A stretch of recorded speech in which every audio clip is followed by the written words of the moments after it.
The current work can be read as the continuation of my last book, Recursivity and Contingency, in which I introduced and enlarged the concept of recursivity and formulated a history of recursive thinking in Western philosophy.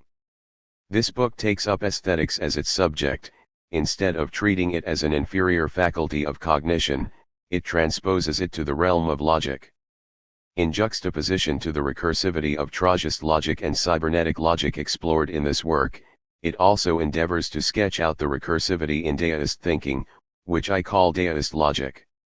This interpretation was largely inspired by the thinking of Wang Bai, 226 to 249, from the Wei Jin period, as well as the new Confucian philosopher Mao Zongsan, 1909 to 1995.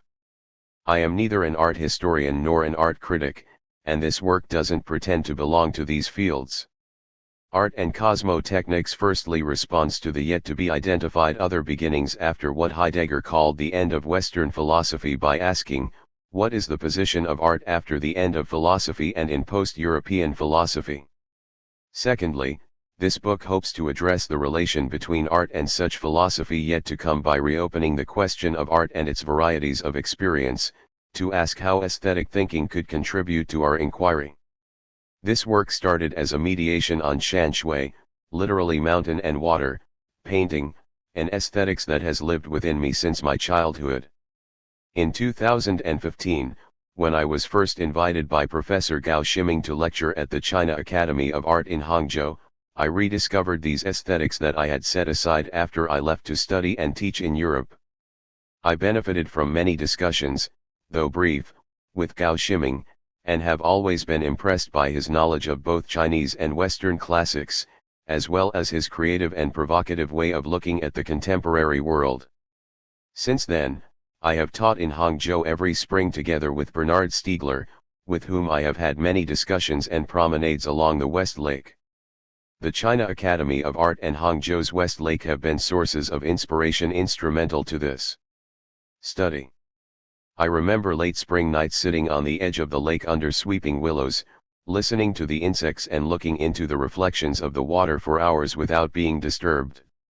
This routine was unfortunately interrupted by the coronavirus pandemic in 2020, and the discussion with Bernard will no longer be possible. After all, Hangzhou will not be the same place without him. It was also in Hangzhou that I had the chance to meet Johnson Chang, and I have benefited greatly from his rich knowledge of Chinese culture and aesthetics, his curiosity and passion for almost everything, and his generosity. This work is dedicated to him. The collection of modern paintings at the Berggruen Museum in Berlin-Charlottenburg has been of great inspiration. It was a place where I spent many weekends. The warm invitation from Professor Henning Schmidgen to teach at the Bauhaus University allowed me to ponder upon the traces of Klee and Kandinsky, as well as to put this manuscript together. I would also like to express my gratitude to friends and colleagues who have read and commented on various versions of the manuscript, including Barry Schwabsky, Martijn Bijis, Peter Lemens, Anders Dunker, Jude A. Keeler, and Kahei Ise, as well as to my students in Lübeck, Weimar, Hangzhou, and Hong Kong who participated in my seminars between 2016 and 2020. Lastly, I would also like to thank Brian Quanwood and Colin Beckett for their great editorial work, critical comments, and invaluable suggestions. Yuk Hui. Spring 2021. Hong Kong. Introduction. On the Education of Sensibility. On the Education of Sensibility 3. In December 2016, during a panel discussion with François Julien at Goldsmiths College in London, the American poet and art critic Barry Schwabsky raised a question: did tragedy, in the Greek sense, exist in China? If not, why did such an idea not arise there? Monsieur Julien replied immediately that, the Chinese have invented a form of thinking pensée to avoid tragedy. To avoid tragedy? Is it really the case that the Chinese wanted to avoid tragedy? Or, rather, did China not provide the soil for tragic thinking to flourish? Which is to say that the historical psychology of China never cultivated tragic thinking in the way the Greeks of the 6th and 5th century BC did. In a dialogue with sinologist Jacques Journet, the Hellenist Jean-Pierre Vernant suggested that it was probably the absence in China of the polar oppositions in Greek culture: man versus gods, invisible versus visible, eternal versus mortal, permanent versus changing, powerful versus powerless, pure versus mixed, certain versus uncertain, that might partially explain why it was the Greeks who invented tragedy, and not the Chinese. What Julian said makes sense only if one understands tragedy in its vulgar meaning, namely as stories with a sad ending. Julian, however, is a Hellenist and sinologist and cannot be assumed to understand tragedy in such a colloquial sense. Tragic art has a very special position in Western art. In the words of Arthur Schopenhauer, tragedy is the summit of the poetic art and the highest poetic achievement. The Chinese didn't exactly invent a way of thinking in order to avoid tragedy. At the same time, we must recognize that the birth of tragedy in Greece came out of a specific historical psychology. However, this specificity does not justify Vernant's claim that the polar oppositions of ancient Greece were absent in China. What is the historical psychology of tragic Greece? For a long time, scholars have questioned the specificity of tragedy to ancient Greece and its absence in other cultures. For example, George Steiner writes in The Death of Tragedy: Oriental art knows violence, grief, and the stroke of natural or contrived disaster. The Japanese theater is full of ferocity and ceremonial death. But that representation of personal suffering and heroism which we call tragic drama is a distinctive part of the Western tradition. 3.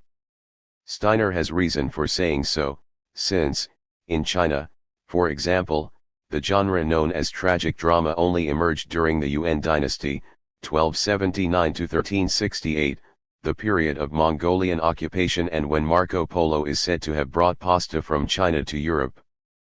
But Chinese tragic drama lacks the heroism associated with Greek tragedy, and is mainly driven by anger and melancholia caused by injustice, corruption, betrayal, and so forth, that can only be resolved by justice imposed from heaven. For example, in the most famous tragic play in Chinese literature, The Injustice to Dou-yi, Dou-yi Yuan. The widow Dou-yi makes no heroic act against the injustice imposed on her. For she was sold to a family as a child bride. After her young husband dies, she is wrongly accused of murdering the father of a rogue who coveted her. In fact, the rogue himself tried to use poison to kill Dou-yi's mother-in-law, yet his own father drank it by mistake. Before Dou-yi is beheaded, she insists her innocence will be proven by 3 events after her death: her blood will be spilled on her clothes but will not drop on the floor, an unusual snow in June will express her grievance, and her city of Chuzhu will suffer 3 years of drought. The injustice is witnessed by heaven and the wishes of Dou-yi are realized. Only 3 years later, when Dou-yi's ghost appears to her father, who has now become a government official, to express her grievance, is the case reopened and justice restored. In the story, there is no heroic hamartia, mu alpha rho tau alpha, a tragic fault or sin that leads to the hero's downfall. This non-heroic tragic work of Chinese literature does indeed indicate a fundamentally different relation between humans and cosmos in comparison with the Greeks. Is this difference adequately characterized by Vernant's claim that the polar oppositions of ancient Greece were absent in China? Or is a more profound distinction at work here? Binary oppositions are fundamental to Chinese thought, as in the Daoist discourse on you. Being/having, and wu. Nothing. Is there rather something subtler that needs to be re-articulated, specifically in the operation of such polarities? This key question will be addressed in Chapter 2 through the logic of Xian. For now, we cannot deny the historical and cosmological specificity of Greek tragedy. Against the modern reading of tragedy, especially the Freudian reinvention of the Oedipus complex, Vernant and Pierre Vidal-Naquet in their Myth and Tragedy criticized the attempt to universalize the specificity of Greece's tragic epoch. In the Freudian interpretation, this historical aspect of tragedy remains totally incomprehensible. If tragedy draws its material from a type of dream that has universal significance, if the impact of tragedy depends on stimulating an emotional complex that we all carry within us, Then why was tragedy born in the Greek world at the turn of the 5th and 6th centuries? Why did other civilizations know nothing of tragedy? And why was the tragic theme so rapidly exhausted in Greece itself and its place taken by a philosophical type of thought that did away with the contradictions upon which tragedy constructed its dramatic universe, by accounting for them rationally? 5. Vernon's study of ancient Greece was informed by the theory of historical psychology of his master, Ignace Meyerson, 1888–1983, who argued that there is no psychological truth as such, and no universal, permanent, psychological function of the will. 6. Tragedy can be seen as an objectified form of the spirit exteriorized by psychological functions.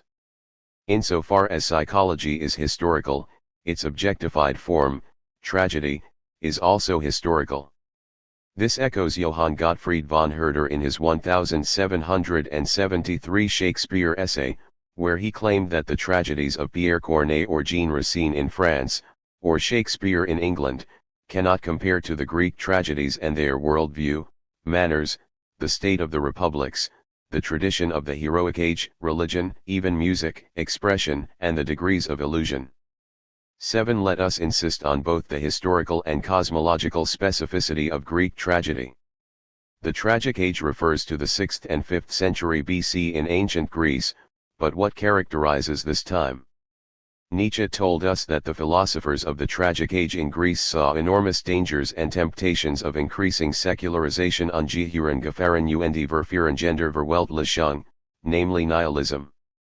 8. The pre-Socratic philosophers that Nietzsche portrayed in philosophy in the tragic age of the Greeks, from Thales to Anaxagoras, all had to confront the increasing incompatibility between the sensible world and the world of rationality, which characterizes the tragic age. 9. Science, or rationality in general, stands in tension with the world of myths and passions, like Apollonian rationality does to Dionysian impulse, or plastic art does to music. Rationality wants to explain the sensible world according to episteme, while the world as such cannot be fully and objectively grasped. The task of philosophy was therefore to reconcile or overcome this conflict. For Nietzsche it was Thales, the first philosopher, who incarnated such an attempt in theorizing water as the fundamental constituent of the world. Is it really necessary for us to take serious notice of this proposition? It is, and for 3 reasons.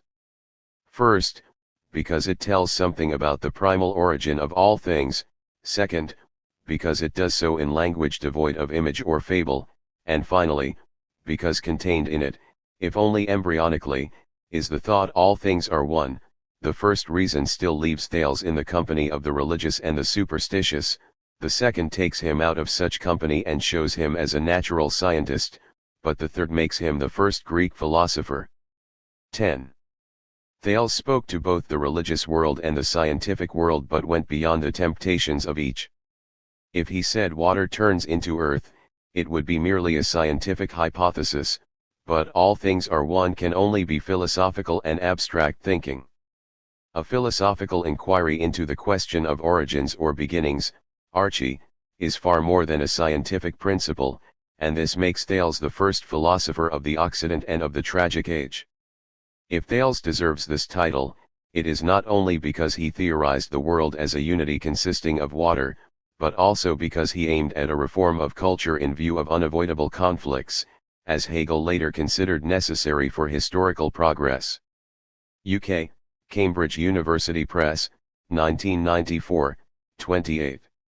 And given that, as I shall suggest, in the so-called positivistic works produced after 1876 Nietzsche abandoned pessimism, we will be justified in regarding 1876 as marking a sharp break in his thought, in viewing the birth as sharply discontinuous with those, though not the final, works. In section 853 of The Will to Power, for example, Nietzsche says that pessimism counts in the birth as a truth, and in section 1005 of the same work identifies 1876 as the year in which I grasped that my instinct went in the opposite direction from Schopenhauer's, towards a justification of life, which seems to imply that at the time of the birth he saw life as unjustifiable. This debate is beyond my aim, but it seems that in these notes, written around 1873, Nietzsche has already moved to an affirmative tragic thinking which is fully expressed in Also sprach Zarathustra. In other words, philosophy in ancient Greece originates as crisis in the form of conflict, and this is the condition of tragic thinking. This conflict is omnipresent in Anaximander, Heraclitus, and other philosophers that Nietzsche analyzed, and likely culminated in Parmenides's doubts on the logical problem of non-being as necessity in coming to be. During the tragic age of the Greeks, the Homeric Apollonian epic's noble simplicity, what Nietzsche called the beautiful illusion, ceases to be prophylactic to nihilism, while the birth of philosophy is fundamentally a response to increasingly radical oppositions and contradictions coming out of historical progress. Tragedy in its dramatic form expresses the contradiction between the necessity of destiny and the contingency of human freedom. This contradiction was projected onto the opposition of gods and humans, state and family, or more generally two kinds of dike, delta capita, order, such as the dike of death and the celestial dike found in Antigone. In Sophocles' great work, Oedipus is a man of great intelligence who solved the riddle of the Sphinx, yet couldn't avoid committing the crimes of killing his father, who insulted him, and sleeping with his mother. Yet the gods clearly saw what Oedipus was unaware of, as Apollo's prophet Tiresias tells. Oedipus's daughter Antigone had to face the conflict between the law of the state, to not bury an enemy of the state, and family obligation, to bury her own brother, as did Creon, as the head of state, but also uncle to Antigone and father to her betrothed. This conflict is at the same time social, political, and psychological, according to Vernant, and in this sense tragedy can be seen not as only an art form, but also as a social institution. 11. The tragic turning point thus occurs when a gap develops at the heart of the social experience. It is wide enough for the oppositions between legal and political thought on the one hand and the mythical and heroic traditions on the other to stand out quite clearly. Yet it is narrow enough for the conflict in values still to be a painful one and for the clash to continue to take place. 1. The tragic hero is contained in the space created by both ethos and the daimon, a religious power at a decisive crossroads. 13. Nietzsche and others have suggested that the decline of tragedy was caused by the ancient scientific solutionism of Socratic optimism, which we see echoed in the encyclopedist optimism of mechanical art, and today in the transhumanist optimism of biotechnology and space technology. The triumph of scientific rationality put an end to the tragic age because tragedy is no longer entirely compatible with the psychology of Athenian philosophy. Nietzsche's criticism comes partially out of his discontent with philosophy, since philosophy can only attain its full promise in a healthy culture. It is the healthy culture of ancient Greece that allowed philosophy to manifest as helpful, redeeming, or prophylactic. On the contrary, in a sick culture, of Nietzsche's own time for instance, philosophy can only worsen the sickness. What interested Nietzsche was not the discipline called philosophy that he was excluded from, but rather the reform of culture through education. For Nietzsche, ancient Greece stood as the highest authority for what we may term cultural health, and the Greeks, with their truly healthy culture, have once and for all justified philosophy simply by having engaged in it and engaged in it more fully than any other people. 14. In this sense, tragedy and tragic drama can be seen as attempting cultural reform by reconciling myth and science, belief and rationality, as Hölderlin did in his unfinished tragedy The Death of Empedocles. Nietzsche also found this attempt in Richard Wagner's Tristan and Isolde and the revival of Greek drama through the Bayreuth Festival Theatre and Gesamtkunstwerk. In a general sense, we can follow Friedrich Schiller by calling tragedy an education of sensibility, Ausbildung des Empfindungsvermögens. Tragic drama's mode of operation is centered on the manipulation of emotion through the plot, which produces what Aristotle in his Poetics calls catharsis. Catharsis is often translated into cleansing or purging, endowed with medical and religious meaning, and sometimes also as intellectual clarification. 15. Compared with long and slow Homeric epics, concentrated and dramatic tragic plays bring a swifter and more effective cleansing effect. Some authors have emphasized that catharsis is more of an aesthetic concept. 16. As the construction of a plot with incidents arousing pity and fear, wherewith to accomplish its catharsis of such emotions. Aristotle discussed catharsis only generally, according to the formal setting of tragedy rather than as a fully philosophical concept. 17. In contrast to Plato's negative commentary on tragic emotion as dangerous and threatening to the polis, Aristotle gives tragedy a positive meaning. Aristotle's writing on tragedy concerns mainly the analysis of the elements of tragedy. Therefore, according to Peter Zondi, since Aristotle, there has been a poetics of tragedy. Only since Schelling has there been a philosophy of the tragic. 18. In other words, in Aristotle's poetics, tragedy didn't yet attain the philosophical height that it deserves as an education of sensibility. There, as well as in politics, the key object was emotion, while Schelling's understanding of tragedy elevates the tragic element from emotion to logic, hereafter referred to as Tragist logic. Why was it not until Schelling's time, at the end of the 18th century and beginning of the 19th, that a philosophy of tragedy became possible? To be sure, there are many objective and historical reasons, such as the return to Greek classics in art that began with Johann Joachim Winckelmann's 1754 Thoughts on the Imitation of the Painting and Sculpture of the Greeks, where he claimed that the only way for us to become great, and indeed if this is possible inimitable, is by imitating the ancients. 19. There was also the Querelle des Anciens et des Modernes in France, Pierre Brumeau's Le Théâtre de Grèce, as well as tragic plays from Corneille, Racine, Voltaire, and Molière, not to mention Shakespeare's tragedies in England, which were read by major German intellectuals from Lessing to Hegel.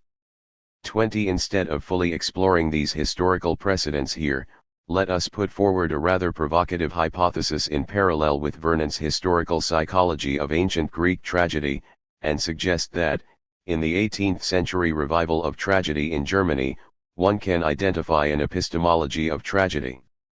Exemplified in the work of Schelling, this revival concerned, in general, the relation between the organization of the sensible and its dominant epistemology, instead of psychology. This strong emphasis on epistemology and the logic it carries was absent in Aristotle's Poetics, and helps us to understand Zondi's assertion. The first sentence of Schelling's Philosophy of Art, 1805, announces, "The methodical study or science of art can first of all mean the historical construction of art."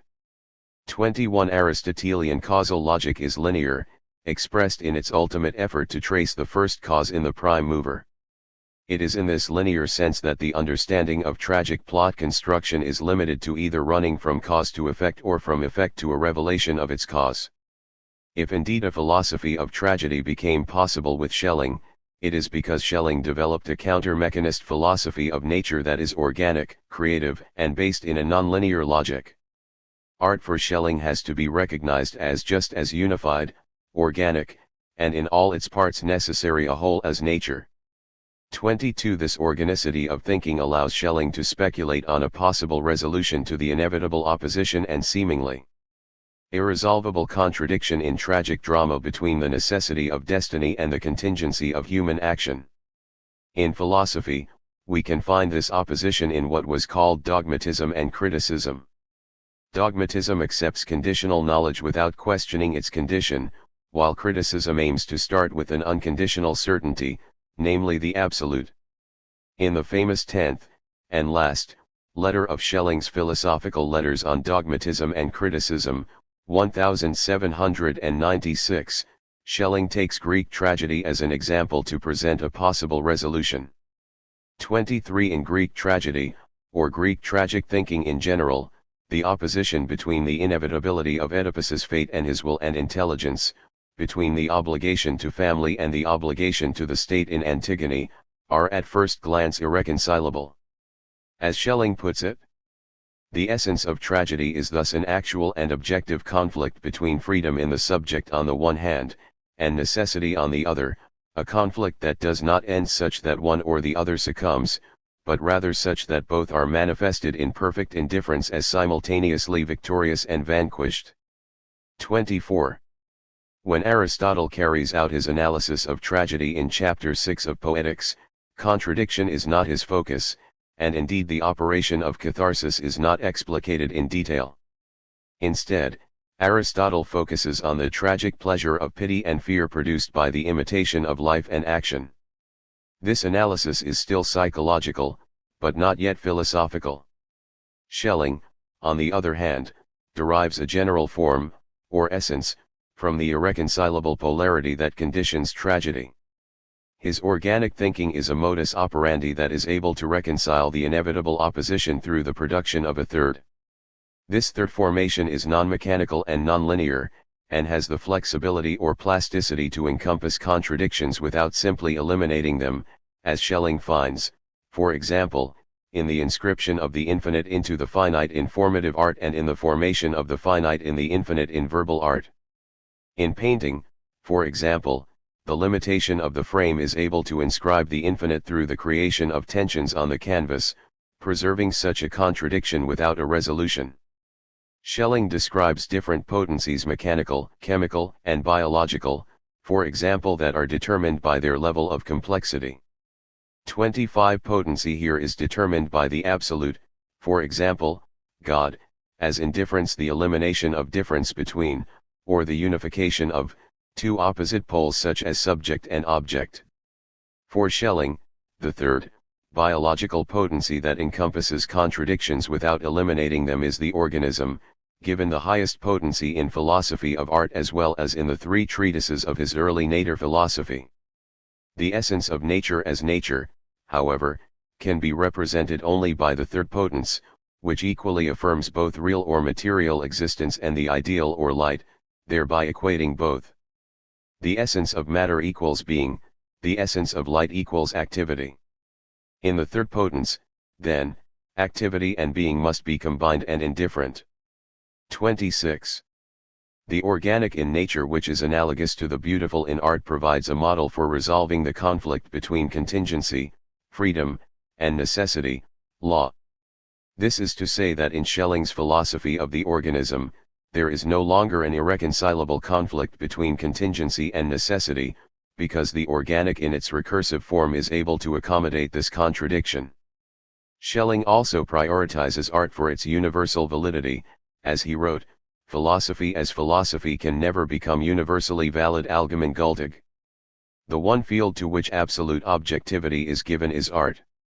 27. Art in this sense is not only a subjective experience, vulnerable to illusion and manipulation, but carries an objective organic logic that brings a whole man instead of the fraction of a man, the one and all, hen kai pan, epsilon nu kappa alpha iota pi alpha nu.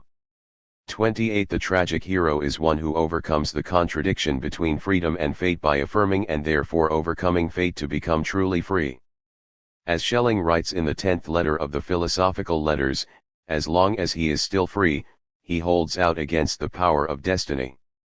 29. In this sense, Schelling's elaboration on tragic art is less concerned with psychological effect than a logical form that gains its autonomy by affirming its negativity, or the negative other. This reading of tragedy has already anticipated Nietzsche's tragic hero as true philosopher.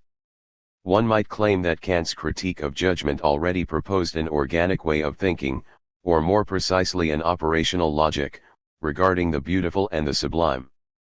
This organic form is based on what Kant calls reflective judgment. Reflective judgment differs from determinative judgment in the sense that the former doesn't start with a priori rules, which is to say that it doesn't start from the universal to arrive at the particular, but rather starts with the particular in order to arrive at its own rules. This reflexivity is fundamental to aesthetic and teleological judgment. The beautiful is never given as such in reality. It is likewise fundamental to teleological judgment, since natural ends cannot be known objectively. In my previous book, Recursivity and Contingency, I attempted to show that this organic thought is characterized first of all by a circular logic that reflectively goes back to itself in order to determine itself, and secondly, by a contingency that opens such a circularity to deformation and transformation. It is through this reflectivity, which is more explicitly presented as circularity, that necessity and contingency appear as two sides of the same coin. Kant's Critique of Judgment, 1790, nurtured Schiller's Letters on the Aesthetic Education of Man, 1794, Schlegel's Fragments, 1798-1800, and Schelling's Philosophy of Art, 1805, as well as his earlier Philosophy of Nature, 1795-1799. For Schiller, the organic is also key to resolving the contradiction between necessity and contingency, which is presented as formal drive, rationality, and material drive, emotion, in art, and in politics, as state law and individual freedom. Schiller calls the organic model a play drive, Spieltrieb, which is able to reconcile the formal and the material drives. Schiller's aesthetic education consists here in the overcoming of opposition while preserving it a precursor to what Hegel calls sublation, Aufhebung. Art is central to aesthetic education since it is primarily an education of sensibility. As a historical psychology, Greek tragedy appears only in the 6th and 5th centuries in Greece, while the revival of Greek tragedy is hinged upon a particular epistemology that also presents new meanings of the tragic in logic and ethics, becoming no longer Greek but Greco-German as Das Tragisch. 30. The revival of Greek tragedy saw its philosophical height during the time of Schelling and Hegel, in which tragedy is not subsumed to a genre but to a logic of its own. If Nietzsche was right that Socratic rationality led to the disappearance of the role of tragic drama as an education of sensibility attempting to overcome the conflict become myth and science, then the Platonic critique of tragedy as a source of illusion continues this trend of thought. At a first glance, Aristotle seems to have opposed Plato's criticism of art by introducing the effect of catharsis, but his understanding of tragedy follows the same set of registers with variation, in a sense pharmacological, namely at the same time good and bad. It is only in Schelling that tragic thought is modeled according to an organic form of thinking, which explains the tragic sublime. The courageous person engaged in a struggle with misfortune, a struggle in which he neither wins a physical victory nor capitulates morally, is only the symbol of the infinite, of that which transcends all suffering. Only within the maximum of suffering can that principle be revealed in which there is no suffering, just as everywhere things are revealed only in their opposites. 31. The tragic hero transcends the opposition between fate, necessity, and freedom, contingency, not by suppressing them, but rather by producing a third, an indifference that transcends all suffering, so there is no suffering. In recursivity and contingency, I suggested that Kant's critique of judgment imposes the organic as the condition of philosophizing, which is to say that for any philosophy to be, it has to be organic. This organic form also furnishes the logic of tragic art. And it breaks with the mechanistic thinking that dominated the 17th and 18th centuries, where necessity and freedom have to be opposed and individual freedom and aesthetic sentiment have to be subordinated to law and reason, since mechanistic thinking is based on linear causality and duality. Mechanical, or linear, thinking wasn't able to comprehend the subtlety of tragedy, because its formal logic rests on the level of psychology and emotions. Therefore, it is not sufficient to interpret tragedy, as Aristotle did, by focusing on its effect. It is not that Plato was wrong and Aristotle was right, but rather that tragedy, like all techne, is pharmacological in nature. Organic thinking gives up the choice between good and evil by recognizing that opposition is logically and ontologically inevitable, and further attempts to encompass both good and evil in the system, as Schelling showed in his 1809 treatise on human freedom, that evil is omnipresent and necessary in the system of freedom. Tragic thought is an exemplification of organic thinking, which is incarnated in art and thus maintains an intimacy with philosophy in Schelling. Art therefore becomes, for both Schiller and Schelling, a resistance against the dominant mechanistic rationality of early European modernity, which was also incarnated in the tyranny that followed the French Revolution. In Hegel, we see that the absolute is not presupposed at the beginning, but rather has to be driven by the necessity of contradiction in reason's self-knowing and realized at the end. This difference between Schelling and Hegel is expressed in their different priorities, such as intuition versus reason, emotion versus logic, art versus science, and nature versus culture. In comparison with the general idea of organicity shared by Kant, the Romantics, Fichte, and Schelling, among others, Hegel developed a rather sophisticated and distinctive rational, Vernunftig, form to expose the effective reality, Wirklichkeit, underlying all immediate phenomena, a logical form he called dialectics. How does Hegel's dialectics play out in Greek tragedy? Greek tragedy had a higher value than Judaism for the young Hegel between 1798 and 1800, as documented in the so-called early theological writings. 32 For Hegel, Judaism's subordination to God is a servitude of a foreign one, which is evident when considering that Noah secured himself against the hostile power of nature in that he subjected it and himself to one more powerful. 33 In contrast, Greek religion, being polytheistic, sees earthly life saturated with the divine and the sacred. 34 In Hegel's interpretation, Christ is the Oedipus of Christianity, because, like the tragic hero, Christ reconciled the grace of God and the sin of humanity through his own sacrifice. 35 His reconciliation, Versöhnung, was to become both Son, Sohn, of God and of humanity. In Hegel's Phenomenology, 1807, Greek tragedy is understood as a historical stage of the spirit in which an ethical consciousness arises out of the contradiction between the collective and individual, man and woman, divine and human, full knowledge and partial knowledge, and so forth. Hegel's favorite, Antigone, demonstrates how this ethical consciousness arises from contradiction and overcomes it through sacrifice.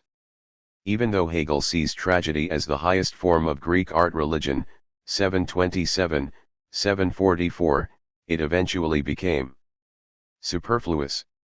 Religion here doesn't mean the positive and objective Christian faith of which the young Hegel was very critical, but rather the consciousness that is able to access the divine and the sacred, which in turn identifies the Christian community.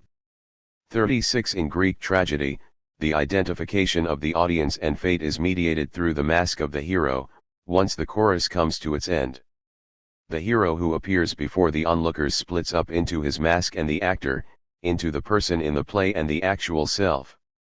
37 A certain hypocrisy is revealed in this discrepancy between theatrical life and real life, and has to be covered by laughter. In this way, comedy marks the end of the philosophical nature of tragic art. In Outline of the Philosophy of Right, heroes are said to be a transition to the founding of the state, and after the latter is realized, there can no longer be any heroes. However, this doesn't mean that tragic art loses its significance. On the contrary, the hero incarnates the dialectical logic of which Greek tragedy is only an instance. 38 The Greek tragic heroes represent the higher right of the idea against nature. 39 For Hegel, in the historical progress of reason's self-knowing, what was achieved as the latest stage of the triadic play appears as immediacy, and therefore becomes the primary stage of another triadic play. History is a recursion of triadic plays. In the lectures on aesthetics, we see this unfolding of the idea again, but with art as the first stage of a process that has to be sublated for the necessary movement of the spirit. In Hegel's famous thesis on the end of art, art is no longer the highest form of spiritual life after the Golden Age of Greece, when it is surpassed by revealed religion and then Enlightenment philosophy.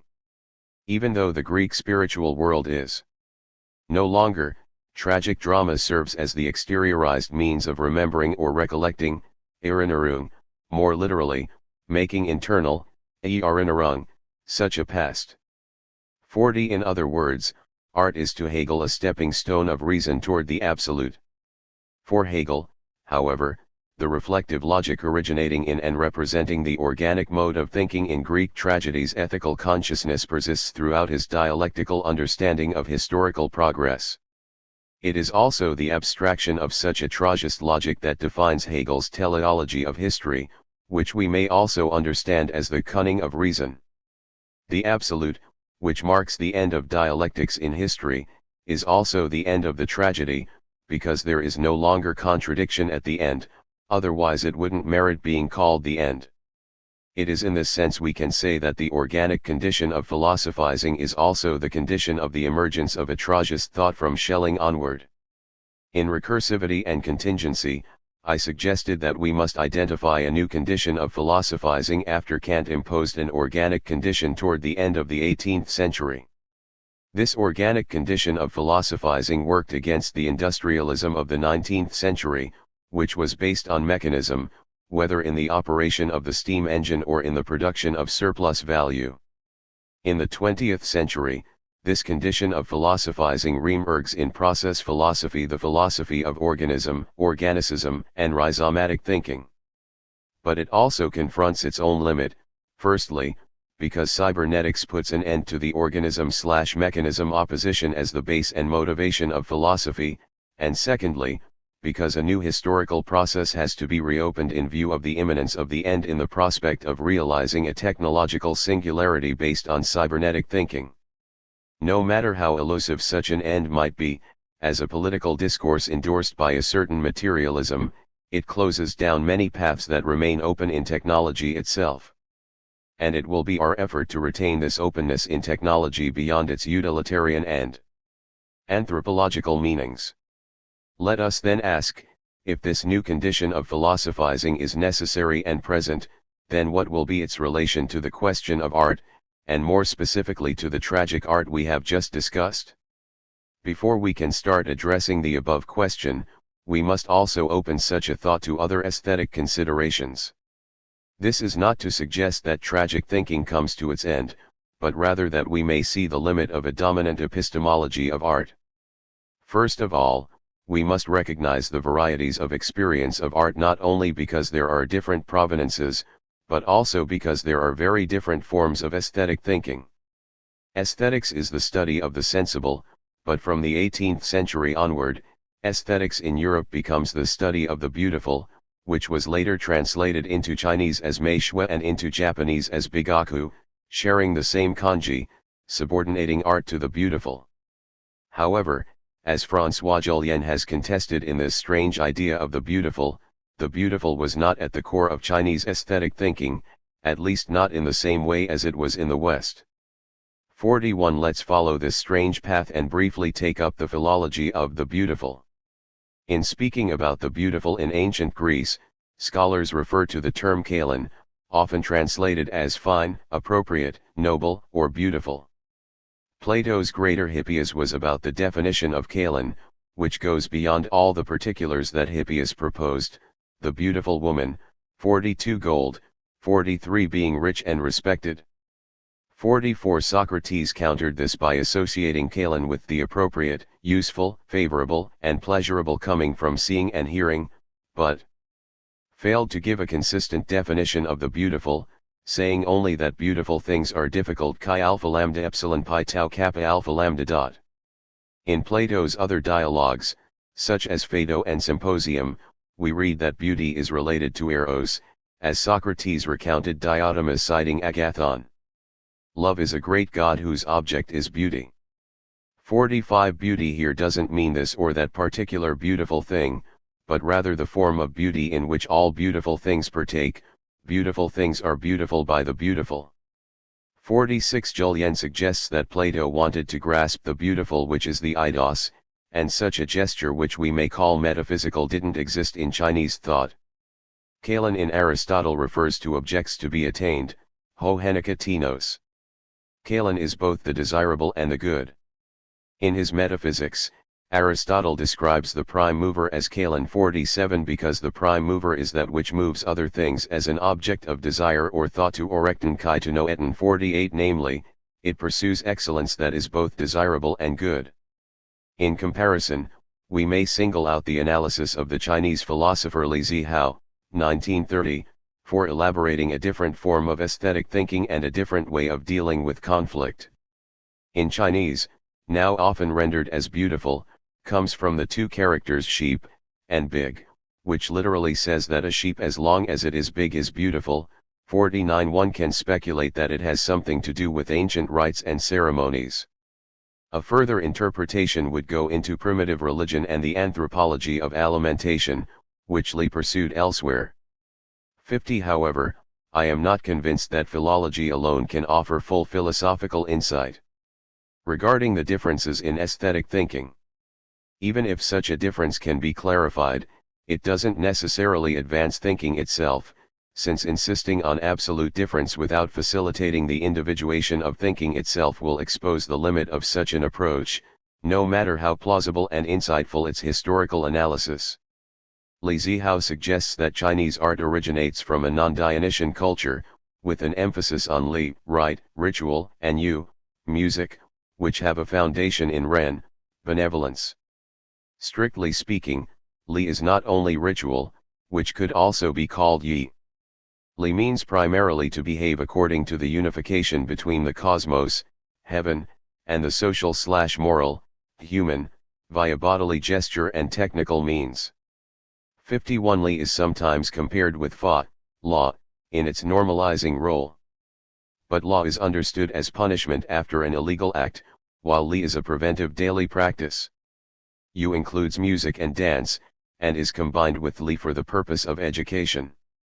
Thus we see that the ancient kings, in their institution of ceremonies and music, did not seek how fully they could satisfy the desires of the appetite and of the ears and eyes, but they intended to teach the people to regulate their likings and dislikings, and to bring them back to the normal course of humanity. They gave laws for the great and small notes according to their names, and harmonized the order of the beginning and the end, to represent the doing of things. Thus they made the underlying principles of the relations between the near and distant relatives, the noble and mean, the old and young, males and females, all to appear manifestly in the music. 52. Li and Yu together form an education of sensibility, that, according to Li Zihao, aims to cultivate a satisfaction without excess, which is called median, zhong, and harmonious, he. In the opening of the Doctrine of the Mean, a classic that had great influence among the Song Neo-Confucians, we read: "There is nothing more visible than what is secret, and nothing more manifest than what is minute. Therefore the superior man is watchful over himself, when he is alone. While there are no stirrings of pleasure, anger, sorrow, or joy, the mind may be said to be in the state of equilibrium. When those feelings have been stirred, and they act in their due degree, there ensures what may be called the state of harmony. This equilibrium is the great root from which grow all the human actings in the world, and this harmony is the universal path which they all should pursue. Let the states of equilibrium and harmony exist in perfection, and a happy order will prevail throughout heaven and earth, and all things will be nourished and flourish." 53. It is necessary to add a note to James Legg's decision, given his wonderful and dedicated translations of Chinese classics, which I admire, to translate zhong as equilibrium, because in thermodynamics equilibrium means death. Zhong is not equilibrium, but rather metastability, because it is full of potential and subject to change. Therefore, when emotions are not yet stirred, it is called zhong. When emotions have been stirred or triggered, one must respond and act, and when these responses are in their due degrees, then a harmony is achieved. There is no lack and no excess, but rather an intensity of proper degrees. This is also why Li claims that such a Chinese culture is not Dionysian culture, nor does it have the same catharsis that Aristotle spoke of. From the very beginning, Chinese aesthetics excludes the excessive sadness, anger, melancholy, pleasure and all those desire that are in conflict with rationality. There was no Aristotelian religious catharsis. Ancient China pursued emotions that put the individual and the collective in harmony, and excluded any emotions, happiness, and art, music, which may deviate from and destroy these standards. 54. Instead of a Dionysian impulse and a tragic passage toward catharsis, Chinese art was driven by a pursuit of blandness, ping dan, literally flat and insipid, seeking simplicity and serenity. Blandness results from meditation on the not yet stirred and the having already been stirred. it does exaggerate certain emotions, while also having the capacity to express feelings and tendencies. As the education of sensibility, aesthetics has its significance in social and political life, in resolving conflicts and maintaining relations between members of the community or between humans and non-humans, while in turn being defined by distinct ways of positioning the human in the cosmos. Li claims that such views on mean and harmony persisted from ancient China until the Mid-Ming dynasty, after which the Chinese aesthetic tradition seems to have declined. Li proposes 3 reasons for this decline. Firstly, an emphasis on desire emerged in social and literary milieus, in the proliferation of erotic novels for instance, which immediately conflicted with the Confucian and Daoist principles of self-cultivation. Secondly, an emphasis on individuality, or the individual heart, led to a distortion of the ancient doctrine of the heart of heaven and earth. Thirdly, artists, during this period of decline, placed more emphasis on form than on content, introducing a separation between writing/drawing, Wen, and Dao.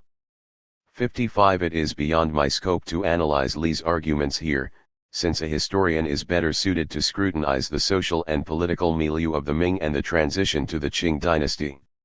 However, 2 points are relevant.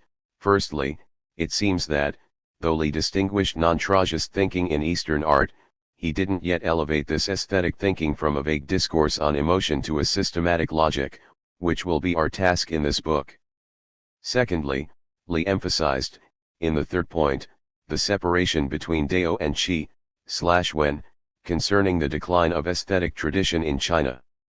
This was the thesis of my book The Question Concerning Technology in China, where I suggested that the separation between Dao and Qi took place during the Qing dynasty, especially after the defeat of the Opium Wars. Throughout this work, I will develop a rather unconventional interpretation of Chinese aesthetic thinking that is historical but at the same time highly speculative. In striving to be transductive, my interpretation hopes to prepare for a conversion of traditional thought into something capable of participating in our contemporary situation. It is an attempt to specify what I call cosmotechnics by analyzing aesthetic thinking according to 3 aspects: logic, epistemology, and episteme. Logic here means the way of reasoning, in the sense of binary and non-binary logic, for example. Epistemology is the way of knowing, in the sense of how science knows through deduction, induction, and experimentation, for example. In the case of episteme, I assume a rather unconventional definition as the sensible condition under which knowledge is produced, implying more precisely a collective aesthetic experience of an epoch and a locality, its cosmos. We will elaborate on these 3 terms in the following chapters.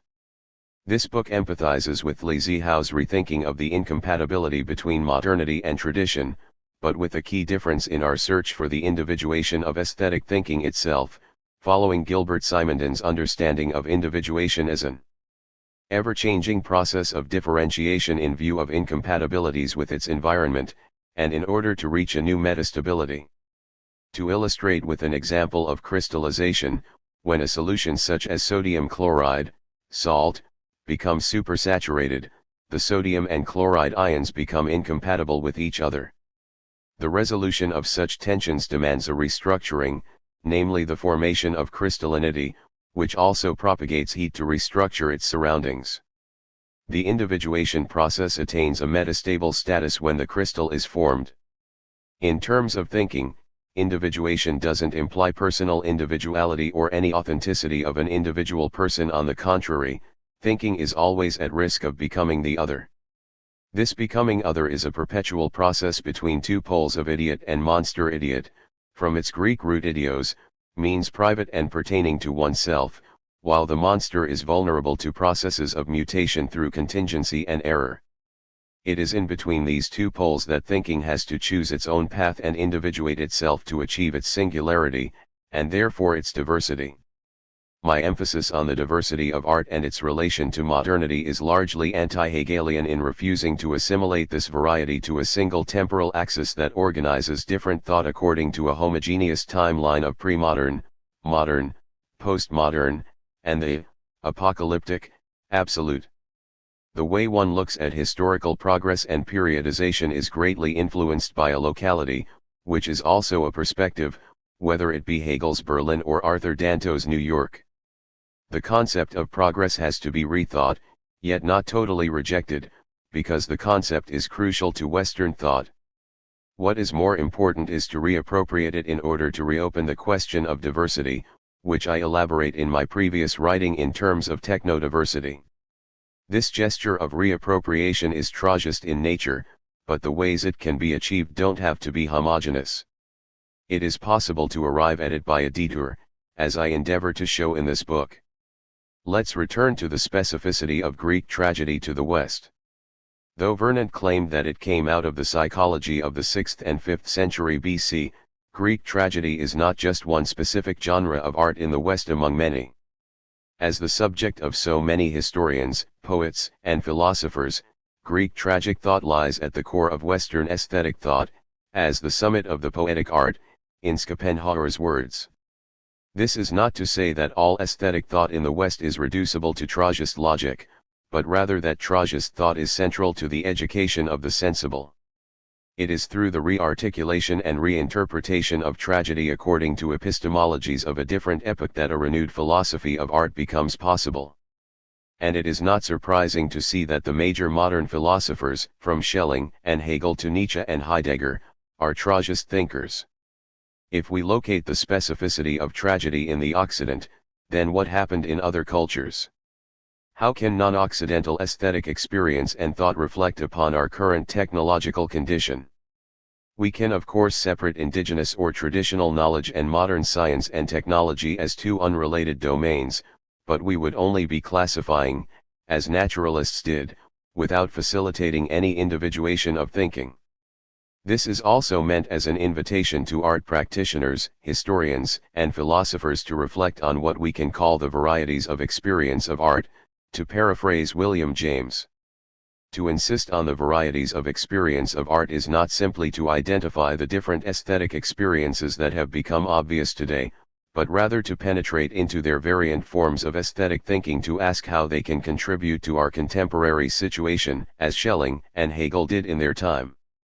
This question, of course, applies to art, but also to thinking in its totality. The process of modernization qua technological globalization seems to have obliterated these differences. Like in Rem Koolhaas's generic city, a universal aesthetics arises out of the postmodern celebration of cultural rootlessness. This postmodern rootlessness is nothing but a manifestation of the technological development Jean-François Lyotard described in The Postmodern Condition, 1979. But the postmodern in this sense is only a continuation of the modern, and its hope lies in a dialectics of the modern, meaning an internal contradiction within modernity itself. It is of ultimate importance today to ask how modernity can be overcome from a non-European perspective. One such possibility can be found in reflecting on the varieties of aesthetic and technological experience in order to re-articulate a program after the postmodern. Art is closely related to technology, and looking at technology from the perspective of art may be able to reveal something extraordinary. Indeed, for the Greeks, art and technics come from the same word, techne.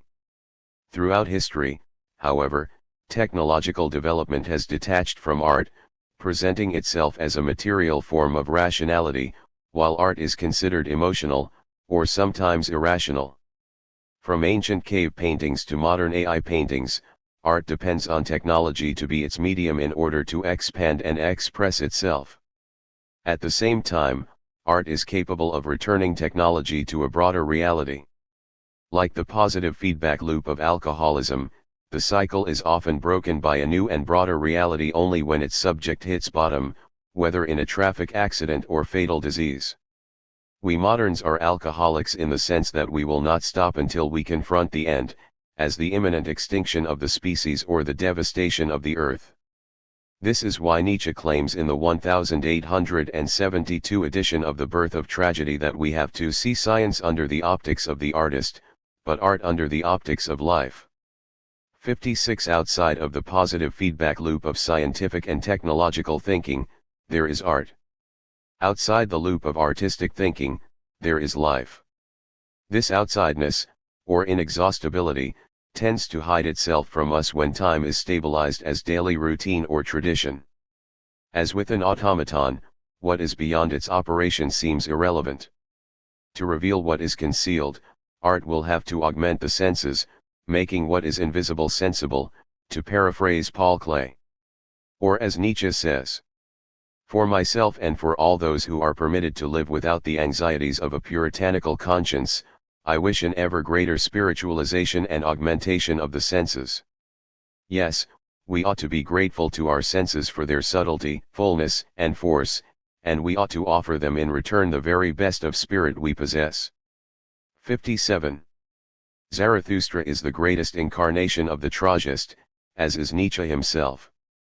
If Zarathustra were to laugh, it would be because he situated himself in another reality, an inhuman reality in which humanity marks a limit to be laughed at and overcome. It is an affirmation initiated by a necessary opposition between the human and the beyond human, between good and evil. This affirmation of the Übermensch is achieved not by a simple and naive will of stubbornness or bêtise, but an augmentation of the senses. Such an augmentation of the senses doesn't mean today's human enhancement where intangible objects or subharmonic frequencies can be seen or heard, but a development of a sensibility that transcends the limits of the five senses. In Nietzschean philosophy, this new sensibility means rapture, Rausch, sometimes rendered as intoxication, or ecstasy. In rapture, the human oversteps the limitations on the senses in everyday life. It was in this sense that Nietzsche considered art to be physiological. Let us return to the beginning of this introduction and the question raised by Barry Schwabsky: did tragedy, in the Greek sense, exist in ancient China? Maybe the Chinese didn't invent a form of thinking in order to avoid tragedy, as Julian claimed, but rather developed another aesthetic and philosophical thought. The same claim was made by some Japanese thinkers, notably Yoshinori Onishi, who elaborated an empathy or melancholia toward things, mono no aware, and profound grace and subtlety, Eugen, in Japanese aesthetics, laden at the same time with strong cosmic and moral intonations. Chinese aesthetic thinking is not Tragist and non-Dionysian, as Li Zihao says, and we may call it Daoist for simplicity's sake. Its ultimate expression is in Chinese shan shui painting. Shan shui is often rendered in English as landscape painting, yet it is recognized as different from the concept of landscape that emerged in 15th century Europe. Shan shui painting is an artistic and philosophical interpretation of the relation between the world of the human and the cosmos. In contrasting Daoist art with Tragist art, one should not assume Daoist thought to be the same as Chinese thought, as it is common sense today that Chinese thought includes Confucianism, Daoism, and Buddhism. But Daoist thought is central to Chinese because Laozi and Zhuangzi didn't take art as a subject of contemplation. When I say that the essence of Dao according to them is the spirit of Chinese art, I have to clarify 2 points. Conceptually we can only use what they call Dao to define the spirit of art, but we cannot use the spirit of art to define Dao.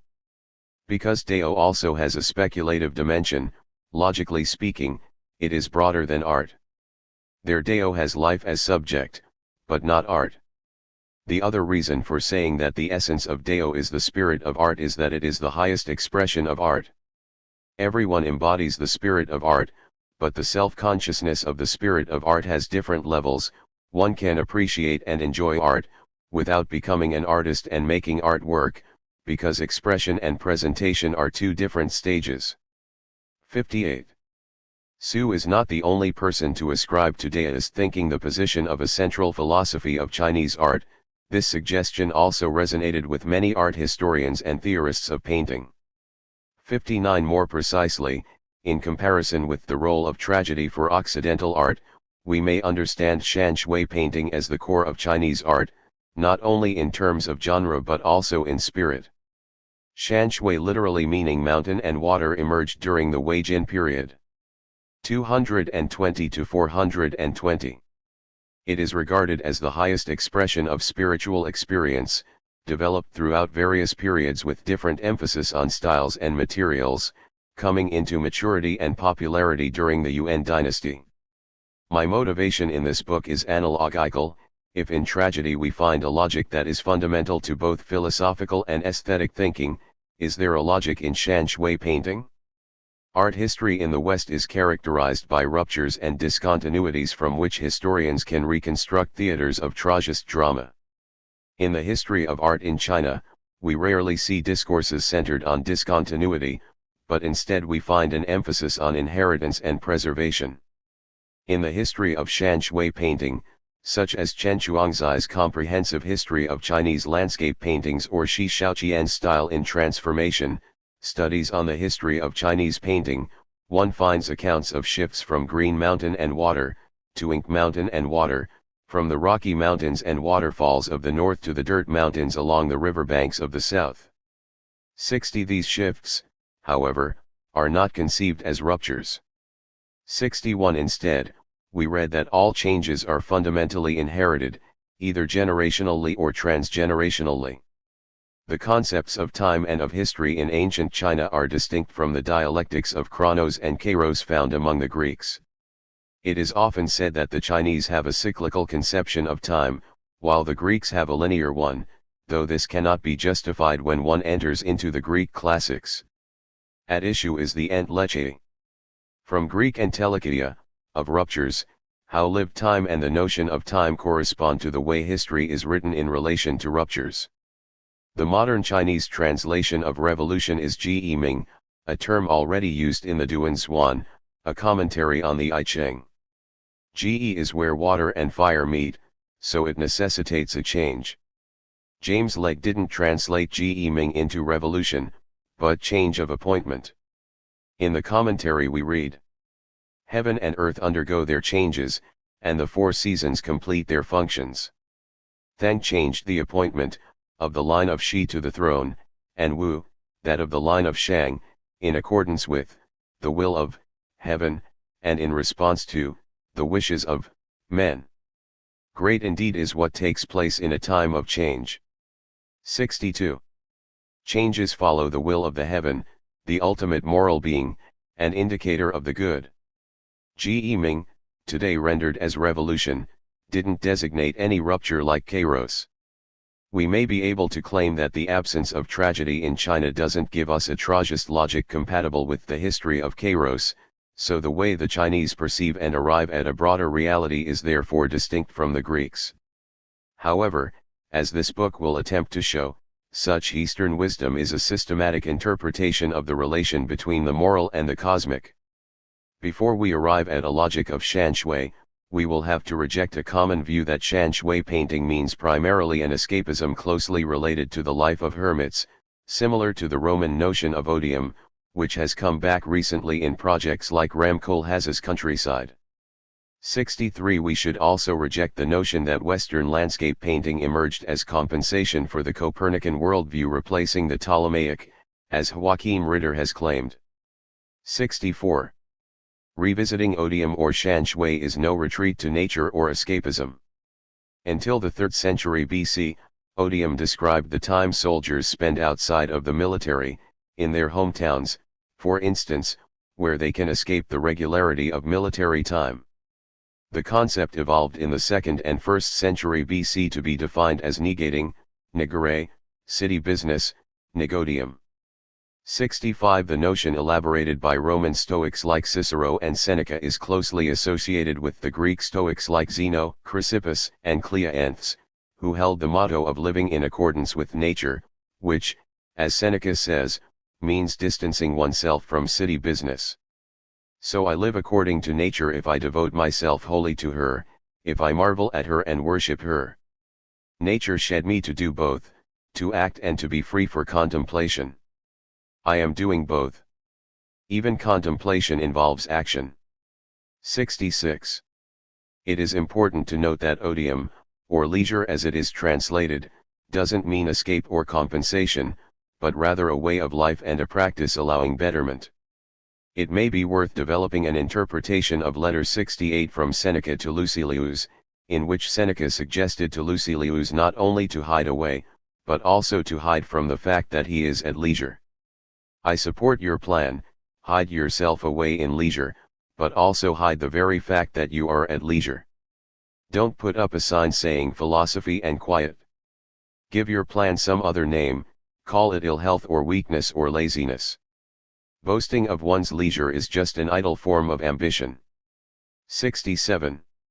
What Seneca suggests here is precisely to be at leisure in order to not be at leisure. This Zen-like phrase throws us into a paradox. Announcing one's leisure is nothing but self-defeat, an idle form of ambition. Odium is not about compensation, since compensation is economic and fundamentally a logic of consumption. If we read further in Seneca's letter, it becomes clearer that odium is not simply about Epicurean pleasure, but personal improvement. So, Seneca, you say, are you recommending leisure to me? Are you lowering yourself to Epicurean maxims? I am indeed recommending leisure, but a leisure that will allow you to do greater and fairer deeds than what you leave behind. 68. Or even more explicit. Leisure without study is death, it's like being buried alive. 69. Indeed, this longing for nature resonates with the Shan Shui and Tianyuan field poetry that emerged in the 3rd and 4th century in China, exemplified by poets such as Xie Lingyun, 385–433, Bao Zhao, 407–466, and Tao Yuanming, 365–427. But one must recognize that for Seneca, living in accordance with nature is not necessarily an escape from communal life. Communal life becomes toxic when one loses oneself, as Heidegger later took up in his Being and Time, calling it the they, das Man. In the later part of Being and Time, Heidegger makes reference to Seneca and his notion of care, kura, which distinguishes mortals from the immortal God. Kura signifies both anxious exertion and also carefulness, sorgfalt, and devotedness, hingabe. 70. However, we must also understand that this distance from the public doesn't mean isolation, nor does authenticity, Eigenlichkeit, mean isolation. On the contrary, it can be a realization of a healthy communal life, as Seneca says in the letter. Today I am at leisure, not so much thanks to myself as to the games, which have called away all the bothersome people to watch the boxing. No one will burst in, no one will interrupt my train of thought, which goes forward more boldly in that it has this assurance.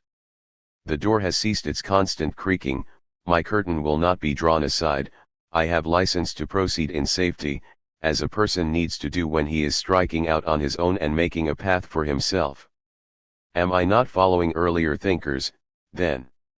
I am, but I also allow myself to discover new points, to change things, to abandon older views. I can agree with them without becoming subservient. 71. The logic is that by devoting oneself to communal life, one may lose oneself and therefore become worse. This would be more harmful than beneficial to the community, so the principle is that if one behaves well by taking care of one's own life, it will contribute to the well-being of the community, in the way that Socrates told Alcibiades when the latter asked about the art of governing the polis. He who makes himself worse harms not himself alone but everyone whom he could have benefited had he become better, so anyone who serves himself well is of use to others by the very fact of preparing what will be of use to them. 72. Therefore, we see that odium is not really an escape but rather an organic way of life that focuses on a primordial harmony between the psychic and the collective, presupposing that the common good will follow from the individual good. Alas, the return to the countryside or landscape painting is far from a logic of compensation. In the literature on Chinese Shan Shui and Tianyuan poetry, this return is often described as an escape from secular life, since these poets grew exhausted by the secular world and their unsuccessful political careers. Shan Shui and Tianyuan are therefore often considered as an escape to the life of a hermit. Many Chinese high school students study Tao Yuanming's poem Returning to the Field, which exemplifies this attitude. When I was young, I was out of tune with the herd, my only love was for the hills and mountains. Unwitting I fell into the web of the world's dust and was not free until my 30th year. The migrant bird longs for the old wood, the fish in the tank thinks of its native pool. I had rescued from wildness a patch of southern moor and, still rustic, I returned to field and garden. My thatched cottage has 8 or 9 rooms. Elms and willows cluster by the eaves, peach trees and plum trees grow before the hall. Hazy, hazy the distant hamlets of men, steady the smoke that hangs over cottage roofs. A dog barks somewhere in the deep lanes, a cock crows at the top of the mulberry tree. At gate and courtyard no murmur of the world's dust, in the empty rooms leisure and deep stillness. Long I lived checked by the bars of a cage, now I have turned again to nature and freedom. 73. However, this stereotype of shan shui must be rejected, not only because shan shui and tianyuan are two very different genres, but also because it fails to see that the fundamental question of shan shui is not nihilistic nothingness, but an education of sensibility. A wise person who knows how to live is not someone who escapes. For someone who escapes, his existence relies on a fragile relation to the other, like what Seneca wrote in a letter to Lucilius. Someone who runs away from the world and from people, who has gone into exile because his desires failed to prosper, and because he could not bear to see others more prosperous than he, who has gone to earth out of fear, like some idle and timorous animal. That person is living not for himself but, most shameful of all, for the belly, for sleep, for lust. 74. Escaping doesn't at all mean that one knows how to live. On the contrary, he or she fails to live due to increasing social and political alienation, as is the case in our contemporary world. This also distinguishes a philosopher's love of self as plenitude from someone whose existence is based on lack and negation. The same goes for some contemporary authors who want to understand shan shui painting through the figures of fishermen and woodsmen, often found in the paintings. These authors claim that the two particular figures incarnate the spirit of shan shui and are, more than anyone else, the true philosophers who understand the fundament of human civilization. While it is not an incorrect interpretation, this kind of reading easily falls prey to a hermeticism whereby modern urban life cannot contain the same water and mountain that fishermen and woodsmen experienced, and therefore the spirit of shan shui can only be inaccessible to moderns. My task is not to qualify a hermeticism of one form or another, but rather to elaborate on shan shui as cosmotechnics and to reflect on the meaning of the spirit of shan shui today. This reflection is fundamentally an achronological reorganization of the past, present, and future in order to confront their limits. It is an exercise that we must practice for the very possibility of thinking. To what extent is my project different from the many excellent works on the history of shan shui painting and its culture and philosophy? Without art historical training, I am not able to produce the same kind of exemplary fabulations, in the sense of Henry Bergson, as James Cahill and other historians have with the paintings of Ma Yuen, Shi Tao and others through the exhaustive exploration of their stylistic variations. I will not compare Northern Song painting and Renaissance Ming painting and the Baroque, since to do so would be futile. It is also not my aim to examine how modern painters such as Su Biang, 1895–1953, Lin Fengmian, 1900–1991, and Wu Guanzhong, 1919–2010, hybridized shan shui painting and Western painting. While there are already excellent works on these subjects, many still discuss shan shui as Gestaltung, a genre of painting and an aesthetic thinking that is almost atemporal. 75. There are different pathways of anamnesis, of which history writing is one and artistic invention another. In this book I will try to offer, on the one hand, an anamnesis that hopes to carry out a philosophical exposition of the logic of shan shui, and, on the other, a rendering of aesthetic thinking contemporary to our actual technological development. My orientation is toward the future. The future is not a projection of the past or present, but that which serves as a radical reopening of both alike. In Chapter 2 and Chapter 3, I will elaborate the logic of Xian. The formulation of the logic of Xian relies mainly on a particular reading of Laozi and Wang Bai's commentary on Laozi during the Wei Jin period, as well as more contemporary philosophers such as Mao Zongsan, 1909–1985, and Kitaro Nishida, 1879–1945. This reading is very much informed by the investigation of a nonlinear recursive logic and organic thinking already carried out in my previous book Recursivity and Contingency, which was deliberately limited to the Western tradition from Leibniz to the 20th century. The current work is the continuation of this task, though we will extend it to Eastern traditions and their possible contributions. Both Trajist and Deist thinking are nonlinear, but there are also fundamental differences, which also underlie the difference between Deist and Trajist cosmotechnics. Before the Wei-Jin period, the Confucian Dongzhongshu, 179–104 BC, installed Confucianism as the dominant and exclusive political thought of the Han dynasty by eclipsing and weakening other schools of thought. The fall of the Han dynasty also brought a crisis in the legitimacy of Confucian thought as the principal political philosophy. During the Wei-Jin period, we see that Deist thinking competed with Confucianism. At the same time, precisely due to this concurrence, intellectuals attempted to reconcile the opposition between Daoism and Confucianism, to which I will return in Chapter 2. The Wei-Jin period is also the time when Buddhism started proliferating in China, and intellectuals began appropriating Buddhist thought with Daoist vocabularies. It is against this backdrop that Shan Shui painting and Shan Shui poetry emerged, not only as an aesthetic, but also, like Greek tragedy, as a form of thought that penetrated social, political, economic, and aesthetic life. I am not claiming that Shan Shui painting had already matured during the Wei-Jin period.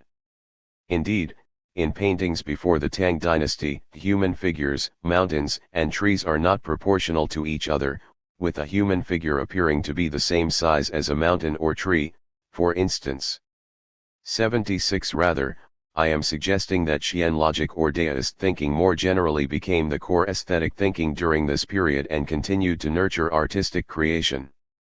Su Fuguan has argued that the formation of Shan Shui thinking is grounded in Daoism, as he claimed in The Spirit of Chinese Art, that Laozi and Zhuangzi's thinking, or Daoist thinking in general, is the essence of Shan Shui painting.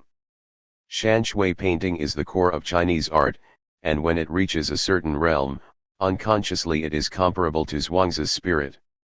We can even claim that Chinese Shan Shui painting is the unexpected product of the spirit of Zhuangzi. 77. Let us take up Su's statement and elaborate on it by formulating a logic intrinsic to Daoist thinking and Shan Shui painting, which remains obscure today. Though Laozi and Zhuangzi didn't discuss art explicitly, their philosophy of life, and more importantly the logic present in the Daoist classics, was further elaborated by the Xian theorists during the Wei-Jin period, and remains essential for the education of sensibility in China. Retrospectively, Su's colleague, the greatest new Confucian of the 20th century, Mao Zongsan, may have pushed this much further by emphasizing the question of logic, though it still didn't attain the clarity that it merits, and arguing that Chinese philosophy focuses on cultivating an intellectual intuition in the Kantian sense. This is one of the most interesting, systematic, but also controversial, arguments in Mao's work, and it deserves further study. This intellectual intuition is also an augmentation of senses. Let us recall that Benedetto Croce insisted on defining art as intuition. Croce argued that intuition, as a definition of art, integrates its negations.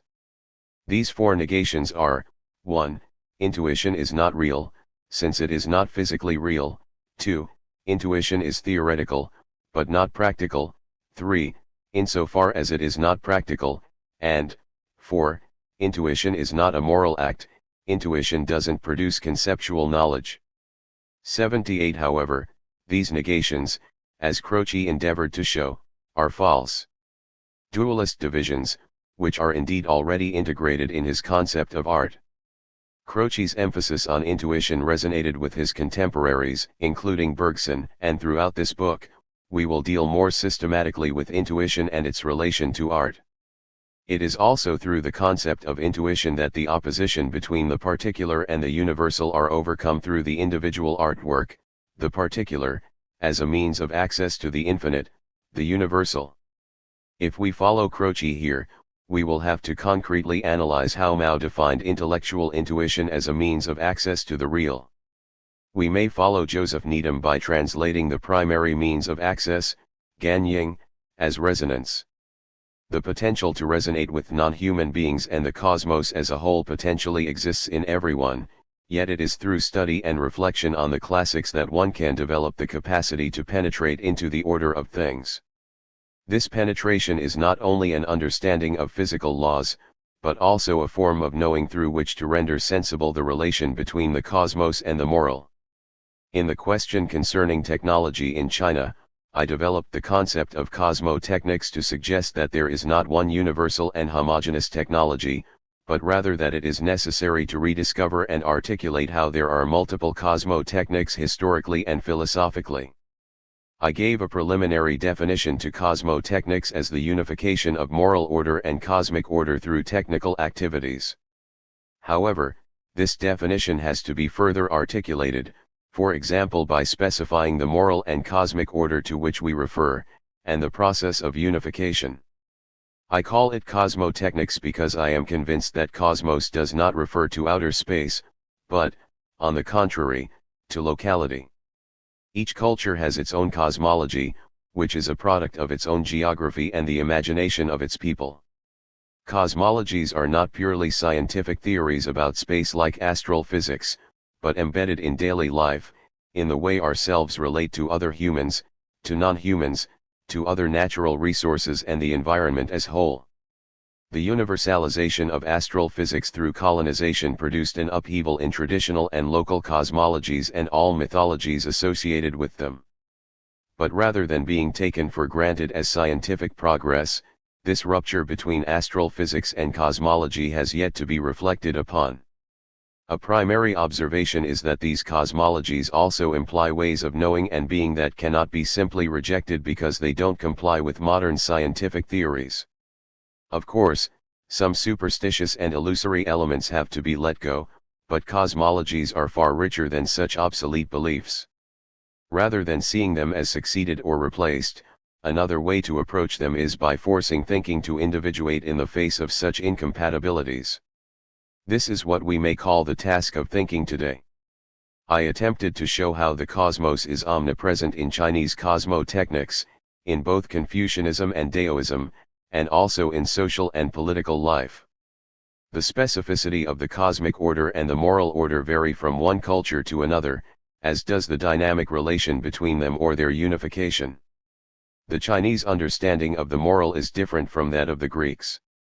Morality in Chinese thought is an appreciation of the kindness of heaven and earth, since they give birth to 10,000 beings, while ethics in Greek tragedy is a struggle between the public and the private, gods and mortals.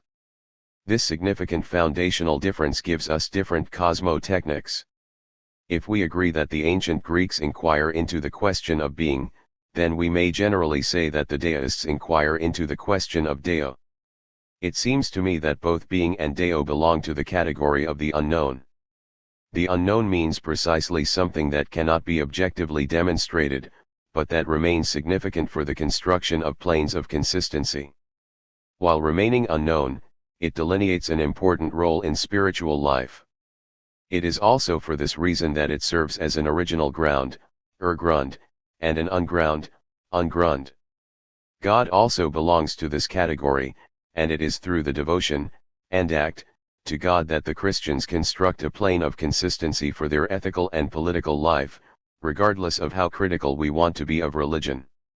Jesus Christ, as one of the most enigmatic but concrete figures in the Christian religion, is another unknown, who through his death and suffering reunites God and people of faith, creating a new plane of consistency based on Christian universal love. The Greek notion of being is neither the Christian God nor the Chinese Deo, since such inquiries are always closely associated with a local and historical psychology and epistemology. We know that since Plato's teaching, the question of being is conceived as the inquiry of eidos, which resides in the ideal world separated from human reality. Aristotle's empiricism moves the inquiry from the ideal eidos to the morph, an alteration operating on the same set of registers as his opposition to Plato's criticism of tragedy. This metaphysical understanding of being for Heidegger stands as the beginning of the fall of Western philosophy, the beginning of forgetting of being Sehenswürdigkeit, which unfolds itself as the history of Western technology. In The Great Image Has No Form, or on the non-object through painting, François Jullien pointed out that the Chinese didn't pay much attention to the question of form, because the question of being is not central to Chinese thought. In other words, Chinese thought is not ontological, and it is through Chinese philosophy that he proposes a deontologization of the West. In a very speculative way, Jullien suggests in The Impossible Nude that the absence of nudity as a subject in Chinese painting can be explained by the fact that form, as that which captures the essence of being, is not considered as the highest expression of art. Jullien's observation was also affirmed by philosophers such as Mao Zedong. 79. Attempting to map Aristotle's four causes within Chinese philosophy, Mao arrived at the conclusion that in Chinese thought, there is no place for the formal and the material cause. One can only think of the efficient and final causes indicated by Qian, heaven, and Kun, earth, the first two hexagrams of the I Ching. In Chapter 2, I will attempt to systematically formulate the logic of Qian. Qian is a recursive thinking that is not Tragist, but deist. This comparison of two recursive forms may show some affinities, and it is also for this reason that Needham placed Chinese thought, Schelling's philosophy of nature, and Hegel's dialectics in the same category as organismic thinking. However, the cruelty is that, like erotic love, thinking can become a total stranger to its object at the point where it supposedly attains the highest intimacy with the latter. For now, we can say that instead of form, the Chinese inquire into Dao, which is neither being nor nothing. In another context, the Kyoto school founder Kitaro Nishida once claimed that the philosophical inquiry of the West is based in being and that of the East is based in nothing. 80. Note here that nothingness is equivocal, since the nothingness of Daoism deviates from the nothingness of Japanese Buddhism, which also differs from the nihil in Western thought. We will come back to Nishida in Chapter 3, but for the moment we can say that Dao is neither being nor nothing, since the Chinese didn't develop a principle of contradiction, except in the logical school of names, in the same way the Greeks did. I mentioned at the beginning of the introduction that Vernant, when responding to Jacques Journet concerning the absence of anything like Greek tragedy in China, said that oppositions man versus gods, invisible versus visible, eternal versus mortal, permanent versus changing, powerful versus powerless, pure versus mixed, certain versus uncertain were absent in China. I have serious doubts that this is the case at all, since if we look into Laozi's Dao De Jing, its 81 paragraphs are full of oppositions. For the Daoist, oppositions ranging from the most abstract to the most concrete are omnipresent, as expressed by the words opposition, or turning back, is the dynamic of Dao. It is not that there is a lack of opposition, but rather that there is a lack of contradiction. Though a polarity is established, instead of discontinuity, meaning contradiction, one sees continuity. Here we will call it an oppositional continuity, and it is central to the logic of Qian. We may be able to say that, at least in both ancient Greece and China, oppositions are necessary for their logics and cosmologies, but the ways oppositions are resolved vary from one to the other. Therefore, the very concept of freedom and the way that freedom, the ultimate possibility of resolving oppositions and contradictions, is achieved also varies from one to the other. Aesthetic thinking is first of all an aspiration towards such resolutions, which we find in both tragedy and shan shui painting. In Greek tragedy, the contradiction has to be overcome through the will of the hero, and it is also this will and courage that grants him or her a status between the mortal and the immortal. This overcoming is sublime, and therefore also violent. It is an overcoming of suffering through the affirmation of suffering as necessary, as we saw in Schelling, and as Nietzsche would later describe as the laugh of Zarathustra. The laugh of Zarathustra is the self-overcoming of the tragic hero, and it transcends the opposition between freedom and destiny.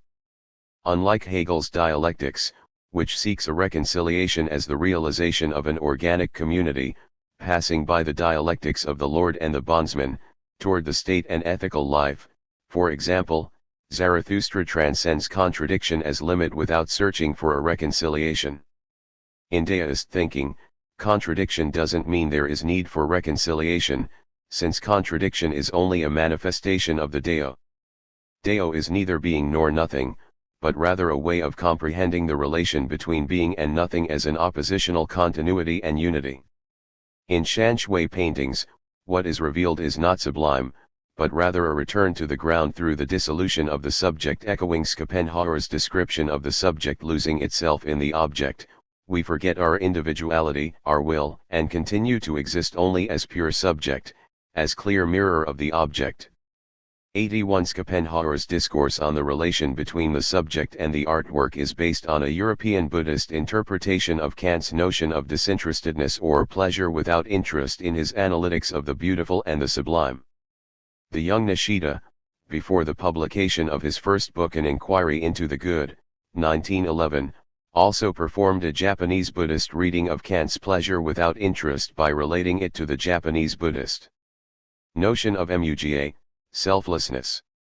82. It will easily get confused if we don't carefully study these different modes of access, which could be said to converge under a general category called pleasure without interest. We will attempt to elaborate on the means of access of Shan Shui painting in Chapter 2 and Chapter 3. The sublime in Western art is primarily a form of overwhelming or shocking in the paintings of J.M.W. Turner, for example, which forces the subject to transcend shock by recognizing his or her own freedom. Nature is here used, gebraucht, according to Kant, to serve the recognition of human freedom by transcending the shock that cognitive faculties fail to grasp. In so doing, the human subject is no longer overwhelmed by nature, but transcends the shock through contemplation, producing in him/herself the feeling of respect, Achtung. In Chinese painting, there is no overwhelming nature, but rather blandness.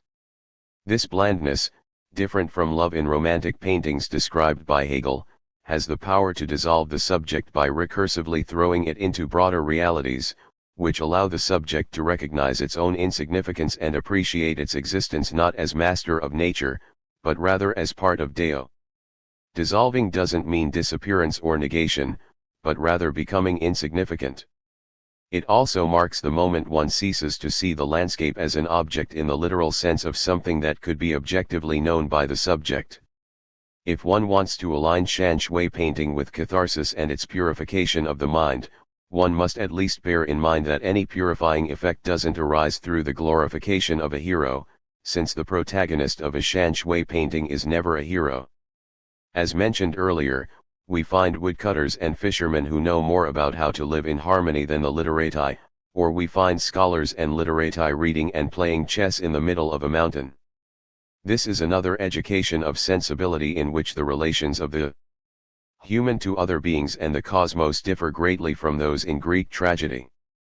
In a Shan Shui painting, there is a quest for the meaning of existence that is neither posed as a challenge or confrontation between human and nature, nor as a question of eros in terms of a desire for the impossible object in Platonic love. Rather, it is a liberation of oneself, though unlike the Nietzschean subject who transcends the human, this liberation renders oneself as insignificant in order to arrive at harmony with other beings. Shan Shui painting became the dominant form of painting after the Song dynasty literati, since it functions precisely as a reminder of the sensibility that is suppressed in pragmatic political and social life. Politics should allow a social and aesthetic life grounded in happiness, one concerned not primarily with material abundance, but rather with what the Song Confucians called the happiness of Confucius and Yun Hui. Yun Hui was a student of Confucius, and a favorite of the master. What a fine man Hui was! One container of rice, one dipperful of drink, living in a back alley. Others couldn't have endured the gloom of it, but he never let it affect his happiness. What a fine man Hui was! 83. As a person who knows what happiness means, Yun Hui behaves according to Li, rituals, rites, and acts with Ren, benevolence. In Book 7 of the Analects, Confucius admires Yuk Hui again, eating simple food, drinking water, a bended arm for a pillow. There's happiness in these things too. Wealth and eminence gained by unrightful means are to me mere drifting clouds. 84 The happiness of Confucius and Yuk Hui was the central maxim of Song Neo-Confucian self-cultivation, especially passing from Zhou Dunyi, 1017 to 1073, to the Cheng brothers. This notion of happiness is not only based on self-restraint, but also on the recognition of human finitude and the necessity to listen to and act according to the resonances between heaven and earth. This echoes what Zhuangzi says in Chapter 2, Theory of All Equal Things. About the relation between knowing and living, there is nothing in the world bigger than the tip of an autumn hair, and Mount Tai is little. No one has lived longer than a dead child, and Pengzu died young. Heaven and earth were born at the same time I was, and the 10,000 things are one with me. 85 The first two sentences suggest that there is no such thing as the biggest or longest, since all scales can only be relative. Only by recognizing this can we understand that the human being lives among 10,000 things and are themselves part of 10,000 things as a whole. We may have risked simplifying both Trajist thinking and Daoist thinking by setting up a contrast between them, but it is crucial to recognize the differences in order to reflect upon the question of diversity as a possibility for moving forward. Otherwise, we will be doomed to repeat the saying that all cows are gray in the night or all theory is gray. What does moving forward mean here? It means that both art and philosophy have to respond to the crisis of their epoch in order to transform a crisis into a radical opening.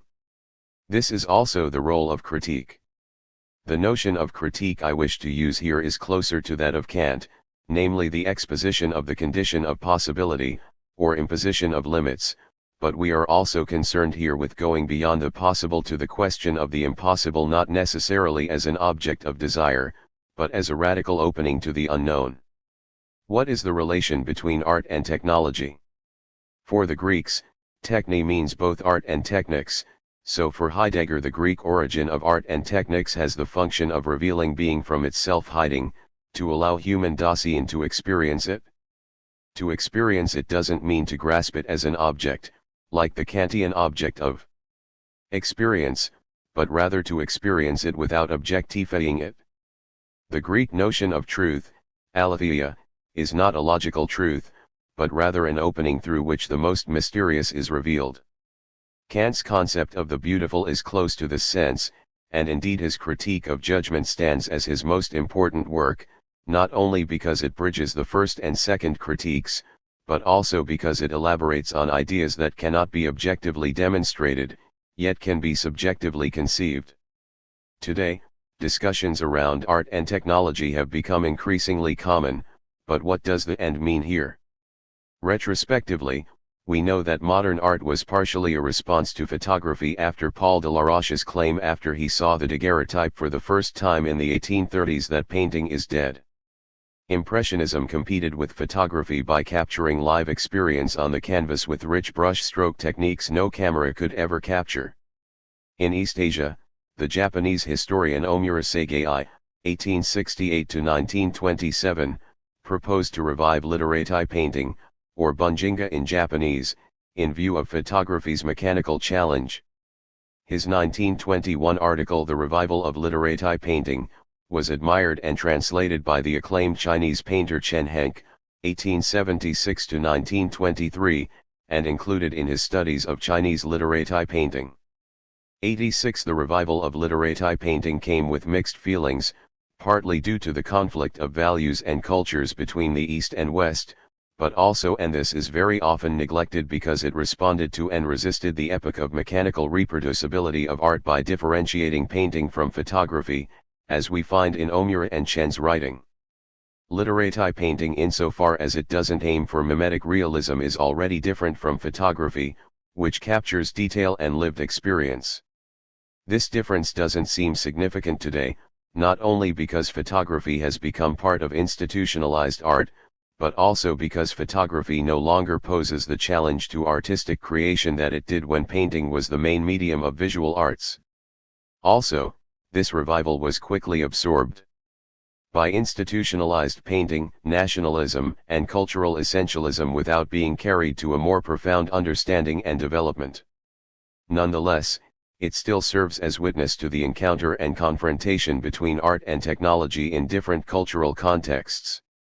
Indeed, the end in art and technology has a rather different meaning in our time. Today, when we say art and technology, we mean global art and we mean digital technology, and the end implies art using technology. But what does use mean here? Does it mean the instrumentalization or appropriation of technology by art, as we see in works using augmented reality and virtual reality appropriated from industrial products? Or does it, more precisely, in quasi-Heideggerian language, reopen the question of being as the unknown? 87 Here we must reiterate that questioning the unknown or being for Heidegger is an attempt to reopen the question of technology and locality, technology in the sense that art can also open the possibility of technology by providing the imagination of a technodiversity, locality in the sense that if we tentatively follow Nishida that Western philosophy concerns being and Eastern philosophy concerns nothing, then reopening the question of the unknown through technology affirms the irreducible difference of the multiplicity of modes of thinking, aesthetic, technical, moral, philosophical, etc., in different cultures and territories. For any effort to reappropriate modern technology, whose essence is enframing, gestal, we have to first inquire into the status of machines today. To do so, we will have to take a shortcut through the history of media technology from photography onward. In Recursivity and Contingency, I attempted to show that the current understanding of technology is often mistakenly confined to an 18th and 19th century image of machines as homogeneous and repetitive automata, as in Karl Marx's observation of machines in Manchester's factories. Toward the end of the 18th century, the concept of organism was mobilized against that of mechanism, and the most important philosophical discussion was initiated by Kant in his Critique of Judgment. Kant's Critique of Judgment sets up what I call the organic condition of philosophizing. This means that philosophy, insofar as it wants to exist at all, has to become organic. This epistemological rupture between Cartesian mechanism and Kantian organicism gave new life to philosophy, which we can observe among the Romantics and the post-Kantians. This organic form of thinking continues into the early 20th century, particularly in the work of Alfred North Whitehead and Henry Bergson, whose philosophy of organism resonated with 19th century critiques of industrialism and mechanization. Philosophies of organism became prominent in the 20th century, manifesting in systems theory, process philosophy, and most significantly cybernetics. Norbert Wiener's 1948 Cybernetics, or Control and Communication in the Animal and the Machine, seems to have declared the end of the opposition between machine and organism. In its first chapter, titled Newtonian Time versus Bergsonian Time, Wiener shows that the modern automation exists in the same sort of Bergsonian time as the living organism, and here there is no reason in Bergson's considerations why the essential mode of functioning of the living organism should not be the same as that of the automation of this type. In fact, the whole mechanist-vitalist controversy has been relegated to the limbo of badly posed questions. 88. One may argue that vitalism is different from organicism, as many biologists such as Needham did, but they point to the same opposition between machine and organism. Wiener's claim that cybernetics has overcome the opposition means that cybernetic machines are able to assimilate the behavior of organisms. The logic of cybernetics can be extended far beyond a theory of machines, and indeed in second-order cybernetics, it was used for the analysis of almost all domains of knowledge, notably through the systems theory of Niklas Luhmann and Heinz von Foerster. If we take Wiener's claim seriously, we can say that cybernetic thinking has become the principle of technological development in recent decades. We arrive at two possible conclusions concerning the status of machines today. First of all, digital cybernetic machines are becoming organic, in great contrast to the machines of the 18th and 19th century. 89 Secondly, these machines are no longer individual self-contained machines, but gigantic systems, banking systems, social networks, social credit systems, smart cities, and so forth. A philosophical inquiry needs to be carried out to understand the foundations of our concept of machines today and to see what is at stake. This new status of machines announces, first, that the dualist logic of antithesis between organism and machine, subject and object, animal and environment, has already been overcome by recursive operations, feedback, structural coupling, and so forth. Second, the becoming organic of machines is in the process of producing a new totality through exponentially stronger connectivity and algorithms. Let us recall that toward the end of the 18th century, Schelling and Schiller, among others, wanted to overcome the enframing of mechanism which expresses itself in both laws of nature and laws of the state through the organic, which then becomes the ideal model of the tragic for Schelling and the play drive for Schiller. We might even say that Schelling's philosophy of tragedy was possible because the organic became the condition for philosophizing as a break from mechanism, and tragic art represented an organic form, or even an form, that transcends mechanical forms. If from Schelling onward until the 20th century, this organic form has triumphed in embryology, philosophy, and even sinology, it has been appropriated by, and, more importantly, realized in, cybernetics. And if cybernetics claims to master the organic form that allows it to overcome the distinction between machine and organism, subject and object, then the opposition between machine and organism, which gives life to a philosophy of tragedy, has to be rethought or even reinvented in the face of cybernetics today. It is worth mentioning that Heidegger's reading of cybernetics, on the other hand, sees the organic as the mechanical technological triumph of modernity over nature. 90 His effort can be considered as moving beyond the enframing of organicism, which we will scrutinize in Chapter 1. Bernard Stiegler stands as one of the most significant tragist thinkers of technology in our own time. Again, tragist here means overcoming the accident as catastrophe by affirming it as necessity. In Stiegler's work, technology attains its highest therapeutic sense and reconnects with the tragist spirit of the ancient Greeks. This is extremely rare among commentators on technology today, who are mainly focused on ethics, as if that can be the only contribution of philosophy. It is also through a tragist reading that we can justify that Prometheus had to redress the fault of his brother Epimetheus, who forgot to distribute skill to humans after doing so for all other animals, by stealing fire from the Olympian gods. His brother's accident, due to ignorance and forgetfulness, had to become necessary. Prometheus, as written by Aeschylus, is a tragic hero who chose to stand on the side the mortals instead of the Olympian gods, and the punishment of his hamartia being bound to the cliff and having his liver eaten by eagles each day is also an affirmation of his destiny, the liberation of the Greek Dacian through fire, the symbol of technology. Prometheus, indeed, my friends, feel pity at the sight of me. Chorus: did your offense perhaps go further than you have said? Prometheus: yes, I caused men no longer to foresee their death. Chorus: what cure did you discover for their misery? Prometheus: I planted firmly in their hearts blind hopefulness. Chorus: your gift brought them great blessing. Prometheus: I did more than that, I gave them fire. Chorus: what? Men, whose life is but a day, possess already the hot radiance of fire? Prometheus: they do, and with it they shall master many crafts. 91. Fire is the first technics, regardless of whether it came from Prometheus or other mythological figures of other cultures. Prometheus's fire, however, is not simply technics, but primarily a symbol of revolt. 92. According to the myths recounted by Protagoras in Plato's dialogue, the human being is without qualities before acquiring skills through fire, which are not innate. By the same token, modern technology has to be criticized, but also affirmed as the necessary default through which philosophy can continue. Stiegler calls this accident or contingent event a quasi-cause. 4. 91. Aeschylus, Prometheus Bound and Other Plays, London, Penguin, 1961.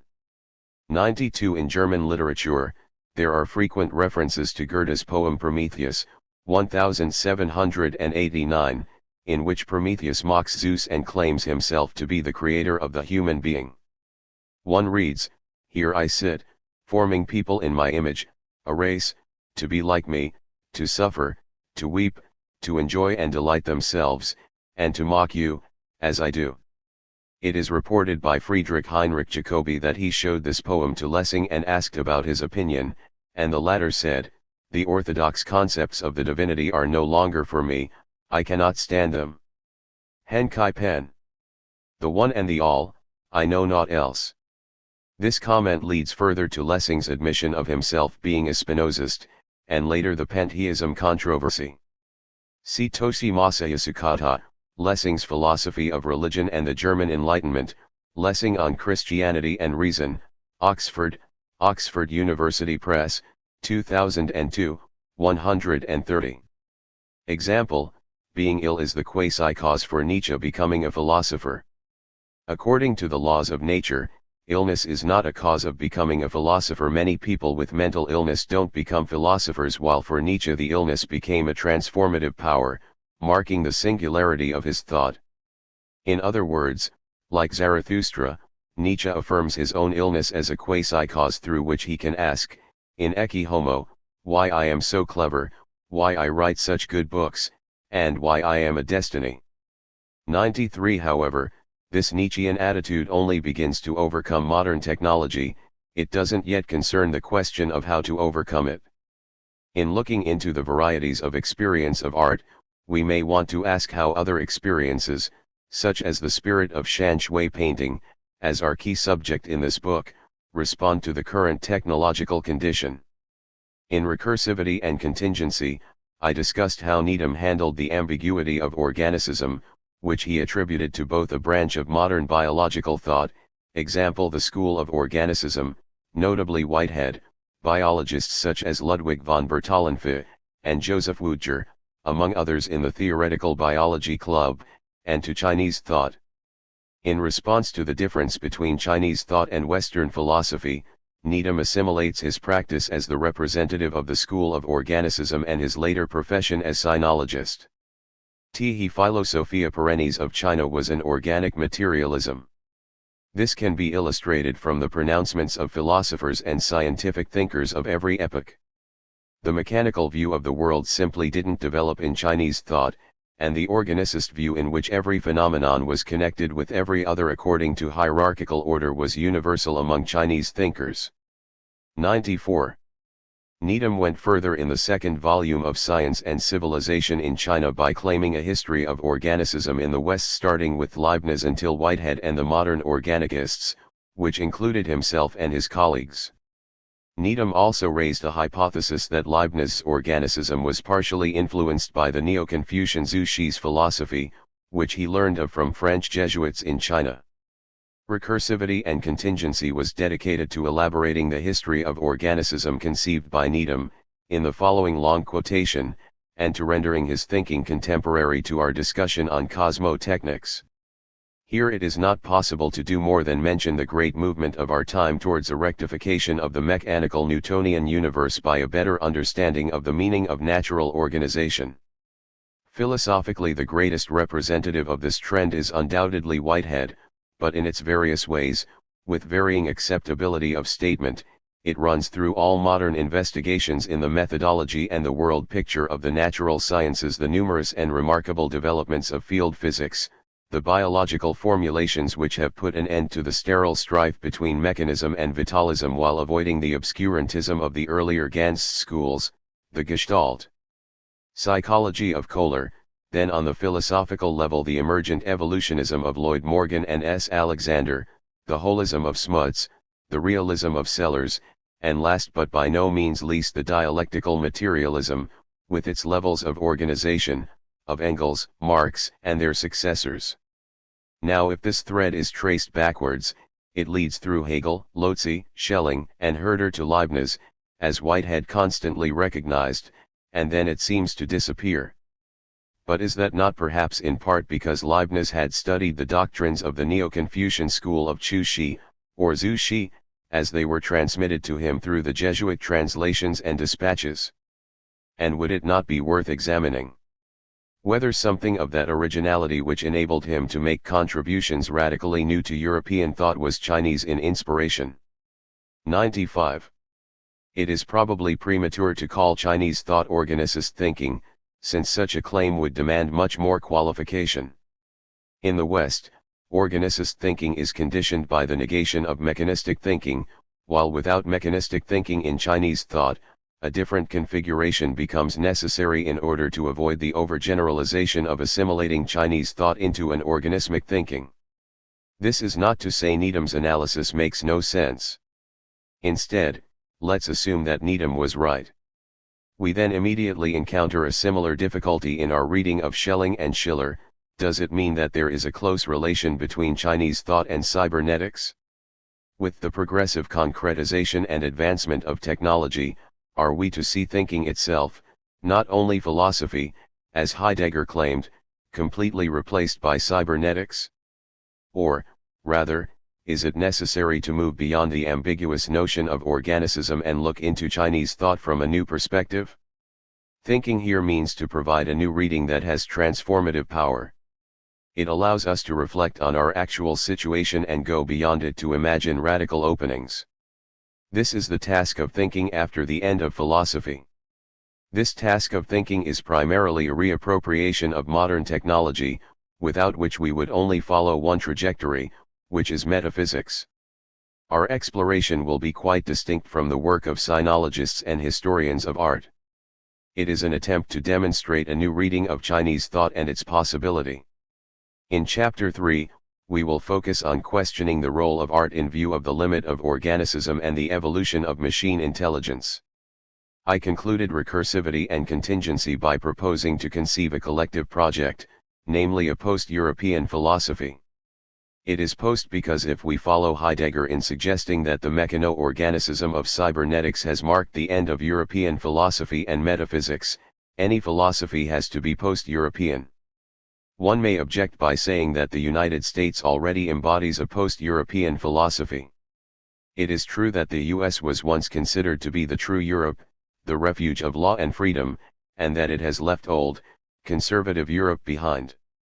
But with the shift of geopolitical focus from the West to the East and its imperialist foreign policy in the 20th century, the US became a continuation of old Europe, as Carl Schmitt rightly stated. The presupposition and foundation of everything that one could call the novelty of the Western Hemisphere disappeared, both ideologically and in reality.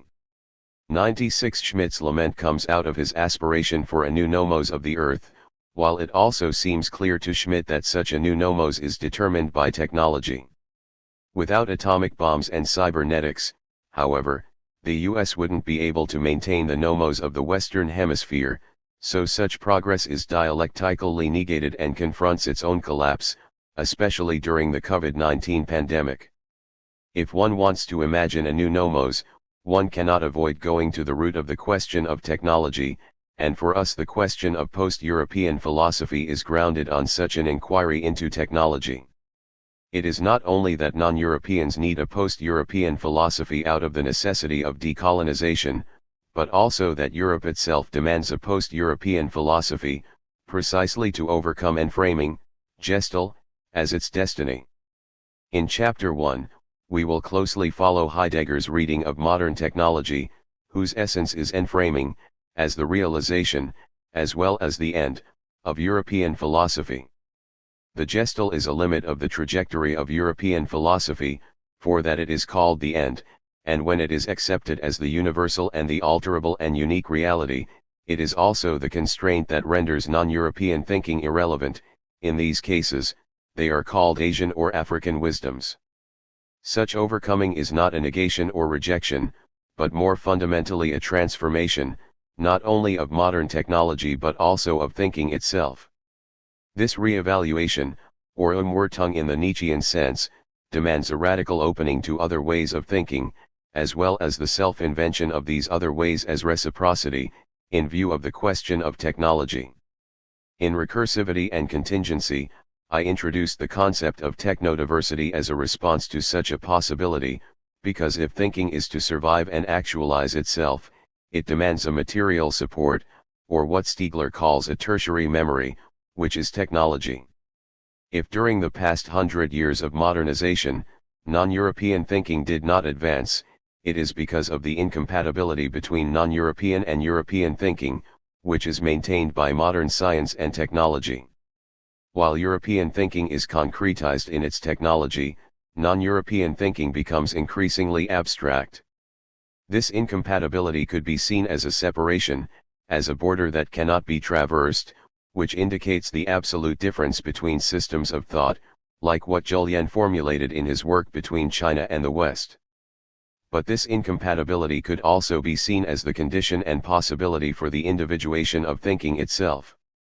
There is a need for something new to emerge, but how can such thinking attain its full force and lead to a reform of culture at large? After Heidegger's End of Philosophy, we had French theory, post-structuralism, and more recently speculative realism, yet they all operate on the self-critique of Western philosophy. Like Heidegger, thinkers in these traditions attempt to find a way out of Western thinking itself by thinking with and against the ancient Greeks. Such a possibility immediately implies a limit, since it is only an incompatibility with itself. Individuation takes place when tension, both internal and external, doesn't exercise a binary logic, a straightforward immunological reaction. This is the condition of thinking after globalization, after what Heidegger calls the beginning of the world civilization based upon Western European thinking. After the end of philosophy, we search for a new beginning in both philosophical and aesthetic thinking to counter the revival of religion as a means of governance and social and political stratification. Aesthetic thinking provides the most intuitive access to the world and cosmos, based on which philosophical thinking can penetrate into specific conceptual questions and contribute to aesthetic thinking by restructuring it. It means that aesthetic thinking and philosophical thinking form a recursive loop mediated by technoscience. The end of philosophy doesn't mean that one should invent another universal thinking to replace the old one because it is outdated, or that such universal thinking is already realized in cybernetics and modern technologies, as Heidegger suggested. The task is to go beyond a universal cybernetic thinking that bypasses the question of locality, and beyond a geopolitics defined by competition over digital technologies that promise a technological singularity or intelligence explosion. 97 Instead of aspiring to a new universal language and thinking, it is necessary to go back to the question of locality. This is not opposed to the universal and the particular, or to the relative, so I am not advocating the aesthetic nominalism Theodor Adorno attacked in his aesthetic theory. Adorno associates aesthetic nominalism with both resistance against authority and celebration of bourgeois individualism, such as the abandonment of genre as a definition of art and the return to the artwork itself. 98 Adorno criticized aesthetic nominalism for burying the universal, and for its inability to distinguish art and non-art. Instead of overcoming the universal, aesthetic nominalism simply dismisses it. This was Adorno's criticism of Croce. While it doesn't seem that Croce really dismissed the universal, it is true that he refused to give the universal a proper name. 99 For the same reason, Adorno considers Kantian philosophy fundamentally nominalist. 100 We must reject this, as Kantian philosophy is a constant and meticulous search for the universal. The universal and particular are two dimensions of existence, but they are not two substantially mutual exclusive beings that can never be reconciled. Indeed, the universal and particular exist at the same time in different orders of magnitude and in different dimensions of existence. They can also express themselves in each other, even though the universal is not fully reflected by the proper name that we force on it, such as logos, deo, absolute nothingness, or the beautiful. I am willing to call myself a universal relativist or a relative universalist, which exemplifies the oppositional continuity I mentioned earlier. This is the reason why, since the question concerning technology in China, I have proposed to think locality philosophically and think philosophy locally with regard to the question of technology. China is an example of such a locality, while there are also many other localities within such a locality. How can these localities contribute to the development and imagination of technology instead of simply subordinating to it? At stake is the question of thinking, for which questions of political identity and nationalism provide no exodus. Our urgent task is to formulate a methodology to go beyond simple oppositions and naive unities. However, we must emphasize that China is only one example for understanding such diversity, and in order to understand it, we must attend to the question of locality without falling prey to protofascisms or what I called earlier a straightforward immunological reaction. 101 Art is the experimental mode of thinking between philosophy and engineering, especially in the way the disciplinary divisions of our education system are no longer able to respond to the challenges of the 21st century. Likewise, it is probably the task of art to deterritorialize itself beyond the present confinement within the art market and the so-called contemporary art industry. More fundamentally, I emphasize art's capacity to augment our senses and to educate our sensibility, a capacity captured in Klee's claim that painting makes visible what is invisible. Shan Shui painting demands a different sense and sensibility compared to tragic art. The inquiry into the varieties of experience of art is first of all a proposal to study the augmentation of the senses and the modes of its operation. This is fundamental to the quest of being in the West, or that of Deo or absolute nothingness in the East. It involves a cultivation of an aesthetic and philosophical intuition, which is declining due to another type of augmentation of the senses through technologies, for example human enhancement. There is a long history of media technologies concerned with sense perception that I cannot elaborate here. But I can simplify it in terms of two orders of magnitude or scales, one of which zooms in, as the microscope in the 18th century did, and as accelerators now do to observe particles. The other zooms out, like looking at the Earth from a satellite. With this equipment we are able to hold the smallest and the largest thing we can imagine. Augmenting the senses in this way is about improving the capacity of the senses, but not about developing other senses that would allow us to preserve and renew our relations with other beings and the world itself. Scientific thinking wants to improve the capacity of the senses, while philosophical thinking wants to develop other senses. It is in art that both can be united. Therefore, the relation between art and technology is not yet determined. The exploration of the varieties of experience of art will serve only as an invitation to think collectively the task of art and its possibilities, by taking a detour in order to move forward.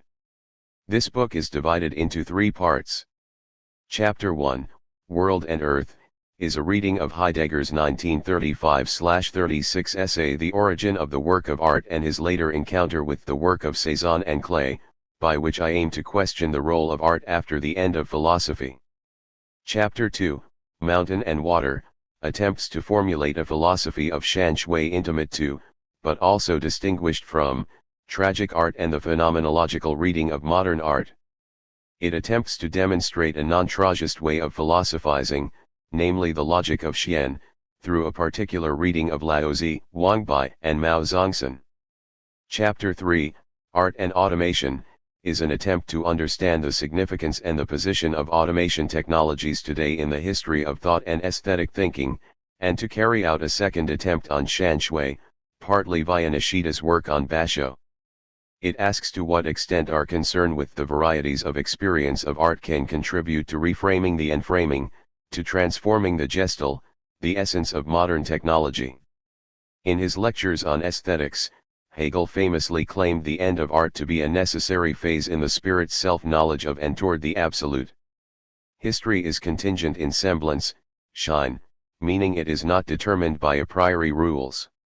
Historical progress, on the other hand, is not random, because it is motivated by a necessity identified with the autonomy of reason moving toward an objective and concrete universality, the absolute.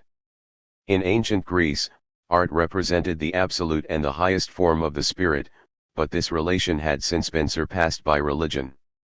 Art might be used as an element of religion for symbolism in icons, for example, but it no longer represented proper knowledge of the absolute, because devotion, and act, is a higher mode of the spirit's pursuit of the absolute and of freedom. Hegel then claims that the highest form is no longer art or revealed religion but rather philosophy. As the true theodicy, philosophy is the highest mode of apprehending the absolute idea through living concept, Begriff. 1. For Hegel, this transition from the art of ancient Greece to Christian religion and then to philosophy after the Enlightenment presents the milestones of the culmination of the Geist and the journey of reason's self-knowing and its occupation with truth. Art, considered in its highest vocation, is and remains for us a thing of the past. Thereby it has lost for us genuine truth and life, and has rather been transferred into our ideas instead of maintaining its earlier necessity in reality and occupying its higher place. 2. Hegel is not saying that art doesn't exist or will cease to exist. That would be absurd considering the great artworks being produced in his own time, not to mention that the Greeks already had religion and that art remains of great importance for Christianity. What Hegel means is that the position art, especially tragedy, held in the spiritual life of ancient Greece no longer obtains, yet it remains as testimony of a previous stage of spirit. 3. In Hegel's dialectical method, or his triadic play, art, religion, and philosophy are presented as three different stages of the spirit's knowledge of the absolute in history, giving us the exteriority of art, intuition and imagination, the interiority of religious experience, feeling and representation, and the sublation of oppositions by philosophy, or logos, pure and free thought. 4. For the ancient Greeks, art was both religion and philosophy, but with the arrival of Christianity, art was no longer sufficient to capture the full movement and complexity of the spirit.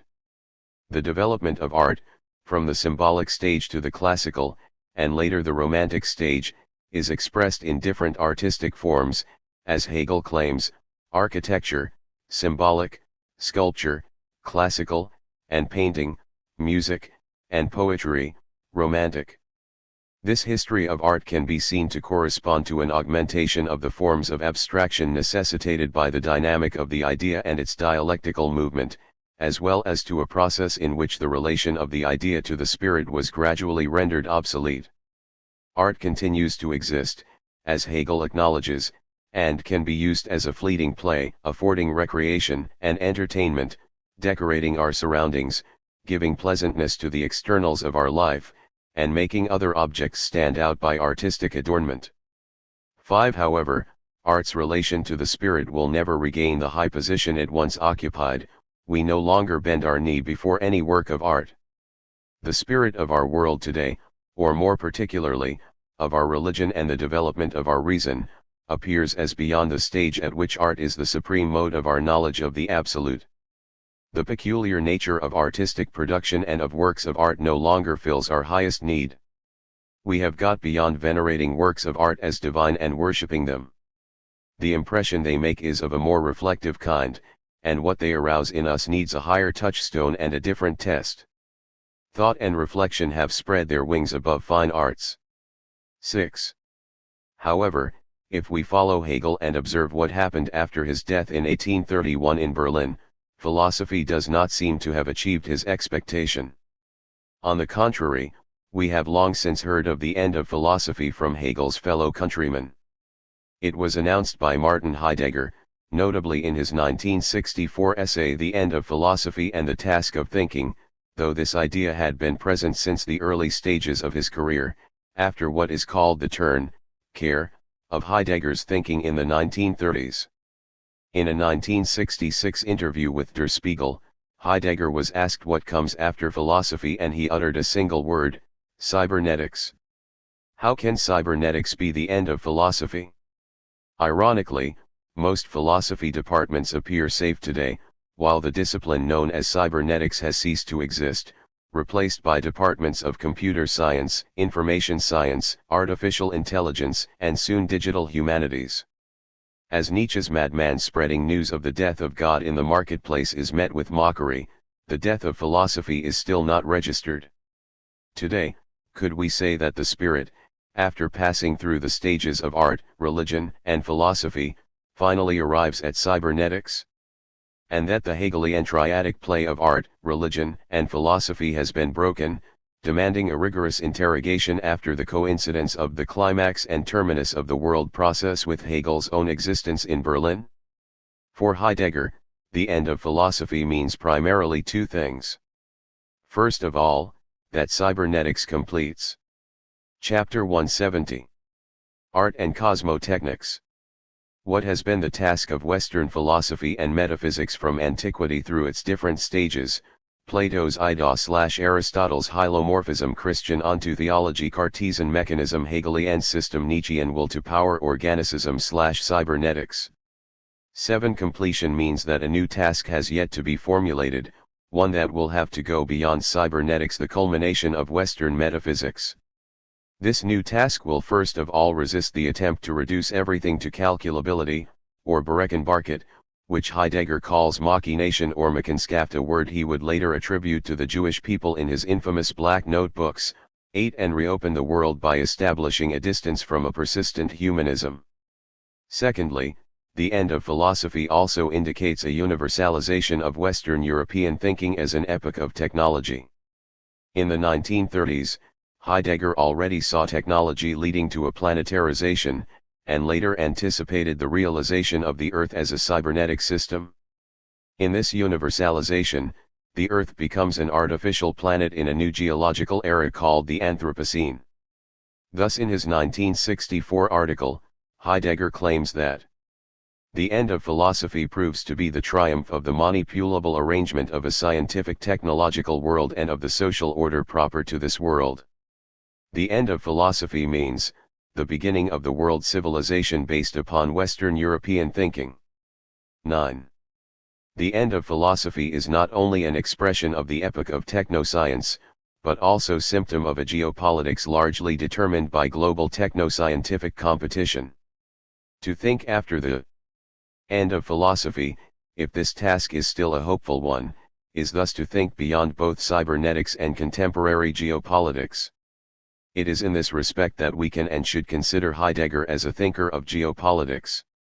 For this reason, let us start our inquiry on art with Heidegger, who declared the end of European philosophy and prepared a path for questioning art in the age of complete absence of questioning.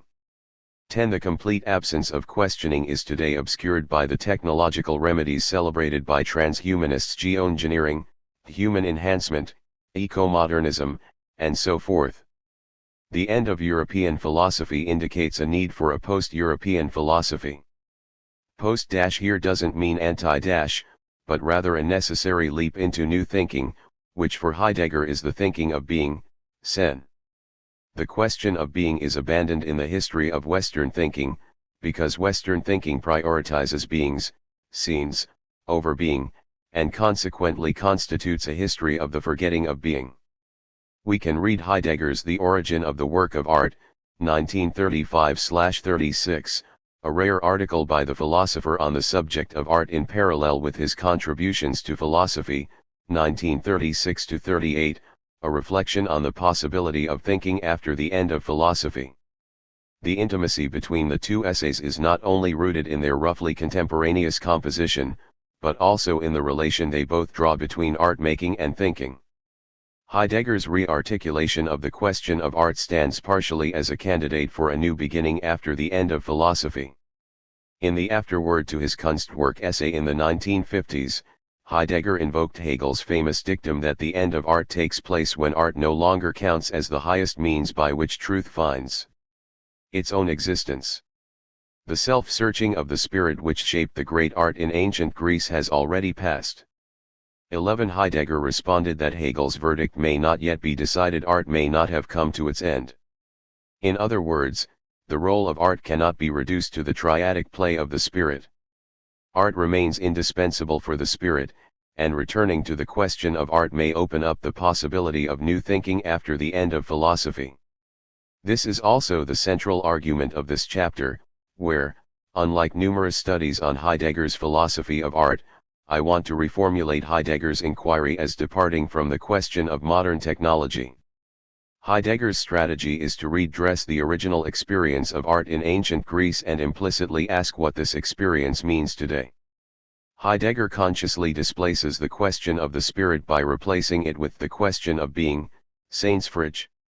The judgment that Hegel passes in these statements cannot be evaded by pointing out that since Hegel's lectures, we have seen many new artworks and art movements arise.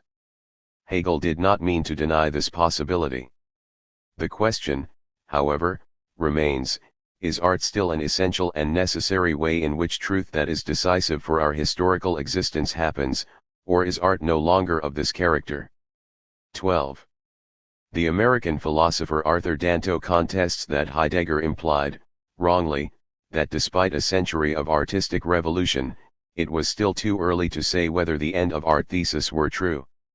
13. According to Danto, Heidegger was wrong because he didn't see that the end of art doesn't mean the end of artistic creation, but rather the closure of a particular relation between the spirit and art.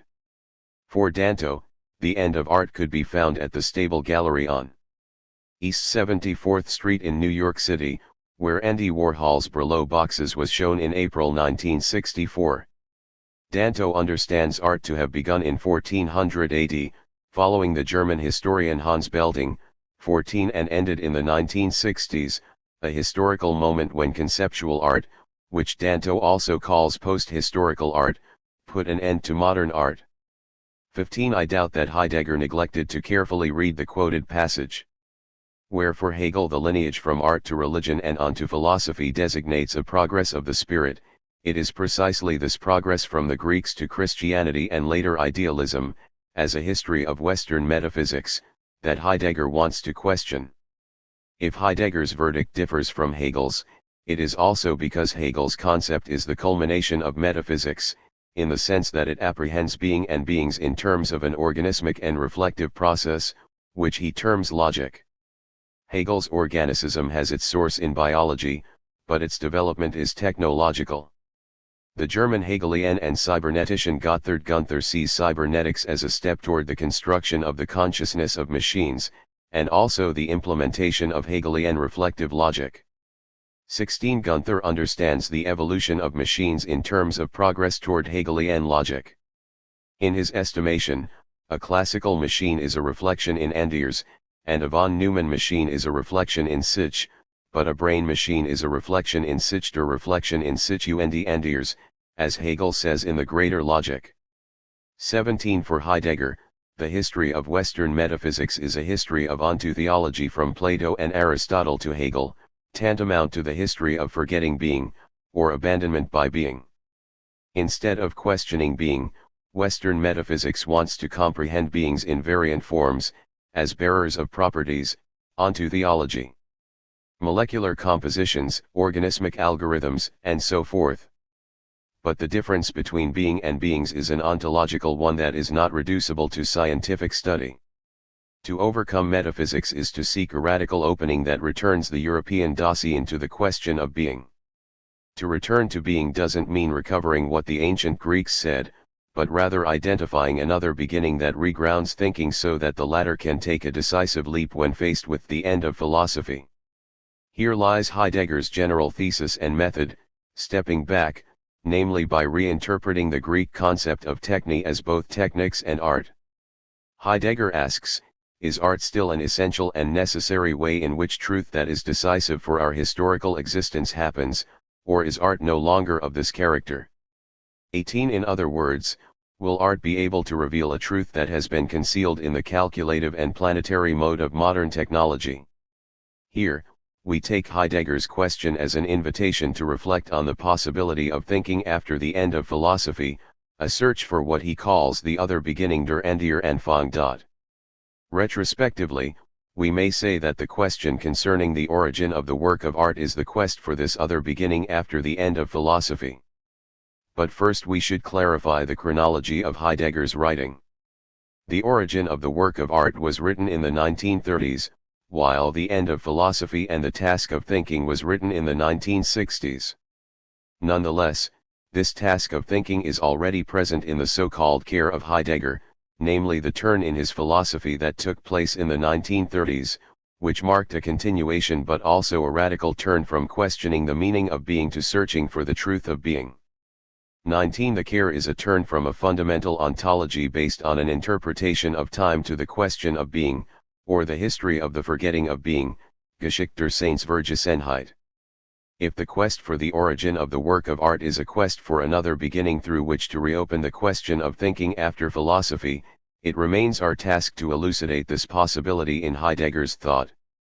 The traces may not be as explicit in the origin of the work of art as in his later works, such as The Provenance of Art and The Determination of Thinking, Die Herkunft der Kunst und die Bestimmung des Denkens, a text Heidegger presented in 1967 at the Art Academy in Athens, or, as many authors have speculated, in his encounter with the work of Paul Cézanne and Paul Klee, which seems to have influenced and confirmed his later reflection on art.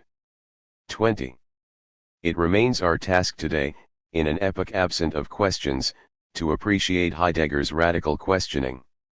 On one hand, it invites us to reflect on the role of art in the landscape of thought, especially after the conceptual art that emerged in the 1960s. At first glance, this other beginning through art seems to repeat what the generomantics such as Novalis and Friedrich Schlegel proposed, that philosophy, due to the limit in its knowledge of the infinite, must be subordinated to art, especially poetry. 21. Here lies a significant difference. For the Romantics, their anti-philosophical gesture also leads to the subordination of art to religion, and therefore to the destruction of any autonomy of art. 22. For Heidegger, however, though he often uses the word God, he makes no recourse to Christian belief. On the other hand, we also have to ask how such a fundamentally European project can be interpreted in our time, nearly 60 years after the publication of Heidegger's End of Philosophy, when Americanism and Sino-Futurism turned the earth into their battleground amid unprecedented economic competition and military expansion. This current reconfiguration of geopolitics doesn't change the epistemological hegemony that Heidegger announced in 1964. Sino-Futurism may replace Americanism in the near future, yet there is no opening to the future in this shift.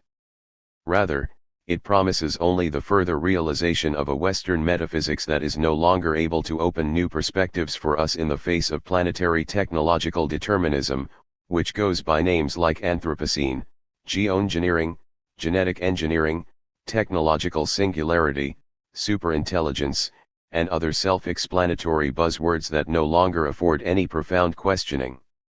Technological determinism means first of all surrendering thinking to a narrow technocracy, limiting the way the world is understood and operated to a particular understanding of technology and its future, while that same technology meanwhile promises that everything is possible.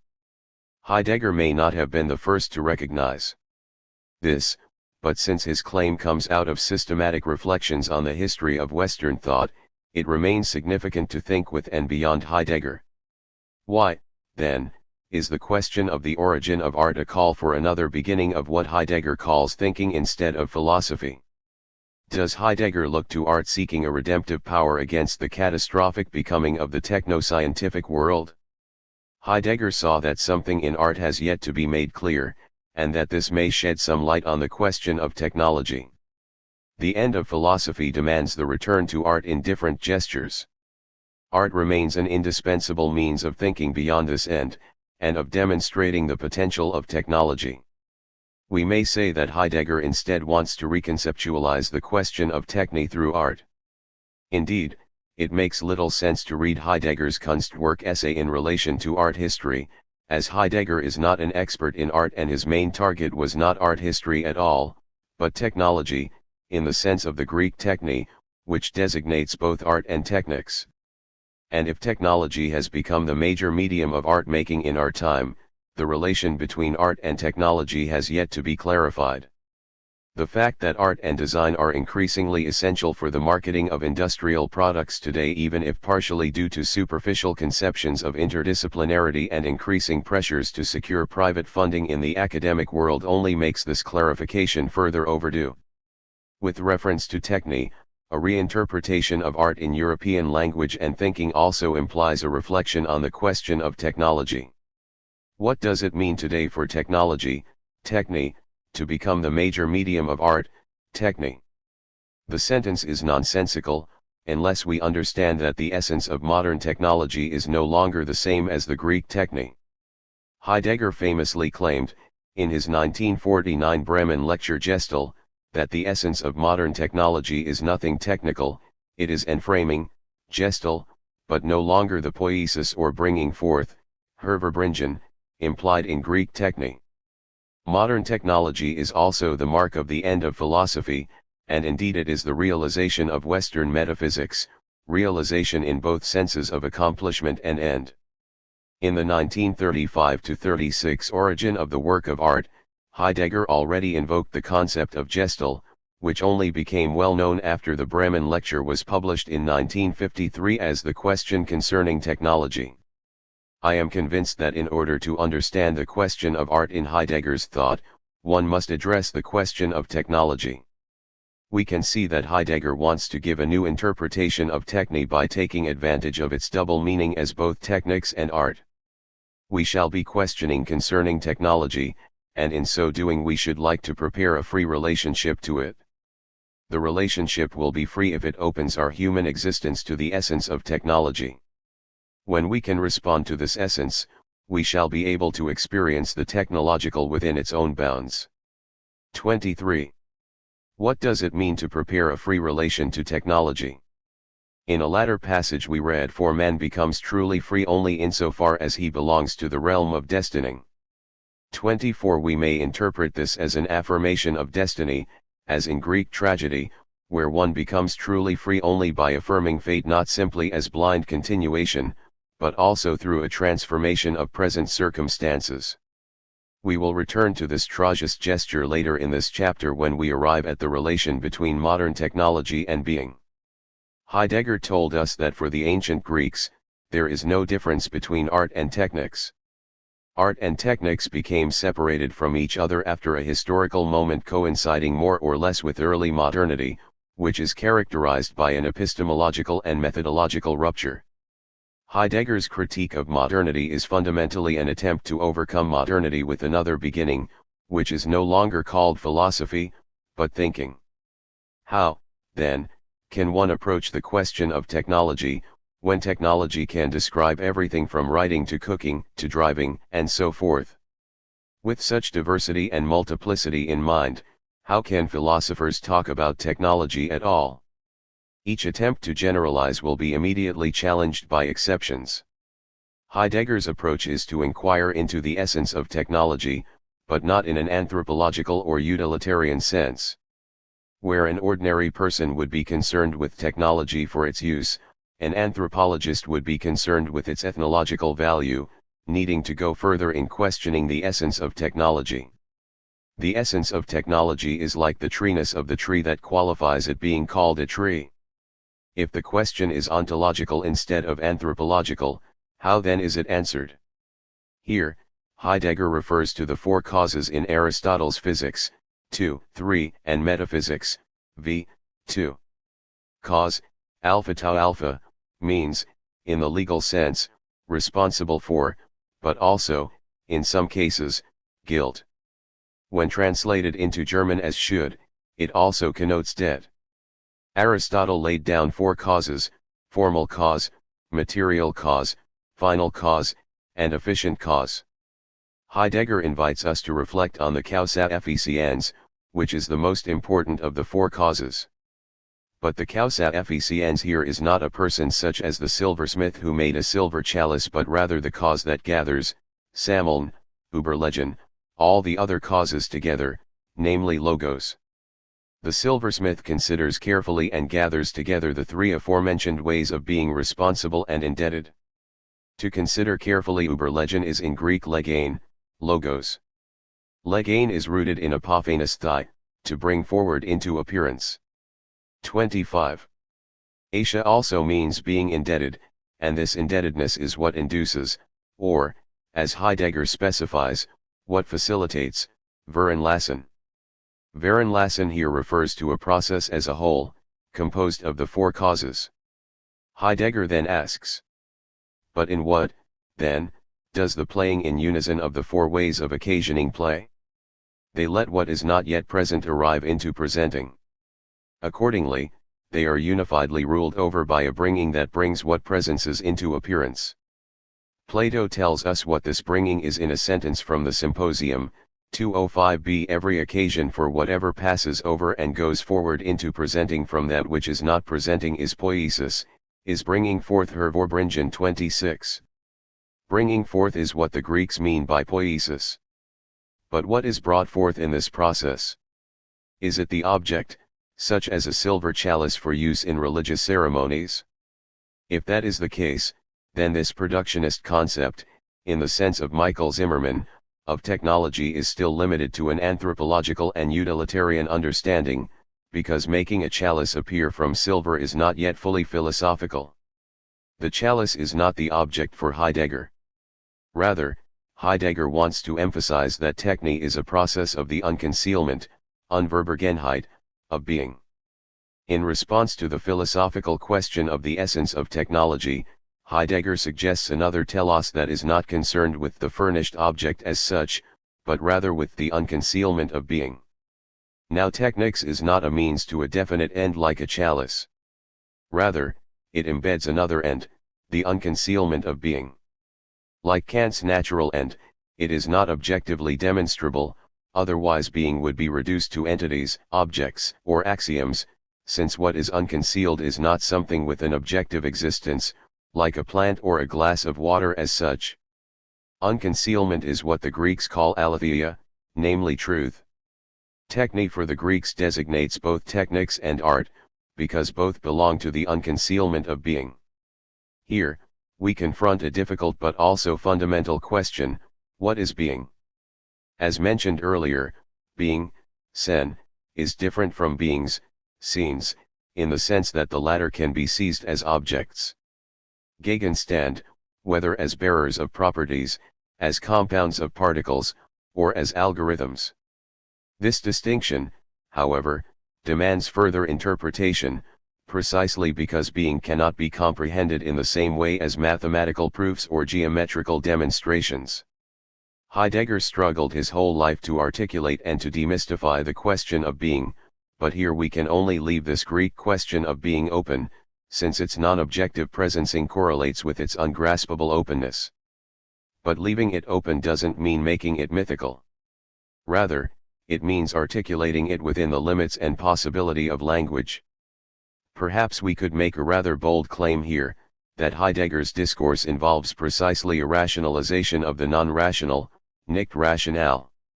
27. This implies, firstly, that being is neither rational nor irrational, it is non-rational. Secondly, it implies that rationalization doesn't necessarily mean making something logically deducible or mathematically calculable, but rather it creates a new consistent plane for thinking. Some authors suggest that non-rational faculties include emotions, Spinoza, the will, Schopenhauer, the unconscious, Freud, and so forth. 28. But one can also include a variety of terms not demonstrable under these categories, such as logos and deo, among others. 29. The non-rational for Heidegger, however, seems to have little to do with the emotional, even though mood, Stimmung, was central to the analysis in being and time. The non-rational is not God, but a God, ein Gott, or the Hölderlin-inspired last God, letztes Gott, which is found not in extraterrestrial intelligence but in the world itself. It is in the world, but 6,000 feet beyond man and time. The last God is that which is beyond calculation and beyond the teleology conceptualized according to the essence of man. Like the rose is without why, it flees from scientific causalities. This gesture is therefore fundamentally anti-humanist since it primarily resists the totalization of rationality. This reflection on the last God also conditions the other beginning after European philosophy, which for Heidegger has been tantamount to humanism since Plato.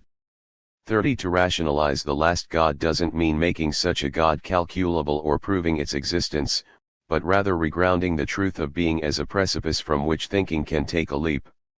This leap demands a rationalization and regrounding of the non-rational in order to allow thinking to be consistent with itself and refuse to fall prey to a mere gesture. In Heidegger's discourse on techne, the technical and artistic process is a form of rationalization of the non-rational, which does not make thinking rational but rather consistent.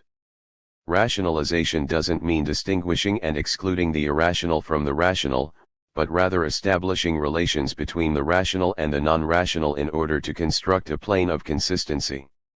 Heidegger calls it the preservation of being or the regrounding of truth. Toward the end of the question concerning technology, he uses terms such as forkwaran, waran, gwaran, which means generally to last, to convey the sense of essence. What does the preservation of being mean? To preserve something means allowing it to last. Preservation is also a form of taking care, facilitating instead of limiting it, such as by positing it as a mere object to be consumed. This process of rationalization is central to cosmotechnical thinking, which considers that an essential task of technology is to inscribe the non-rational, or more concretely to unify the cosmic and the moral. What the Greeks call dike, often rendered into English as justice, according to Heidegger, means primarily joint/juncture, fug. This juncture reveals itself in the confrontation between nature and the human, between overwhelming being and violent techniques. This is not only limited to Greek thinking. Indeed, among the Chinese, the Indians, and many other cultures, we find different ways of rationalizing the non-rational, which imply different logics, epistemologies, and epistemes, sensibilities. Heidegger sees that modern technology no longer shares with the Greek techne its essence as bringing forth or pieces.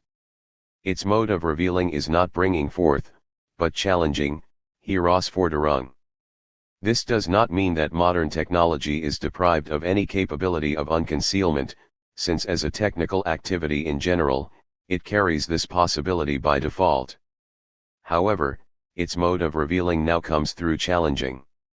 What does this difference consist in? Modern technology depends on epistemologies informed by modern science, and modern science depends on modern technology as an apparatus in experiments and research. This mutual informing shares something in common, which Heidegger calls the triumph of method, Sieg der Method. 31. I suggest that what characterizes modernity is an epistemological and methodological rupture that leads to a complete world picture, Weltbild, as Heidegger might put it. 32. We know that after the Renaissance return to Greek philosophy, science became very much grounded again in the apodicticity of geometry, as we see in the work of Kepler, Galileo, Newton, and of course Descartes. In addition to such a systematic approach of geometrization, science also advances with what is known today as experimental science, which Francis Bacon, Robert Boyle, and others advocated. 33. What is significant is not the return to geometry as much as the rediscovery of a scientific method. The domination of natural science in the modern era is largely due to a triumph of its method, which led to a new world picture in which every being could be analyzed in a generalized way, and through which beings on Earth came to be considered as decomposable and analyzable, namely mathesis universalis. Today, the method that has evolved since the scientific revolution of the 17th century bypasses various other transformations to assume the form of cybernetics. According to cybernetics, every being can be understood to compose feedback loops that operate according to the measurement of information. For example, the movement of grasping a cup of coffee involves many feedback loops occurring in different parts of the muscular and nervous systems.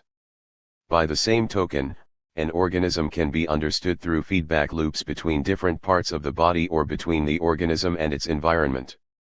Cybernetics no longer relies on ancient hylomorphism and dualism, but rather constitutes a new method, a unifying logic to grasp being in its totality, and as such, it may appear organismic, yet it is fundamentally a triumph of the scientific method over nature. In this sense, we can understand what Heidegger says about modern technology's mode of revealing no longer bringing forth, but challenging. And yet the revealing that holds sway throughout modern technology does not unfold into a bringing forth in the sense of poiesis. The revealing that rules in modern technology is a challenging herausfordern, which puts to nature the unreasonable demand and that it supply energy that can be extracted and stored as such. 34. What does modern technological activity's unreasonable demand mean here? It presents itself as both challenge and violence.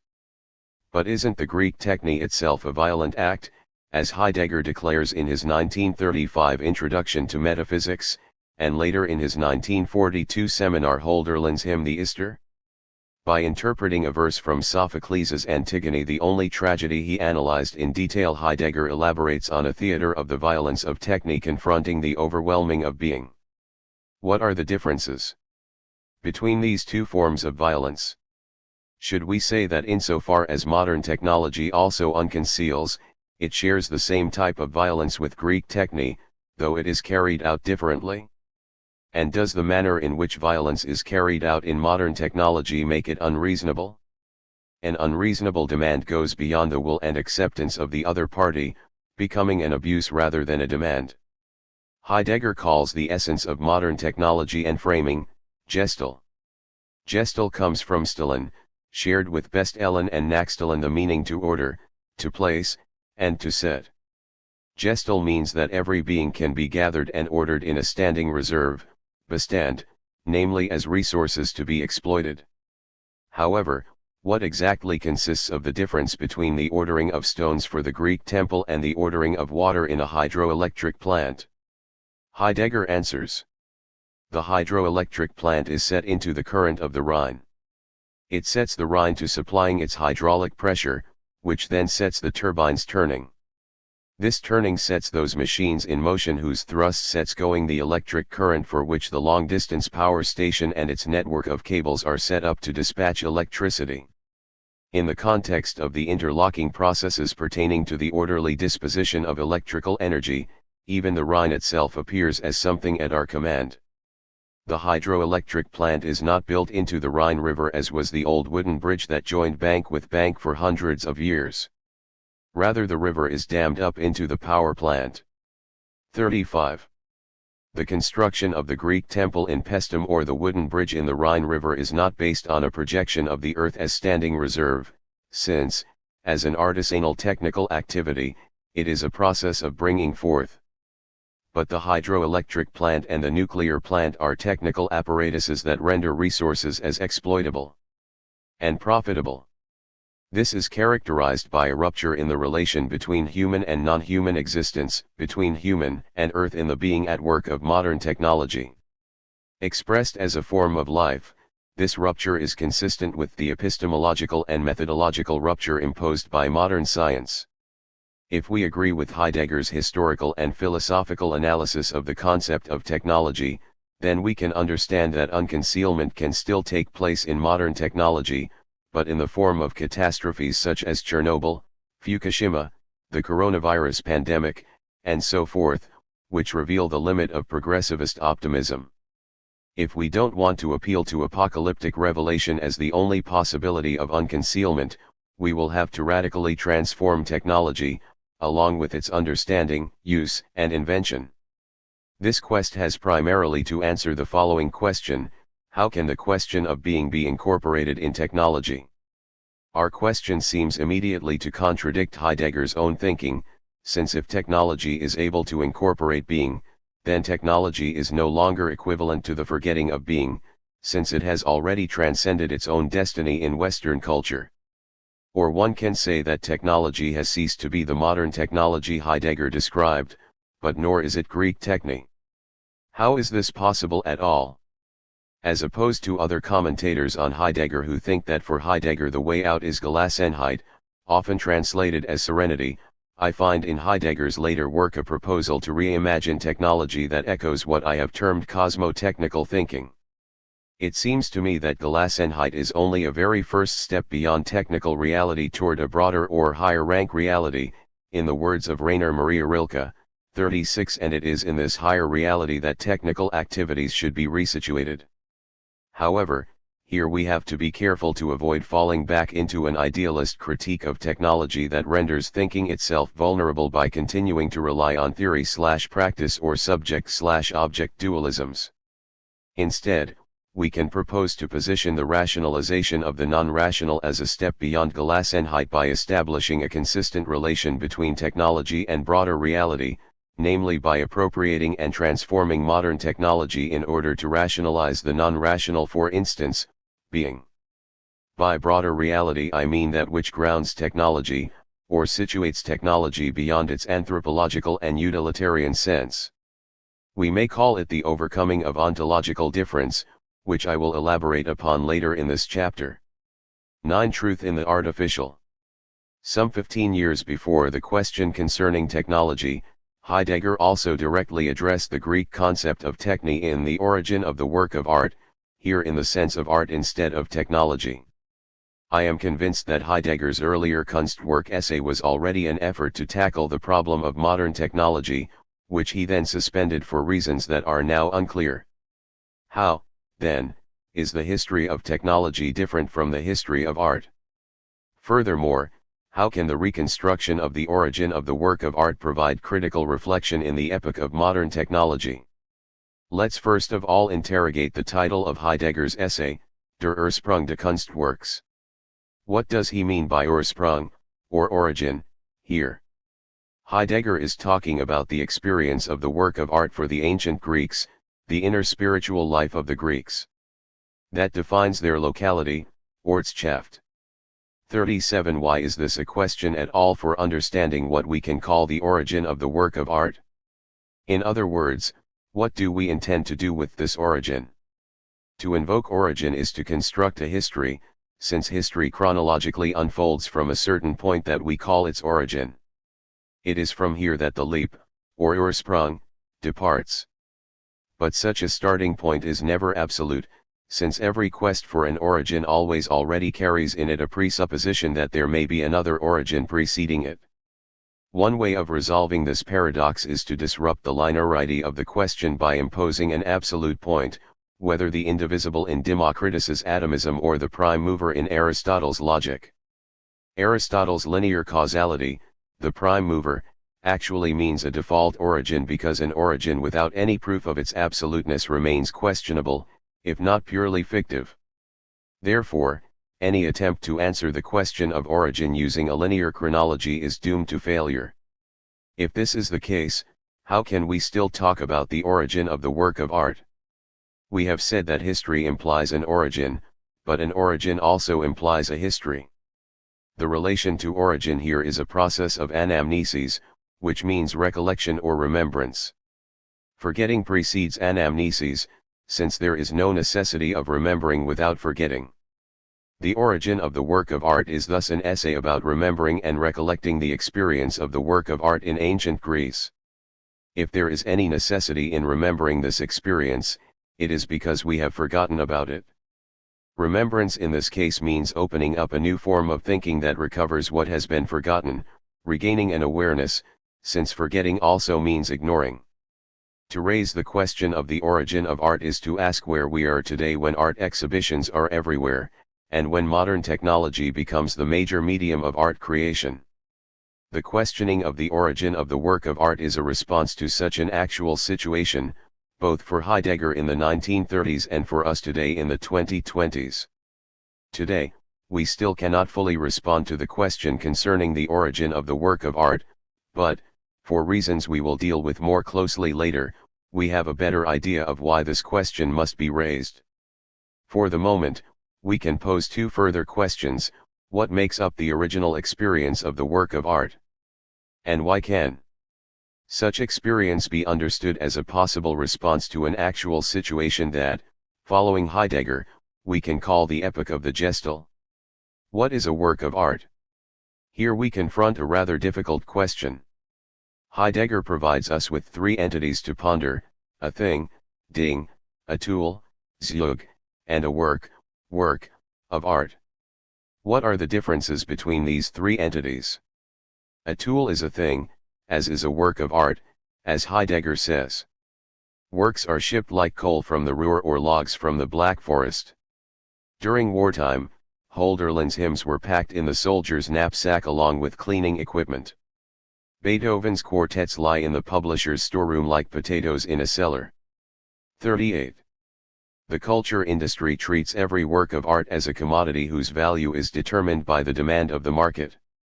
In this sense, a work of art is nothing different from a mere thing like a piece of coal or a potato. But what kind of thing is it? What makes it different from a tool? What makes sculpting different from chair making? What is at work in a work of art?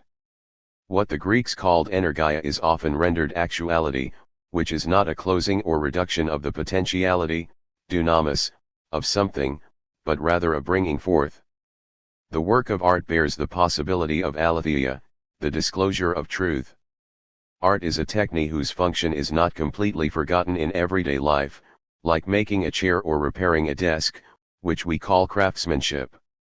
Turning against Aristotle's categories in the Nicomachean Ethics, e.g. the distinction between praxis and poiesis, Heidegger suggests that as techne, art is not necessarily about making something, but rather a way of knowing. According to classical philology, poiesis by default has its end, for example, in a product, ergon, because it demands an externalization of the soul. Praxis, on the other hand, doesn't necessarily have a product, since it involves more of an internalization, a return to the interiority of the soul. The highest form of praxis is phronesis, namely practical wisdom or prudence. However, for Heidegger, techne is not necessarily about ergon, but rather a way of knowing. In this case, can techne even be said to be poiesis at all? In Being and Time, Heidegger analyzed concern or preoccupation, Besorgen, with the everyday use of tools, as well as the already there, Schande, of history, but he didn't approach it from the relation between techne and being. It is only after the care in Heidegger's thinking that we understand the history of technology as tantamount to the history of the forgetting of being. Therefore, it is reasonable when Jacques Tamanillo claims that the interpretation of techne is one characterization of Heidegger's turn in the 1930s. We may, however, want to remind ourselves of a nuance. In Introduction to Metaphysics, Heidegger associated techne with a way of knowing, while in The Origin of the Work of Art, he associated techne with art not only knowing, but also doing. What is important about the work of art is not only its end product, but that which is at work in the work. This being at work is not the ergon, but energia. What is at work is presented as the stride, between the world and the earth, the prelude to an event. But why between world and earth, and not heaven and earth? Or between heaven, earth and the human, as it would have been in Chinese thought? Is this world and earth relation particularly Greek or Occidental, namely a local experience? Generally speaking, we can see that the world belongs to the anthropo in the sense that humans opened the world onto and out of the earth. Yet the anthropo also belongs to the world, since without the world as such there would be no Dasein of the Greeks or anyone else. The world did not emerge from the earth all of a sudden, but rather out of a long struggle or confrontation with the earth. This is the condition of Greek tragic thinking, since it involves first of all a conflict, an antagonism, without which there would be no progress. This is not only self-evident in one of the greatest plays of Sophocles, Antigone, but also in Heidegger's own interpretation of this play. The earth is that which closes on itself, and the world is that which manifests from the earth. They present not only two forces, but also two realities, one the Greeks call physis, and the other techne. The world is only possible when there is a way of knowing through which it can be constructed, conceived, and transmitted from generation to generation. The world worlds, Weltweltet, but it is through techne that such worlding, Verweltlichung, is possible. The world is historical insofar as its relation to the earth is also historical in the sense that the dynamic between the two changes over time. The world that we inherit today is not the same world that the ancient Greeks experienced, nor is it the one that our grandparents experienced. The earth is the ground without which the world is not possible. Physis, however, tends to close itself, to turn away from Dasein, as Heraclitus says, nature loves to hide. The turning away of the earth is also the concealment of being. What is concealed remains to be unconcealed. The world is not the unconcealment of the earth, but rather the struggle between the earth and the world contains the possibility of unconcealment. This confrontation is also presented in Introduction to Metaphysics as the clash between the overwhelming of being and the violence of the human being, the technical being. Manifold is the uncanny, yet nothing uncannier than man bestirs itself, rising up beyond him. He fares forth upon the foaming tide amid winter's southerly tempest and cruises through the summits of the raging, clefted swells. The noblest of gods as well, the earth, the indestructibly untiring, he wearies, overturning her from year to year, driving the ploughs this way and that with his steeds. 39. The human being, according to this verse from Antigone cited by Heidegger, is to denotaton, translated as the most uncanny. In Heidegger's use, unheimlich is sometimes confounded with not being at home, unheimlich, and monstrous or extraordinary. Ungeheuer. All three words point to the strangeness of technical existence of the anthropo. The confrontation between earth and world is mediated by the invention and use of technical tools. Which is to say that it is through technical activities that Dike manifests and aletheia takes place. A work of art sets a scene in which the strife between earth and world is staged, as demonstrated in Van Gogh's painting of the peasant shoes, which Heidegger referred to in the Kunstwerk essay as a prelude to the event. The equipmentality of equipment consists indeed in its usefulness. But this itself rests in the fullness of an essential being of the equipment. We call this reliability Verlässlichkeit.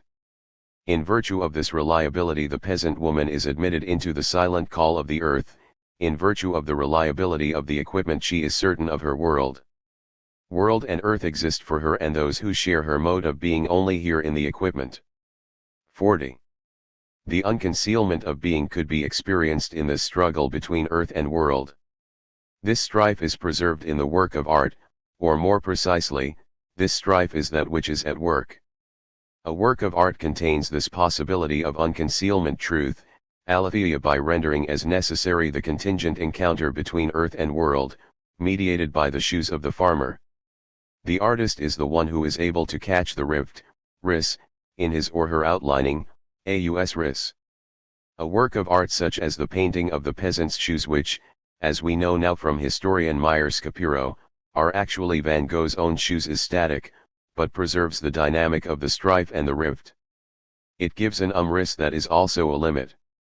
Limiting is here the finite, paras. It is the finiteness of the painting that captures the strife between the world and the earth, which is infinite, apeiron. The work of art does not pacify this strife, but rather preserves, bewahren, it, and herein lies the beautiful, skönhet. Heidegger generalizes the form of the tragic sublime and necessary contradiction between finite and infinite, world and earth, as the condition of truth in the midst of an unresolvable conflict. Truth can be revealed under the condition of a seemingly irreconcilable conflict by way of permanence, which paradoxically also implies untruth, since the conflict cannot be resolved. No conclusion can therefore indicate truth or untruth. Truth has the possibility of being revealed in the being at work of the artwork, but it is never guaranteed in the way of a mathematical proof. Heidegger considers the possibility of the unconcealment of being through the preservation of strife to be fundamental to the work of art. In section 252, titled Dasein and the Future Ones of the Last God in Contributions to Philosophy, Heidegger again takes up the theme of world and earth. World and earth, in their strife, will raise love and death to their highest level and will integrate them into fidelity to the God and into a capacity to endure the confusion, within a manifold mastery of the truth of beings. In the playing out of this strife, the future ones of the last God will reach the event through the strife, and in the broadest retrospect will recollect the greatest created thing as the fulfilled non-repeatability and uniqueness of being. 41. The strife is preparation for, and also the medium through which the future ones Zukunftigen, those who will depart from the other beginning after the end of philosophy, anticipate and reach the event. And this path, as one possibility of art, will be foreclosed when painting is reduced to representation of an outer reality. Heidegger wants to reformulate the sense of poiesis by associating techne with poetry. This is clear when, like the Romantics and Hegel, he says that the determining force of art is the poetic. 42. This association of techne with art targets modern technology, which to Heidegger is no longer technical, but gestal. In the afterword of The Origin of the Work of Art, Heidegger offers a new reflection on the term gestal, which is closely related to Gestalt, which we may call the figural. 43. Gestalt also shares with Gestalt the prioritization of form over matter, through the classical hylomorphism in which form gives identity or essence, ousia, to inert matter. 44. Gestalt and Gestalt both carry the connotation of framing. If Western philosophy has arrived at its end with modern technology, it is because form as the ultimate metaphysical reality has been seized as such, whether in the sense of hylomorphism or in the sense of cybernetics as algorithmic recursion. Such an end calls for another beginning, one that will demand first of all a destruction of Western ontology that clears the ground for reopening the question of being.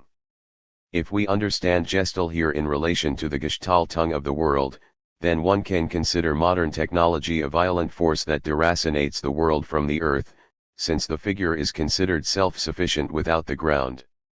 The earth is considered and rendered as only a resource for exploitation, which Heidegger calls the standing reserve, Bestand.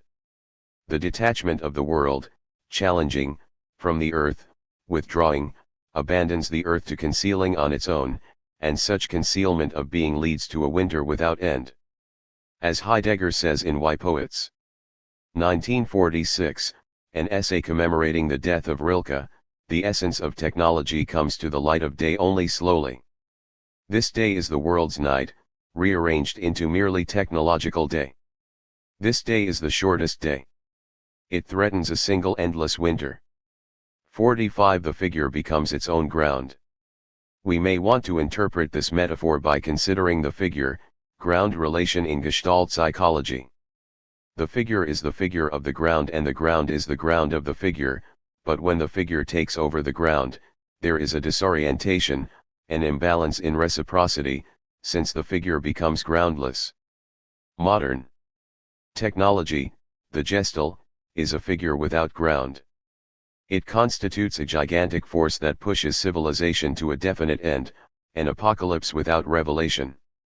We moderns are no longer used to seeing the open, offen, as animals do, as Rilke says at the beginning of the 8th elegy of the Duino elegies, other creatures look into the open with their whole eyes. But our eyes, turned inward, are set all around it like snares, trapping its way out to freedom. 46. The reversal of figure and ground leading to the oblivion of being is parallel, if not identifiable, with the history of metaphysics, realized in modern technology. Toward the end of the 8th elegy we see this apocalyptic collapse of human civilization, and we, spectators, always, everywhere, looking at everything and never from. It floods us. We arrange it, it decays. We arrange it again, and we decay. 47. Heidegger aligns the unconcealment of being with what Rilke calls the open. When human Dasein looks at the world in a narrow and closed way, like a subject scrutinizing an object, the earth withdraws itself. The open is not a scientific object, but rather another name for being. To think together with the open is to take into account that which resists closure and objectification. In this process, the regrounding of truth, the truth of being, becomes possible. Regrounding here means rationalizing the non-rational as the incalculable last God. We have said that the quest for the origin of the work of art is the question of another beginning. But where can one find such a beginning? If the gigantism, das Riesenhaupt, of modern technology, gigantic in terms of metaphysical force rather than the size of the technical apparatus, is in the process of reducing the earth to a mere controllable cybernetic system, then we understand how the task of thinking after the end of philosophy is to overcome metaphysics. Furthermore, overcoming metaphysics cannot only be an enterprise of philosophy, for philosophy must become something else in such a desolate time when it is ever more urgent for modern technology to go beyond its logic of enframing. Heidegger's project of overcoming metaphysics is also a project of overcoming modernity. How, then, is this possible through art? Art already came to pass as Hegel described. However, in order to exit this impasse, shall we claim, as some have, that conceptual art is post-Hegelian art, precisely because it is closer to the idea than to the visual and the representational? This seems insufficient, because even if one established an intimacy between conceptual art and the Hegelian idea, to which we will return in Chapter 3, doing so would still fail to address the impasse of philosophy and the relation between art and modern technology, at the same time as it condemns art to tourism and the art market. As soon as the thrust into the extraordinary ungeheuer is captured by familiarity and connoisseurship, the art business has already begun to take over the works. Even the careful handing down of works to posterity and the science attempt to recover them no longer reach to their work being itself, but only to a memory of it. 48. Today we listen to Bach and Beethoven on streaming services and view great artworks in online databases. The works of the great artists are accessible because of digital reproducibility, a radical democratization of art endorsed by Walter Benjamin in The Work of Art in the Age of Mechanical Reproduction. The extraordinary that belongs to the encounter between spectator and work of art is reduced to familiarity. A tourist at the Louvre in Paris spends less than 3 seconds in front of most paintings, which are only interesting distractions to the Mona Lisa. In Heidegger's Contributions to Philosophy, we read among a list of reasons for the abandonment by being, art comes under the subjection of cultural utility, and its essence is mistaken, blindness to its essential core, to its way of grounding truth. 49. The art historian Heinrich Wiegand Petzet, a former student and close friend of Heidegger, once told the philosopher that he gave a presentation on Paul Klee's work on television. Heidegger, who happened to have watched it at a friend's house, insisted that for an artist like Klee, the medium of television means nothing short of death for his creations. Later, Petzet confessed, "I took the matter to heart, out of responsibility to art and its language, which in any case are threatened by reproduction. I made no more television programs on art." 50. At the end of art, which is now occasioned, Varen Lassen, if we follow Heidegger's use of the word, by the culture industry, the final cause of such works is to become no more than objects of consumerism. Seeking a transformation in art remains a very limited task unless both thinking and political economy are taken seriously. Heidegger refused to engage with political economy, since, contrary to Marx's philosophy, he wanted to seek the possibility in thinking alone. But wasn't thinking the enterprise of philosophers already renounced by Marx in his famous theses on Feuerbach? Heidegger responded to Marx by saying that every attempt to transform the world presupposes thinking, without which any transformation will be blind. Heidegger is right, though Marx was not wrong, since the separation between theory and practice is itself a kind of hylomorphism that has to be rejected though maintaining an attachment to contemporary thought. A philosopher practices her or his theory, which means inhabiting her or his theory as a painter lives within an artistic practice. For a philosopher there can be no opposition between theory and practice. How, then, is it possible to think after the end of philosophy? As we saw earlier in The End of Philosophy and the Task of Thinking, Heidegger claims that the end of philosophy proves to be the triumph of the manipulable arrangement of a scientific technological world and of the social order proper to this world. The end of philosophy means the beginning of the world civilization based upon Western European thinking. 51. In order to move away from this end, there seem to be two paths. One path is to explore the non-European thinking that Heidegger refuses as a remedy, though he remained interested in Zen Buddhism and Taoism. The end of philosophy necessitates a refusal precisely because for Heidegger any attempt to seek resolution in non-European thinking is a disorientation qua deracination, Entwurzelung. Ironically, non-European cultures have already been forced to undergo this process of deracination in order to catch up with European modernity. The second path away from the end is to carry out an anamnesis of its origin, which brings us to the origin of the work of art as well as the provenance of art and determination of thinking, Die Herkunft der Kunst und die Bestimmung des Denkens, a 1967 speech in which Heidegger asks, where is the place of art in the epoch of cybernetics? We have already pointed out that cybernetics is a new triumph of method, Sieg der Method. As epistemology, its organismic nature, in the sense of autoregulation based on feedback and information, distinguishes it from the mechanical paradigm of early modernity, and goes beyond Newtonian classical mechanics and ancient hylomorphism. As logic, cybernetics no longer rests on a dualist logic like subject/object, but a unifying logic of recursivity. For Heidegger, the triumph of the cybernetic method also implies the self-closure of the technological world, precisely because its futurology is based on positive feedback. Heidegger responds by proposing to step back to the origin, to ancient Greece. What is needed is the step back. Back to where? Back to the beginning, which refers us to the goddess Athena. But this step back does not mean that the ancient Greek world must somehow be renewed, and thought should seek refuge among the pre-Socratic philosophers. Stepping backwards means resignation of thinking before world. Civilization, at a distance from it, by no means in its denial, engaging in what in the beginning of Western thought still had to remain unthought, but nevertheless already named and thus prefigured our thinking. 52.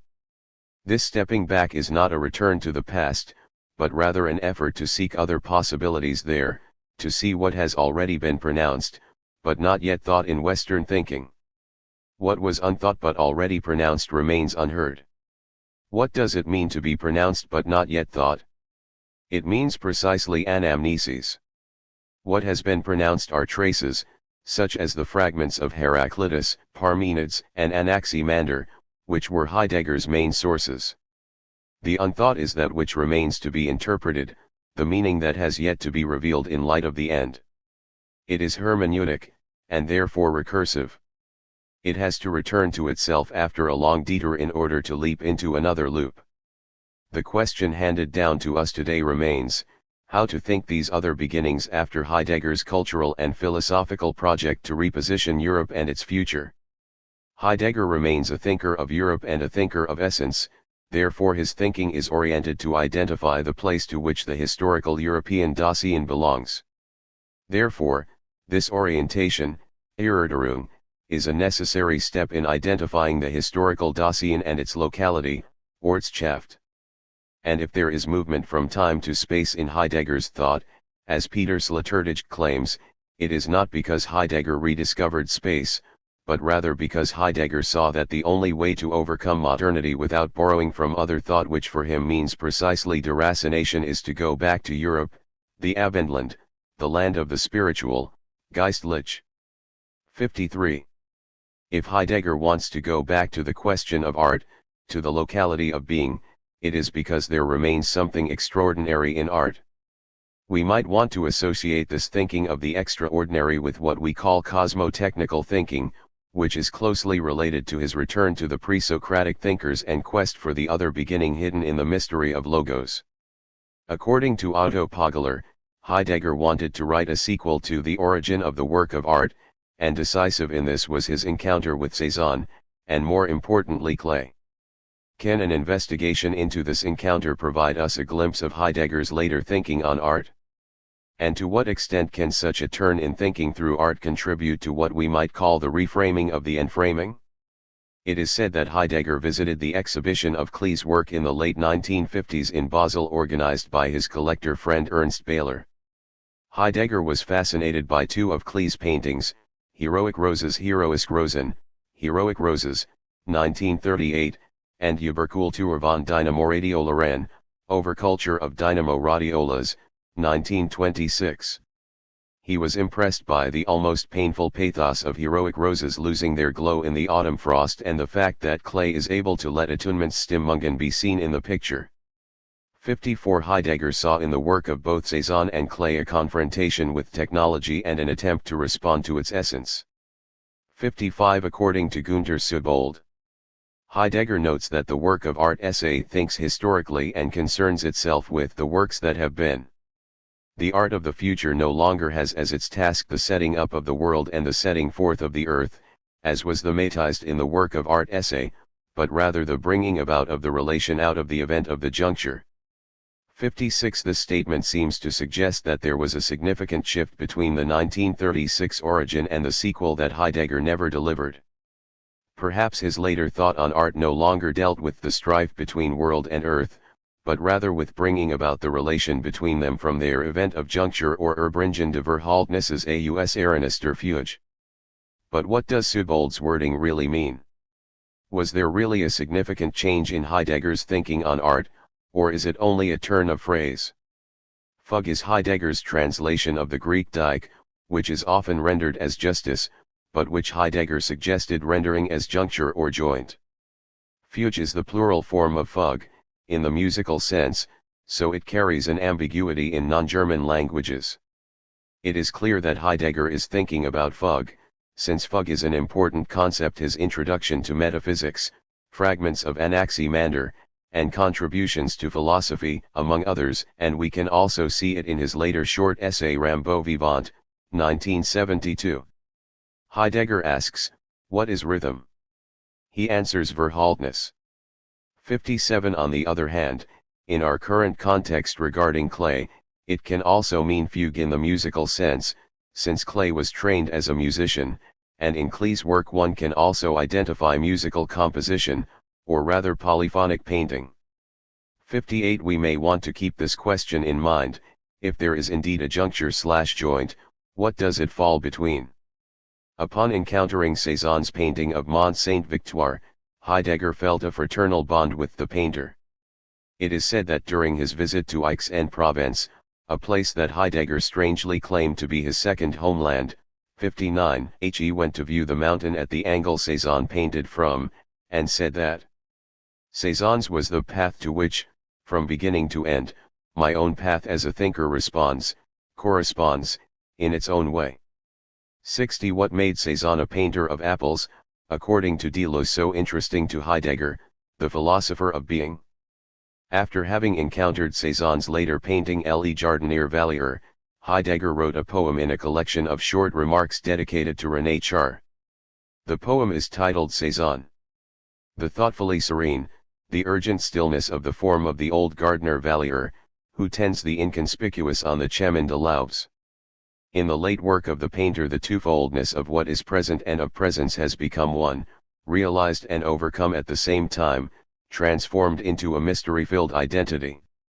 Is a path revealed here, which leads to a belonging together of poetry and thought. 61. Of course, the Chemin de l'Aubes here resonates with the rather beautiful Der Feldweg, which Heidegger wrote in the late 1940s. The field path is a path that traverses history and reaches its proper place, Ort. It is a physical entity through which the farmer enters the field and the children pluck the first cow's lips on the edge of the meadow. It is also a message from the Ort, which the moderns no longer regard as a site but only as a point on the globe. It is the message that the moderns refuse to hear, since they listen to digital signals as if they were the voice of God. 62. The Chemin de l'Aubes is comparable to the Feldweg in that it extends toward the depth that Cézanne wants to paint. The depth is the place from which this message is passed to the audience. In Heidegger's poem, he identifies a rhythmic movement in Cézanne's painting, Anwisenden and Anwisenheit, presencing and presence.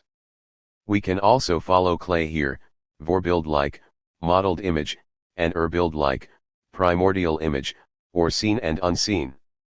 Heidegger added a sentence to the poem in a version that was circulated as a Christmas gift among friends, which may unveil the intimacy between Heidegger's project of overcoming modernity and Cézanne's painting. What Cézanne called la réalisation is the appearance of what is present to Anwisenden in the clearing of presence to Anwisens in such a way, indeed, that the duality Zwiefalt of the two is overcome in the oneness Einfalt of the pure radiance of his paintings. For thinking, this is the question of overcoming the ontological difference between being and beings. 63. The pair we see above, presencing and presence, identifies a difference that first of all implies two modes of existence. One is constantly becoming, while the other pertains to the form. In order to reconcile this opposition, Cézanne folds them into one. The difference between presencing and presence is translated into Heidegger's own philosophical lexicon, namely the ontological difference between being and beings.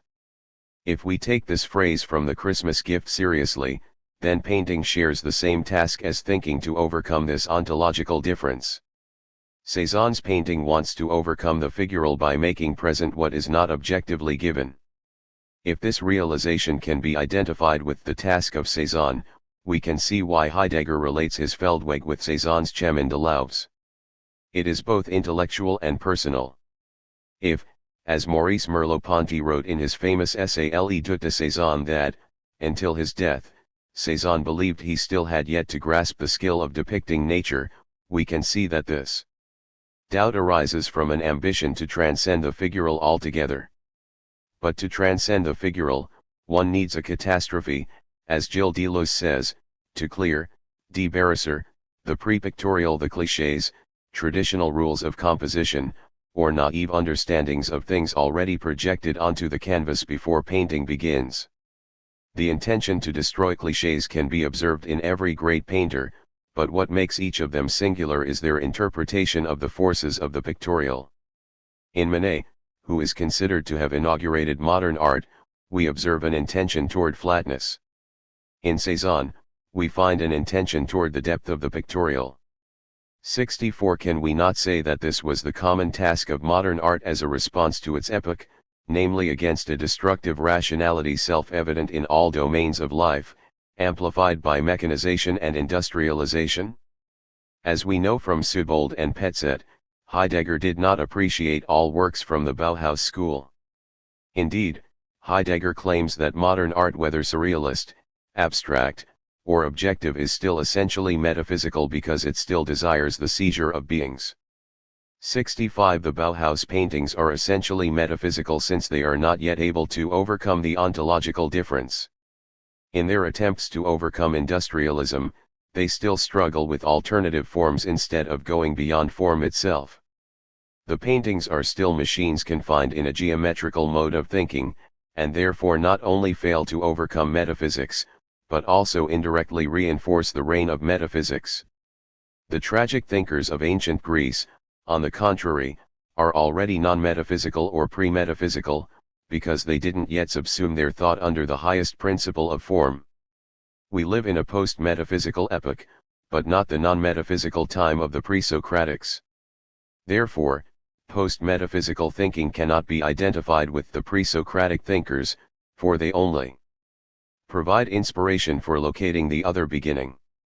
Cézanne searched for the non-metaphysical on the canvas, which concretely expresses the possibility of non-metaphysical thinking.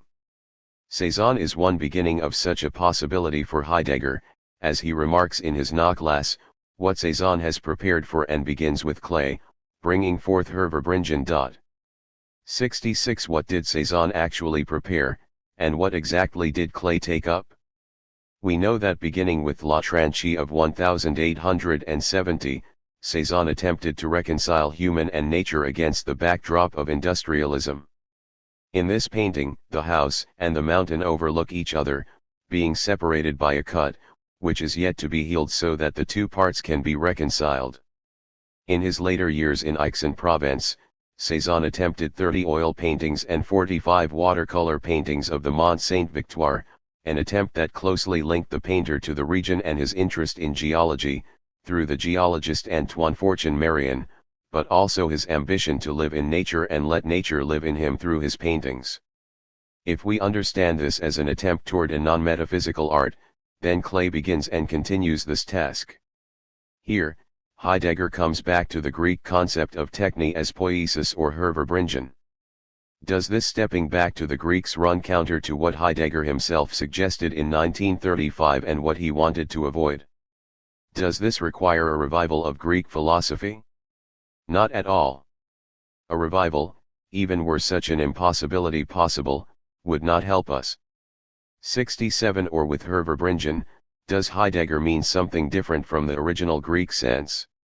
Rather than a pre-industrial and pre-metaphysical mode of thinking, does it need to be reinterpreted for the arrival of large-scale industrialization and the beginning of a long winter? This is not clear in Heidegger's writings, and it is also something we will have to interrogate further. For the moment, we will have to ask, what, then, is the continuity between Cézanne and clay that Heidegger found so inspiring? Is it the attempt to reconcile the antagonism between technology and nature? If nature ceases, to be physis in modern times, then this reconciliation cannot operate in the same way it did in ancient Greece, because it will never achieve a plane of consistency. Modern nature is understood as both an exploitable resource and a gigantic organism.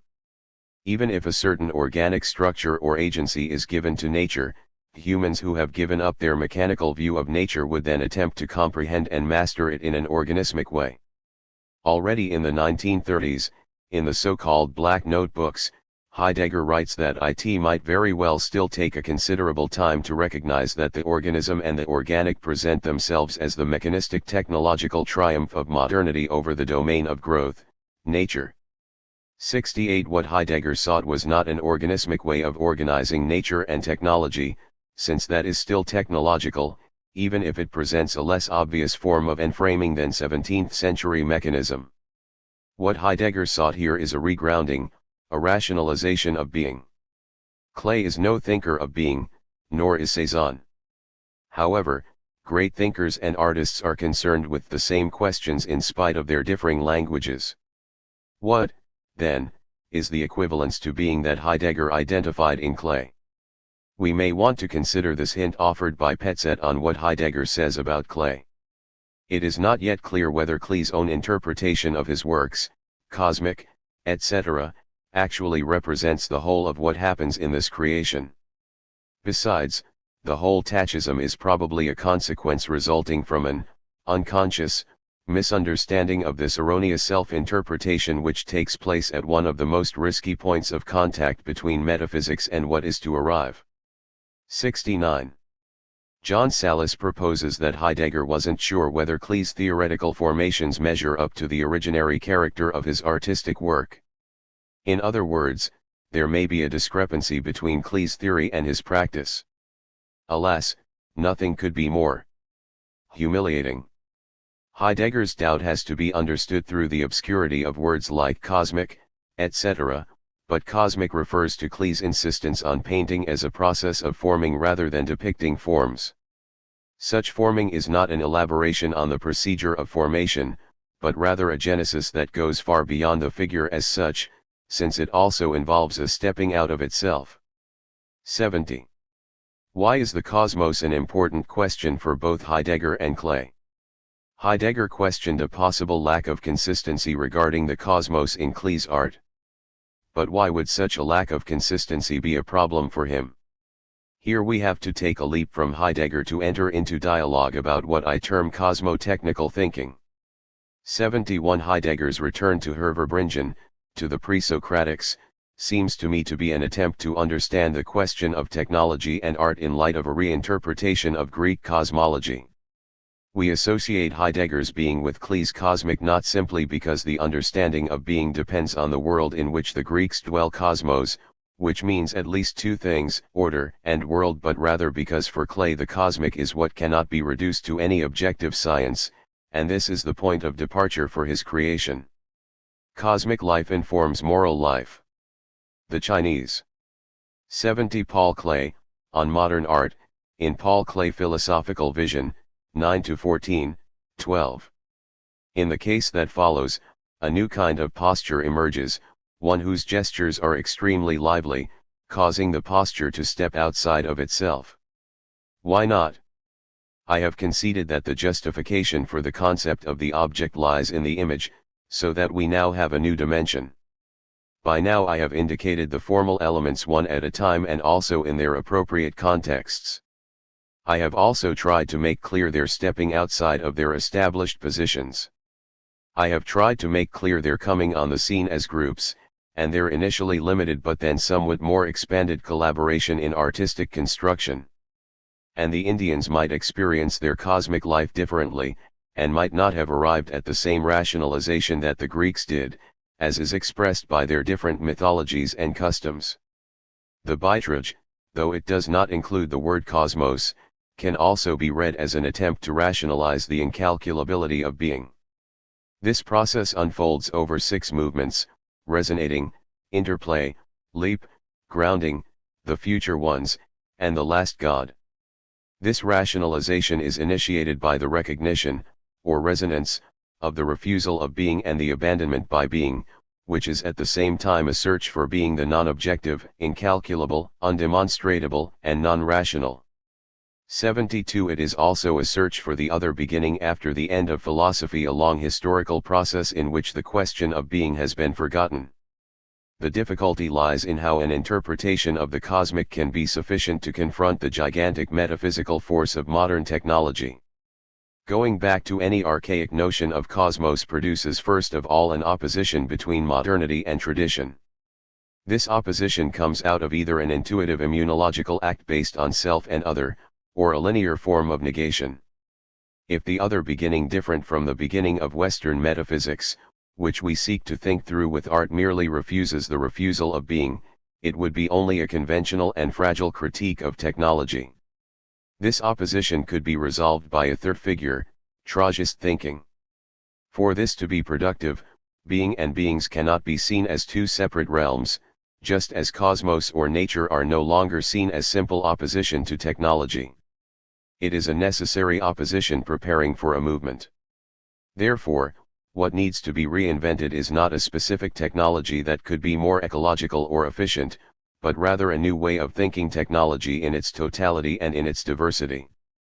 Retrospectively, one may speculate that Klee's artistic creation provides a view into the possibility of such thinking. Even though, as Heidegger pointed out, it is unclear how consistent Klee's trajectory is. What, then, is this beginning in Klee that Cezanne prepares? Should we understand that, like Cezanne, Klee searched for the not yet visible depth of things? In his creative credo, Klee declares that the visible is only an isolated case taken from the universe. Formerly, artists depicted things that were to be seen on the earth, things people liked to see or would like to have seen. Now the relativity of visible things is made clear, the belief expressed that the visible is only an isolated case taken from the universe and that there are more truths unseen than seen. Things appear enlarged and multiplied and often seem to contradict the rational experience of yesterday. An effort is made to give concrete form to the accidental. 73. The subject of Klee's painting is, as he claims, the unseen and the accidental. Klee wants to make visible the invisible. In order to do so, Klee has to develop a new visual language of painting that allows him to elaborate on the unseen. In looking at a Klee painting and trying to identify any particular object, one immediately fails to follow his language. This visual language describes a genesis instead of a fixed object or image. In the first pages of Klee's notebook The Thinking Eye, we immediately encounter a new language of cosmogenesis or ontogenesis, starting with a gray point. This gray point is the beginning of the cosmos, as well as the motif of his painting. It is not a blue or red point, nor a black or white point, since it is between being and nothing. It is not only a point, but rather an egg, within which we see two reciprocal forces driving into the production of forms, or better, morphogenesis. We must emphasize here that what interests Klee is not form and the figural, but rather the process of formation, which is why he calls his theory of Gestalt a doctrine of formation, Formungslehre. Instead of a doctrine of form, Formlehre. This formation starts with a gray point, embodying the two oppositional movements and forces of black and white. The pictorial symbol for this non-concept is the point that is really not a point, the mathematical point.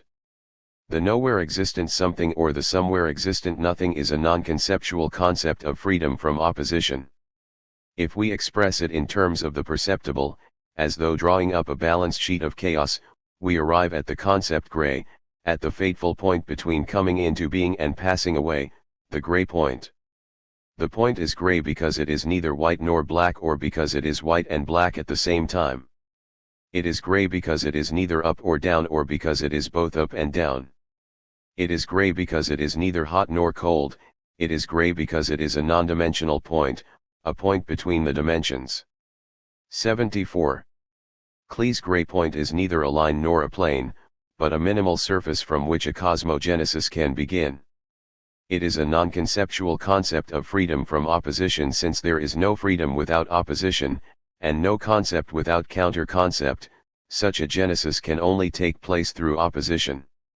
On the next page, Clay adds, when central importance is given to a point, this is the cosmogenic moment. To this occurrence corresponds the idea of every sort of beginning, e.g. procreation, or better still, the concept of the egg. Clay noted that once this point is established, the gray point leaps to another realm of order. A sinologist might ask, isn't this yin and yang? It may be tempting to claim that Clay was influenced by Eastern thought, but the resonance is definitely within Clay's own imagination and interpretation of forces, since oppositions are only the starting point. The development of forces and the relation between them are subject to interpretation. A more fundamental question needs to be raised. Why is it necessary for Clay to start with cosmogenesis? Why didn't he start from theories of cosmogenesis in his own time, namely thermodynamics? And to what extent is such a cosmogenesis necessary and not arbitrary? The question of necessity is a challenge, and perhaps the most difficult question for an artist to answer since he or she is haunted by contingencies, but it is an extremely important one. We can raise the same question to Klee's contemporaries who sought to overcome figural paintings, such as his colleague at the Bauhaus Wassily Kandinsky. Kandinsky, according to the phenomenologist Michel Henry, opposed the figural with the pictorial. Abstract painting is an attempt to disclose the pictorial through the reorganization of the elements of painting, point, line, plane, and color. Every painter has to work with point, line, and plane, yet the pictorial organization of abstract painting must also rationalize the use of elements that do not yet disclose the figural. For example, in Kandinsky we see that color ceases to disclose form in its objective sense. Instead, color is liberated from space and becomes rhythmic or even musical. The painter who goes beyond figural representation in painting has to justify his or her own theory of form as necessity. 75 In comparison with art, science starts with necessity. Laws of nature, which are the subject of science, must be necessary before they can be called laws. A scientific hypothesis is a claim that something is necessary before it is proven so. Art commits to a necessity of a different nature. Necessity in art is not about demonstrating the rational, i.e., deduction or induction, but rather a process of rationalization with or without an axiomatic foundation. Art cannot be fully founded on science. Like philosophy, art maintains an intimate relation to science, but it is not and should not be a schematic illustration of science. Rather, art must attempt to transform science, to make the necessity of science contingent before making such contingency necessary again. This function of art returns science to a higher realm, which for Novalis is life, as it was also the case for Nietzsche. Here we may want to recall the latter's remark in the 1872 edition of his Birth of Tragedy. Nevertheless, I do not wish to suppress entirely how unpleasant it now seems to me, how alien it stands before me now, after 16 years before an eye which has grown older, 100 times more fastidious, but by no means colder, an eye which would not be any the less prepared to undertake the very task that audacious book ventured for the first time, to see science under the optics of the artist, but art under the optics of life. 76. Nietzsche returns science to a broader reality called art, or artistic creation, and furthermore returns art to another broader reality called life. Life here doesn't mean biology, but rather, as Heidegger says, a transformed interpretation of the biological on the basis of being, grasped in a superior way. 77 This proposal has little to do with existing practices in bioart, like producing an artificial organism from an artist's DNA or producing paintings that interpret someone's DNA using a machine learning algorithm. To resist scientific rationalism means transforming it instead of merely serving it. It means making science become a stranger to itself in such a way that it will have to return to itself in order to acquire a new finality.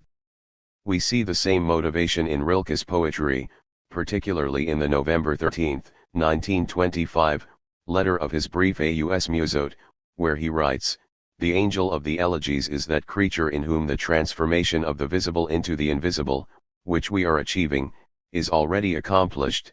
The angel of the elegies is that being who affirms the recognition of a higher rank of reality in the invisible. 78. The invisible is the broader reality or the higher rank of reality we mentioned earlier when talking about the non-rational.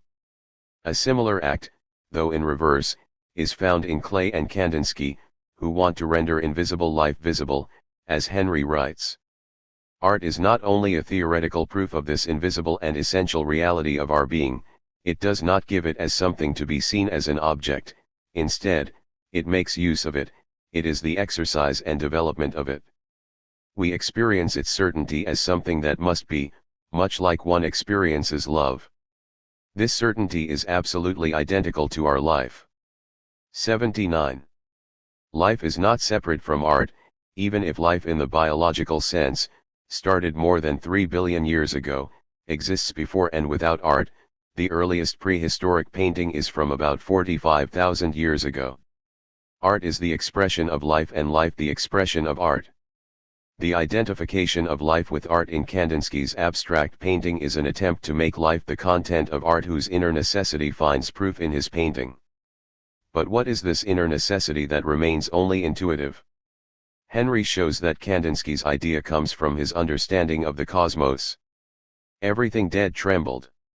Everything showed me its face, its innermost being, its secret soul, inclined more often to silence than to speech. Not only the stars, moon, woods, and flowers of which poets sing, but even a cigar butt lying in the ashtray, a patient white trouser button looking up at you from a puddle on the street, a submissive piece of bark carried through the long grass in the ant's strong jaws to some uncertain and vital end, the page of a calendar, torn forcibly by one's consciously outstretched hand from the warm companionship of the block of remaining pages.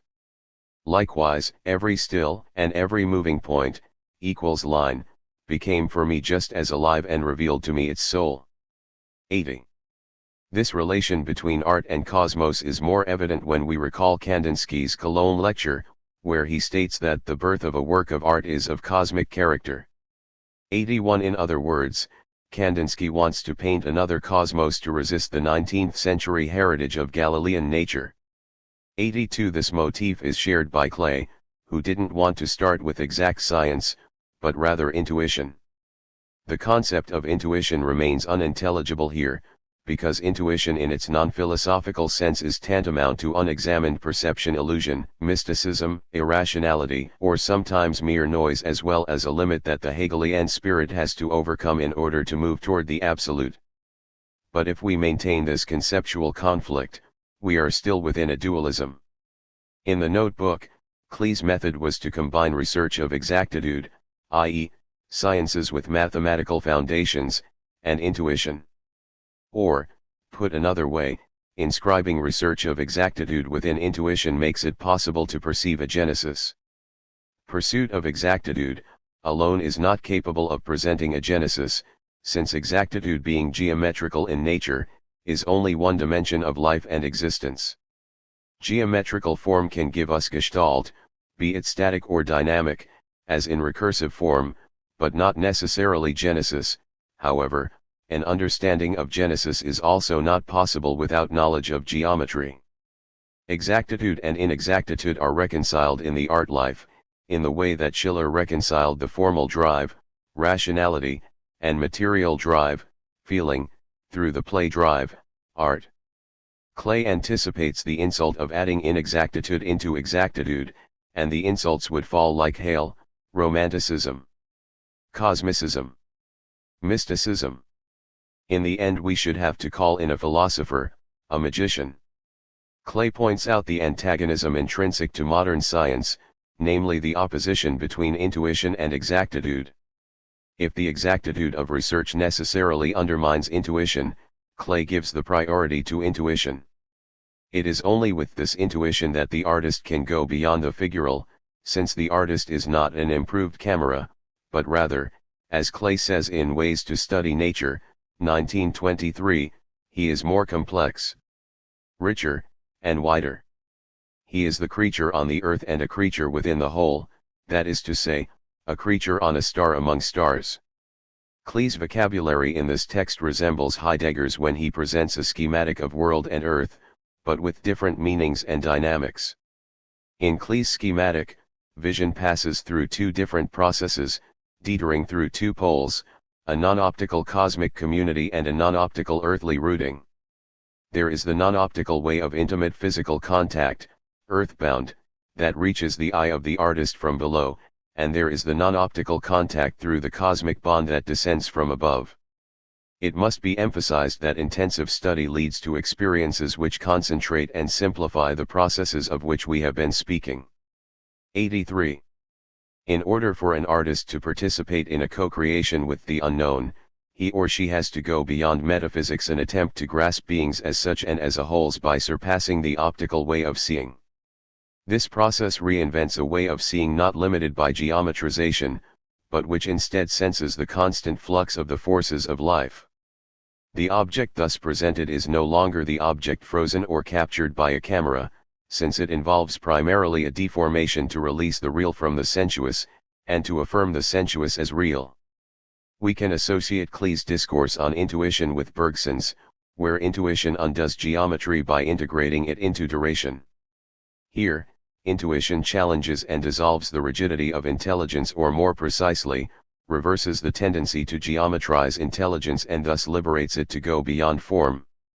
For Bergson, intuition is nothing mystical or ambiguous, but, as rightly pointed out by Gilles Deleuze, a precise philosophical method.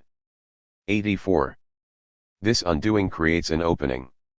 It primarily involves problematizing, doubting, contradicting, reconciling, leaping, and overcoming.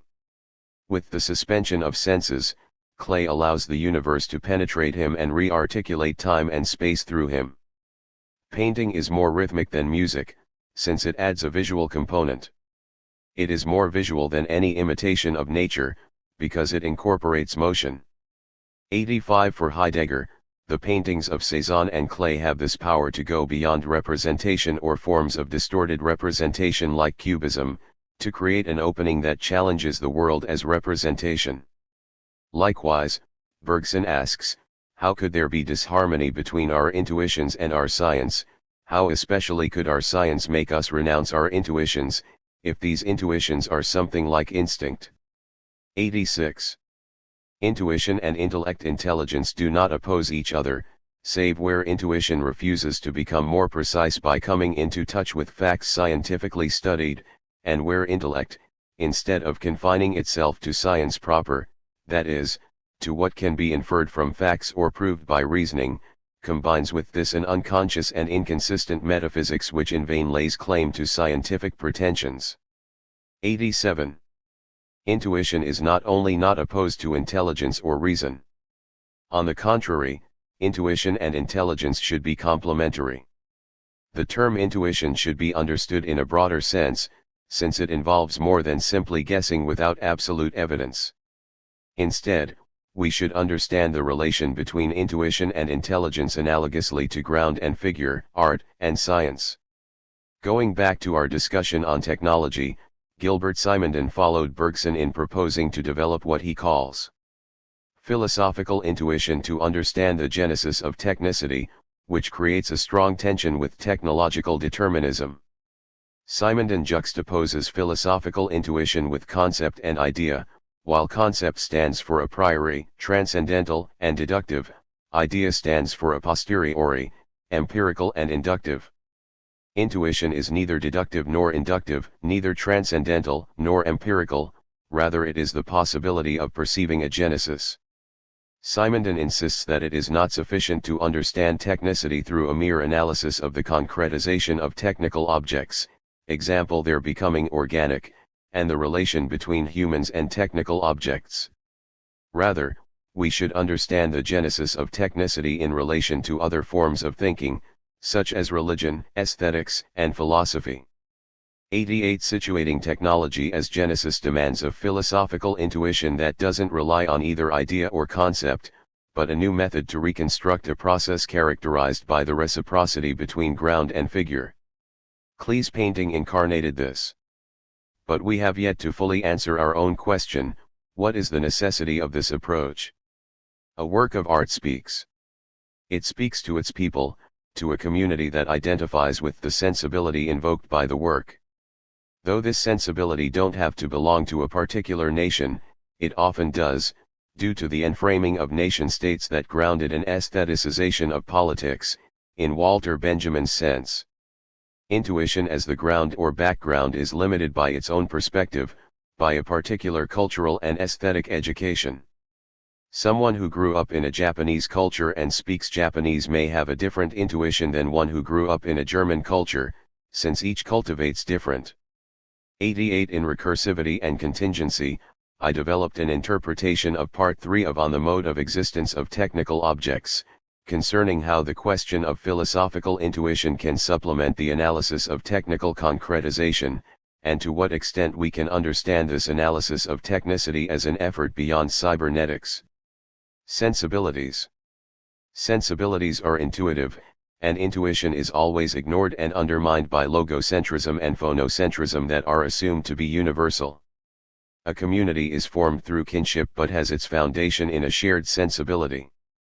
A community, insofar as its social relations cannot be completely mapped and reduced to metrics, is grounded in sensibility rather than calculability. Friendship, for instance, is not calculable. Sensibility, however, should not be confounded with a priori categories. Sensibility comes out of the inner necessity of life and has to be cultivated and invoked. Sensibility is irreducible to the sensible and not equal to the sum of the sensible. A work of art evokes and modulates sensibility under the condition that it is able to produce an identification as dialogue, dia and logos. Identification doesn't mean that A equals A or A equals B, rather, it situates oneself in the work and situates the work of art in communal life. Sometimes it provokes in order to break down stereotypes or a stifled sensibility, as the Dadaists and Surrealists did. For Heidegger, a work of art shows the strife between world and earth trying to speak through tensions, or even contradictions, as in Greek tragedy. The spectators of Greek tragedy identify with the plot of the story and with the tragedy within their own community. Insofar as it is communal, the world is always singular, and, as Jacques Tamenayo has pointed out, is never anybody and everybody's world, the world of universal humankind. Tamenayo cites Heidegger's, that it is world for one people, the task which is assigned to it. 89 The world is not universal, because it belongs to a people who share a sensibility that allows such strife to be sensed. One may not find the same dynamics in Chinese art, since it has a different notion of truth and a different means of accessing it. The paintings of Van Gogh, though influenced by various sources, speak to a people defined not by borders and race, but by a sensibility, which is closely related to language and custom. What does it mean for a work of art to speak to a people? What does such a work of art want to say, if indeed it wants to say anything at all? A work of art speaks about truth. This truth is something that cannot be objectively demonstrated. In Western art of the 18th and 19th centuries, this truth has been called the beautiful, and in the 100 years since the Dadaists and Surrealists, the sublime. If a truth can be demonstrated as geometry can, it is an a priori truth, since it remains true under all circumstances. We can call it a rational truth, like 1 + 1 = 2, or that the sum of the square of two sides of a right triangle is equal to the square of the third. There are truths that cannot be demonstrated, yet that also cannot be judged to be untrue. For a religious person, God is the truth, yet God's existence cannot be successfully demonstrated. For a painter, the beautiful exists, but cannot be reduced to an object depicted in a painting. We have called this the non-rational, which has to be distinguished from both the irrational and the rational. The irrational is antagonistic with the rational. The irrational can be demonstrated as false, but the non-rational is beyond the realm of demonstration. In poetry, the non-rational can be brought out through the unconventional and even contradictory use of language. The play of words opens new spaces in which the unknown, unbeckoned, can manifest. A poet is someone who calls for the coming of the unknown. Art as cosmotechnics is founded on an epistemology of the non-rational, which Heidegger sometimes refers to as the unknown, the incalculable, or the last God. The non-rational is therefore non-dualist, since it cannot be identified with either the rational or the irrational. It is the third term that is beyond phenomenal truth. Epistemology is the science of knowledge, but the non-rational, like Leibniz's gene sais quoi, cannot be known as such. Unlike modern science, non-rational truth can neither be demonstrated through geometry nor represented in number or probability. Alexander Baumgarten's attempt to integrate the gene sais quoi in the rationalist philosophy resonates with, but it is distinct from our approach.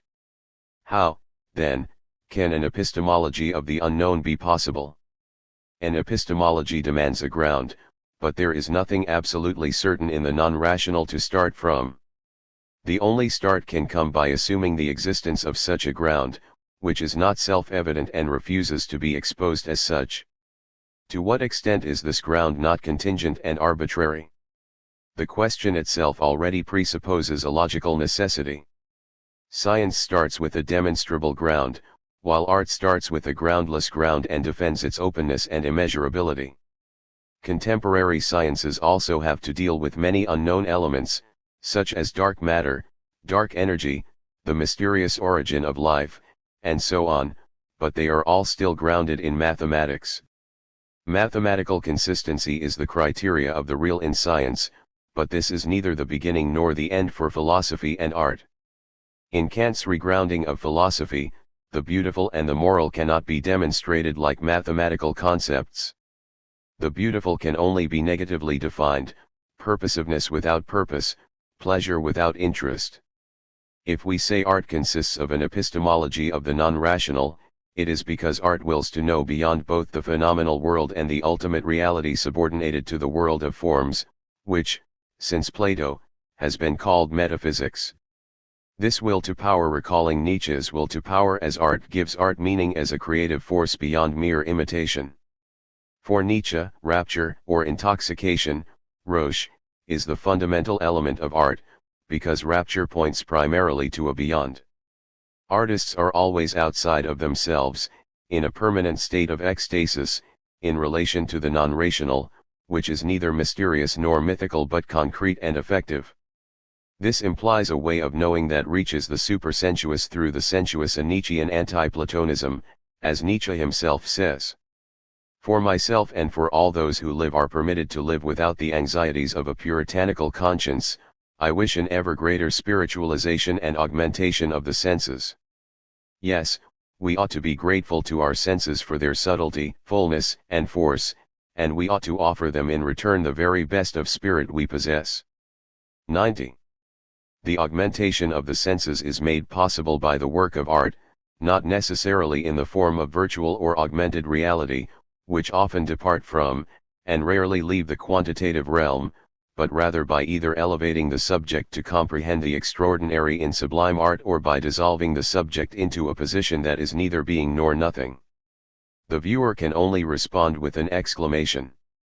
It is through art that the non-rational can be rendered sensible and consistent with the viewer's experience. The non-rational is only revealed to its people in a particular way and with a particular rhythm, thus aesthetic experience in ancient Greece and in ancient China are fundamentally different, even though they may both refer to something that can be called non-rational.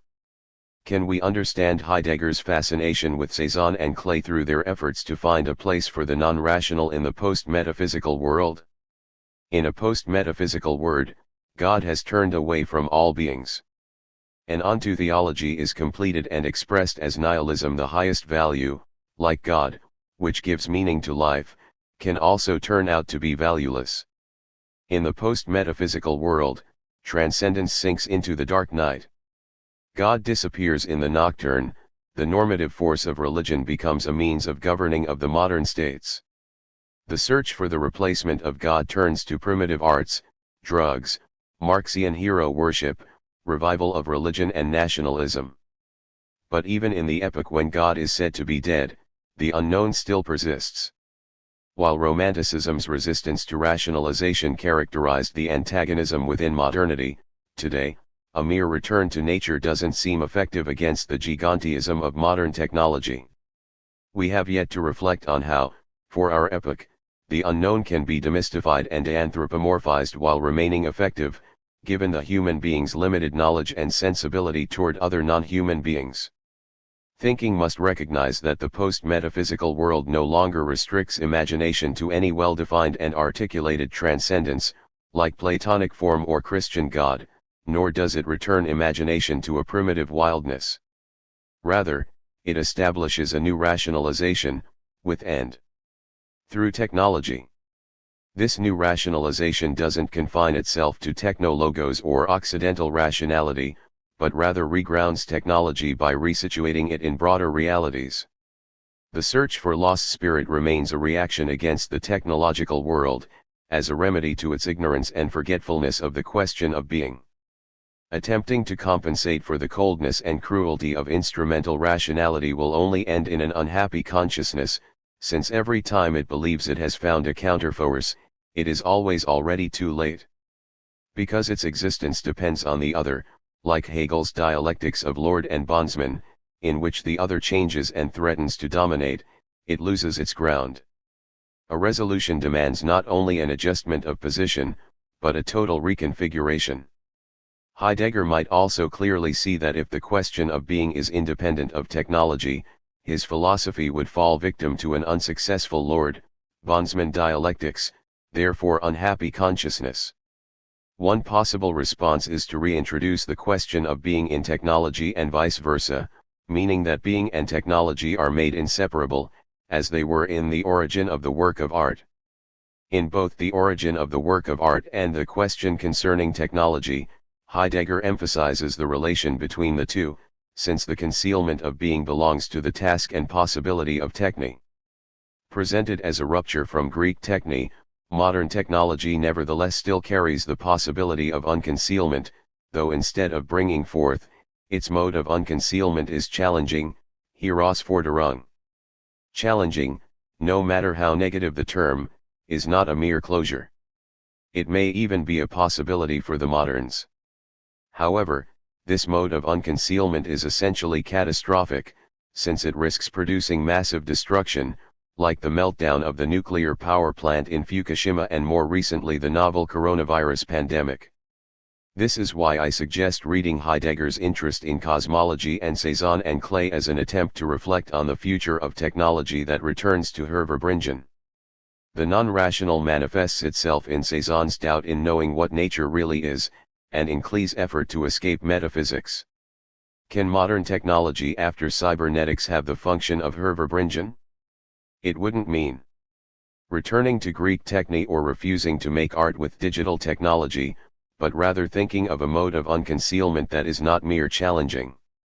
This will be possible if the non-rational is already embedded in the epistemology and operation of machines, as it was in the painting of Cézanne and Klee.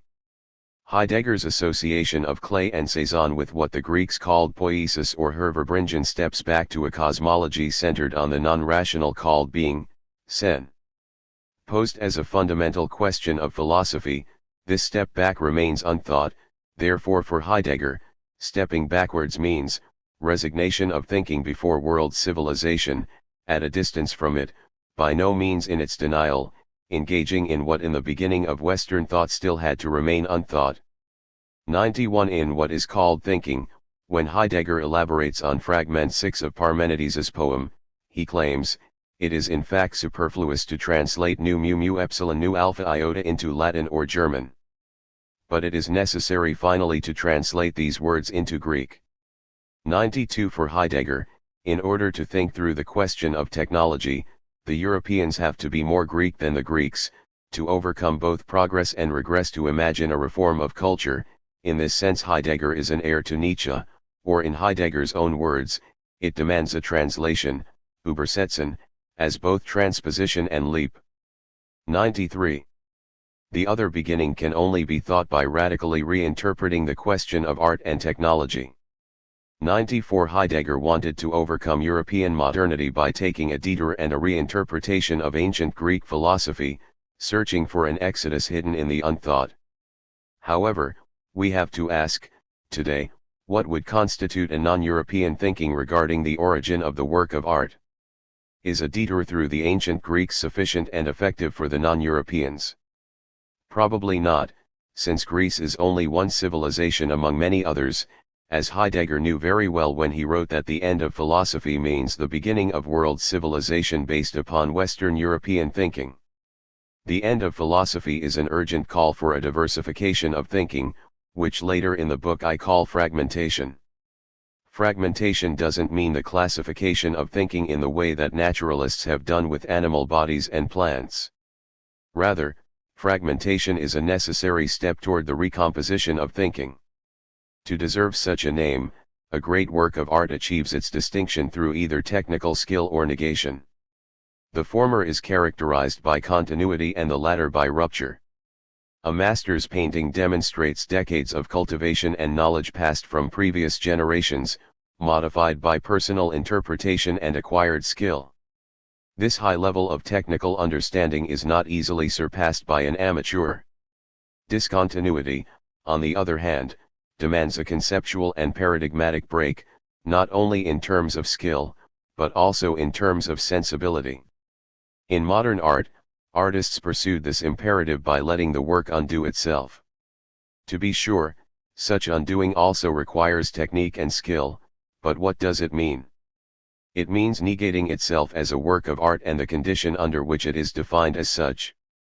This is also how Clement Greenberg defined modernism, a period that in his formulation started with Edouard Manet and ended, according to Arthur Danto, with Andy Warhol. The essence of modernism, Greenberg wrote, lies, as I see it, in the use of the characteristic methods of a discipline to criticize the discipline itself, not in order to subvert it but in order to entrench it more firmly in its area of competence. In other words, modernism is characterized by a reflexivity that often takes the form of self-critique. Its language is necessarily tautological. Through a negative detour, a logical contradiction, it reinforces what it negates. This gesture is fundamentally Trotskist because its initial negation or refusal is indeed a preparation for affirmation. To Marcel Duchamp's Fountain, 1917, is one of the best examples. 3. As a work of art, it undoes itself, it is a work of art only because it is not art. Fountain undoes itself and its social and cultural conditions in order to bring forward a new conception of the work of art. Its self-negation is a destruction of a work of art's traditions, rituals, and institutions. And this logic is not limited to modern art or the avant-garde. If we assume that the object of art is beautiful, then we have to admit that the beautiful is never present as such in an objective sense. It is not a glass of water or an apple in front of us, but rather its presence as an idea is simply a synonym for its absence as an object. As opposed to not existing at all, being absent means not existing as such as a glass of water in front of us, for example. Kant, attempting to define the beautiful in Critique of Judgment, 1790, claims that the beautiful is necessary and universal, but instead of an affirmative definition, Kant gives us two negative conditions: pleasure without interest, purposiveness without purpose. A disinterested pleasure implies a constant negation until no more can be negated, where what remains is not yet definite. It is the same for purposiveness without purpose, since this purposiveness of the beautiful is not what we can know objectively. From a human perspective, a hammer is used to hit a nail, a spoon is used for holding food, but the beautiful transcends all utilitarian explanations bearing a certain interest of the subject. When a botanist says that a plant is beautiful, it is only truly so when it is beyond him or her as a botanist. For Kant, nature is the greatest artist, but if we ask what the purposiveness of nature is, reflective judgment in its constant movement can only give a vague answer, as if ALSOB. We can reflect on what the beautiful is, what the purpose of nature is, but can never exactly capture it, only as if. The difficulty in articulating the beautiful applies to concepts such as the thing in itself, God and freedom. Therefore, the concept of the beautiful, like the concept of freedom, can only be a negative concept. In Chapter 1, we outlined a post-Heideggerian phenomenological interpretation of painting in which forms depicted by brush attempt to make visible what is absent. The invisible in this context is no longer the Christian Godhead, but rather belongs to the category of the non-rational, like the open and being. The invisible is absence, as opposed to presence, but doesn't mean inexistence. On the contrary, the invisible exists but cannot be seized as presence, precisely because it is not figural, an imitation or mirror image of nature. The invisible is not figural. In Gestalt psychology, the ground is invisible yet omnipresent. The ground is also that which allows figures to be visible. In contrast, art attempts to make the ground sensible. Klee, in a section of his notebook The Thinking I titled Creative Credo, writes that art does not reproduce the visible but makes visible. For art is that which makes visible the invisible. Contrary to Klee, we may prefer to use sensible instead of visible. Visibility is limited to seeing, which still privileges visual proof. Dominated by the Platonic eidos, visibility will always remain metaphysical if the world of forms is behind the world of physics. However, the sensible is not equivalent to the visible. The visible participates in the sensible, but it is far from being its totality. We need to escape this limit of seeing in order to comprehend paintings as paradoxically visual objects. The painter wants us to see the invisible on the canvas, but not only as hidden symbols or illusions. We can say that the painter paints the invisible. But how can the invisible be painted at all?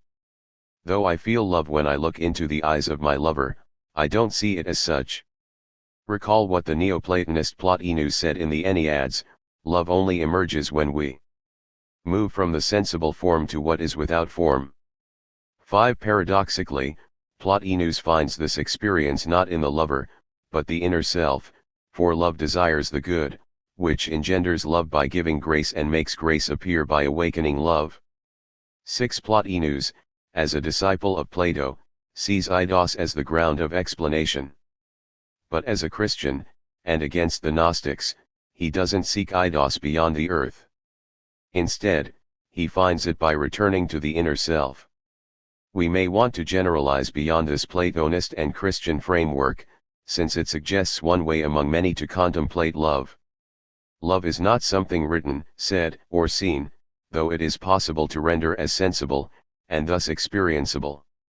This experience emerges from and crystallizes intersubjective and interobjective relations. Intersubjective in the sense that I am convinced I feel love from the other, as if being commanded in my every intention to think of the other, and interobjective because my gaze is mediated and directed by the environment, by objects around us that constantly affect our affordances, as marketing understands well. The feeling of love reveals a broader reality where we find meaning and courage to endure pain. As Maurice Merleau-Ponty has told us about perception sensation, figuration is only possible when there is a ground. The color red doesn't exist as merely abstract and homogeneous, as there are different reds, and every red is perceived in juxtaposition to other reds distributed in its milieu and stored in our memory. Perception is thus both intersubjective and interobjective. Truth in a painting is never located in the figure, but rather in the reciprocity between the figure and ground. 7. While the ground always tends to withdraw from the figures, the truth is not demonstrable because it emerges from the relation between the two. Though truth cannot be demonstrated, it can be experienced through painting. Painting is a means to an end, which is beyond the canvas. In Heidegger and in Merleau-Ponty we see that phenomenological suspension, epoche, doesn't come from the cogito but rather from the world, in the form of tools, Zugsein, or as works of art. Epoche is a term in phenomenology for the suspension of our naive view of the world in favor of opening new ways of seeing, to go back to things themselves, as is the slogan of the discipline. We find this attempt to suspend and to render the invisible sensible in almost all phenomenological explorations of art, whether in Merleau-Ponty's writing on Cézanne and Klee, Michel Henry on Kandinsky, or in Jean-Paul Sartre on Giacometti. All these approaches refer us back to the entanglement between science, technology, art, and life.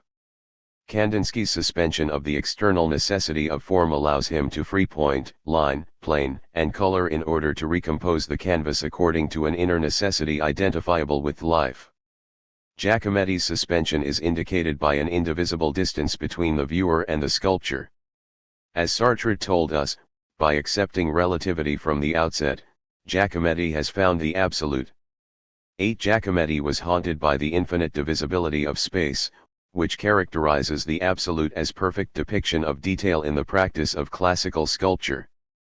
The distance between the viewer and the sculpture is the epoche that suspends such intuitive understanding of essence as a perfect form, and allows the absolute to be approximated with and through such a distance. Cézanne's painting also achieves an epoche in the sense that it suspends the perception of things that are taken for granted. Cézanne wanted to paint the nature that hides itself away from traditional geometrical perspective. Cézanne wanted to live nature in his body and render nature visible through it, by painting his sensation affected by nature. In this sense the body could be said play a more important role in Cézanne than in Giacometti. The Mont Sainte-Victoire that Cézanne attempted to capture in 30 oil paintings and 45 watercolors presents us with an embodied landscape that, far from approximating photographic and geometrical effects, opens an inquiry into the relation between human and landscape. The landscape thinks itself in me and I am its consciousness. Le paysage se pense en moi, etje suis sa conscience. 9. Unlike the Impressionists who wanted to capture passing moments in a flux of color, Cézanne wanted to preserve the permanence in changes, a timeless nature that remains always an object of desire in the sense that its existence cannot be fully grasped. 10. To some extent, this may explain why Cézanne's paintings are always unfinished. As mentioned, after painting La Tranchée in 1870, Cézanne didn't stop trying to reconcile the relation between human and nature against the backdrop of industrialism. If industrialization aims to grasp the visible as such in order to exploit it as standing reserve, Bestand, in Heidegger's words, Cézanne wanted to reveal what is not yet visible and what always escapes presence. To see is to unveil the depth that which is shielded by vision itself. Painting is a way of seeing that escapes scientifically and historically constructed vision. Painting is a participation in scène in the sense that being is called upon by the painter to be accessible to spectators, or, in other words, to be unveiled in the open. We can understand this in terms of what Merleau-Ponty called depth or participation in a being without restriction. The fact that things overlap or are hidden does not enter into their definition, and expresses only my incomprehensible solidarity with one of them, my body. I know that at this very moment another man, situated elsewhere, or better, God, who is everywhere, could penetrate their hiding place and see them openly deployed. Either what I call depth is nothing, or else it is my participation in a being without restriction, a participation primarily in the being of space beyond every particular point of view. 11. Merleau-Ponty reminds us that any theory of painting is a metaphysics, and he contrasts Cézanne's theory of painting with Descartes' theory of seeing, which rests on the materiality of touch. Touch is important for Descartes' philosophy of mechanism, confined to a linear causality of physical contact from one part to another, from cause to effect. Like the operation of a clock, one gear leads to the movement of the next until finally the ensemble is set in movement. When one gear breaks down, the whole mechanism stops. The world, however, is not a mechanistic ensemble of gears and pulleys, but a matrix of relations subject to morphogenesis and mutation that always escapes any formalization. 12. The mechanical world is linear. Its reality and representation in the mind have to be mapped to prevent thinking and reality from contradicting each other. Though a table edge is straight in both reality and representation, Cézanne's painting dismantles this isomorphism with a deformation in vision triggered by the depth. As he stated in a letter to Émile Bernard, nature, for us, exists more in depth than on the surface. All bodies seen in space are convex. 13. Or, as Merleau-Ponty observed, the work table in his portrait of Gustave Geffroy stretches, contrary to the laws of perspective, into the lower part of the picture. In giving up the outline, Cézanne was abandoning himself to chaos of sensation, which would upset the objects and constantly suggest illusions, as, for example, the illusion we have when we move our heads that objects themselves are moving if our judgment did not constantly set these appearances straight. 14. Merleau-Ponty finds in Cézanne a search for the depth obscured by the naive belief in scientific representation. Cézanne didn't sacrifice order and solidity for depth, but rather skillfully twisted details in order to allow the depth to emerge by itself. We know that the edge of the table remains straight regardless of our perspective, yet our experience is determined by our dynamic relation to the world instead of by abstract rules, which are valid at a certain order of magnitude and at certain moments, but cannot be guaranteed at all orders of magnitude and all moments. A glass of water can be analyzed according to its molecular composition and also enjoyed as a fluid drink, and this enjoyment can vary in different circumstances. Fundamentalism, which includes scientism, tends to look at things from one order of magnitude and assume that perspective to be the ultimate reality, without realizing the manifoldness of experience and the conditions under which a specific order of magnitude acquires meaning. In other words, Cézanne reinvented a lived perspective, but not a geometrical and photographic one. 15 objects in this perspective are endowed with life, not precisely through animism but rather spiritualism. As Bernard wrote in 1904, Paul Cézanne has his place as the mystic amongst the great painters. The message of his art is this: he does not see things as they are but in relation to painting, which is to say, in terms of concrete expressions of their beauty. 16. We may conclude that the phenomenological inquiries into modern art, written by the major continental philosophers of the 20th century, carry a common attempt to articulate the relation between figure and ground, beings and being. Even if Cézanne, Klee, and Kandinsky weren't reading Heidegger, the intention to interrogate and articulate the invisible or the open is shared by art and phenomenology. Their work could be seen as attempts to inquire into the other, beginning after the deracination and destruction of rampant modernization and industrialization. Where Western art and its phenomenological interpretation only arrived at ontological difference and its overcoming in the 20th century, this search for the ground has been imminent in Chinese landscape painting since the very beginning. Zhao Weqi, the Swiss Chinese painter, once said that it was Cézanne who taught me how to look at Chinese nature. 17. But did Cézanne teach him how to look at Chinese nature, or did Cézanne invoke in him a sense of seeing that the painter first acquired from his early education in Chinese landscape painting, which became dormant after his relocation to France in 1974? Was it not the symbolism in Chinese painting Zhao saw in Paul Klee's work that convinced him that Klee's symbolic world was influenced by Chinese painting? What exactly is the difference between Cézanne's quest for the ground or depth, which Merleau-Ponty was able to theorize from the perspective of phenomenology, and the quest of Chinese landscape painting?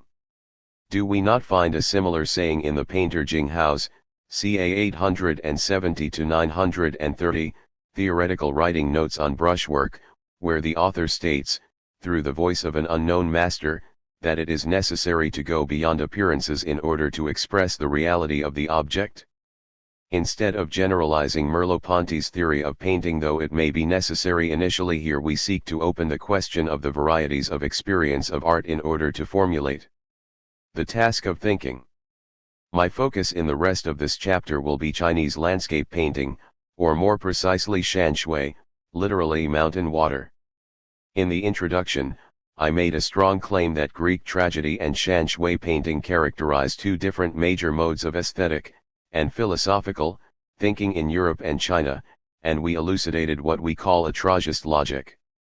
In this chapter we will attempt to explore the logic of shan shui painting, a Daoist logic. Shan shui painting embodies the most sophisticated aesthetic thought in Chinese art.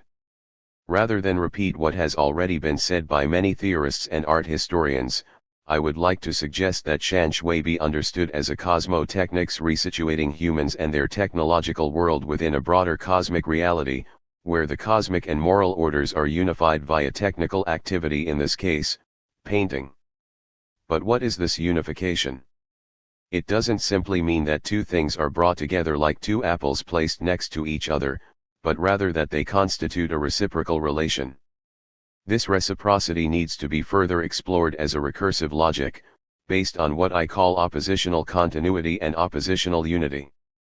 Thinking on this subject owes much to the intellectual development of the Wei-Jin period, 220 to 420, especially the thought of the brilliant philosopher Wang Bai, 226 to 249, who died at the age of 24. The Wei-Jin was also the period when Buddhism started to flourish in China, with intellectuals attempting to absorb it via Daoism. At the same time, scholars also attempted to reconcile Daoism with Confucianism, making it the period of a great synthesis resting on a particular logic called Xian. Shanshui painting also emerged during this period, so it is worth considering its relation to this logic. 18. Doing so will require a philosophical explication of the difference between European and Chinese aesthetic thought.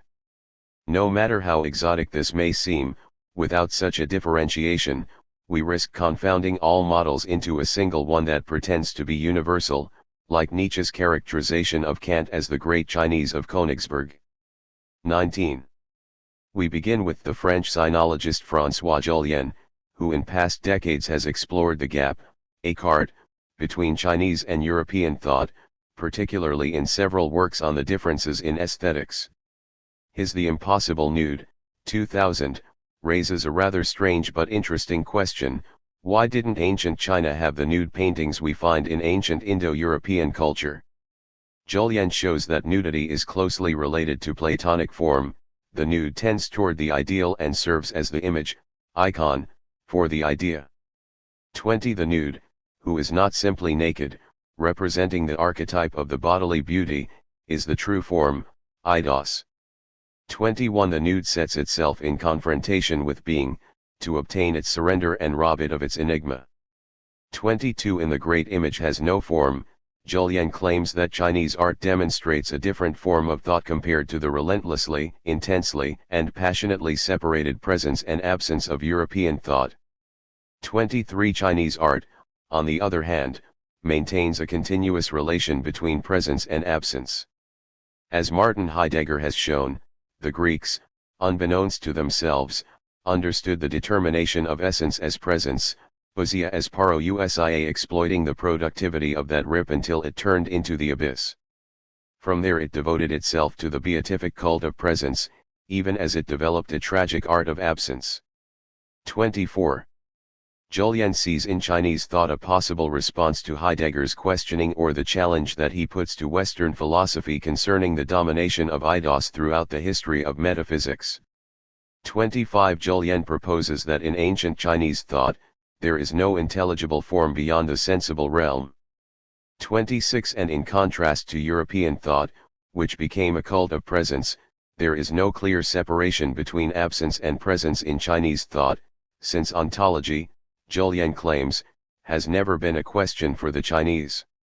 The quest for mastery of being in the West leads to the prioritization of presence, like the nude frozen by photography, whose highest form is its essence, eidos. For Plato, the transcendent world of eidos allows us to comprehend beings as such and as a whole, the task of metaphysics. We may want to call this tendency toward philosophy a Platonic drive. On the contrary, Jullien claims, this disposition didn't have equal significance in China because absence and presence remain unified, which forces a non-ontological and non-theological way of thinking. Of Dong Yuan, 934 to 962, a painter from the Five Dynasties and Ten Kingdoms period who opened up a new style of Shanshui featuring the Jiangnan, south of the Yangtze River, landscape, Jullien writes. Dong Yuan's landscapes, emerging submerging, between there is not, distance us both from the miracle, of presence, and from the pathos, of absence. They open onto a beyond, or rather onto a near side, of ecstasy and tragedy. In other words, I expect Dong Yuan's paintings to open a non-theological, non-ontological means of access. 27. We have seen earlier how there have been attempts in phenomenology, at least since Heidegger's provocation on the forgetting of being, to rethink the relation between being and beings, ground and figure, also largely influenced by Gestalt psychology, not to mention between essence and existence, an eternal theme for debate in the scholastic tradition. 28. But we notice that Julien's statement seems highly influenced by Heidegger, who Julien acknowledged in the opening of his book. The telos of painting is to reveal a ground that renders all forms possible and insignificant. It may seem that painting is only a means to an end, and therefore always subordinates itself to the telos. It is at most what Heidegger says about the logon didané, an allegory. But painting cannot only be a means if there is no explicit end as such. To paint is to bring forward an absence through the traces of brushes that undo themselves, while such absence can never be demonstrated as such. The presence of ink on the white sheet retains the temporal and spatial experience of the painter's spirit. Every stroke indicates a temporal sequence and a spatial configuration that desires to retain this experience. But what is retained is not what is meant to be revealed, since its presence has a higher end, telos, which is to make what is absent sensible not as a lack but as its opposite. The presence of form in painting strives to produce a temporal process that undoes itself by rendering itself insignificant. The telos in the painting is precisely this openness made possible by the figural carving out of a path toward that which is absent, toward an absence that can be revealed through a presence. Heidegger makes this observation when he comments on Zen art. The beauty of an artwork lies, for Zen, in the fact that, somehow, the formless comes to presence, and Wesen, in the pictorial. Without this presence of the formless itself in the formed, a Zen artwork is impossible. 29. In Zen art, we see that being comes from nothing and returns to nothing, the formless. Truth doesn't manifest in plain presence, and we senheit, but rather in the never coming to fullness of presencing, and we send. The telos here is a purposiveness that cannot be understood either as a reduction to figuration or the sum of all figures. Perhaps this enables another understanding of Kant's purposiveness without purpose, since the purpose of each brush stroke is to undo itself in order to reveal something beyond itself and beyond its own grasp. Does this mean we should understand the 20th century rethinking of art from the perspective of existential phenomenology to be a turn toward Chinese philosophy, or vice versa? Should we say that Chinese thought and phenomenological thought can be aligned to form a more universal way of thinking? Then, are we not too hasty in identifying post-Heideggerian phenomenological thinking on art with Chinese aesthetic thinking on landscape? Julien associates ancient Greek thought with being, essence, and Chinese thought with process. 30. Indeed, in ancient texts from Plato to Plotinus we find an emphasis on form and the intimacy between the beautiful and the ideal form.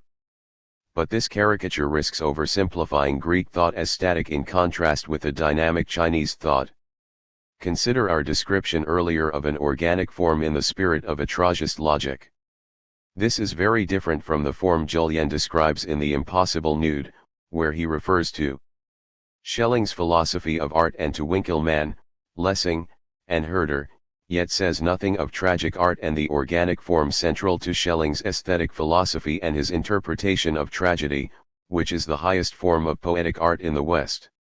31. Let's be clear, the Greeks didn't abandon becoming, but rather attempted to search for a unified theory of being and becoming. It is debatable, if not wrong, to say that Chinese thought concerns process and Western thought has been dominated by form, essence, since antiquity. The more important question is, how can this distinction be thought in today's landscape of philosophy, especially with process philosophy gaining a central position? Can we say, then, that Western philosophy and Chinese philosophy are unified via process philosophy? Greek thought is as dynamic as Chinese thought, yet their differences give rise to distinct philosophical temperaments, artistic pursuits, and understandings of life. I would like to put forward the claim that though the term ground is common to both philosophical discourses in our formulation, the very meaning of ground, or truth, and the way it is articulated and accessed in China is different from the West, where it comes through Plato's affirmative negation and contradiction in the Philebus, which sets the task of philosophy as a search for a form that bounds the boundless in the confrontation between the limited, paras, and the infinite, apeiros. The product of this search was identified by the young Schelling as organic form. 32. In other words, the invisible is manifested in the irreconcilable tension and contradiction inscribed in the Trajist logic.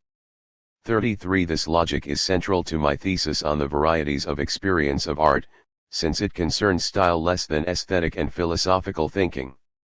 In what follows, I will proceed to the deist logic, which has to be conceived with a rather different dynamic and operation. In a deist logic, an opposition like presence and absence is posited at the beginning of an operation, yet is not maintained as discontinuity. Rather, the logical operation seeks to harmonize the two opposed parts by affirming both without recourse to any form of violence, whether from imagination or reason. Much like the works of modern art we have discussed, in Chinese landscape painting the visible is subordinated to the higher purpose of making sensible what is absent. This absence is Dao, the way or the great void, or whatever you want to name it. But what is inside this process that has yet to be explained?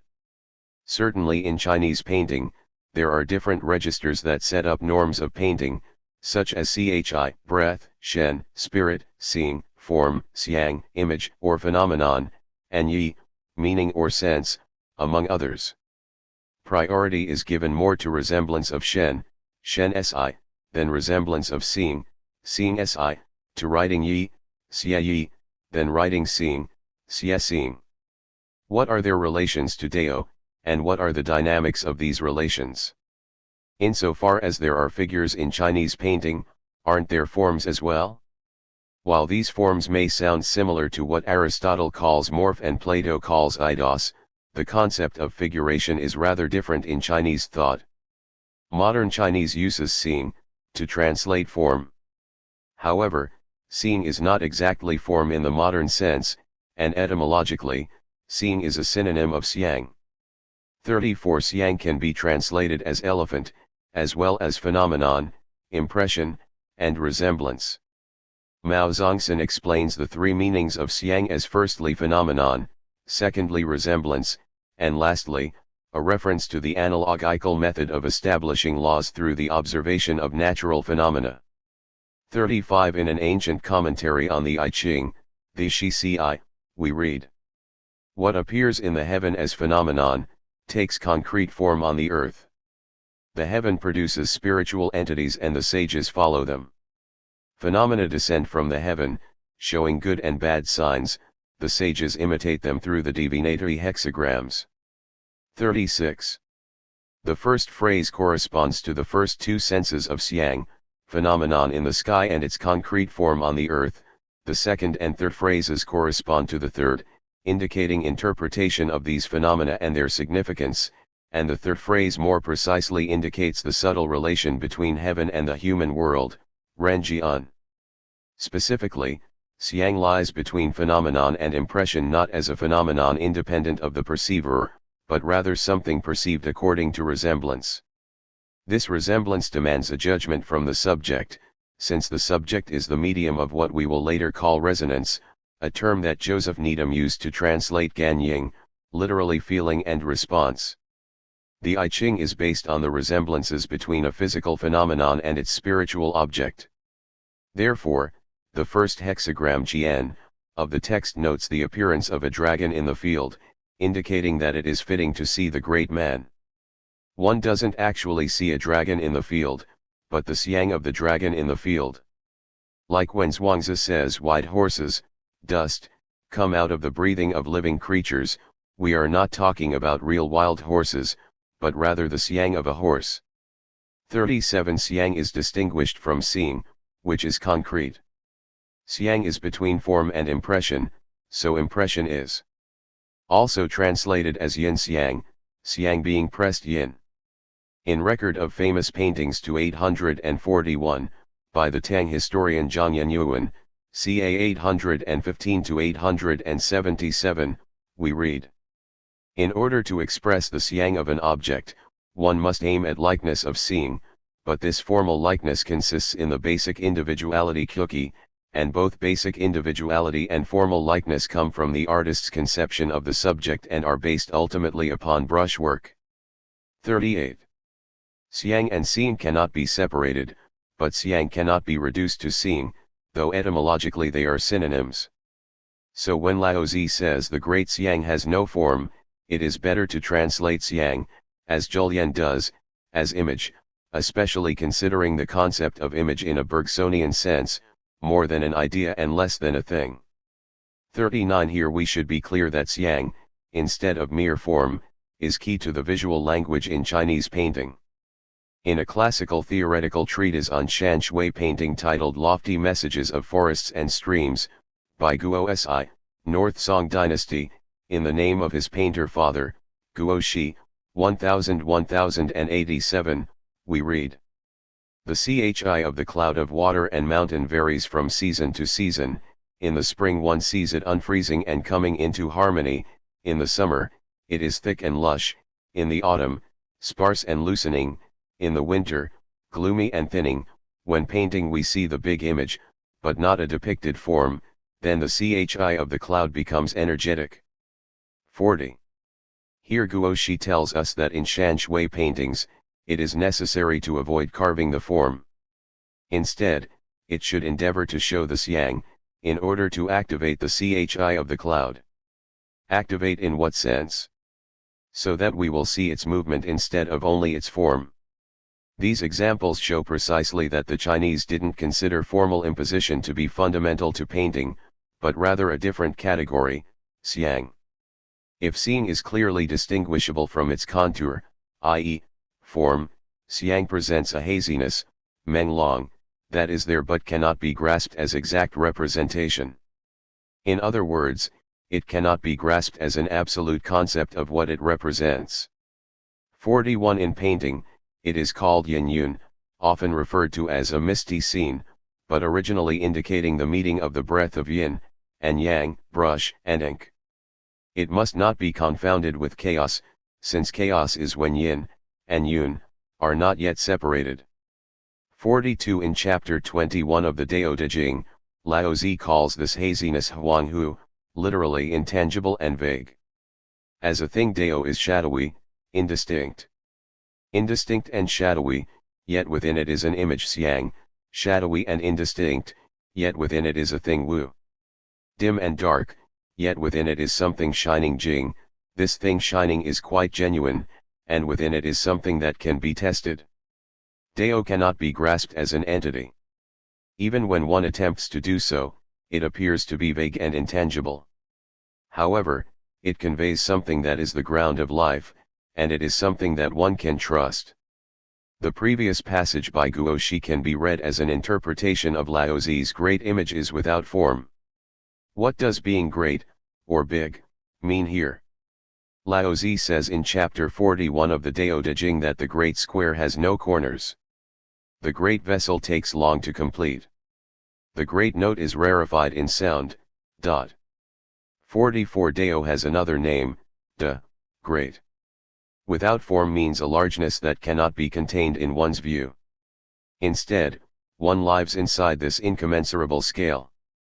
Zhuangzi took up this question of scale in his opening chapter Free and Easy Wandering, Xiao Yao Yu, where he insists that one never knows what is the biggest, since all scales are relative. Any pursuit of scale is subject to one's ignorance of scales beyond perception and imagination. Therefore, to be Xiao Yao, to be free or to feel at ease in life, is to recognize the futility in pursuing the extremes. Nevertheless, greatness exists as something absent that still conditions our mode of being. Therefore, to avoid living in ignorance and mistaken self-satisfaction, it is necessary to understand that the greatness one pursues is always relative, so one can never be free in pursuing the greatest. This is the philosophical foundation of the theory of equality of all beings, Qi Wu Lun, which holds not that all beings are the same, but rather that, insofar as no being is comparable to the biggest, all beings should be comfortable as what they are. Only by recognizing this do we become closer to Dao, which is at the same time the largest and the smallest.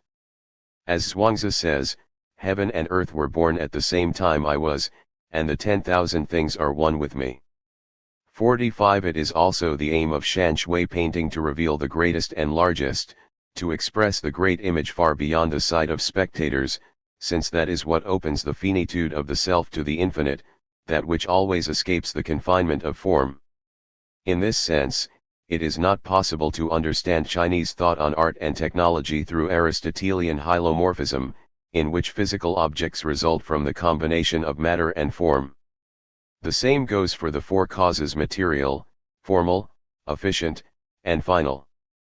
Though the four causes are fundamental to the ancient Greek experience of production, poiesis, they do not map onto Chinese philosophy.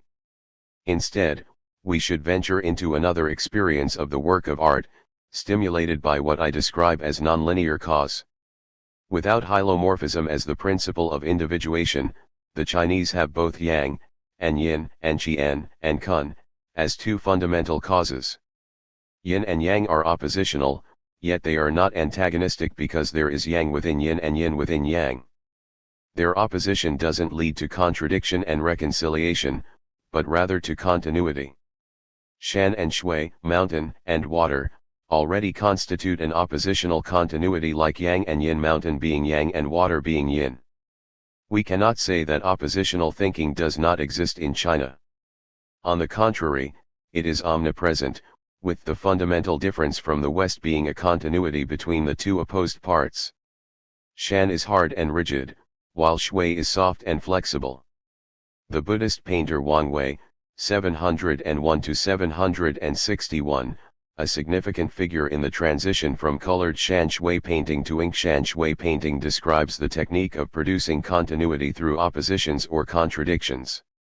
For example, when one paints forests, those from afar are loose and even, those closer are tall and dense, those branches with leaves are soft, those without leaves are hard.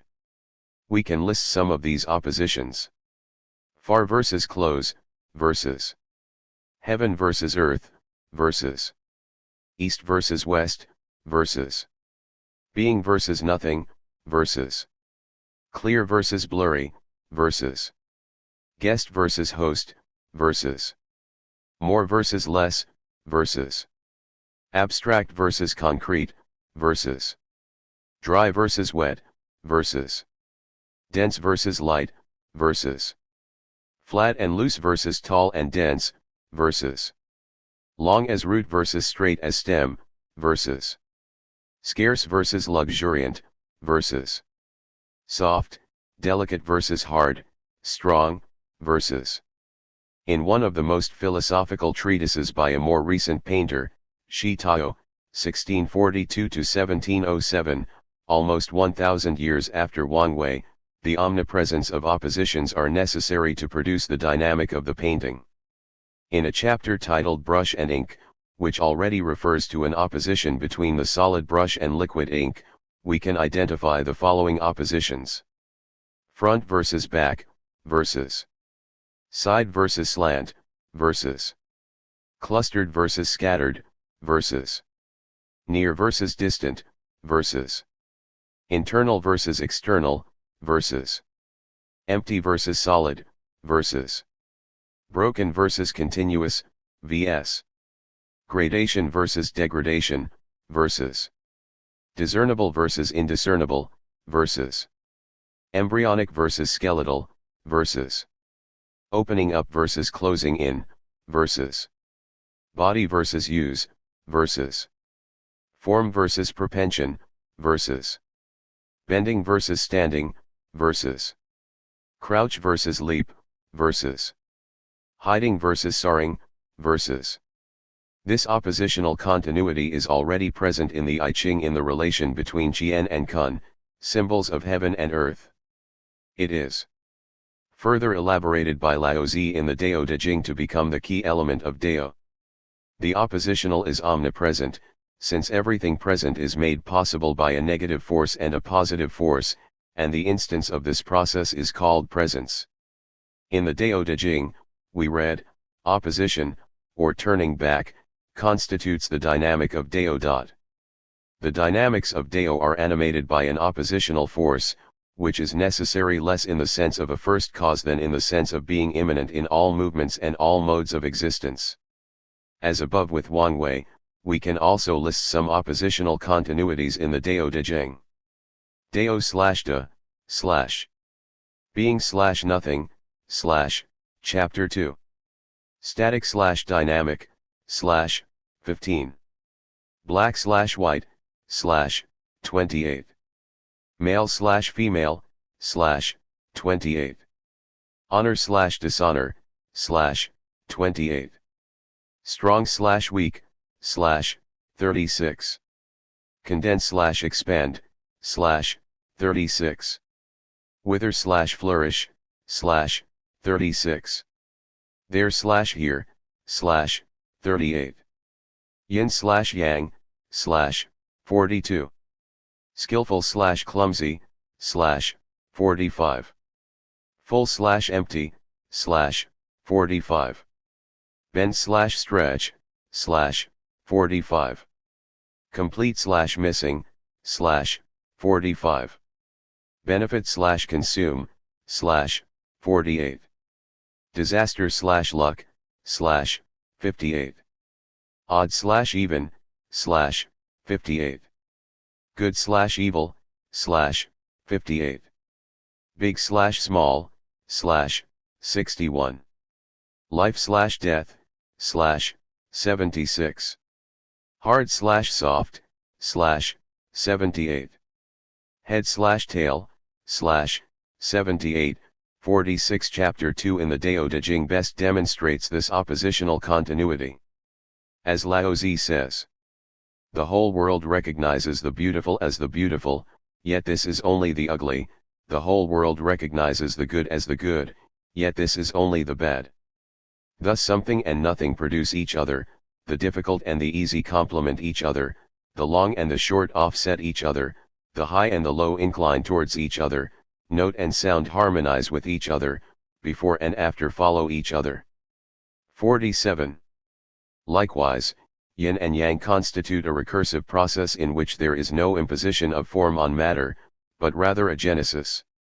For now, we understand this genesis as a reciprocal relation between figure and ground. 48. If the figure becomes completely detached from the ground, it risks exhausting itself, but also producing a transcendental stupidity that is also the source of evil.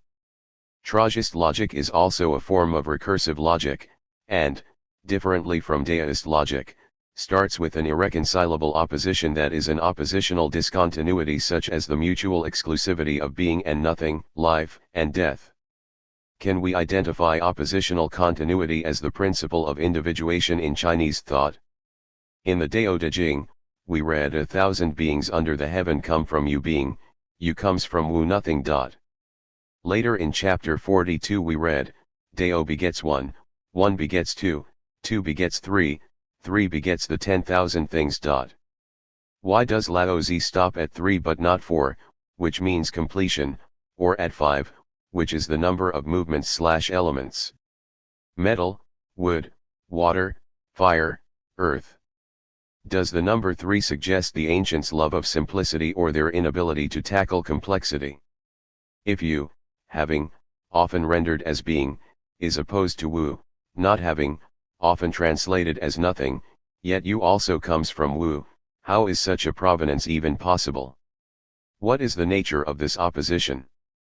Here we must return to the fundamental understanding of Dao, especially the interpretation of Daoism that appeared during the Wei Jin period, 220 to 430. To my mind, the prevailing sinological interpretation of this thinking seems to have failed to grasp the logical structure of Dao. 49. Here I want to show that the thought of the Wei Jin period not only reconciled Confucianism and Daoism as a historical task, but also articulated a logic named Xian, which took root in Chinese thought developed afterward. In the first chapter of the Dao De Jing, we peer into the logic of Xian and its significance. We know that Laozi starts the Dao De Jing by claiming that the Dao way that can be spoken of is not the constant Dao way. The name that can be named is not the constant name. Here one distinguishes what can be said, K Dao, from the constant Dao, Chang Dao. What can be articulated is not the constant Dao. The chapter continues. Wu, the origin of heaven and earth. Yu, the mother of 10,000 things. Empty of desire, perceiving mystery. Filled with desire, in order to observe its secrets, emptied of desire, in order to observe its manifestations. These have the same source, but different names, both are designated as Xian Xian Zhiyu Xian Xian and again Xian, the gateway to all mysteries. 50. Since there is no punctuation in ancient texts, the meaning may shift depending where the translator places it. The first two sentences can also be translated as the Nameless was the beginning of heaven and earth, the Named was the mother of the myriad creatures. Wu is the nameless, and Yu is the nameable. Yu and Wu, being something and nothingness, are the two basic categories. Though they are oppositional, they come from the same source, which is called Xian. Xian is often translated as mystery, including by D.C. Lau, but can also mean the color black, or darkness, as Stephen Mitchell translated it. Wingtse Chan renders Xian as deep and profound. Xian Zhiyu Xian was translated by Chan as deeper and more profound, by D.C. Lau as mystery upon mystery, and by Mitchell as darkness within darkness. Chan's translation comes partly from the interpretation of a scholar of the Wei Jin period, Wang Bai, 226–249, who, in a brief exposition of the essence of Laozi's teaching, wrote that Xian means deep and Dao means large. It is necessary to understand Wang Bai's commentary in order to avoid missing the sense of the word Xian. Why did Laozi say Xian Zhiyu Xian? In other passages in the Dao De Jing, never a name is given to Dao, the author immediately emphasizes that it cannot be equaled with Dao, but is used only for pragmatic purposes. 51 Though Xian has been commonly interpreted as a noun or adjective, mysterious, darkness, deep and profound, the use of two Xians in Xian Zhiyu Xian has the function of strengthening its sense, whether as mysterious or dark. However, in Peking University's Western Han Bamboo manuscripts, Xian Zhiyu Xian Zhi is written with the extra, Zhi, at the end, making Xian a verb rather than an adjective or noun. 52 Therefore, the two Xian in the same phrase don't only function to strengthen the sense of being mysterious or being dark, but actually form a circular movement, which we may call a recursive process. Xian actually serves as a third term to Wu and Yu, nothing and being. Here I suggest that Xian Zhiyu Xian contains a recursive logic that resolves the opposition and allows a unity to emerge. However, before we attend to this interpretation, we must explore in further detail Wang Bai's a brief exposition, which first explained the relation between the naming of Dao and Xian. A name is that which defines an object. A designation is an inferred style. The name is born from the object. The designation comes from the subject. That is why when concerned with it as that for which there is no entity which is not based on it, Laozi designates it as Dao. As when searching for it as that for which there is no subtlety which is not emanating from it, Laozi styles it Xian. The subtle emanates from the Xian, the many are based on the Dao. Laozi's statement that it generates them and rears them, that is that it does not block their source and does not hem in their nature but permeates the nature of entities, refers to the Dao, while Laozi's subsequent statement that while they come alive, it has no specific effort on its side and, while they act, it does not make them dependent, that, in short, while they grow there would be no lording it over their growth on its side, that they have a receipt from it but that there is no dominance from it. This is the receipt coming from that which is Xian. Xian is the most profound of styles. Dao is the greatest of designations. Names and marks are born from the forms and appearances. Designations and styles come out of the being concerned with and the searching. 53. Wang Bai distinguishes naming from designating. Naming is objective, a proper name shared by everyone, while designating is subjective, and may only concern one person or a small group. This distinction may be better grasped by what Gottlob Frege called sense, sin, and reference. Bedeutung we can call Venus, which is the reference, both morning star and evening star, each with its own meaning. 54 10,000 beings follow Dao, while their subtleties originate from Xian. There is, however, a limit, since no name or designation can ever fully convey Dao. Laozi states that both Wu and Yu come from the same source, but have different names. Why do they need different names if they share a source? First of all, it is out of logical necessity. As we have seen, opposition is necessary. For there to be Yu, there must be Wu. Having only Yu would violate the logic of Dao. Wang Bai's interpretation of Laozi, Zhou Yi, starts with this prerequisite. According to a summarized commentary on the Shi-ci, Wang writes, Wu is not self-explanatory, it has to be understood through Yu. 55 Once Wu and Yu are established as two different poles, we can go beyond formal logic to see how they exist in all things. Wu is the process of grounding and Yu is the process of appearing. A tree has a trunk, branches, and leaves, but it also needs a ground. The historian of Weijin philosophy Tang Yongtong claimed that in Wang Bai, one finds a shift from cosmology to Benti Lun, a move into a more sophisticated logic. Ben means ground, while Ti means body. Benti Lun is a theory of the relation between ground and appearance. But its rendering in English as ontology obscures the significance of the logic of Xian we attempt to demonstrate here. 56 Insofar as this logic is polar and such polarity is continuous, and therefore relational, it already places relation, instead of substance, at the core of its formulation. Looking more closely at the relation between Wu and Yu, one might understand Wu to be the mother and Yu to be the child, so Wu gives rise to Yu, but this is not what Wang Bai meant.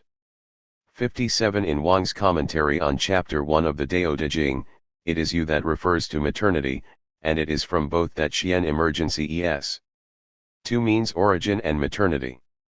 They all come from Xian. They have different names, because they behave differently. What is at the beginning is called origin, and what is at the end, mother.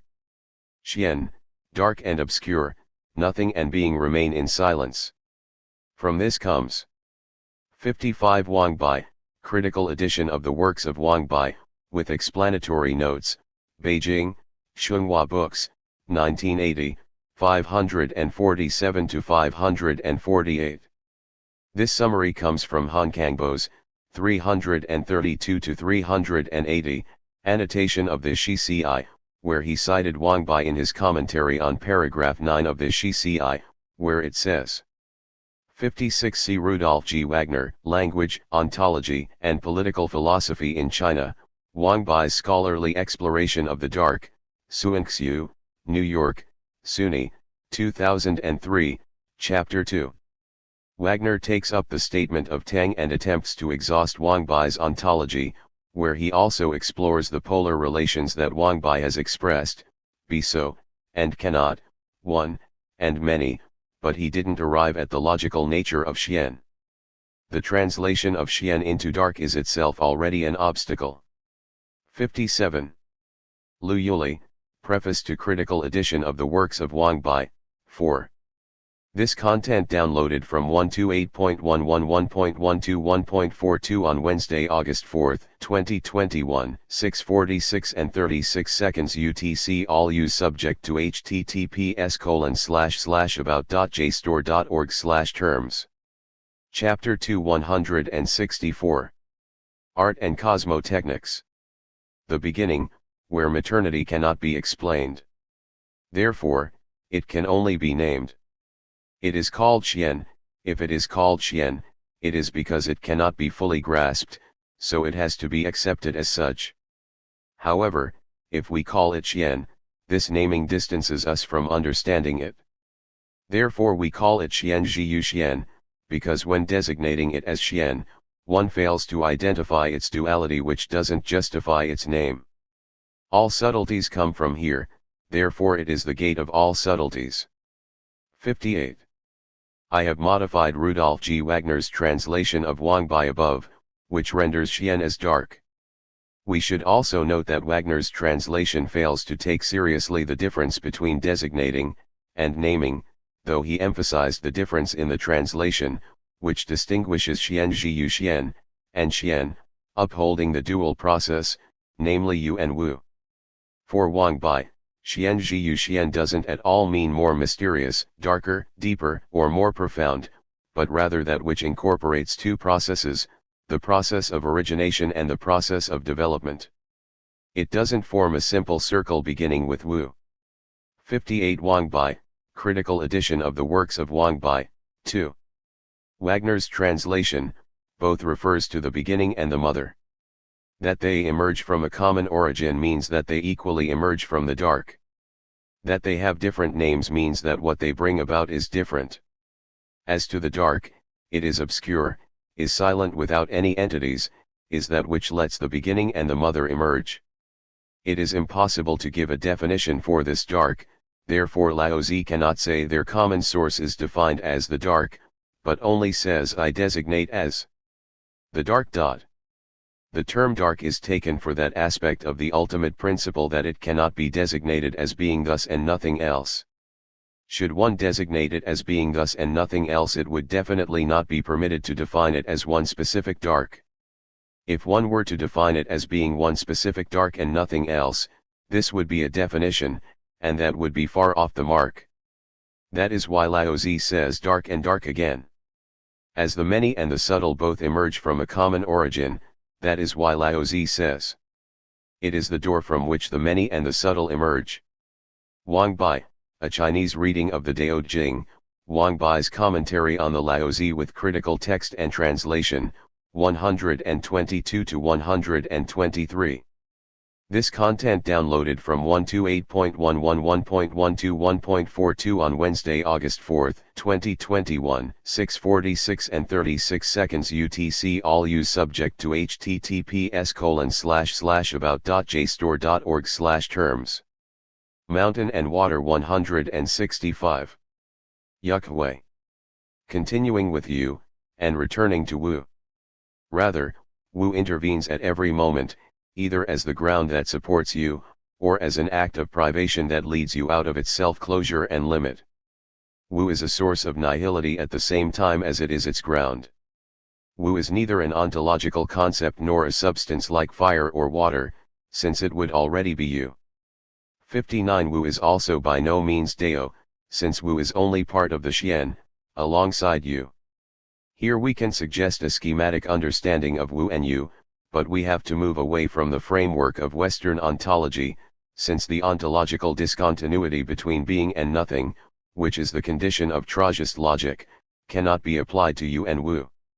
Instead, we should articulate how the Daoist logic departs from an oppositional continuity. First of all, Wu is opposite to Yu. It is a fundamental nihility that separates itself from you and allows you to develop. It is called Wu precisely because, if the origin of Yu is traced back to Yu, we arrive at what Hegel called bad infinity, namely a homogeneous repetition, an ad infinitum. Secondly, its negativity is not a negation of Yu in the sense of a cancellation, but rather an act that goes beyond Yu, because it is what you cannot have. Being beyond doesn't imply destruction, but rather an augmentation and extension. Insofar as it is opposed to you and beyond you, it also enables you. Therefore, Wu is you in its most unimaginable sense. In this operation, negativity and opposition turn out to be the search for ground. This ground is not immediately given, and it will not be given as such. With this logic in mind, we can understand Laozi and Zhuangzi's discussion about the use of the non-usable, Wu Yang Zhi Yang. The non-usable is the intervention of Wu in you, which at first seems to negate you. But if we don't take it as mere negation, we can explore another use that allows it to better actualize its potential. In the Zhuangzi, the king gave Wise seeds for a gourd, but the gourds that grew from them were too heavy to be water containers and too large to be dippers, so. 59 I am more in agreement with Mao Zongsan, who recognizes that Wu is not an ontological concept, but a concept of life and practice. See Mao Zongsan, 19 Lectures on Chinese Philosophy, Taipei, Student Book, 1983, 91. This content downloaded from 128.111.121.42 on Wednesday, August 4, 2021, 6:46 and 36 seconds UTC. All use subject to https://about.jstor.org/terms. Chapter 2 166. Art and Cosmotechnics. He smashed the gourds to pieces thinking they were of no use. Zhuangzi replied. Now you had a gourd big enough to hold 5 pickles. Why didn't you think of making it into a great tub so you could go floating around the rivers and lakes, instead of worrying because it was too big and unwieldy to dip into things? 60. Wu Yang is the negation of Yang, but such negation also shows other perspectives obscured by the previous use. Yu comes from Wu, not in the sense of creatio ex nihilo, but as only one possibility of Wu. Wu itself doesn't contain the secret of the universe, but is only one part of a whole. Wu originates and negates, but doesn't develop. As a primordial negation of Yu, Wu gives rise to the dynamic of Dao. As Laozi says, oppositions constitute the dynamic of Dao. 61 DC. Lao translated it as turning back is how the way Dao moves. The double meaning of fan, as both opposition and turning back capture perfectly the recursive logic that we want to elaborate. Here we should defend Wang Bai against a certain stereotype of his interpretation of Laozi, namely the Gui Wu Lun, literally doctrine of prioritizing Wu, according to which Wang Bai replaced the concept of Dao with the concept of Wu as the ground of all being. According to this tradition of historiography of philosophy, Guoxiang, 252-312, the commentator of Zhuangzi, stands for the opposite, Chang Yu Lun, literally doctrine of prioritizing Yu, against Wu. But the latter cannot be justified, because what is central to the understanding of Dao in both Wang Bai and Guoxiang is a recursive thinking that can be characterized through the logic of Xian, where neither Yu nor Wu are considered primary. 62 Their differences lie rather on the causality and 60 Zhuangzi, the complete works, 5-6, oppositional continuity as circular movement is also central to Zhuangzi's Qi Wu Lun. 61. Lao Tzu, Tao Te Ching, Chapter 40. 62. Guoxian, like Wang Bai, encountered the problem of the beginning. He asked, what is prior to all beings? Is it yin and yang? If yes, what is prior to yin-yang? If it is Dao, and Dao is Wu, whence comes Wu? And if Wu can come into being, there it is no longer Wu but Yu. Guoxiang gave an affirmative answer to the question of the beginning. According to him, it is Zi Ran. Now we may. This content downloaded from 128.111.121.42 on Wednesday, August 4, 2021, 6:46 and 36 seconds UTC. All use subject to https://about.jstor.org/terms. Mountain and Water 167. Yuk Hui. Dynamic of becoming. Wang emphasizes necessity, saying everything has a reason of being. This necessity is not causal or derived from natural laws, but the recursive nature of life. Guo emphasizes contingency. Empirical rules don't necessarily account for becoming, which is not to say that it has no rule, but rather that it is open to contingency. 63 Rather, the two commentators are essentially in agreement, merely placing emphasis on different phases of recursive thinking. Wu gains more emphasis in Wang Bai, as Yu does for Guoxiang, since Guoxiang claims that the only possibility for Yu to come from Wu would be for Wu to mean nothing but spontaneity or self-causation, which Guoxiang calls Ziran, the word used to translate nature in modern Chinese. 64 However, it is illegitimate to identify either Wu or Yu with Dao. Dao is the dynamic of oppositional continuity and unity. This dynamic could be understood in general as a recursive movement that implies separation and unification at the same time. De Xiang, great image, will cease to exist without the other less great Xiang, since there is no great image without beings of different scales. Neither does eliminating ordinary images mean that the great image will then be seen. Wang Bai was very clear when he wrote. Want to ask, what is prior to Zi Ran? The reply is that Zi Ran doesn't follow a linear causality, it already encompasses the movement of Yu and Wu, like the sage wanders outside while informing inside, follows what is given without imposing orders on them, he singularizes in the most profound reality, Xianming, literally dark and obscure. A similar critique is developed by Yang Liwa, Studies on Guoxiang's Commentary on Zhuangzi, Beijing, Peking University Press, 2010, 98, but for different reasons. C 100, Guoxiang's Ben Ti thinking is not a reaction to Wang Bai's Wu-oriented philosophy, but an in-depth development of Wang Bai's philosophy. On the surface, Guoxiang seems to be destroying Wu as the Ti. In fact, he is just trying to come up with a more concrete and more philosophical interpretation of Wu. 63. C. Tang, Collected Works, Volume 4, 279, Tang also characterizes Wang's theory as abstract monism and Guo's as phenomenal pluralism, 364. 64. Tang Yongtong, Essays on the Xian Theory of Weijin Period, Shanghai, Shanghai Classical Literature Press, 2001, 190. Principle.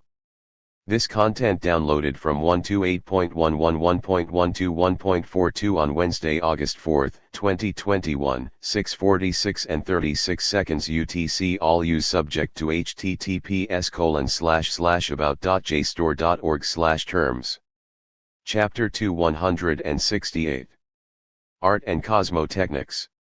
An image that has taken on form is not the great image. A sound that has taken on a note is not the great sound. If, however, the four images did not take on form, then the great image would have nothing in which to shine forth, thus the five sounds did not take on notes, then the great sound would have nothing in which to come about. When the four images take on form and beings have nothing else by which they are dominated, then the great image shines forth. When the five sounds take on notes and the minds have nothing else which interferes with them, then the great sound comes about. 65. Dao doesn't manifest as any form of extremity, but rather respects the nature of all beings and facilitates their growth so as not to block the self-actualization of being or the development of its nature. We can see how this movement constitutes the general dynamic of the universe, with which Wang Bai interpreted the I Ching. In his commentary on the 24th hexagram Fu, return/repeat, Wang Bai stated that rest is not opposed to movement and speaking is not opposed to silence, since movement and rest are only parts of a larger movement. However, all movement will in time come to rest, like all you will return to Wu, since Wu is the Ben, ground, of you. In Fu return we can see the very heart and mind of heaven and earth. Return as such means to revert to what is the ground Ben, and for heaven and earth we regard the ground to be the mind/heart. Whenever activity ceases, tranquility results, but tranquility is not opposed to activity.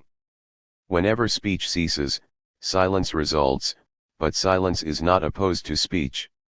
As this is so, then even though heaven and earth are so vast that they possess the myriad things in great abundance, which activated by thunder and moved by the winds, keep undergoing countless numbers of transformations, yet the original substance of heaven and earth consists of perfectly quiescent non-being. Thus it is only when earthly activity ceases that the heart/mind of heaven and earth can be seen. If heaven and earth were to have had being instead for this heart/mind, then it never would have been possible for all the different categories of things to become endowed with existence. 66. There is a movement that is made possible by the oppositions between activity and tranquility, speech and silence, but Wang Bai emphasizes that these oppositions are neither absolute nor discontinuous. Instead, the apparent opposition between silence and speech reveals the nature of language, upon which each term acquires meaning. The reversion from one to the other is motivated by opposition, as their opposition is resolved by reversion. We may push further by claiming that this movement composed of both opposition and unification, which Laozi calls Xian Zhi Yu Xian, also presents a form of thought among the Wei Jin intellectuals that attempts to reconcile Confucianism and Daoism. It is agreed among classical scholars that the Wei Jin Suanxiu attempted to reconcile naming, and order, Ming Qiao, and nature, Zi Ran. Confucianism is concerned with order and naming in society, while Daoism proposes to abandon ritual and order. 67. This obvious opposition had to be addressed by philosophers. The strategy to resolve this apparent contradiction was to show the opposition as one moment of a larger unifying movement.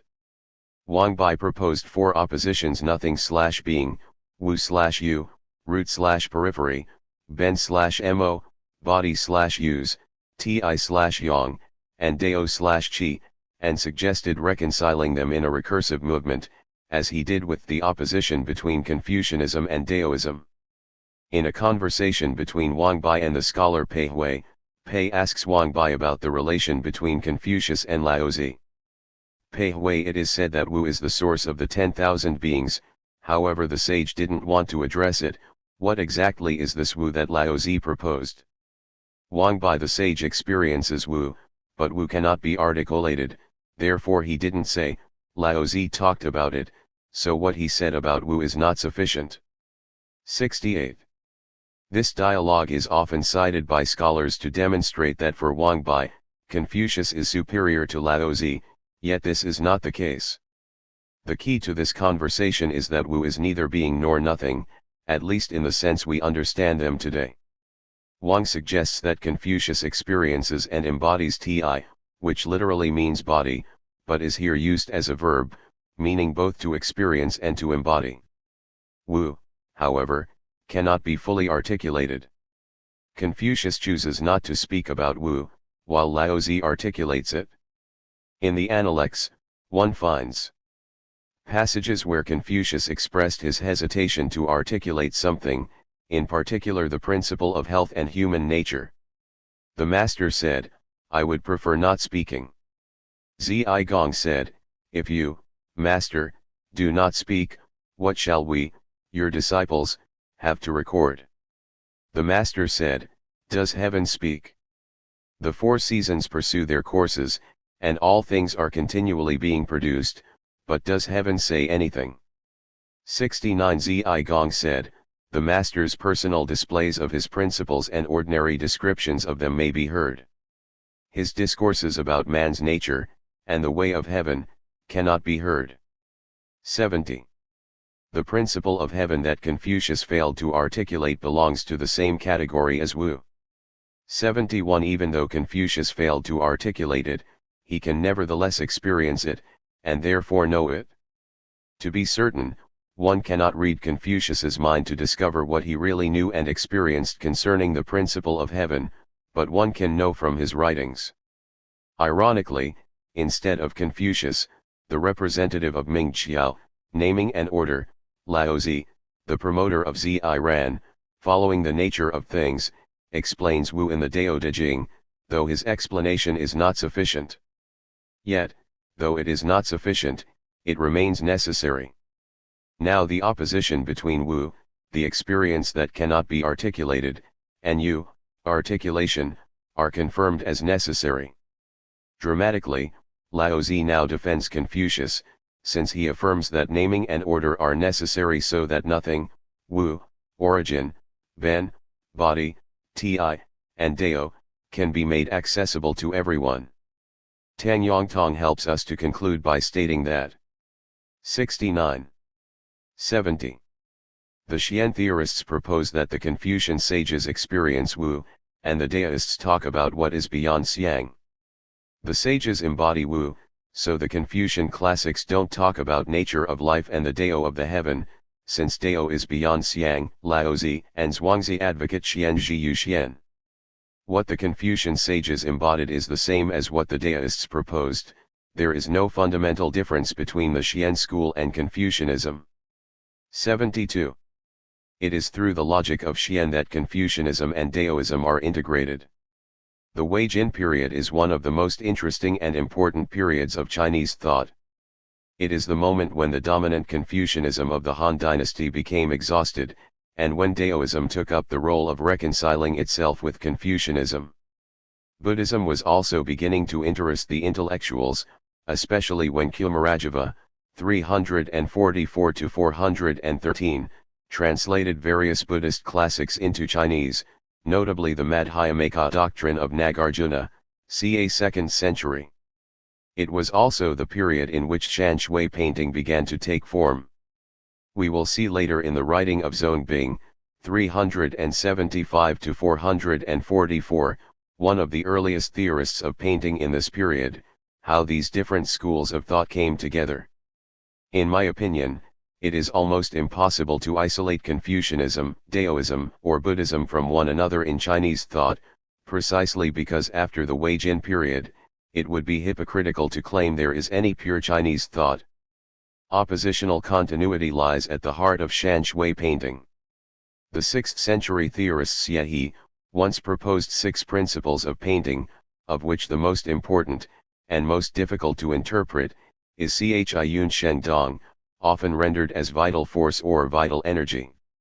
73 But this is probably not the most philosophical interpretation, since it only describes Sheng Dong, which literally means vital and active. The historian Su Fuguan, 1904–1982, proposed that we understand Chi, energy, and Yun, rhythm, in terms of oppositional pairs, with Chi as the beauty of the yang of the work of art, and Yun as the beauty of the yin. 74 By transposing Chi and Yun into yang and yin, Su describes vitality in terms of 2 oppositional forces. Already in Jinghao's notes on brushwork, we read Chi, the heart/mind and the brush are in perfect coordination, decisively appropriating Xiang, Yun, hiding the traces to make appear seeing, and create an effect which is not drab and common. 75 Chi is the outline of Xiang, while Yun hides away the pointedness of lines. Chi and Yun are analogical to Bai, brush, and Mo, ink, Yang, and Yin. It is an opposition that prepares for movement according to the logic of Xian. It is also here that we can understand why the art historian and connoisseur Guo Ruoxu, ca. 11th century, in his experiences in painting, claims that Chi Yun cannot be taught as technique, since it depends on the talent of the painter. 76 A good painter is able to create a dynamic between Chi and Yun that is devoid of formal imposition, or in Chinese Wu Yi, without intention. Wu Yi doesn't mean without paying attention. On the contrary, it means one has to concentrate not on depicting the form, but on facilitating a flow of energy, stroke, and force. It is a flowing, reciprocal dynamic, present in the moment intention is in constant flux. 77 When one is capable of managing the flow instead of the form, one also acquires the ability to react to contingencies, depending on the propensity of things. In the cursive script of Chinese calligraphy, for example, every stroke added to the paper is contingent on its placement, the texture of the paper, the humidity of the ink, and so forth, and the calligrapher will have to instantly determine the next movement of the brush, center tip, side tip, or slanted tip, and so forth. 78 It is impossible to project the form onto the paper in advance. Compared to other styles, calligraphy depends largely on the training of Wu Yi. However, in order to reach Wu Yi, it is necessary to start with form, because one doesn't reach Wu from Wu, but rather coordinates the body according to the flow of Yi. 79 In this highest form of expression, the contradiction in setting up opposition is reconciled in the movement between being and nothing. The painter and theorist Yun Shuping, 1633–1690, said the best Shan Shui painting would be one in which of 100,000 trees, none of the brush is tree, of 100,000 mountains, none of the brush is mountain, of 100,000 brushes, none of the brush is brush. When one sees something Yu where there is in fact nothing Wu, where there is nothing Wu where one sees something, this is the best painting. 80. This is the Xian logic of painting, which we can also find in painters such as Shi Tao who emphasize a resemblance of non-resemblance, or a method of non-method, that liberates both the painter and the painting toward the infinite. Dao does not imply presence, as Dao is deep and remote Xian Yuan, or Yu Yuan, where Yu means serene and deep, and Yuan, distant, far. 81 Xian and Yu are often used together, for example Yu Xian, which is also one of the key concepts of Japanese aesthetics, Yugen in Japanese. As Onishi Yoshinori has systematically formulated in his work, Yugen has many meanings, from something hidden or hazy like the thin covering of clouds over the moon and the mountain mist hanging on autumn leaves, or profoundness and completeness, a holding of something infinitely great, a coagulation of an inhaltschwerful. 82 And Cheng, in her History of Chinese Thought, suggests that there is a close relation between Xian and Yuan, the word Xian, semantically close to Yuan at the same time far from the preoccupations of here and now, and out of range of human understanding refers to Xian Zhi Yu Xian of the inaugural chapter of Laozi. 83 Dao is at the same time the smallest and the largest, the farthest and the closest. Chinese painting doesn't follow the geometrical perspective of Western painting, since the perspectives of Shan Shui are determined by the concept of Yuan. Guoshi wrote in his lofty messages of forests and streams that there are three distances from which to depict mountains.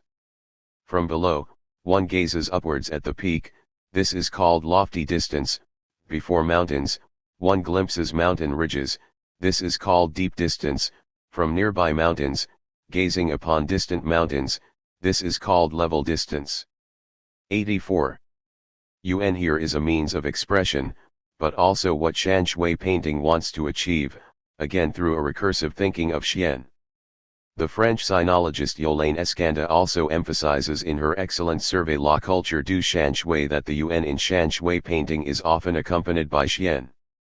85 To my knowledge, however, historians have not adequately clarified Xian as a logic. Mao Zongxin was probably the first to discuss the peculiarity of Xian as logic, perhaps because he dedicated his earlier studies to formal logic, though without differentiating Xian from Hegelian and Socratic dialectics. 86 This is precisely what interests us here. His reading of the Dao De Jing was informed by his experience of the limits of formal logic, allowing him to identify the paradoxical nature of Dao in terms of Xian. In his lectures on the Dao De Jing, Mao claims explicitly that Xian is a hybrid of Yu and Wu. It is only by understanding Xian that we can understand the nature of Dao. Yu, Wu, and Xian are for Mao three terms reaching toward an analytic of Dao, but it is only in Xian that the expression of Dao becomes most concrete and real. So, Xian is a compound of Yu and Wu. The synthesis of Yu and Wu is Xian. Xian is the true restoration of the Dao, and it makes Dao what it is. When Laozi says Xian is the gate of all subtlety, mystery, it means Dao is the gate of all mysteries. In the analysis of Xian, Dao is the most concrete and real, the concrete and true meaning of Dao is fully expressed. Because this 1, 2, and 3 are demonstrations of Dao. Yu, Wu, and Xian are demonstrative analysis of the decomposition of Dao. This is evident in the Dao De Jing. 87. Mao emphasizes the concreteness and reality of Dao in the logic of Xian as a response to the historical criticism of Xian theory for being too abstract and mysterious. During early modernization, in the early 20th century, in China, Xian theory was also used to discredit metaphysics, or more precisely seen Shang Shui, for being non-scientific and mystical. It was almost an insult to call someone's research suanxiu. In another lecture dedicated to reading Chinese philosophy through the Aristotelian Four Causes, Mao commented again on this peculiar logic. For him Xian connotes a loop, and it is also the third term to the two oppositional elements, Wu and Yu, matching Laozi's statement that 1 gives 2, 2 gives 3, and 3 gives 1,000 things. I said that Wu in the first chapter of the Dao De Jing is 1. Yu is 2, the mixture of Wu and Yu is Xian, Xian is 3. Only when it comes to the third, it is the gate to all beings, that is why 3 gives birth to 10,000 beings. Wu and Yu alone is not the gate of all things, Yu is the negation of Wu, Wu is the negation of Yu, This circle cannot stop, otherwise it will not be Xian. This is the logic of curvilinear thinking, it transcends formal logic, this is the back and forth loop of Xian thinking. 88. Mao wants to emphasize here a curvilinear thinking that transcends formal logic, what he calls a circular curvilinear Xian discourse. Mao thinks that this logic is not present in Confucianism as it is in Daoism. What the Xian theorist proposes is not to transcend human experience, but rather to introduce a logic that renders such transcendence immanent. This can be illustrated with the example of language. Language is finite in its signs, which depend on permutations of even more finite basic elements, while these finite permutations produces infinite meanings. Now we have an opposition between the finitude of writing and the infinitude of meaning. Using a linear logic, we would arrive at the conclusion that writing is insufficient. In this Shi Confucius, or someone writing in the name of Confucius, says, books/writings don't exhaust language, languages don't exhaust meanings, is it impossible then to discover the ideas of the sages? The sages made their emblematic symbols to set forth fully their ideas, appointed, all, the diagrams to show fully the truth and falsehood, of things, appended their explanations to give the full expression of their words, and changed, the various lines, and made general the method of doing so, to exhibit fully what was advantageous. This answer Confucius offers is still too linear, and doesn't fully answer the question, since these symbols cannot exhaust the number of meanings they can express, even if the number of symbols is limited. Logically speaking, what Confucius says only admits such defeat. The Xian theory would answer to exhaust in order not to exhaust, or, better rendered in positive terms, to expose the limit in order to make infinite. Finitude and infinitude are no longer posed as contradiction, but rather as a continuity assured by a logical movement, Xian, which is also the third element. I would like to propose an understanding of Xian in terms of recursive logic rather than inclusive logic. Inclusive logic suggests that, for example, a finite set A must necessarily be within an infinite set B, so a contradiction arises if we say that set B is within set A. A recursive logic sees that set A and set B are not simply maintained by an inclusive or exclusive relation, but rather by a paradox. Consider the sentence nothing nothings according to the logic of inclusion/exclusion, it makes no sense. But according to the logic of recursion, a paradox is produced, accompanied by a new space of speculation. To understand the relation between to exhaust in order not to exhaust and language, we may want to put it in the form of an antinomy. Thesis writing possesses a limited number of symbols with which to fully express the world. Antithesis: the world cannot be fully expressed by writing since writing itself is finite, while the world is infinite. The resolution to this is to exhaust the finitude of language and set it into movement, so that it can implicitly incorporate the meanings that cannot be directly mapped onto its existing components. This is the meaning of to exhaust in order not to exhaust.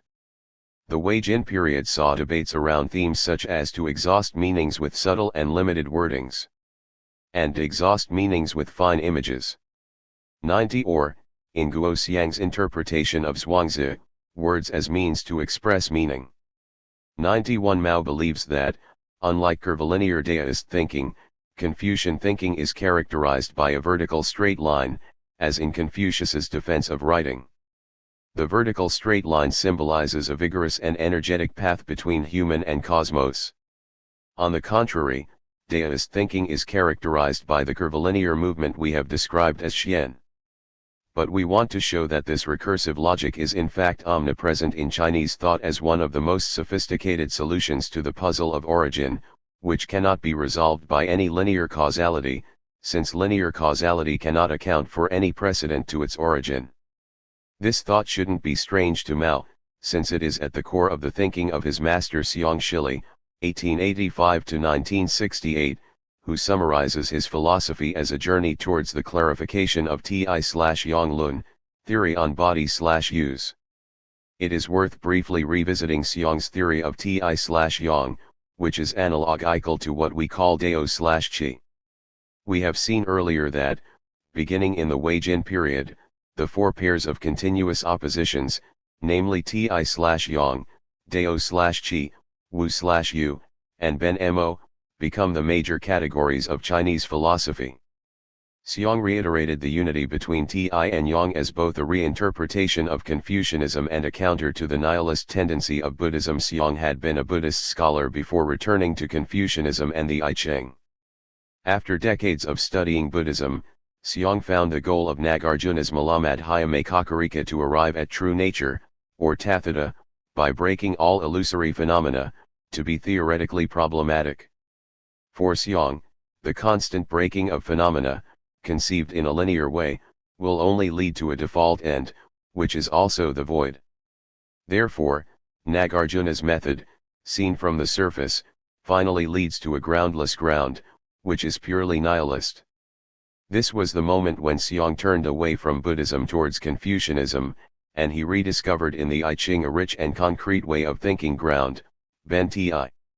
He discovered, in other words, that the Chinese Ben Ti Lun had already overcome linear reasoning. Ti and Yang, body and use, constitute an oppositional continuity that invites a nonlinear form of thinking. 92. If what Xiang claims about Ti/Yang is applicable to Confucianism, we may even say that such recursivity is omnipresent in Chinese thought. Xiang was inspired by the Confucian scholar Wang Fuzi, 1619–1692, who emphasized the inseparability of Dao and Qi. In chapter 12 of the Shi, we are told that what is above form is called and what is below form is called Qi. Form, at first glance, appears to be something that separates Dao and Qi into two distinct realms. Wang Fuzi, however, insisted that separating Dao and Qi into two entities is mistaken, since the two names only indicate separate designations, and does not imply two separate things. A designation above form doesn't necessarily mean something without form, since there can only be an above form when there is already form. 93. Indeed, for Wang, Dao is a reality inhabited by Qi, but Qi is more fundamental than Dao, because there is no Dao without Qi. In his commentary on the Shi, we read, "There is only Qi under the heaven. Dao is the Dao of Qi, Qi cannot be said to be the Qi of Dao." 94. The last phrase says that Dao cannot produce Qi alone, meaning Dao is not prior to Qi, since without Qi, Dao will also cease to exist. While in the case of Qi, once it is made, there is always Dao. Wang Fuzi emphasized the unity of Dao and Qi, yet this unity can also be mistaken for a naive materialism in which Dao is a reality understood to reside in the material support Qi. Wang Fuzi may be called a materialist today, but this reading is not yet close to achieving what we called oppositional continuity and recursivity, which refuses reduction to spiritualism or materialism. Wang Fuzi criticized Wang by saying to acquire the discourse, Yan, by forgetting image, Xiang, and acquire meaning, Yi, by forgetting the discourse, Yan. 95. For Wang Fuzi, such an approach attempts to get rid of Qi without confronting the fact that doing so will also cause Dao to cease to exist. 96. Wang Fuzi is right to emphasize matter as carrier, though his critique seems to miss Wang Bai's insight into the recursive relation between Dao and Qi. According to our interpretation so far, such recursivity doesn't annihilate the material support, but rather emphasizes the irreducible relation between Dao and Qi. At the same time, Xiang curiously derives a recursive reading from Wang Fuzi's commentary on Dao and Qi, which for him is Ti and Yang, the central logic of Wang Bai's philosophy. 97. In short, Ti/Yang is fundamentally a non-dualistic logic. The terms represent two poles, but not two different substances. Xiang develops two acts pi and 11 to describe two functions of mind and things, whose unity is made possible by their oppositional nature. Heart, mind, and things, according to functionality, one is called pi, it has the meaning or virtue of vigor, strength, development, ascension, brightness, etc. The I Ching gives it the name Jian. The other called 11, it has the meaning of being closed and falling, etc. The I Ching gives it the name Kun. Pi and 11 are the two perspectives of function, and the opposition between mind and thing is clear. Pi denotes heart xin, and 11 things. Pi and 11 are opposed to each other, but heart reigns things, so it can turn things around and unify. To turn means to transform. It is oppositional, therefore complementary. 98. We may want to use a metaphor given by Xiong Shili to demonstrate this recursive logic. In fact, I am not completely satisfied with the relation between Ti and Yang in Xiong's metaphor, since it can suggest a logic of inclusion instead of a more sophisticated one of recursion. Xiong uses the metaphor of the sea and waves, where the sea is the Ti of the waves, and the waves are the Yang of the sea. Waves cannot exist without being part of the sea, and the sea is that which allows expression in the form of waves. It is not that the sea includes waves, but that the sea enables many things including waves, while waves, as one form of its expression, participate in constituting the sea. This logic of recursion is not a formal logic of inclusion, but rather a logic of time, namely of movement, where time is a dimension of recursion that differs and differs. As a way of thinking, it can be applied in other domains. In cosmology, we find the identity, non-dualistic, of the body Ti and function Yang. When we apply this logic to a theory of life, it is then the unity between the heaven and the human. Heaven is the Ti, but not God. The heaven is the true nature of us human beings, it doesn't exist beyond us. Therefore, the heaven and the human are originally one. When we apply this logic to a political theory, then it is the unity between Dao and Qi. Qi is the physical world, Dao is the Ti, or the foundation, of 10,000 beings, therefore Dao and Qi are identical. 99. This recursivity between two poles is what we have called oppositional continuity and unity. The oppositional continuity and unity between the four major pairs of categories was already established in the Wei-Jin period and continued to be elaborated in Chinese thought. This recursive thinking, constituted by the dynamics between Dao and Qi, Ti and Yang, Li and Chi, allows a glimpse into the question of becoming in Chinese thought. We should trace this discourse back in time to what I call the unification between Dao and Qi. One may suspect that this way of thinking was lost during the period of modernization in China, namely after the defeat of the Opium Wars, but it remains at the core of Chinese thought. Unification doesn't mean simply that two things are put together or become undifferentiated, but rather they are placed into recursive movement. The distinction made by intellectuals in China after the Opium Wars employed a Cartesian division between body and mind, Western technology, and Chinese thought, and completely failed to understand the recursive thinking present in Chinese thought. The Western Qi finally transformed Chinese thought, which makes a mere return to ancient thought ineffective, if not impossible. Today, when historians say that Chinese thinking replaced its holism with Western mechanism, it remains an unqualified and dogmatic claim, since the holism of Chinese thought was only an impression, and not yet philosophically clarified. In recursivity and contingency, I employed these two concepts to reconstruct a theory of organicism. I sought to describe an epistemological shift from mechanism to organicism, and to contest simple oppositions between the two by looking into their history in Western philosophy, with special attention to how cybernetics in the first half of the 20th century rendered such an opposition vulnerable. Here, I use the same terminology of recursivity to describe oppositional continuity. This is not to suggest, as Joseph Needham has, that there was an organismic current in Chinese thought. 100. On the contrary, I endeavor to explicate the nuances between Tragist, Daoist, and cybernetic logics. Mao Zongsan has also suggested that it would be a mistake to consider the I Ching organismic, because organicism, or organism, in the West is a counter-concept to mechanism, while the I Ching features no such counterpart.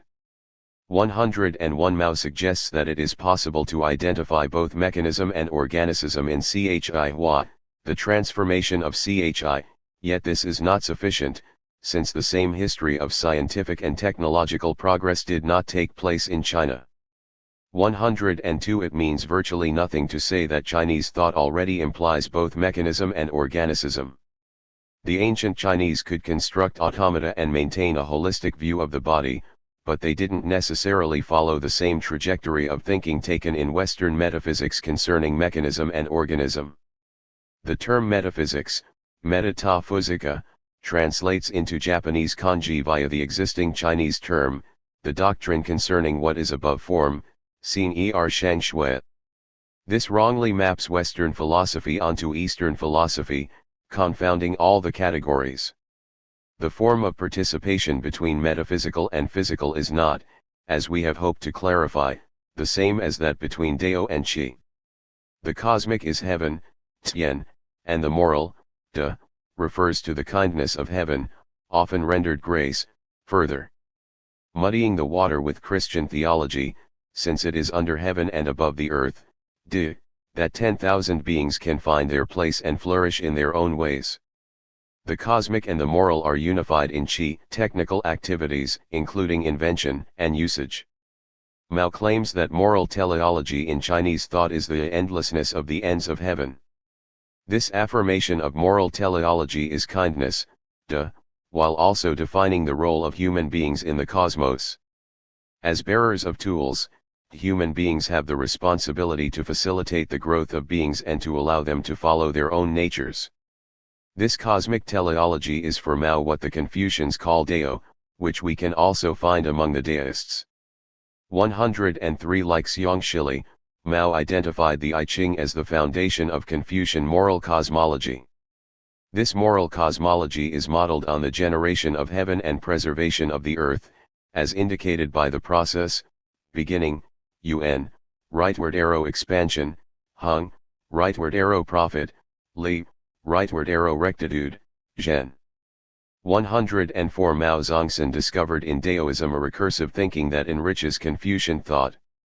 Mao noted that it is difficult if not impossible to identify causa formalis and causa materialis in Chinese thought, meaning that hylomorphism didn't have a significant place within it.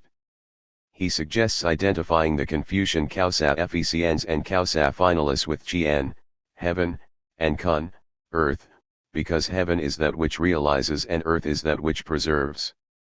In Tuanzuan, one of the 7 commentaries on I Ching, we read, vast is the great and originating power, indicated by Qian. All things owe to it their beginning, and the method of Qian is to change and transform, so that everything obtains its correct nature as appointed, by the mind of heaven. 105 Qian is the generating force from which 1,000 things commence.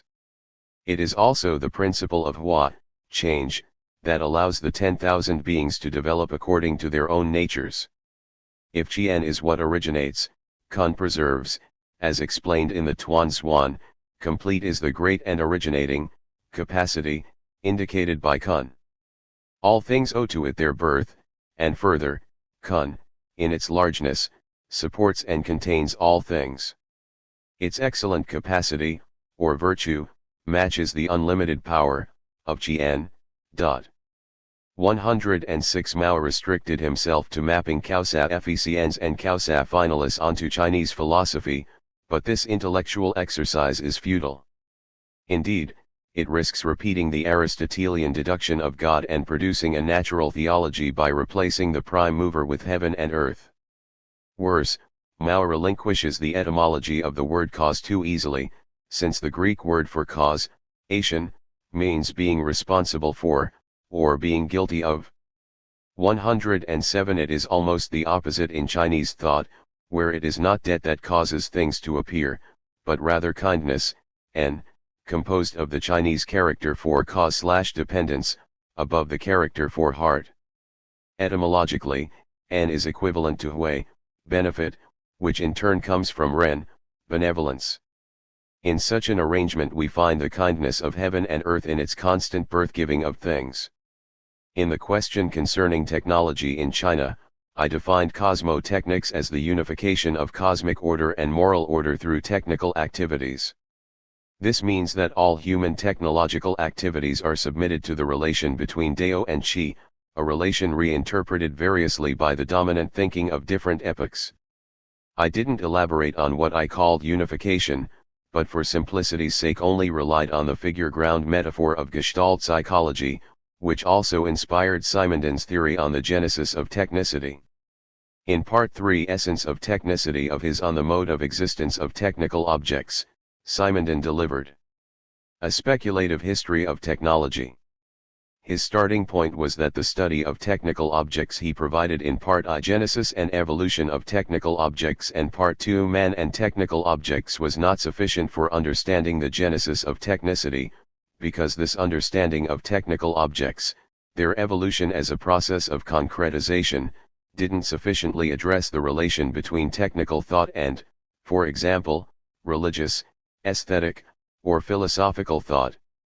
In Simondon's theory, the genesis of technicity began with a magic phase magic, where there is no distinction between subject and object.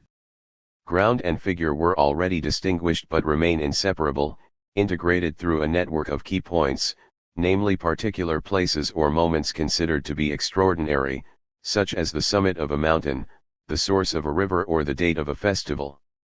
The saturation of the magic phase leads to a bifurcation into technics and religion, which further bifurcate into theory and practice, ethics, and dogma. Each bifurcation produces one theoretical part that tries to comprehend beings from a perspective above the unity, for example, religion, science, and another practical part that attempts to grasp beings from a perspective below the unity, for example, technics, dogma. In view of this constant bifurcation and divergence, Simondon, with a rare reference to Heidegger, proposes going beyond specialization and utilitarianism in order to conceive a convergence between figure and ground, as an analogy to the unity of the magic phase. It is an analogy because it is not possible to return to the ancient magic phase, therefore, one can at most create a reality analogical, but not identical, to the magic unity. After the first stage of rupture, into technics and religion, aesthetic thinking was responsible for the convergence of the two modes of thought. On this point, we may also want to consider Shan Shui painting as recreation of one of Simondon's key points alluding to a unity between the natural world and the human world. According to Simondon, after the second stage of rupture, into theory and practice in technics, ethics, and dogma in religion, aesthetic thinking is no longer sufficient, due to its limit in expression and communication, so philosophical thinking takes up the task of convergence. This comparison between aesthetic thinking and philosophical thinking is very stimulating, but also contestable. 108 Nonetheless, Simondon makes the important point that after the second stage of rupture, aesthetic thinking is no longer contemporary to actual technological development, that is, they don't share the same stage of bifurcation. Therefore, it is not enough to invent a particular techno-aesthetics of virtual reality or machine learning as a solution to the actual problem of technological development. The challenge is not to abandon aesthetic thinking for philosophical thinking, but rather to renew a relation between them. Later we will confront the challenge of making aesthetic thinking contemporary with actual technological development. We may want to ask, following Simondon's logic, whether Shan Shui painting is an attempt to make the network of key points appear, and also to make painting itself a key point of both individual and social life. In so doing, painting can participate in the movement of the heaven, in the way Tang Dynasty connoisseur Zhang Yuan described painting as having the same function as the six classics, and participating in the operation of the four seasons. Painting, especially Shan Shui, is cosmotechnics in the sense that, in order to paint, one has to first understand the cosmos and its genesis, as Shi Tao said, when one knows the principle Li of Qian and Kun, one knows the essence of mountains. 109 The first chapter of Shi Tao's masterpiece round of discussions on painting is titled Yuk Hui, translated by Lin Yutang as one-stroke method, and begins by claiming 108 For example, Guo Ruoxi in his Experiences of Painting, 7, says, in reference to Zhang Yuan's statement on the function of painting, that when writing cannot explain and describe, one recourse is painting. Therefore we can say that painting has the same function as the 6 classics and participates in the operation of the 4 seasons. In the primeval past there was no method. The primeval chaos THIRD was not differentiated. When the primeval chaos was differentiated, method, law, was born. How was this method born? It was born of one stroke. The term THIRD comes from Laozi. In chapter 32 of the Dao De Jing, we read, Dao is constantly Wu, we name it Pu, and in chapter 28, Pu dispersed into Qi. The one stroke is an opening that constitutes the relation between Dao and Qi. The translation of Yi Hua as one stroke does not seem sufficient, since it also means one painting. One can probably say that a painter can grasp the unity of the cosmos and the human through one stroke, and that the beholder does so by contemplating the painting. It is also in the sense that painters, more than anyone else, understand the necessity of facilitating the growth of beings and allowing them to follow their own natures. 110 In the question concerning technology in China, I made an analogy between the unification of Dao and Qi and the convergence between ground and figure. However, my attempt there did not achieve the clarity that the comparison deserves. It also ambiguously aligns Chinese cosmotechnical thinking with Simondon's philosophy of technology inspired by organcism and cybernetics. Philosophy is a reflective thinking that constantly elaborates and corrects itself. Here through the re-articulation of the sense of Xian I hope that the logic of unification is more adequately addressed. The moral and the cosmic inform each other and coalesce in technical activities. It is not exactly religious, as Xiang Shili has often emphasized of the I Ching. Xiang Shili showed that we can find this logic of unity in different realms, such as the unification of cosmic order and moral order in politics, heaven and human, and of Dao and Qi in technology.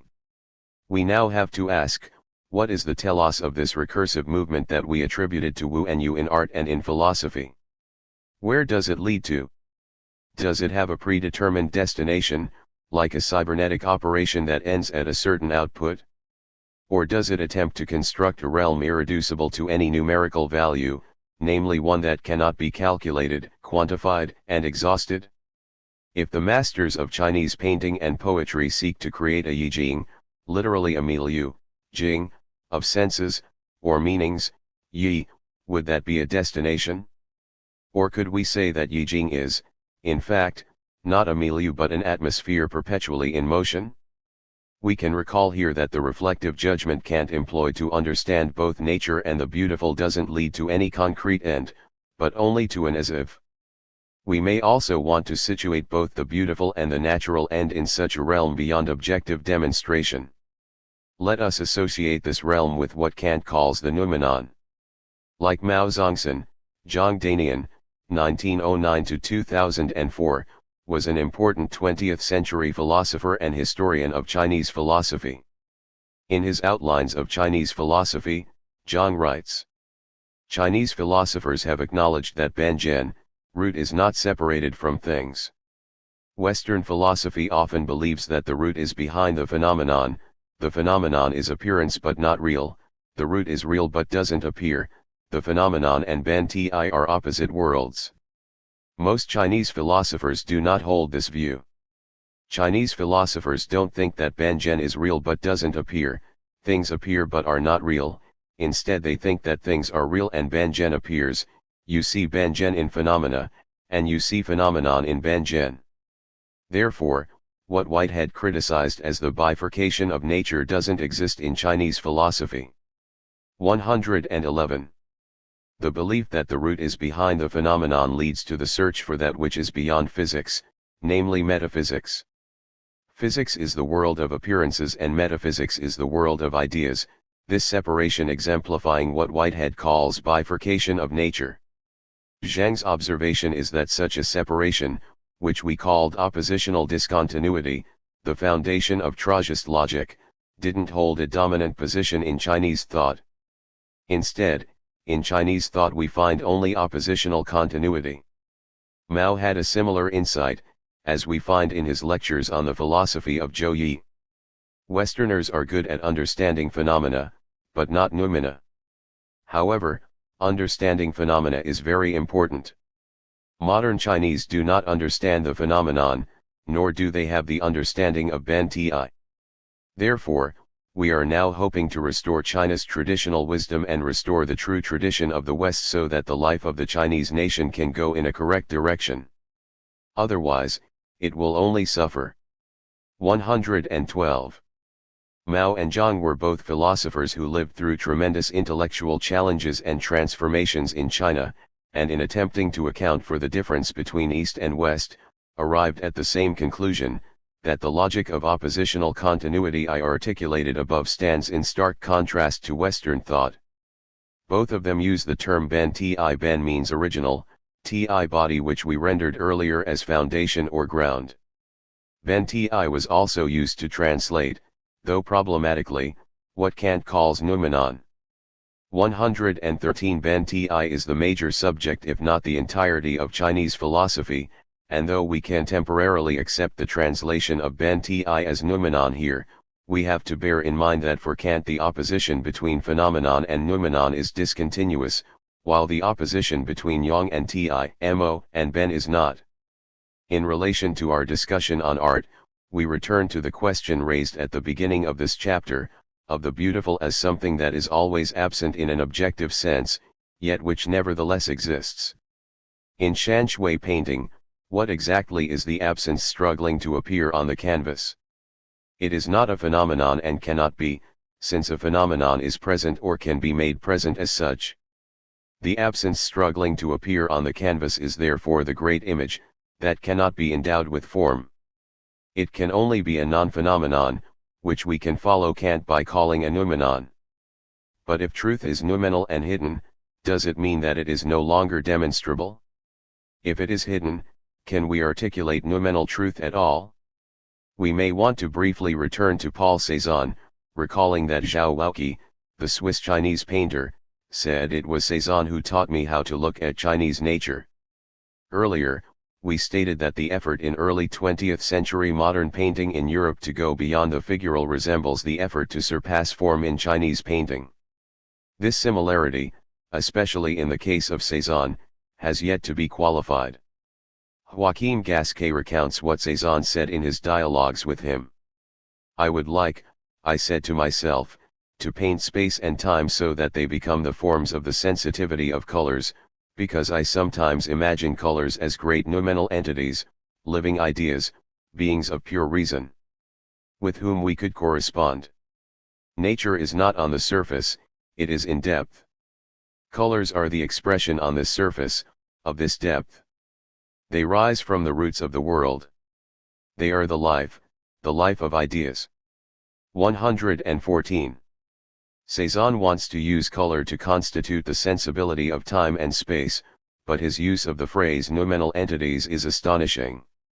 Beyond the fact that this is Kantian language, it is possible that Gasquet spoke to Cézanne about Kant. It is remarkable that Cézanne sees in painting the possibility to reach the noumenon, the depth of nature. In his Critique of Pure Reason, 1781, Kant delimits speculative reason by directing it away from Schwarmere and enclosing it in land surrounded by a vast and stormy ocean. In doing so, Kant distinguishes two realms. One is the realm of phenomena, which concerns appearances, that is, objects of possible experience. 115. The other realm is the noumenon, in which things are merely objects of understanding, not of sensible intuition. 116. Human sensible intuition cannot penetrate the noumena, which is to say that we cannot positively demonstrate noumenal entities, such as the thing in itself. Even if we separate out the qualities of a thing one by color, smell, shape, and so forth until only a thing in itself remains, we still cannot know or perceive this thing, though it is also the cause of the qualities we removed. The noumenon is therefore negative, and it can only have a positive meaning when an intellectual intuition corresponds to knowledge of it. 117. In Kant's Ethics, the noumena are also the postulates of practical reason, absolutely free will, the immortal soul, and God, For instance, scientific knowledge, insofar as it aims to be objectively valid, has to be based on the sensible cognition of phenomena. So when Cezanne says that he perceives colors as noumenal entities and wants to reveal something deep or grounding, does he mean a noumenal experience through color? And if we say that in art, the experience of noumena is possible, are we not violating the limits of speculation set by Kant, or at least proposing an anti-Kantian philosophy of art? In order to answer this question, we will have to examine the relation between the beautiful and the noumenal through an unconventional reading of Kant's critique of judgment. To characterize Kant's attempts in the first critique, 1781, and the third critique, 1790, we can consider that in the first, Kant sets up a system based on determinative judgment, namely the subordination of sense data to pure concepts. For simplicity's sake, we can see it as a linear logic applying the universal to the particular. This subordination follows an architectonic systematically constructed according to the order of intuition, understanding, and reason. In the third critique, when dealing with the question of the beautiful, we see that the mechanism described in the first critique is no longer adequate, since we cannot find a typology of the beautiful. A universal concept of the beautiful is not pre-given to apply to any particular object, be it painting or sculpture. If the beautiful is not determinable by pure concepts of understanding, namely it cannot be derived through a movement from the universal to the particular in a linear way, then how can we approach it at all? One may ask, if the beautiful remains undefinable, is it because it is subjective, since it varies from person to person? This would make the question of the beautiful fundamentally one of subjective taste. Alexander Baumgarten suggests we understand aesthetics as an enterprise of cognition erkenntnis, or more precisely, a science of sensual and inferior cognition, and therefore looks for principles underlying aesthetic judgments, for example the beautiful as the perception of perfection. Kant opposed the rationalist approach by suggesting that insofar as a judgment of taste concerns pleasure, it can only be subjective.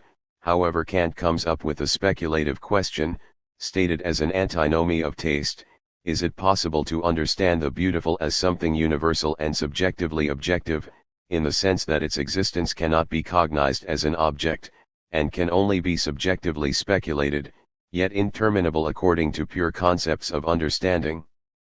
When we say something is objective, for example, that a triangle has three sides, it can be determined by categories of quality, quantity, relation, and modality. But if we say something is interminable, for example, when we cannot specify its properties, then it cannot be objective. That, however, does not mean that it doesn't exist. In the Critique of Judgment, Kant juxtaposes what he calls reflective judgment with determinative judgment. The latter, following constitutive principles, imposes the universal, pure concepts, onto the particular, sense data. A reflective judgment, following regulative principles, starts from the particular in order to arrive at the universal. By auto-legitimation it has to make its own laws, which are not determinable in advance, since these laws are not pre-given. Even if the goal is not determinable in advance, it can still be reached through a reflective process and arrive at the objective and universal, the beautiful. If my neighbor and I disagree on the beauty of an artwork or of nature, I won't be able to convince my neighbor, nor vice versa. In this case, the beautiful is not yet universal and therefore cannot be communicated. How then can subjective reflective judgment move from this to arrive at an objectivity that is not predefined or given prior to experience? It goes the same when we ask, what is the teleology of nature? We cannot say that the purpose of the existence of vegetables is consumption by animals.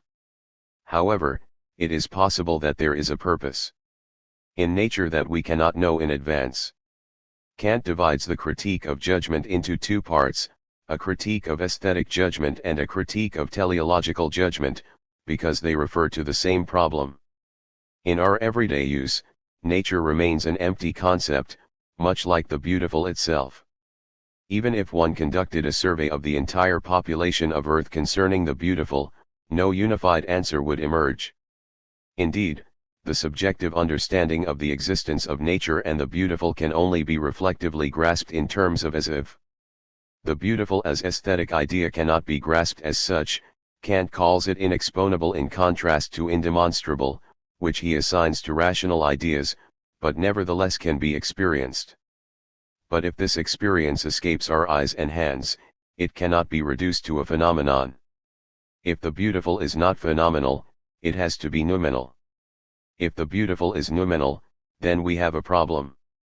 The criteria for saying that something is beautiful can only be made based on an intellectual intuition, but if we agree with Kant that human beings cannot have intellectual intuition, then the only way to experience the beautiful is always only as if. Here lies the gray area of speculation that Kant deliberately leaves open.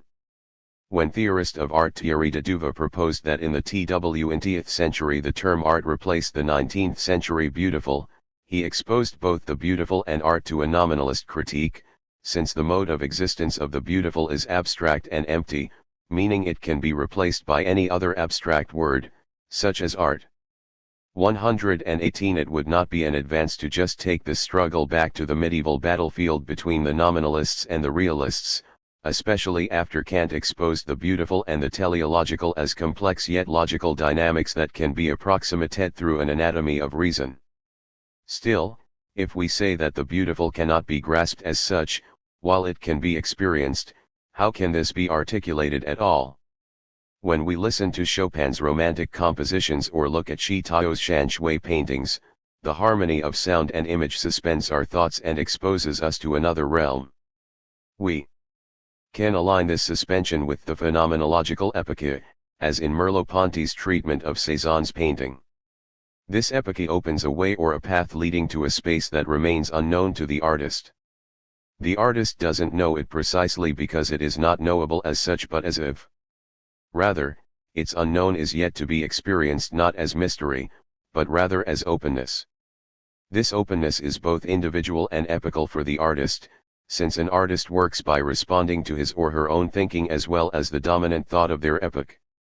The opening created by a work of art is also the possibility of a leap, springen, that for Heidegger constitutes the meaning of the work of art, as we saw in Chapter 1. The opportunity to leap that one finds in a Chinese Shan Shui painting is different from that of Greek tragedy or from the crucifixion in Christian art, not to mention the shock doctrine that fashioned modern art in practices such as those of the Dadaists and Surrealists. A European spectator in front of a painting by Shi Tao may utter "how beautiful," while a cultivated Chinese spectator may unconsciously go beyond the images and enter the cosmos that the painter and poet wants to show us. The I is dissolved, which is not to say that it is reduced to an object or the void, but rather that becomes part of a broader reality in which we see the moral and the cosmos as unified domains of experience. 119 Shan Shui painting serves as a site of encounter between the human world and the cosmos. In this encounter there is neither tragic violence nor romantic sublime. Instead, we find a blandness, that doesn't exaggerate or stimulate emotion as tragedy does. Being bland does not mean being stiff or dry, since it embodies oppositions and a non-action that is already full of potentiality. The Shan Shui painters are first of all philosophers, since they are trained not to paint what they see, but rather to construct forms of participation, in which the mountain and water are analogical to what Simondon calls key points. For the Chinese sages, the unknowable is called Dao. In Laozi, we read that Dao can be articulated, but never demonstrated as such. Laozi continues with the triad of Wu, Yu, and Xian. In one of the earliest writings on the subject, on landscape painting, poet and painter Zongbing suggests that the task of landscape painting is to reveal the Dao. Zongbing starts by associating Dao with the sages, as those who contain Dao or see Dao reflected in all beings. Another type of person, the virtuous, is distinct from the sages, since one can be educated in virtue without necessarily becoming a sage. Becoming a sage takes practice and wisdom, which one day may shed light on the way, Dao. The sage having Dao is able to see it in beings, the virtuous person having an uncontaminated mind is able to appreciate various phenomena. The sage follows Dao with his spirit, and the virtuous comprehends it. Mountain and water make Dao appear through their forms, and those who are sensitive find in them pleasure. Are they not similar? 120. Zongbing is careful to use the word contain instead of know, since Dao is omnipresent, but not knowable. The virtuous or the educated can comprehend its subtlety without following it as the sages do. It is only possible to have an ethical coexistence with others. When one is sensitive, and here I translate what is usually rendered benevolent, into sensitive, since to be sensitive means that one is able to resonate with other human and non-human beings. This sensibility, which we generalize here, is essential to understanding Dao, because without it, Dao is swiftly reduced to the law of nature or a principle of things, as it is often considered today. This notion of sensibility is, however, not limited to the sensible that Kant describes. We recall that Kant distinguishes two intuitions, sensible intuition and intellectual intuition, one belonging to the human, the other to the divine. Kant restricted the question of the sensible to phenomena, but he also hoped to articulate a sensus communis, common sense, that is universal, but not given a priori. From the perspective of deconstruction, a sensus communis is only possible through writing and other means of communication. As Jean-Pierre Vernant argued, the Greek polis only emerged after the invention of alphabetic writing. Once a sensus communis could be established by law, which is also writing. What interests us here is less a question of deconstruction than how the question of sensibility could go beyond the sensible, beyond what is perceivable through our sense organs. In Chinese philosophy, it is a question of the heart, sometimes referred to as great heart, as distinguished from sense organs that give us only what the Neo-Confucian Zhangzi, 1020–1077, called minor knowledge. In this sense, science and technology are nothing but minor knowledge, while that which is only knowable by the heart is major knowledge. 121. The heart complements the sense organs, since the latter correspond to a limited form of knowledge and rationality. When Mao Zongsan read Kant's Critique of Pure Reason, he was astonished and inspired to find that the speculative reason Kant wanted to limit was precisely what Chinese philosophy wants to cultivate. Preeminent in the unity of Confucianism, Daoism, and Buddhism constituting Chinese thought is the cultivation of a way of knowing that penetrates beyond the phenomenon to reunite it with the noumenon. However, intellectual intuition is not a priori. One cannot become a sage, Buddha, or a Genren, literally true or genuine person, without cultivation, since it is only through constant training that intellectual intuition can be developed. This is also the difference between Mao Zongsan and Schelling, as well as Fichte. Such intellectual intuition needs development, since it is not already given at the beginning to ground knowledge. So Mao's intellectual intuition is neither purely a priori nor a posteriori. It is unlike sensible intuition handed down within the species, a priori, nor is it purely developed from experience, a posteriori, since intellectual intuition is what distinguishes humans from other animals. In Zongbing's On the Significance of Landscape Painting, we find that the heart is already contrasted with the eyes as organs generating two distinct forms of knowing that nevertheless respond, to and meet, with each other. If one takes the principle that seeing, with eyes, resonates with the heart, and if the resemblance is artful, then painting will have the same effect on us. Seeing and resonating motivates the spirit to exceed the boundaries and comprehend the Dao. Now even when one sees the real mountain, there is nothing more to add. The spirit has no end and is not fixed, it dwells in forms and resonates in resemblance. Dao is inscribed in traces. If one can really depict this, then Dao can be fully expressed. 122. There are two matters concerning translation that are worth highlighting. In the last sentence of the quote above, the meaning of the word Cheng is not fully clear. Cheng is without exaggeration the most important term for Song Neo-Confucianism and its moral cosmology. As an adverb, Cheng literally means sincerely, but I have rendered it vaguely as really, a description of degree. One could also interpret the last phrase as meaning that Cheng is that which allows Dao to be expressed and experienced. In the Zhonyang, Doctrine of the Mean, 1 reads. Sincerity is the way of heaven. The attainment of sincerity is the way of men. When we have intelligence resulting from sincerity, this condition is to be ascribed to nature. When we have sincerity resulting from intelligence, this condition is to be ascribed to instruction. But given sincerity, we shall have intelligence, there shall be sincerity. 123. Sincerity and intelligence are closely related. Without sincerity, there is no intelligence towards Dao. Zhangzi was a great reader of the Zhonyang and interpreter of Cheng, based on which he developed the concept of great heart. Secondly, I would like to draw attention to the term resonance, Ganying, which literally means to feel and respond. It doesn't belong to the 5 senses, but is built upon them to allow humans to have sympathy with all other beings between heaven and earth, and also with heaven and earth themselves. The resonance is amplified when one arrives at a terrain of non-thinking and non-doing. Non-thinking and non-doing are distinct from not thinking and not doing. While one cannot stop thinking and doing, one can suspend habitual patterns of functioning. One may take recourse to a metaphor in ancient divination. Based on the I Ching hexagrams, the turtle shell and milfoil were once used to interpret phenomena embody the yi non-doing and non-thinking. As the Shi Ci says, Yi is non-thinking and non-doing, it is silent without movement. However, when it is put to use, it feels and connects the whole universe.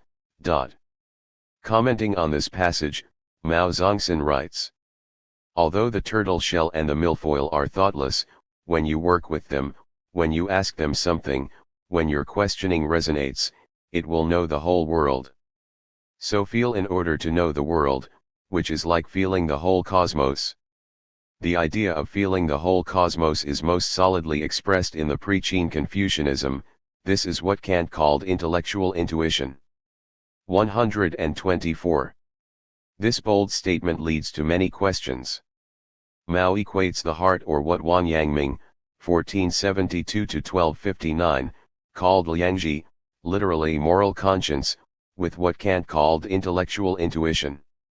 125. First of all, to what extent can one square Liangji with Kant's intellectual intuition? Secondly, isn't this return to feeling a kind of regression to mysticism? Surely this will need a lot more qualification and debate. Mao has the intuition that there is a way of knowing beyond phenomena, and the cultivation of this knowing is the way to become a sage. 126. The existence and concreteness of this knowing is also the source of the moral, because it rests on an appreciation of the kindness of heaven and earth, as well as on an understanding of life. Mao is very much inspired by Kant here for what concerns the difference between scientific knowledge and moral philosophy, but without recourse to the latter's categorical imperative. Both suggest that one cannot understand the moral axiomatically, because axioms risk imposing a mechanism. Instead of axiomatizing the moral, we must articulate the role of the human in the cosmos, taking pains to distance ourselves from anthropocentrism. Divination and painting in the Chinese tradition already embody a way of seeing and believing that undermines anthropocentrism, for the human is only a technical medium facilitating the realization of heaven and earth. The mode of communication we find in them is recursive, since the cosmos, heaven and earth, informs the moral, and the moral reflects the cosmos through the technical activities of the human. One can of course ask, doesn't modern science already give us more information about the cosmos, showing that the cosmos has little to do with the moral? And to what extent does an intuitive mode of thinking have any value at all? Retrospectively, we know that the birth of modern science overlaps with the renunciation of intuition, as Hans Blumenberg has observed. The renunciation of intuition is a precondition of modern science. The loss of intuition is a necessary consequence of any theory that systematizes itself, that is, that consolidates and arranges its results in such a way that, by virtue of their heterogeneous order, they place themselves in the way of access to the original phenomena and finally take the place of these. 127. Critique of Guo Xiang and Xiangxiu, one of the 7 sages of the Bamboo Grove, who stated that Xiao Yao, freedom, means every being is content with its own nature, satisfied with itself. On the contrary, Zhaidun states that self-satisfaction is not enough, the sage takes it beyond satisfaction. Only under this condition is the sage able to understand the subtlety of beings, and able to attend to the state of Xianming, primitive state, the state of nothingness, not biased by any excitation, feeling, and connected with all beings. See Tang, Collected Works, Volume 4, 373. Any criticism of science risks being charged as epistemological relativism. But this relativism may be exactly what we should revisit today. This returns us to the relation between art and science. Shanshui painting is a representation of mountains and water in order to open the eyes and the heart to Dao, to the realm of the noumenon. Paul Klee anticipated this better than anyone else when he developed his theory of intuition. It would stir up a revolution. Surprise and perplexity. Indignation and expulsion. Out with the total synthetist. Out with the totalizer. We're against. And the insults would fall like hail: romanticism, cosmicism, mysticism. In the end we should have to call in a philosopher, a magician. 128. If any discourse on intuition and the unknown is accused of mysticism, let us accept this charge, for it might be precisely what our epoch calls for. An inability to address the unknown only exposes the limit of any form of rationalism. Rationalism, remaining linear and mechanistic, fails to truly recognize recursivity and so had recourse to complexity theory in order to hide this weakness and save itself. Painting is not about mystifying the present or fetishizing the irrational, but rather about making manifest the absence that is the non-rational. Painting therefore becomes an effort to rationalize the unknown by constructing a plane of consistency on the canvas. This chapter on Shanshui painting has aimed to clarify a logic that is present though obscure in Chinese thought, at the same time that it is inescapable in the analysis of landscape painting. I hope to have opened up an understanding that departs from François Julien's distinction between essence and process. I also hope to have elucidated the Xian logic, which is recursive like Trautist logic, but fundamentally different. We will have to go further. With Simondon's critique of aesthetic thinking in mind, what is the significance of re-articulating Shanshui as cosmotechnics, especially when confronting the recursive logic of cybernetics? This book is fundamentally an attempt to rethink art from the perspective of cosmotechnics and its cosmotechnical future. What can be revealed through this reconceptualization? I have avoided the path of art historians who ask how technology determines the form and content of art. Instead, I rather pose the question of how the perspective of art can allow us to rethink technology. I began with a proposal in the introduction to elaborate on the varieties of experience of art through Daoist and Trautist cosmotechnics as two different nonlinear ways of thinking in art. Chapter 1 asked what role art could play after modern technology brought an end and completion to Western philosophy. Through Heidegger's The Origin of the Work of Art, his contributions to philosophy, and his later fragmented commentaries on Cezanne and Klee, we attempted to construct a cosmotechnical line in his thought, which may risk being considered an unscholarly violation or a baffled descent into mysticism by Heidegger scholars. Chapter 2 elaborated on the experience of art in China. Instead of taking the historical approach of sinologists, we followed the logic of Xian in Shanshui painting and in both art and philosophy. The varieties of experience of art are discovered not only in style and technique, but also in the different nonlinear logics and different pathways to truth it establishes. The question of logic, however, has not yet been fully examined, largely because the term nonlinear logic could be vaguely attributed to Trotskists, Daoists, and cybernetic Ians. Nevertheless, such a continuity implies a complicit and intimate relation between aesthetic thinking, philosophical thinking, and technological thinking, contrasting Simondon's claim that philosophical thinking takes priority over aesthetic thinking. According to Simondon, the formation of aesthetic thinking is anterior to that of modern technology, along with its bifurcations, in the genesis of technicity commencing from the magic phase. This chronological difference legitimates philosophical thinking as the unique candidate for conceiving a convergence of key points analogical to the primordial unity of the magic phase, where subject and object are not differentiated while figure and ground have a reciprocal relation. Toward the end of his On the Mode of Existence of Technical Objects, Simondon proposed that philosophical intuition, which has to be distinguished from magic and aesthetic intuition, is crucial for conceiving the genesis of technicity. For Simondon, intuition employs neither concept, which is deductive, a priori, nor idea, which is inductive, a posteriori. Intuition enables a process that is neither induction nor deduction, neither purely transcendental nor purely empirical. But doesn't this recourse to intuition also problematize the priority he gave to philosophical thinking over aesthetic thinking? It seems that Simondon subordinates aesthetic thinking to philosophy because it is a reflective form of thinking. However, he was also aware that cybernetics was supplanting philosophy as reflective thinking. This linearity, from aesthetic to philosophical and cybernetic thinking, presented as a genesis, is intriguing and worth further investigation. When Simondon wrote On the Mode of Existence of Technical Objects in the 1950s, the relation between philosophy and cybernetics was not yet determined and had not been fully elaborated, as probably remains the case today. If we want to rescue aesthetic thinking from its obsolescence, we have to reconstruct the relations between aesthetics, philosophy, and cybernetics. This chapter will draw upon the preceding ones to reflect firstly on the relation between aesthetic thinking and technology, especially cybernetics/artificial intelligence, and secondly on Shan Shui after our exploration of the logic of Xian. We will focus on the question of episteme, which we defined earlier as the sensible condition under which knowledge is produced.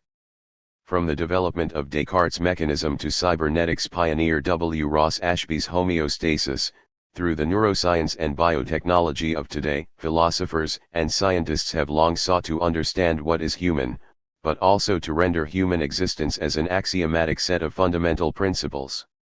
The scientific and technological progress that has brought new understandings of nature has also brought desires to make the world predictable and transparent, calculable and controllable. Modern technologies are anatomical tools like surgical instruments, they cut through bodies without mercy. All penetrations arise from a desire for transparency. However, the effort to achieve this absolute transparency, which does not and will not exist, can produce a delirium or frenzy, namely a source of confusion.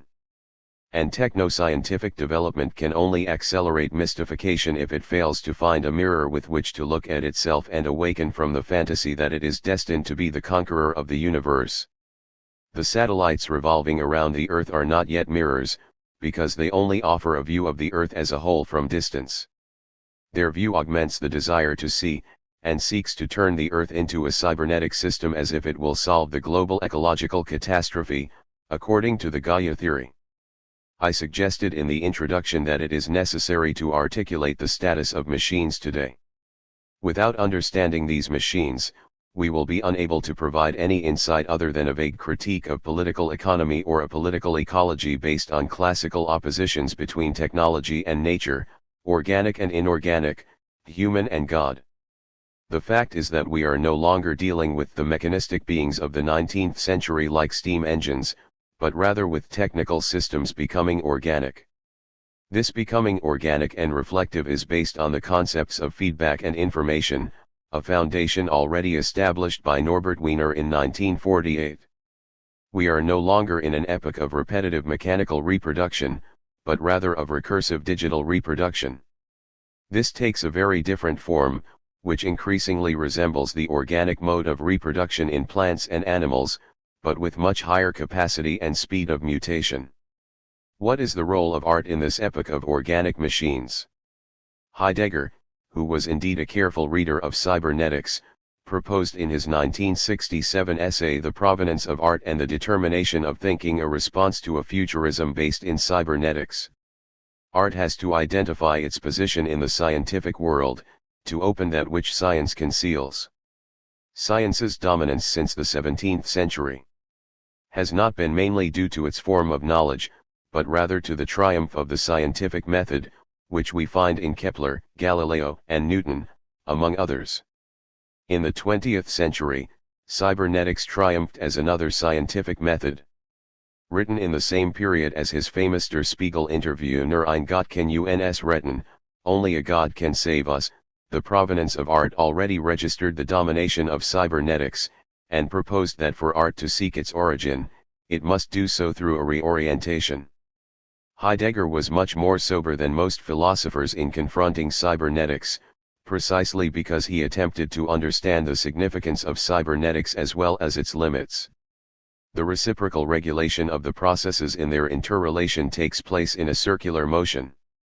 That is why the basic principle of the cybernetically designed world is the control loop.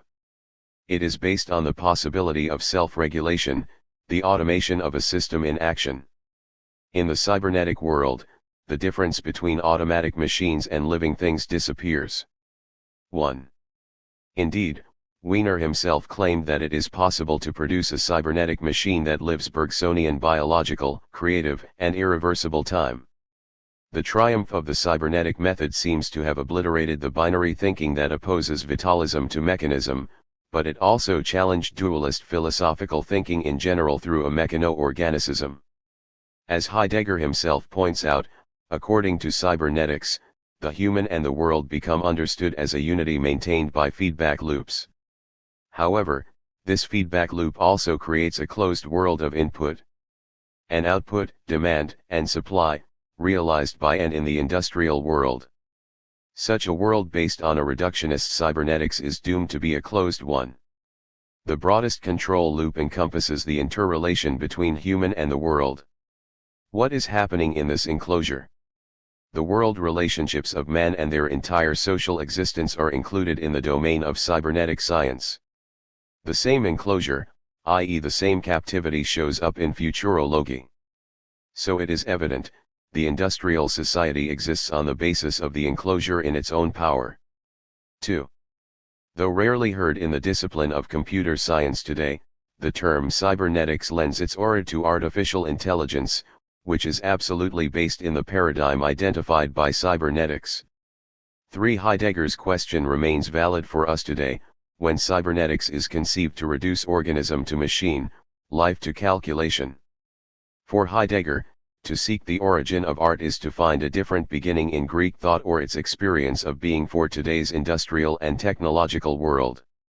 This other beginning, however, is not self-evident, and demands a reorientation and departure from the already chosen first beginning in order to reappropriate the future through the past and the past through the future. This quest for the other beginning of thinking rejects the positive feedback loop of modern progress, and opens a path to thinking beyond a reductionist cybernetics. It is preparation to articulate a locality, Ortschaft.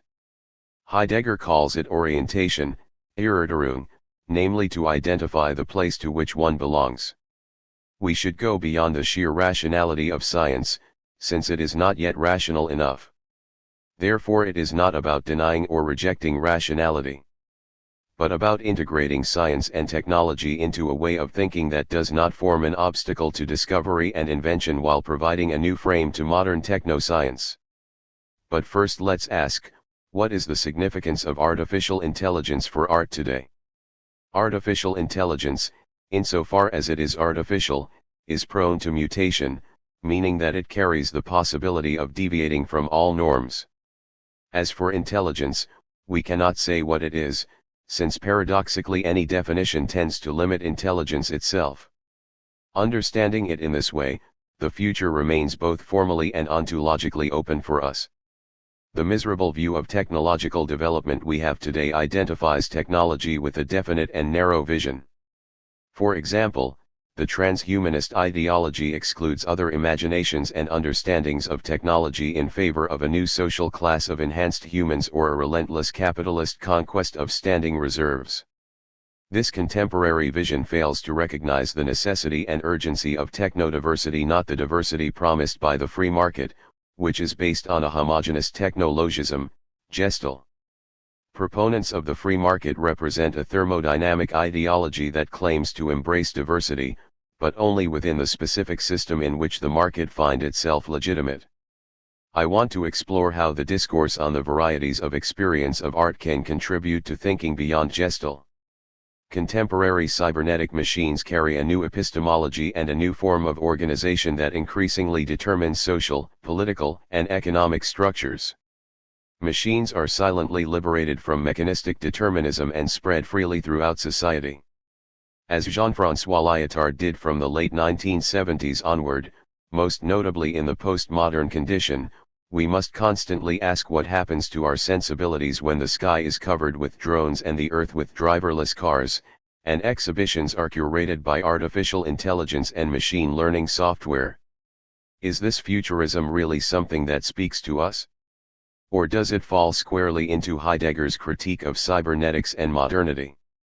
Machines can learn to paint like a human, with the advantage that machines will remember all patterns and apply them with more variation than humans can. Every combination is always already present in less than seconds. It is possible to use TensorFlow, an open-source machine learning software, to transform any image into the style of Cézanne or Klee, and it is possible to train a robot to paint the brush strokes that once distinguished the Impressionists. In these cases, every painting is already finished before it is painted, because the canvas is already calculated as a finite set of possibilities. These algorithms function well because they are based on the data we feed them and forced to recursively improve their performance. In other words, without data and increasing computational capacity, largely based on cheap labor and cheap nature, there is no such intelligence. The human/machine distinction is constantly reduced if we understand intelligence as merely the analysis of data, and we will likely soon find humans being outdone by machines since they will have much higher capacity for storing information and calculation. If one day artificial intelligence were to become the sole producer of scientific knowledge, it would require a scientific world that is solely based on the calculation of sense data and analysis of patterns. But let's not underestimate the power of machine intelligence and calculation. We need to exhaust both the organic limit of the human as well as the limit of machine calculation in order to reflect on their possibilities. The current relation between human and machine is dominated by the logic of replacement, as a search for equivalence whereby machine intelligence can replace human intelligence. It is primarily a logic of capital. For this logic of replacement, however, tends to ignore that, insofar as such equivalence is only functional, it cannot understand the relation between human and machine organologically because it ignores both the physiology and psychology of the human-machine compound, this being Simondon's critique of Marx. 5. Secondly, especially in the hope that the functional equivalence of machines will liberate human beings from work and therefore put an end to capitalism, which is naive at best, the logic of replacement ignores that new economic models will emerge and exploitation will take other forms beyond the wage relation. The most fundamental flaw of the logic of replacement is its ignorance of the reciprocity between humans and machines. Machines and humans are seen as two realities, which are separate yet interchangeable. Marx's understanding and analysis of the role of machines comes from his observation of factories of his time, containing isolated and specialized industrial machines. When machines and labor are considered as entities closed off from other domains, then we can understand how Marx arrives at the logic of replacement as the necessity of capitalism, surplus labor time, as well as the possibility of its sublation, free time. Today, this logic of replacement is omnipresent among leftists as well as neoliberals, who compete to arrive at the same full automation. Even in art, the logic of replacement resonates among those who want to invent the great machine painters, calligraphers, and curators. One may counter this book's analysis in chapters 1 and 2 by claiming that what paintings want to make visible can now be done by algorithms and digital technology. Modern computational machines hold more data and analyze them more precisely than a human mind. Moreover, what happens inside machines seems to be only visible to machines themselves, and remains opaque to human observers due to its complexity, often referred to as a black box. More than humans, machines become the shepherds of the unknown. How, then, can artificial intelligence possibly show us what is not yet sensible and can never be present as such? With patterns and data, it is possible to show that there are facts that are often ignored or not pronounced, for example, that Asian men are the least desirable racial group to Western women, or that 70% of the population in Bangkok wear white t-shirts. Such knowledge is not part of what we call the unknown, since these are still facts. Is there any way these facts not registered by humans can tell us about the unknown? With sensors and algorithms we may supplement our senses, which may also change the way we understand the world, as the telescope and microscope made visible orders of magnitude lying beyond our sense perception. However, these data, too, are still facts. In order to inquire into the unknown, we have to ask where the unknown is from and how it is determined. The triumph of AlphaGo over the game's reigning world champion some years ago stands as proof that computers are better at calculating possible configurations of a particular game board than a human brain dedicated to the same task since childhood. AlphaGo is a functional equivalence of the brain's capacity to play Go, though it now exceeds the latter's capacity. In particular skills, machines will be able to take over gradually.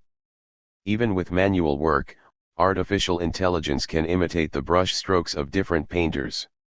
The painting Edmond de Bellamy, created by a generative adversarial network, GAN, and signed as min G max D times log, D, X, plus Z log, 1, D, G, Z, sold for $432,500 at the auction house Christie's in 2018.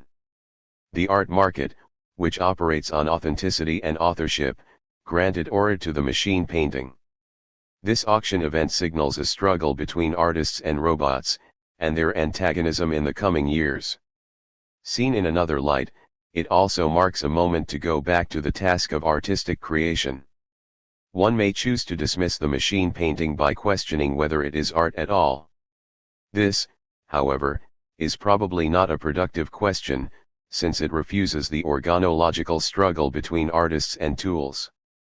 Furthermore, it denies the intimate relation between art and technology. As Walter Benjamin already suggested in the work of Art in the Age of Mechanical Reproduction, instead of asking if photography and cinema are art, one should rather ask how they could transform art. 6. This line of questioning and its resolution is tragic in the sense that desire and curiosity have careened so forcefully toward the abyss that they can only respond to the accidental opening of Pandora's box by transforming mistakes into new possibilities. Existence is tiring. It is repetitive and its primordial form is characterized by successions of crisis. Benjamin's essay is an attempt to render explicit the task of transforming faults into new possibilities. He offers the example of technical reproducibility because it necessarily destroys the concept of the aura, which is used to compensate for the lack of technologies of mass reproduction in ancient times. For example, for the ancient Greeks, it was limited to founding and stamping. 7. In Benjamin's essay, cinema and other reproducible technologies can be means toward revolutionary politics. The difference between a fascist politics and a revolutionary politics is that the former never aims to transform social relations but only manipulates emotions and sentiments through propaganda, while leaving class contradictions untouched. Therefore, toward the end of the essay, Benjamin draws a fundamental difference between communism's and fascism's relations to art. Communism politicizes art, while fascism only aestheticizes politics. Almost 100 years after Benjamin's essay, we see that the culture industry and neoliberalism are capable of rendering technology and aesthetics productive for the accumulation of capital. The optimism of Benjamin's mechanical reproduction essay is transformed into an enthusiasm incubated by the contemporary art market and art/design fusions. Benjamin's essay is a reminder of a time when tragic thinking provided a possible response to the technological situation. From this perspective, his approach is not entirely oppositional to Heidegger's, though these two essays on the work of art are often compared to each other for their apparently opposing attitudes towards tradition. The trajectory from Benjamin's mechanical reproducibility to today's artificial intelligence passes through a history of dynamic relations between art and technology as well as a crisis in artistic creation. Mechanical reproducibility is first of all a freeing of the hands, and artists were first de-skilled by the camera's liberation of their hands from the canvas. As an 1890s advertisement for the Eastman Kodak Company promised, "You press the button, we do the rest." 8. A realist painting, no matter how much it resembles its object, always falls short of a photograph's capacity to capture detail. Hands are freed from the brush, but they are given a new task, to capture something not visible. How can a camera, which is sensitive only to light, capture something that does not appear in light? What is beyond all the objects apparent in the photo and cannot be recognized, pixel by pixel, or examined by machine learning algorithms? Today, we can easily simulate the movements of clouds and water. There is no longer any need to use a static medium to produce movement, to use trompe-l'oeil to produce a 3D effect. But does this mean we can say painting is dead? Isn't all the effort spent re-articulating the significance of painting a reactionary resistance to its increasing obsolescence? Hegel attempted to show, though implicitly, that the spirit is determined by its medium, that Greek art, Christian religion, and philosophical thought have their own specific mediums, whether statues and temples, paintings and churches, or modern science and technology. If we agree with Hegel, then wouldn't we also say that shan shui painting, as a medium, has already completed its historical task? Following this argument, we may also be able to proclaim the end of shan shui painting, just as many commentators have proclaimed the death of painting altogether. The attempts to revive shan shui in contemporary China through the increasing number of exhibitions intend to express a national confidence might also only demonstrate the opposite, since they failed to make shan shui contemporary. Here let's recall that we showed earlier how Heidegger distinguishes his position from Hegel's verdict on the end of art by insisting that art and technology share an intimate relation that is historically dynamic. Art is determined by its technology, but it is equally possible for art to transform technology, specifically by returning technology to a primordial question of being. This reverses Benjamin's materialist approach. Instead of thinking how art is transformed by media technology, Heidegger asks how art can transform technology. This word being could be equally replaced by the unknown, the non-rational, nothingness, or Deo in other geographical and historical contexts.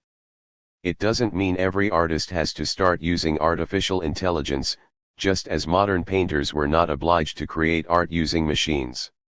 Modern art wanted to go beyond mere gestalt and the geometrical reason intrinsic to mechanisms and industrialism, and to transform them by returning them to life. For example, Henry Bergson's creative evolution as well as Georges Canguilhem's knowledge of life both propose to return mechanism back to its place within life through a vitalist appropriation of technology. 9. A more productive question seems to be, is it possible to reframe the enframing, Gestalt, with a new interpretation of art and technology? We remain at the beginning of such an inquiry. But 100 years after Bergson's creative evolution, 1907, we will have to take a different approach in view of contemporary technological developments and their corresponding forms of life. The becoming organic of machines constitutes a new condition for philosophy after the organic condition opened by Kant toward the end of the 18th century. Kant's critique of judgment imposes an organic condition of philosophizing that was later taken up by post-Kantian idealists and biologists. Though Kant drew a line between Cartesian mechanism and the organismic mode of thinking proper to philosophy, more recently, cybernetics' elimination of the opposition between mechanism and vitalism through organicism, as was also pronounced by Heidegger as early as the 1930s, seems to have realized the organismic logic that Kant prepared and Hegel elaborated more than anyone else of his time. One tends to align shan shui painting, or painting in general, with craftsmanship and contrast it to the inhuman rationality of machines. It follows the argument that the human is organic/organismic and machines are mechanistic, so machines cannot achieve the level of perfection of human skill. Indeed, Chinese thought was characterized in general as an organismic and holistic thinking by many Western authors, notably Joseph Needham. According to these authors, this organicism is not only expressed in Chinese philosophy, but also in Chinese art and forms of life more generally.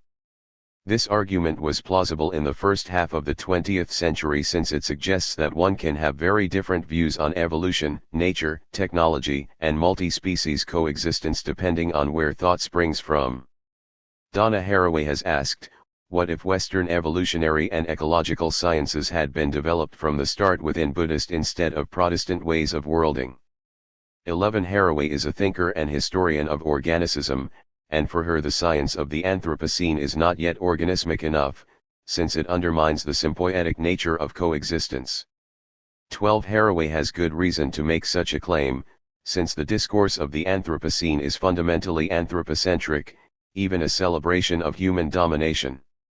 However, what concerns us here is that the opposition between organicism and mechanism central to philosophy since the 18th century and therefore the organismic and ecological solution as an exodus of Western modernity and the Anthropocene has to be reassessed in view of the becoming organic of machines because the opposition between the mechanist and the organismic has to be put into question.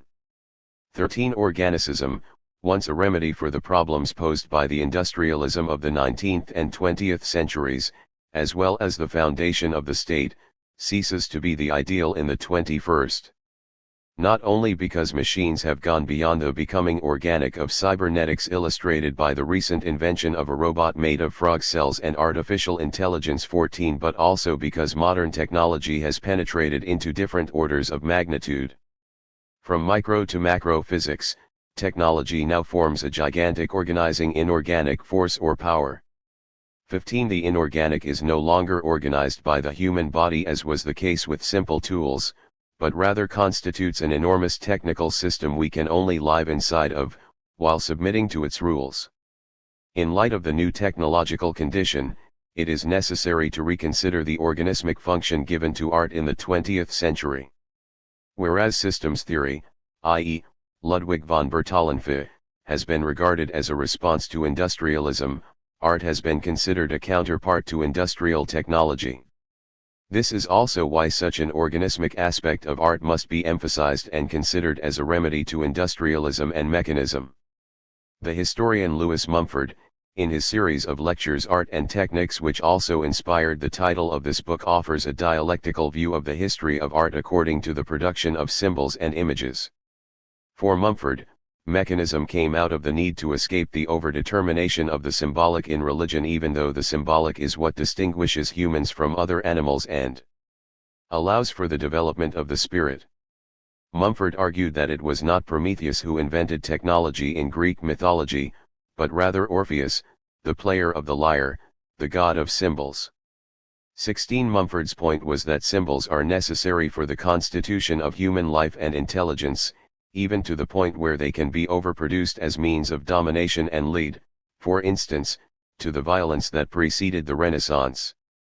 In the case of the Greek cities of the 4th century BC or the Italian cities of the 15th century, I would even say that an over-preoccupation with the fine arts themselves caused men to lose their sense of reality and to forfeit their liberty to the mainly symbolic seductions of costume and painting and public ceremonial and ritual. 17. In an extremely intriguing argument, Mumford suggests that it was this overproduction of symbols that made mechanism, or more precisely, rationality as ground of the real, become necessary. Here symbols that remedied the lack of communal life gained a negative value that had to be overcome, thus rationality had to reign over the myths of symbols and restore order. 18. It is at this moment that rationality and mechanical thought become necessary to overcome a loss of reality. For Mumford, mechanism saved the Europeans from the overproduction of symbols, but in the following centuries it also led to an image-glutted world. One more matter. The general effect of this multiplication of graphic symbols has been to lessen the impact of art itself. This result might have disheartened the early inventors of the new processes of reproduction if they could have anticipated it. In order to survive in this image-glutted world, it is necessary for us to devaluate the symbol and to reject every aspect of it but the purely sensational one. 19.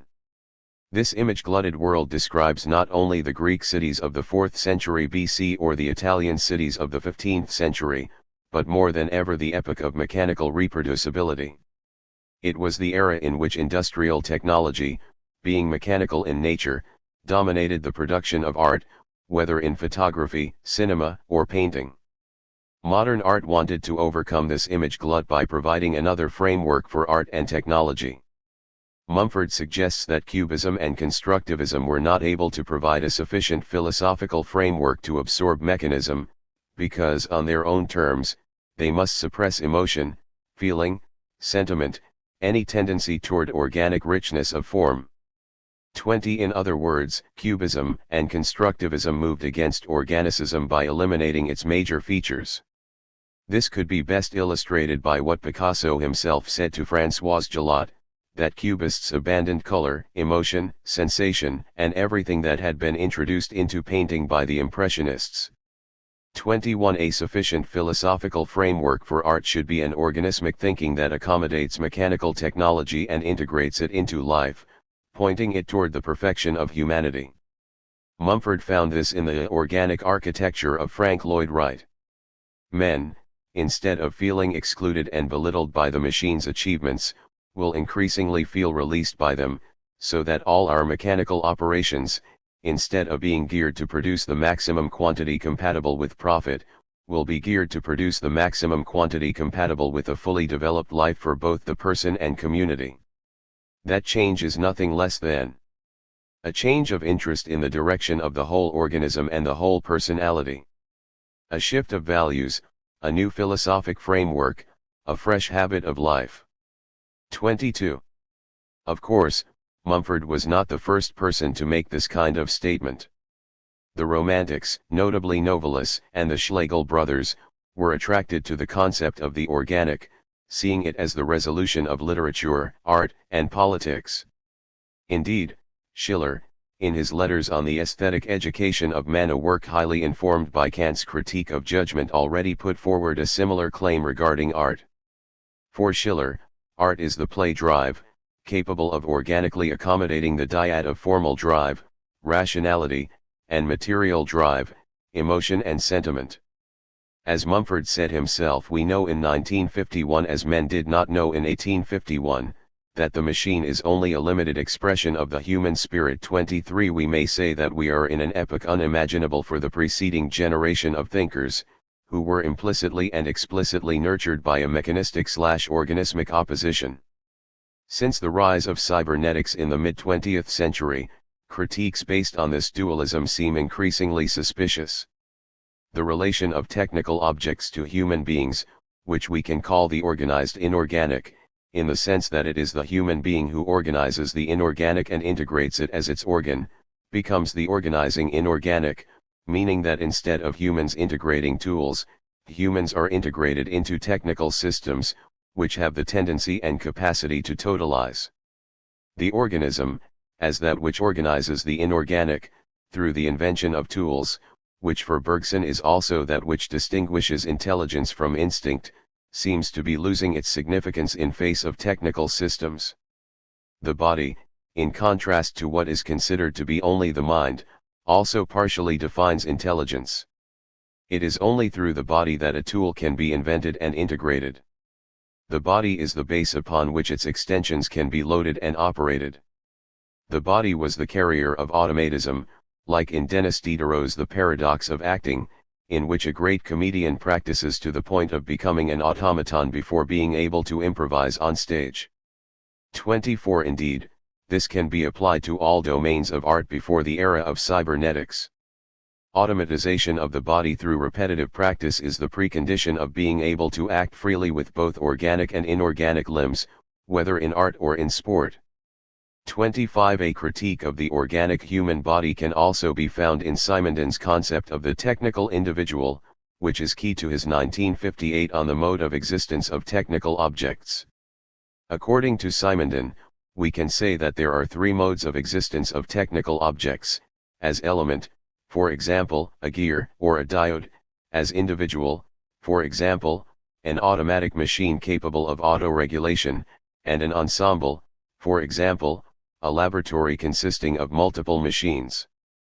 Different from an element, which is passive and portable, a technical individual possesses an associated milieu, which adopts a recurrent causality, Causalite recurrent or resonance intern are Simondon's own translations of Wiener's feedback, to allow the technical object to acquire the capacity of autoregulation, for example, homeostasis.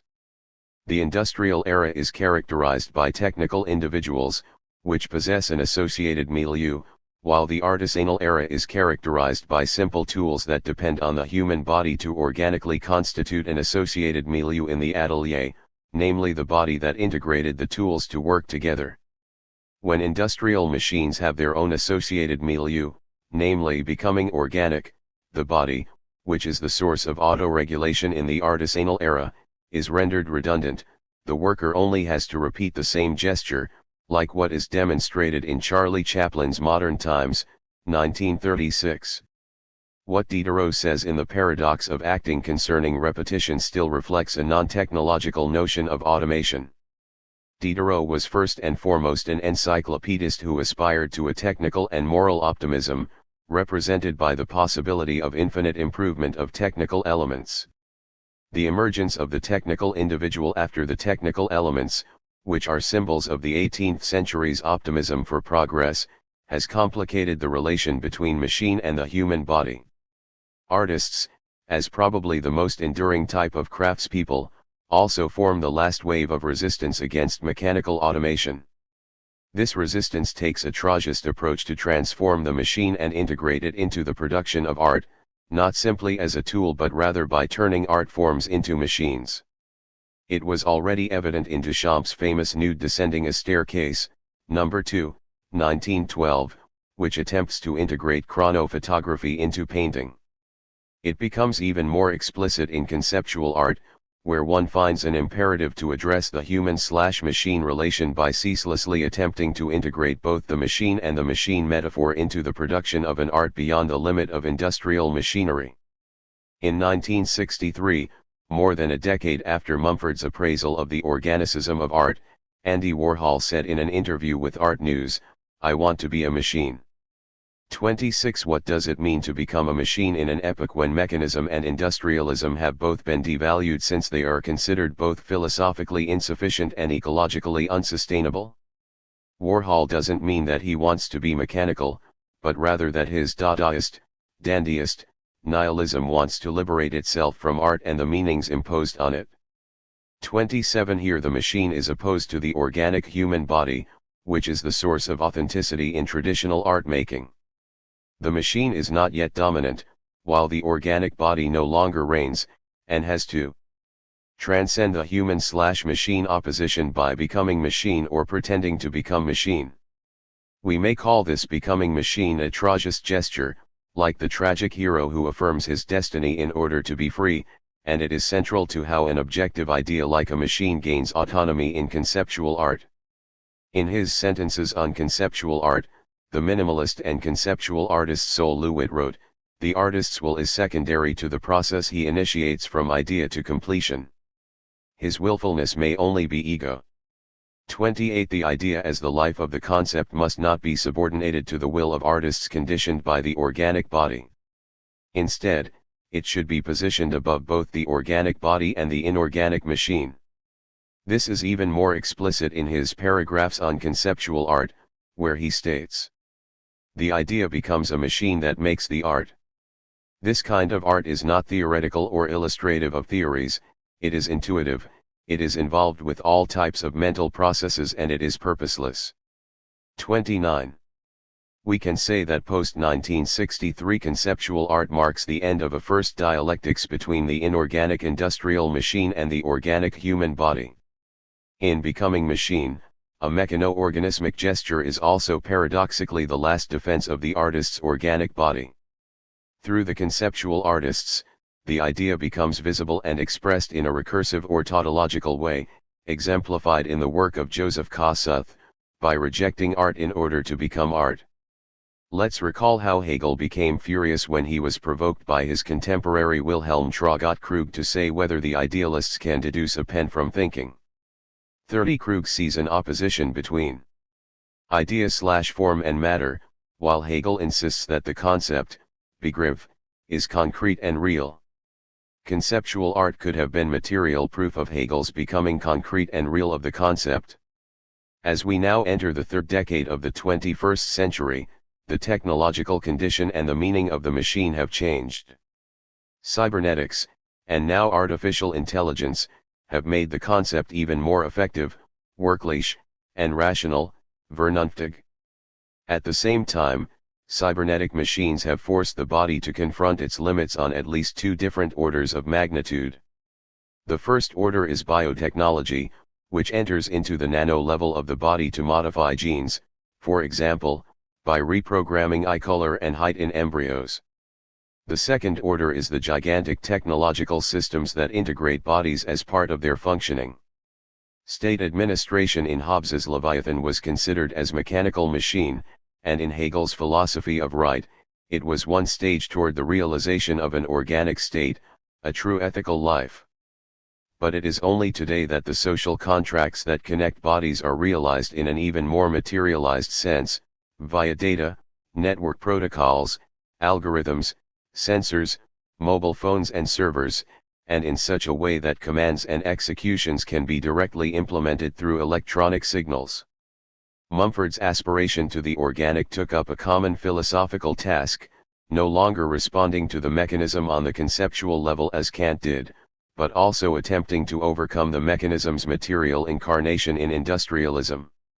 Therefore, there is no reason to reproach Mumford and his contemporaries, Whitehead, Needham, Helmut Plessner, among many others, for taking recoursing to organic forms of organization against industrialism and mechanism. Rather, we must recognize the necessity of surpassing the opposition between the mechanistic and the organic. This is also the condition required to conceive the future of art and philosophy. Though cybernetics promises an organicism that can be realized in the machine, such behavior is bounded by calculation, or more precisely by computability. Needham gives his readers only an impressionistic idea of Chinese thought as organicism, a school of philosophy he belonged to before turning to sinology. He didn't elucidate the difference between his mathematically grounded organicism and Chinese organismic thinking. Impressions can be helpful for comparing certain ideas, but one should be also careful not to generalize too quickly. One may even claim that neoliberalism is deist for being laissez-faire, yet because Daoism doesn't propose any form of accumulation, it cannot produce capitalism, whose essence is accumulation. The exploration of Xian in Chapter 2 is an attempt to elucidate how its logic must be distinguished from vague ideas of holism, organicism, and neoliberalism. The logic I explore in the Tragic and Shan Shui is based on the limits of calculation and the possible experience of what is incalculable, or what in Chapter 1 I termed the non-rational. I have to clarify two terms here, incomputable and incalculable. Incomputable refers to a number that cannot be recursively enumerable, which is to say that it cannot be reduced to the finite steps of an algorithm. Incalculable means that something cannot be submitted to calculation at all, such as love, friendship, desire, or happiness.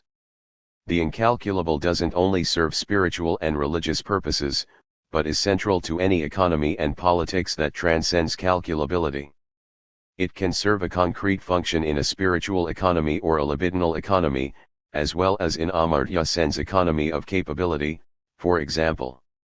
31 In recursivity and contingency, I attempted to enlarge the concept of recursivity by reconstructing a history of modern Western philosophy centered on it, thus extending it from computation and cybernetics to a generalized logic no longer restricted to the operation of machines, as it can also be identified in the relation between human and machine, technology and environment, the organic and the inorganic.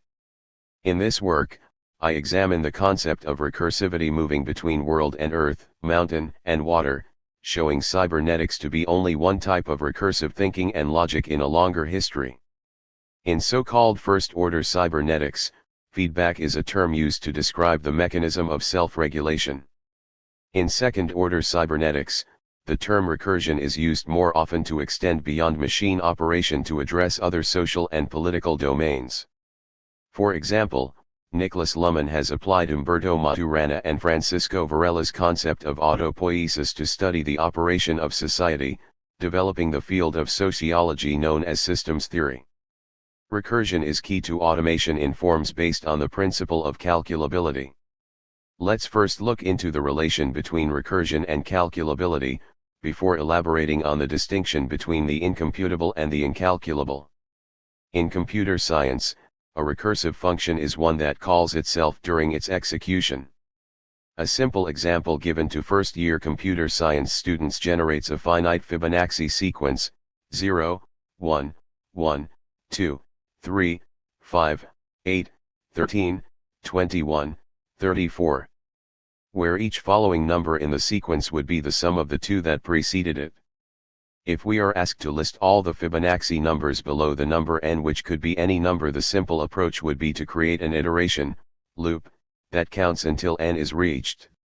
We can understand this way of looping as a linear repetition, even though it is called a loop. The recursive version is less intuitive. It means that a function calls itself, for example, f, n, equals f, n, 1, plus a. This may be clearer when we try a number n equals 5, and see how it unfolds each time it calls itself. Fib, 5. Fib, 4, plus fib, 3.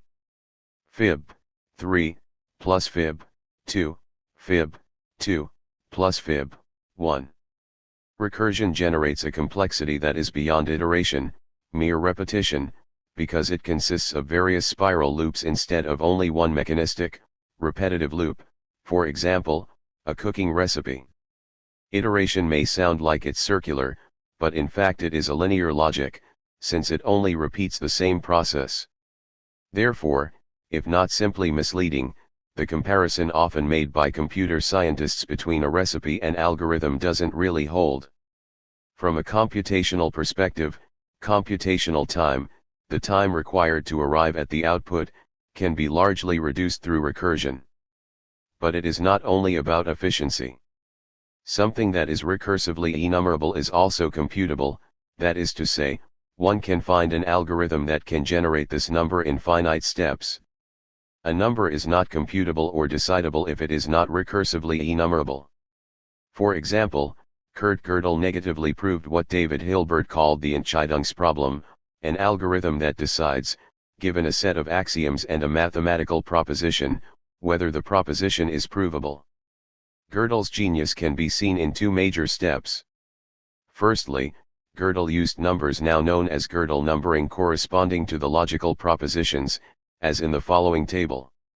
Symbol number 0 1 x 9 s 2 1 10 plus 3 equals 11 x 4 12 equals 5 13, 6a. 14. 7 rightward arrow 15. 8.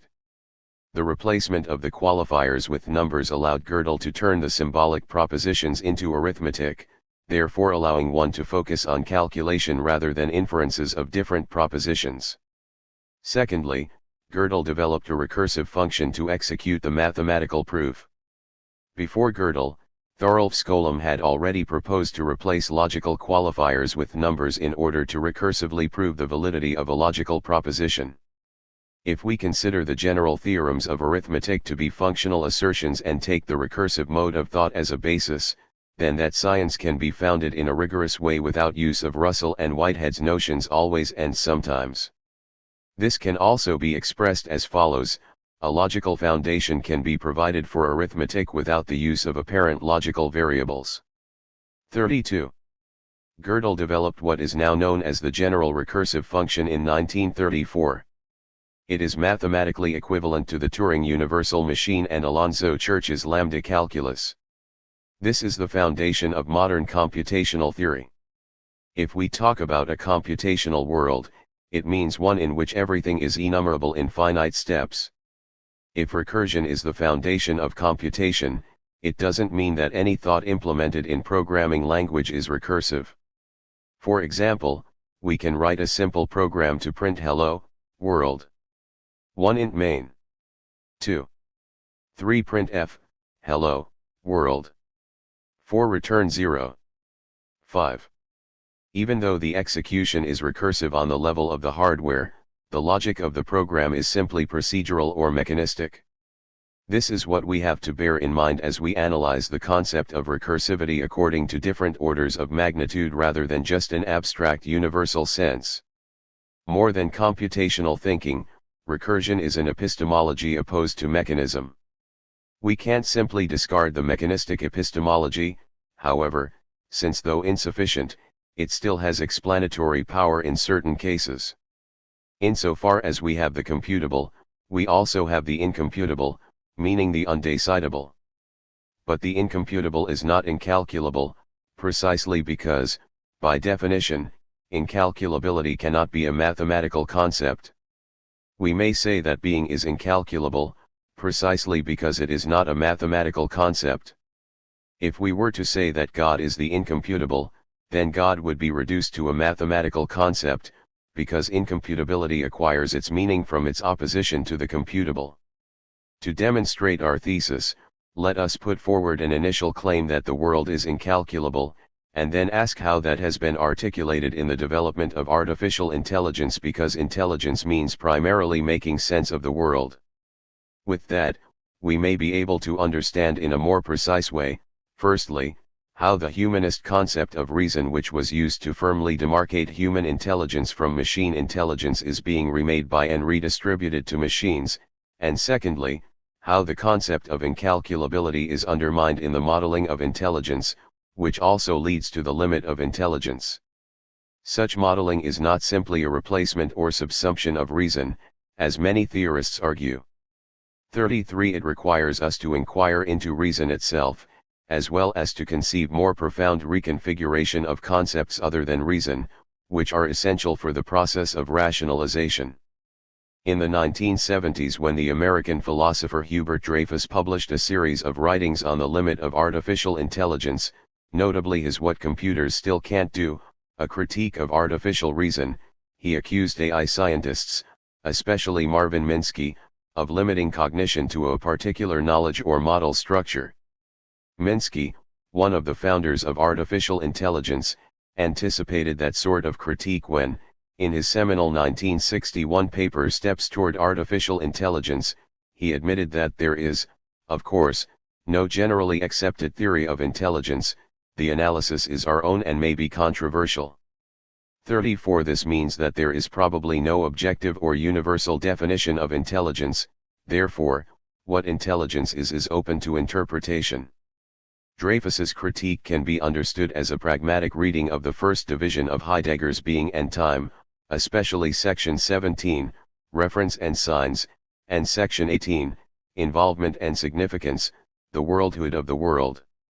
In these sections Heidegger laid down the ontological foundation for the analysis of tools and signs, namely references, Verweisungen, and how involvement, Bewandtnis, conditions the structure of the references, for instance, the encounter between the tool and the human Dasein. Following Heidegger, Dreyfus shows that Minsky et al.'s ontological assumption of cognition is fundamentally Cartesian. Or, in the words of Heidegger, Cartesian intelligence sees an object in front of it simply as vorhanden, present at hand, that which has to be contemplated as a bearer of properties discrete from the subject. The present at hand presupposes a Cartesian mechanistic logic. Dreyfus suggests instead to understand an embodied cognition that corresponds to what Heidegger calls Zuhanden, ready to hand, meaning that the thing in front of me doesn't appear simply as a bearer of properties. Rather, its mode of being is conditioned by the world, a temporal structure that couples cognition and the object being encountered. For example, in using a hammer, we don't contemplate the shape and color of the hammer, since the world, which could be presented as a matrix of relations or a totality of references, is already embedded in cognition.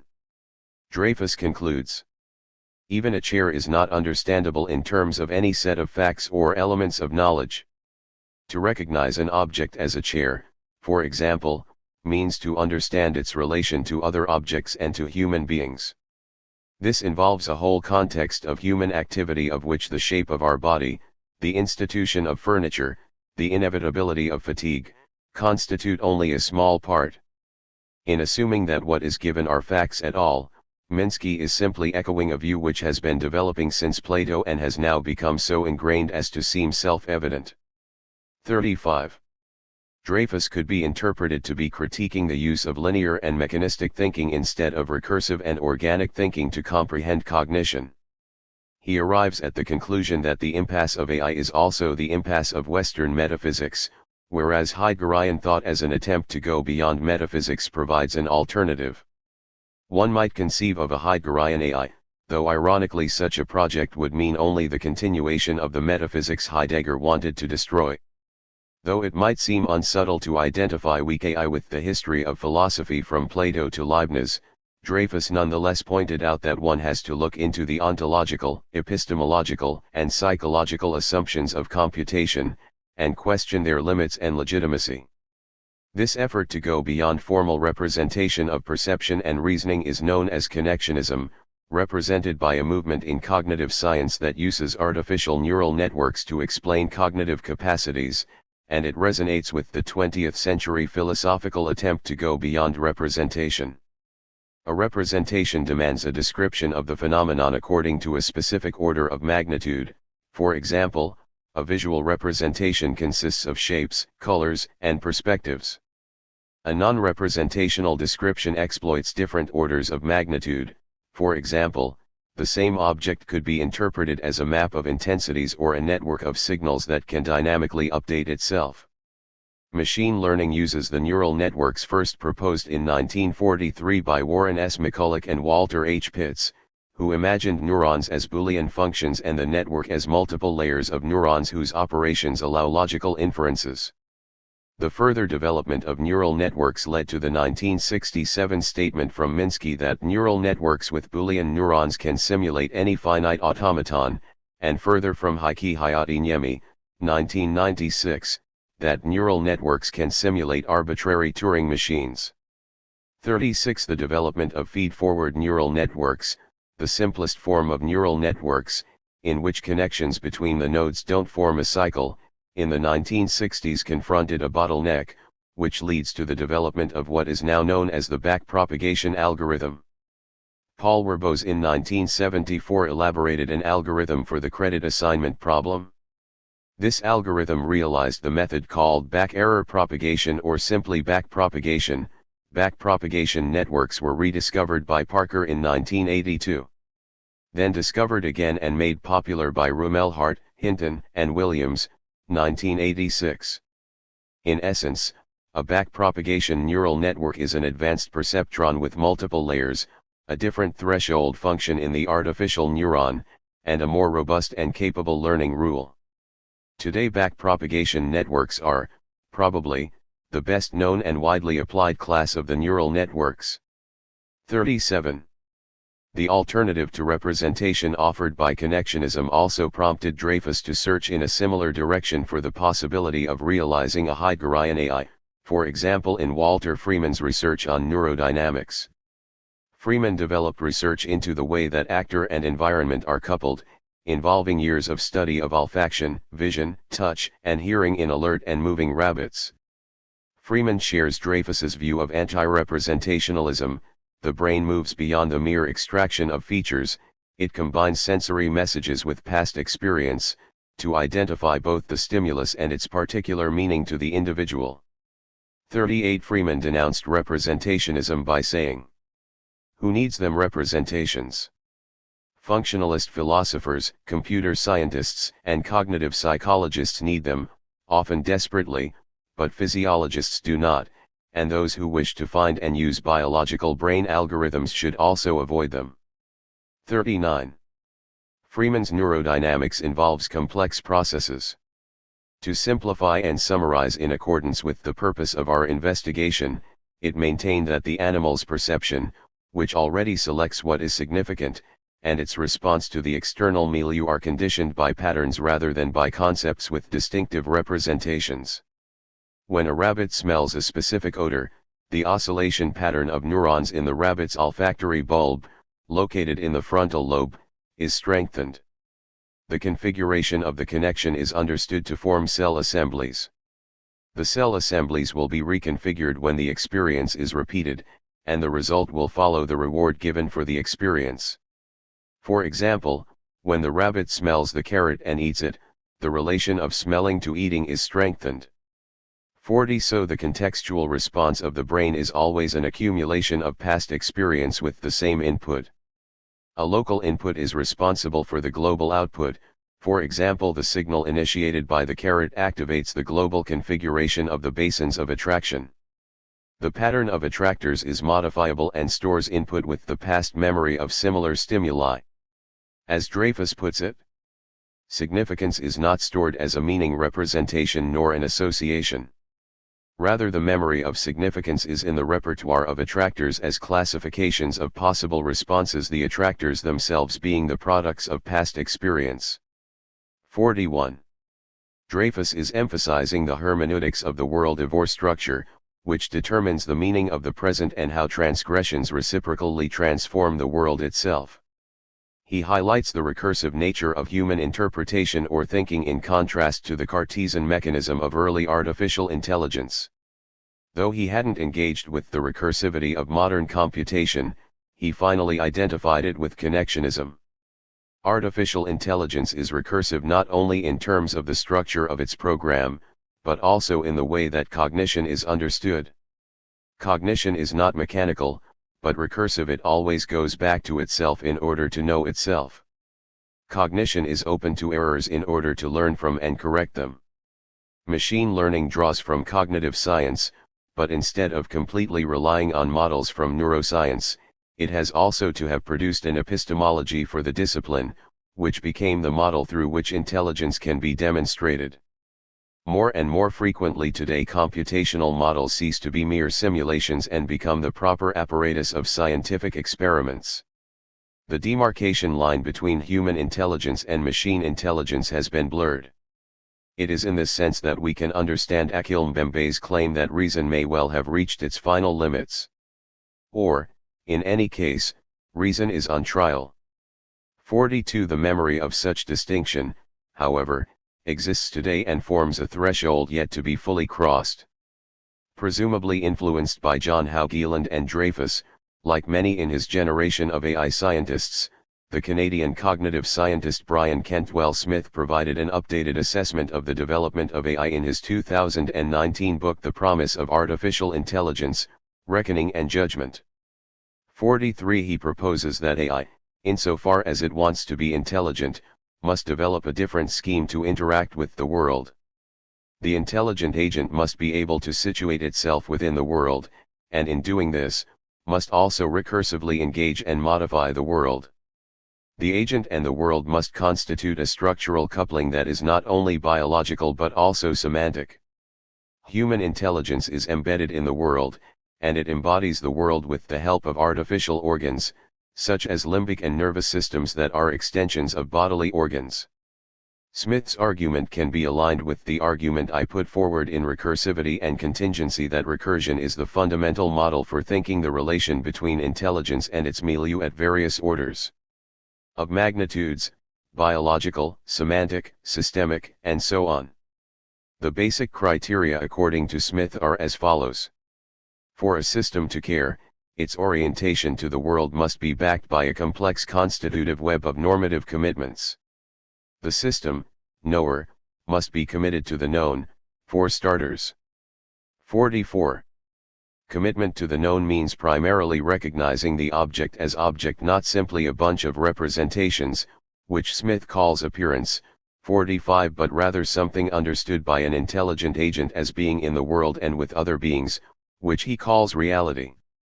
A machine's capacity to calculate is a form of reckoning, while the capacity to situate oneself in the world of objects is what he calls judgment. This capacity to know what one is talking about, meaning to recursively return to itself in order to determine itself, can be formally achieved in any recursive algorithm as a form of reckoning. But the functioning of the world cannot be represented only as a form of reckoning.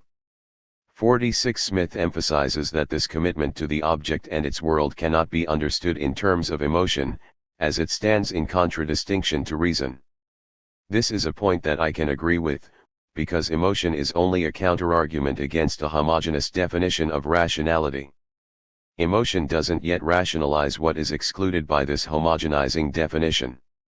Rationalization is a recursive process that renders the relation between the subject and the world coherent. 47. This is where we differ fundamentally from Smith's argument, especially concerning art. The world is incalculable in its totality, which already places it beyond the reckoning power of calculation. In order for any intelligence to produce art, its object cannot be the known, but the unknown. The unknown may be mystical, but not mysterious nor mythological, and by mystical, as Wittgenstein would call it, or enigmatic, as Adorno would prefer calling it, we mean something that cannot be entirely grasped and demonstrated objectively, for instance, through its reduction to appearances and representations.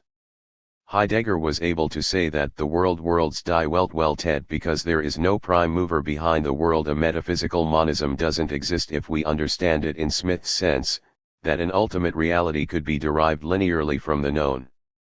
The unknown has to be recursively rationalized through the known, which I discussed in Chapter 1 regarding the rationalization of the unknown. For example, the birds in Paul Klee's twittering machine do not merely live in a biological world. They are also open to interpretation, and such openness also allows them to enter into the realm of the spiritual, as in Arthur Danto's reading of the painting.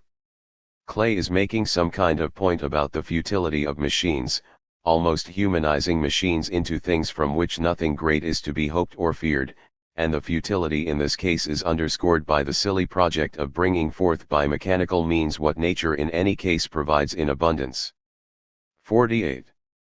Even if a machine learning algorithm reproduces a painting in the style of Klee, and even if it recognizes that these are birds, it is no closer to entering into the invisible world that underscores Klee's paintings. In art and philosophy, the unknown is the object of intelligence and also the condition for the development of such intelligence. This is a significant demarcation between an intelligent machine performing calculative tasks for human agents and another type of intelligence taking the unknown as its subject. Beyond what Brian Cantwell Smith calls reckoning and judging, we have to recognize another type of engagement with the world. Continuing from Chapter 1, we can say that Smith's notion of judgment still falls within Heidegger's phenomenological understanding of the world outlined in Being and Time, while the turn to being and history of being that characterizes Heidegger's care is beyond Smith's explication on artificial intelligence, as well as that of Dreyfus. In Heidegger's contributions to philosophy, he indicated that being and time was a transition to the care. This transition is also a movement from a phenomenological explanation of the world to a rationalization of the unknown, in this case, being, the open, the last God.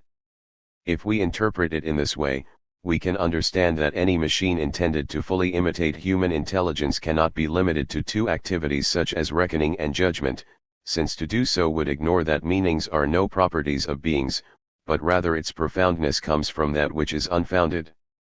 Smith's notion of the world can be reformulated in practical terms as context, in the sense that, when entering a new environment, an intelligence determines what is happening and its relevance to itself. A context depends on the objects present, in a room for instance, but its totality is not the sum of the descriptions of these objects. Every object in an environment contributes to the manifestation of the world, as when Heidegger says the world worlds, and a context is determined in the encounter between the intelligent agent and the objects. The worlds of the objects and the intentionality of the intelligent agent recursively inform each other in order to arrive at a determined context. Smith proposes what he calls a context sensibility. As he writes, the world requires commitment to keep in view. Contextual awareness must be based on such commitment. As such, conceptual sensitivity requires judgment. It will never be achieved by mere reckoning. 49. Concerning the question of sensibility, again we have to broaden it beyond reckoning and judgment, which is to say that we must go beyond the phenomenal sensibility, reducing the object to sense data, and contextual sensibility, constructing context according to the reciprocal relation between subject and object, to a philosophical sensibility that shares Mao Zedong's assimilation of Kant's intellectual intuition into his own definition of the heart as the feeling of the whole cosmos. We have seen that while recursivity is fundamental to computation and that the world is also recursive, it doesn't imply that the world is computable. The world, in Heidegger's sense, is abandoned when our environment becomes computational and computable. After Dreyfus, we have to go beyond what Heidegger intended, not only because it was written in 1927, before the time of cybernetics and artificial intelligence, but also because its philosophical concepts have to be rethought in view of what is happening in our time.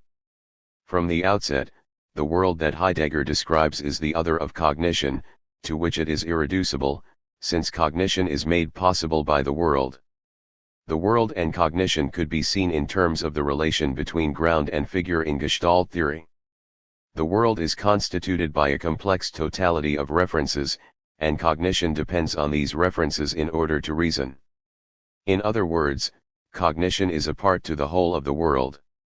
However, and this will also be key for reinterpreting sections 17 and 18 of Being and Time, the world is no longer the phenomenological world that Heidegger described, but one increasingly captured and reconstructed by mobile devices and sensors. This also implies a significant change of the meaning of the term phenomenological epoche, i.e., suspension, from that of the world to technology. 50. The world is largely on screens, especially considering that today one can virtually do everything with apps on their mobile phones. Smart cities, sensors, and platforms assume a world purely based on data that can be analyzed and modeled. The contingency of materiality is such that, for example, one may use a product in ways the designer had not anticipated. The exteriorization of any design logic always exceeds the logic itself, and discrepancies between theory and practice are contingent but also sources of inspiration. Such an opening to contingency is allowed by a materiality irreducible to form, and this opening is minimized in a totalizing technical system.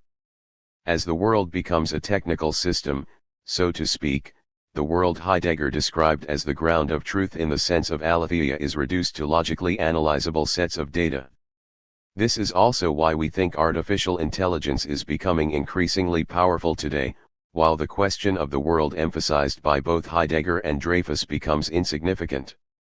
We are living in a digitalized world, a world of the gestal, where the power of AI is based on the reduction of the world to computational models.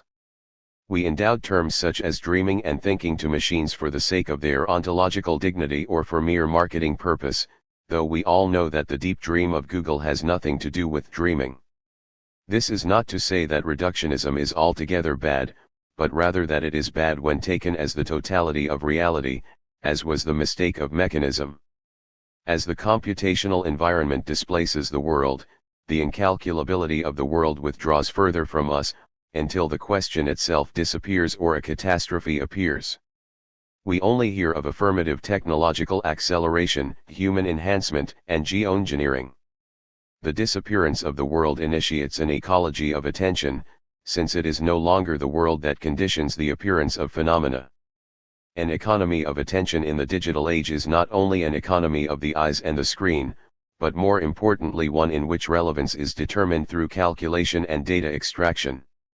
From social media recommendations to the manipulation of votes during political elections, the economy of attention becomes increasingly significant as the world becomes more calculable.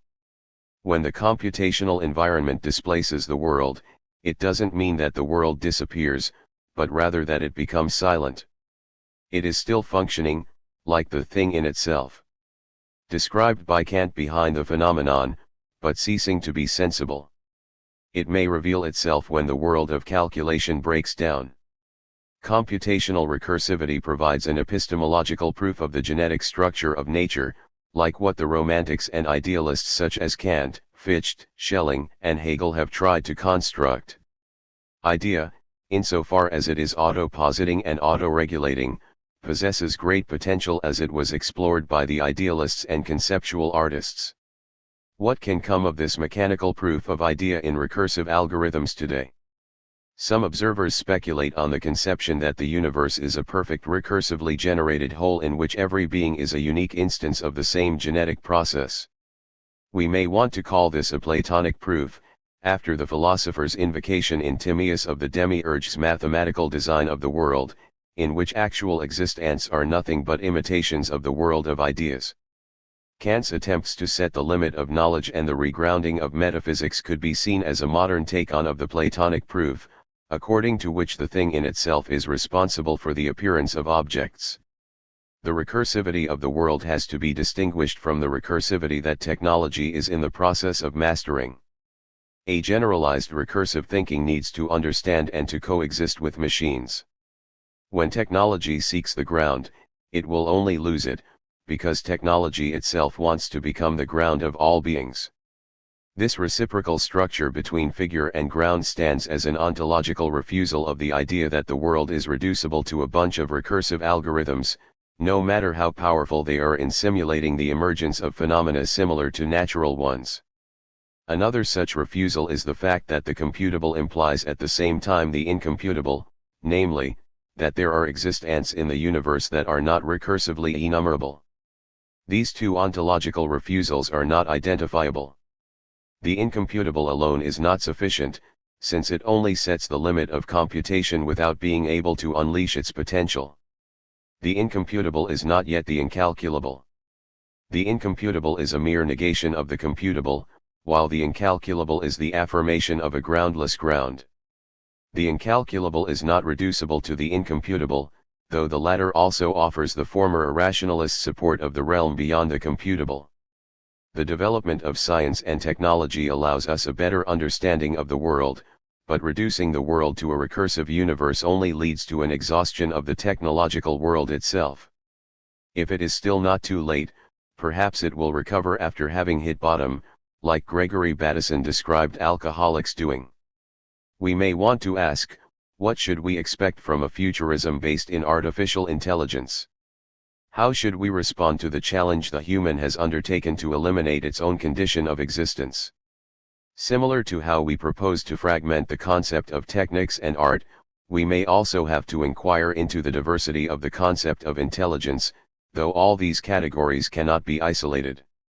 We know that since the Greeks, it has been reason, or intellect, ratio, that occupies the highest position in the hierarchy of the soul. Intuition, like its close relatives, perception and imagination, is a source of error because it is immediate, and therefore not yet exempted from mistakes. In Western philosophy, reason has been considered the ultimate judge and the mediator of all other faculties. This, however, doesn't imply its dictatorship. 51. What about things that are unconceptualizable, unbegrifflich? 52. Which was called the non-rational in Chapter 1? Reason and the unconceptualizable clash with each other, since reason marches on concepts. Reason can only denounce the unconceptualizable or speculate on it without being able to grasp it. To grasp, greifen, in German, is the root of the word for concept, Begriff, therefore unbegrifflich is that which cannot be grasped. In Chapter 1 I tried to show that for Heidegger the question of being is unconceptualizable, and, insofar as it is not clarified, may fall back to dogmatic mysticism. Thinking must be open to that which is excluded by philosophy. The task of thinking is to elaborate the unconceptualizable not only through concepts and ideas, but also intuitions. Intuition is very often considered to be the lowest of the faculties of the spirit.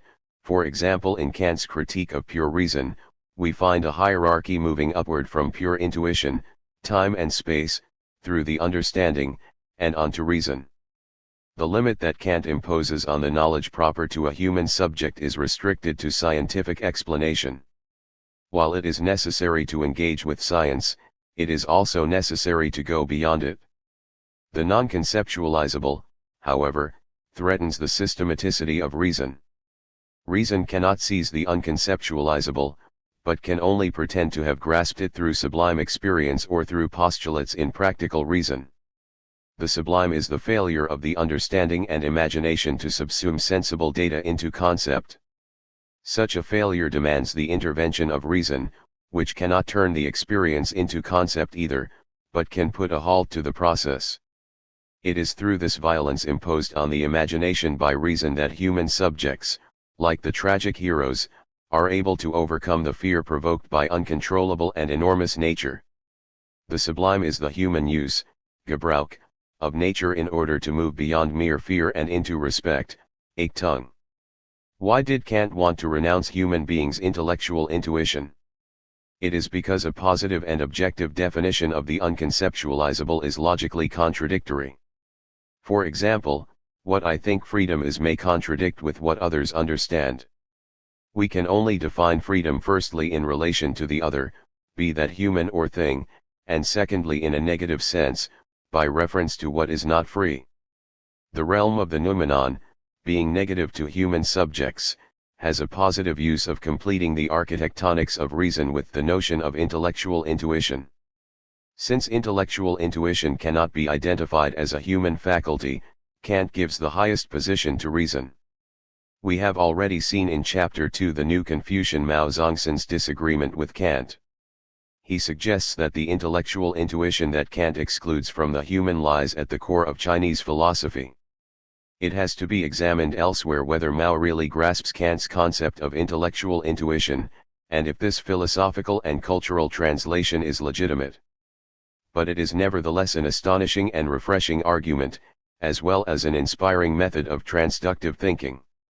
Mao clearly shows the Chinese to have a different way of sensing and knowing, which in turn defines their notion of intelligence.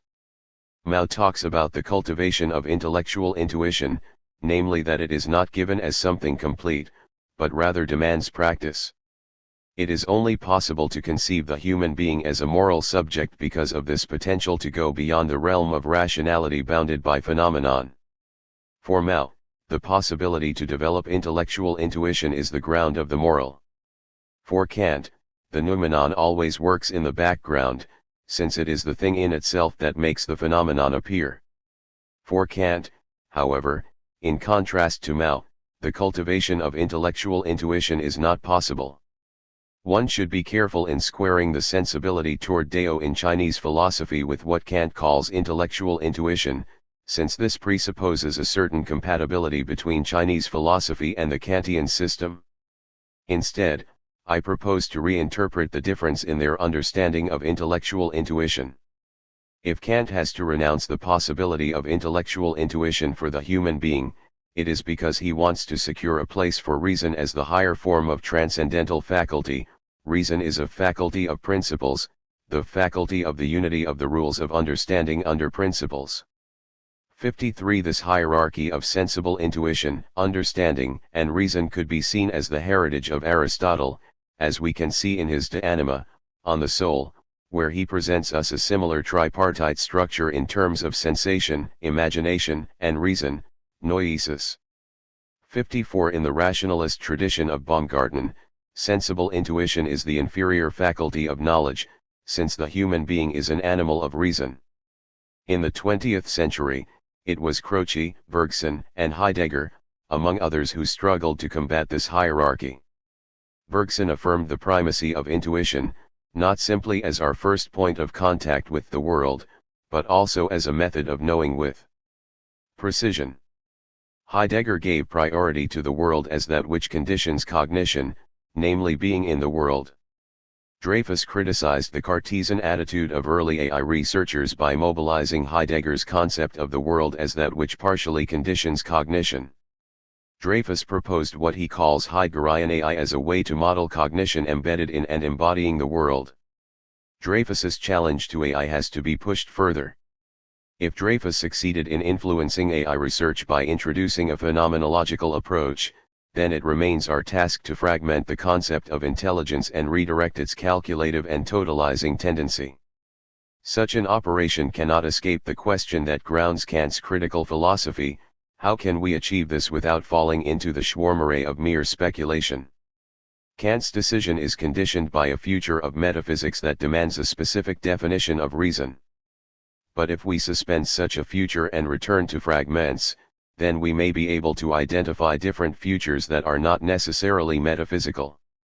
The return to art is such an experiment, and the repositioning of intuition is a way to rehabilitate reason, in the words of Mbembe.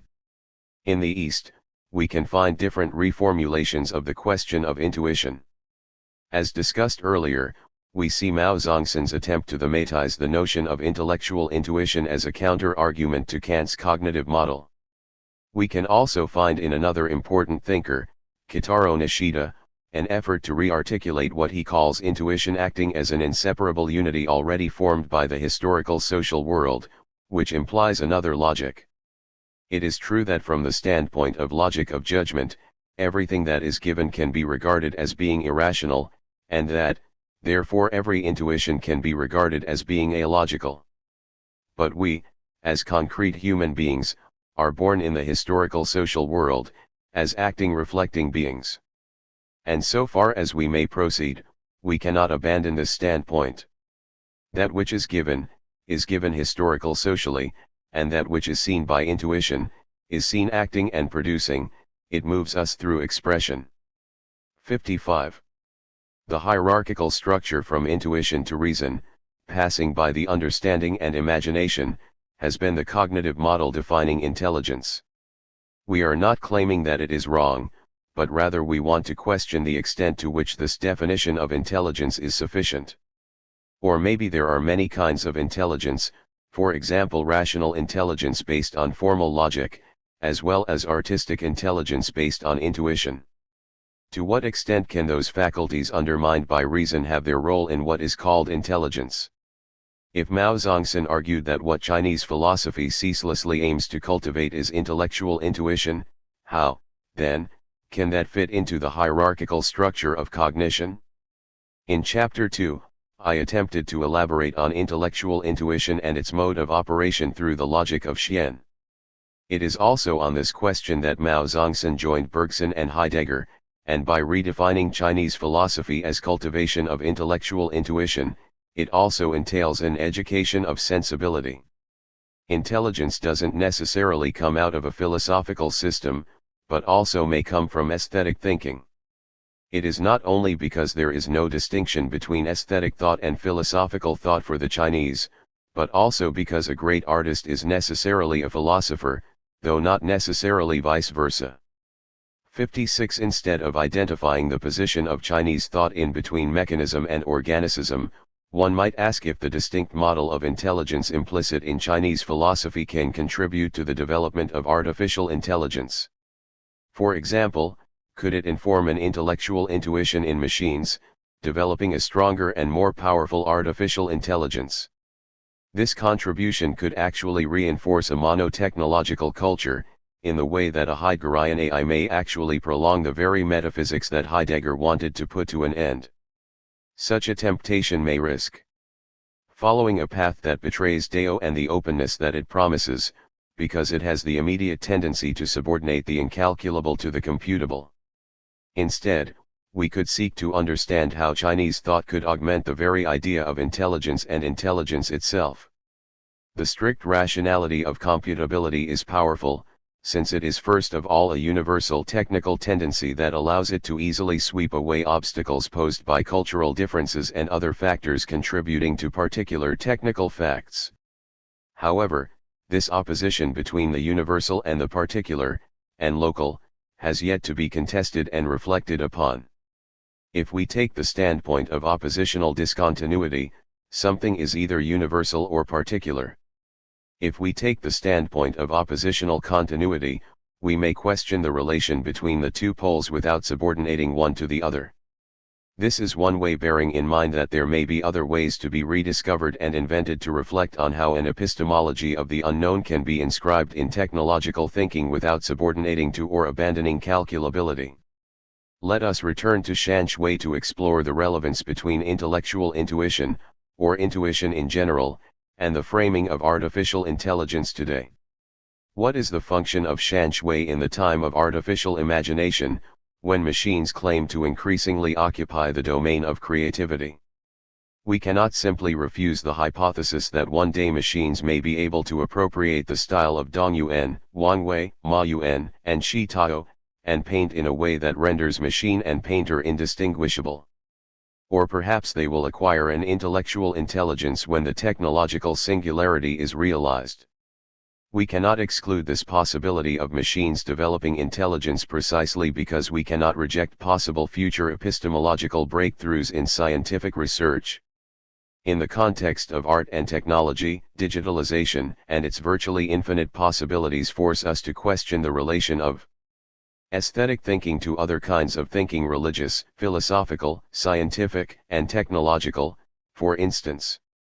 Without political and philosophical significance, aesthetic thinking only provides added value for consumerism and easily submits to the logic of replacement by machines.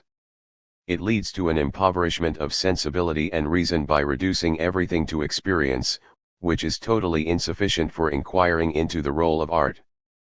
But this caricature of reason and intuition is still a historical and a social. It is for this reason that I will carry out a second attempt on Shan Shui more concrete than my effort in Chapter 2 concerning Xian Zhiyu Xian. To think more concretely in the sense of both Simondon and Hegel. For Simondon, the realization of technical objects toward higher autonomy, and for Hegel, the movement from immediacy and contingency toward objectivity and necessity. I will ask how to address the openness of intelligence without falling prey to the schwarmeray of techno-positivism. In Chapter 2, we saw that Xian Zhiyu Xian, literally, mystery upon mystery, darkness within darkness, stands for a nonlinear logic that opposes being to nothing in order to arrive at a continuity. We call this oppositional continuity and unity. However, being formal and logical, this too remains a historical and a social. Deists are not thinkers of history, since they understand very well that human history is only a very tiny part of the history of the cosmos. This recognition of the finitude of human existence allows deists to downplay the human desire for all types of accumulation, ranging from material wealth to knowledge, therefore proposing that freedom is conditioned by the awareness of one's own limit and the world's incalculability. In other words, the limited is the condition of the unlimited. Here lies a difference between Confucian thinking and deist thinking, because in contrast to the curvilinear thinking of Xian in Daoism, Confucianism is fundamentally a rectilinear thinking, as Mao Zongsan has shown, though we also saw in Chapter 2 that Confucians have to accept certain forms of recursivity as a solution to conceptual dualities. In Chapter 2, we considered the question of Shan Shui in relation to logic of space. To go further, I would like to show that it has to be supplemented by the logic of place. I start by asking, how does Shan Shui mark a place, a locality, that dissolves the subject in fronti of it? Is it because the latter can no longer maintain a distant and objective regard, but is involuntarily contained? What does containing mean here? Kitaro Nishida employs the Japanese word basho, to designate place or kura, borrowed from Plato's Timaeus. It is worth mentioning that before developing the logic of basho, which was a breakthrough in his philosophical trajectory, Nishida endeavored to elaborate on pure experience, inspired by William James, as a way to overcome modern subject-object dualism or matter-form hylomorphism, an important theme of his first book An Inquiry into the Good, 1911. The notion of basho can be seen as a turn that Nishida took from his early philosophy. 57. This care moves from ego as the site of unification to space as a contradictory unity where the ego is situated, both historically and geographically. This is comparable to what Heidegger did to Husserl's intentionality, but with his own concept of world laid out in being and time. We can even say with Simondon's vocabulary that it is a search for convergence after the divisions, i.e., subject/object, necessitated by the pursuit of knowledge. Nishida wants to provide a more universal philosophy than the European philosophers.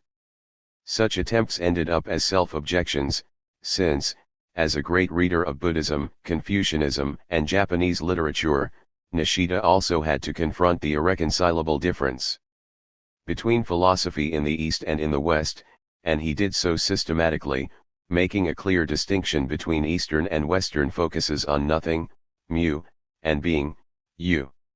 For him, the notion of nothing, or absence, is especially crucial in Eastern art.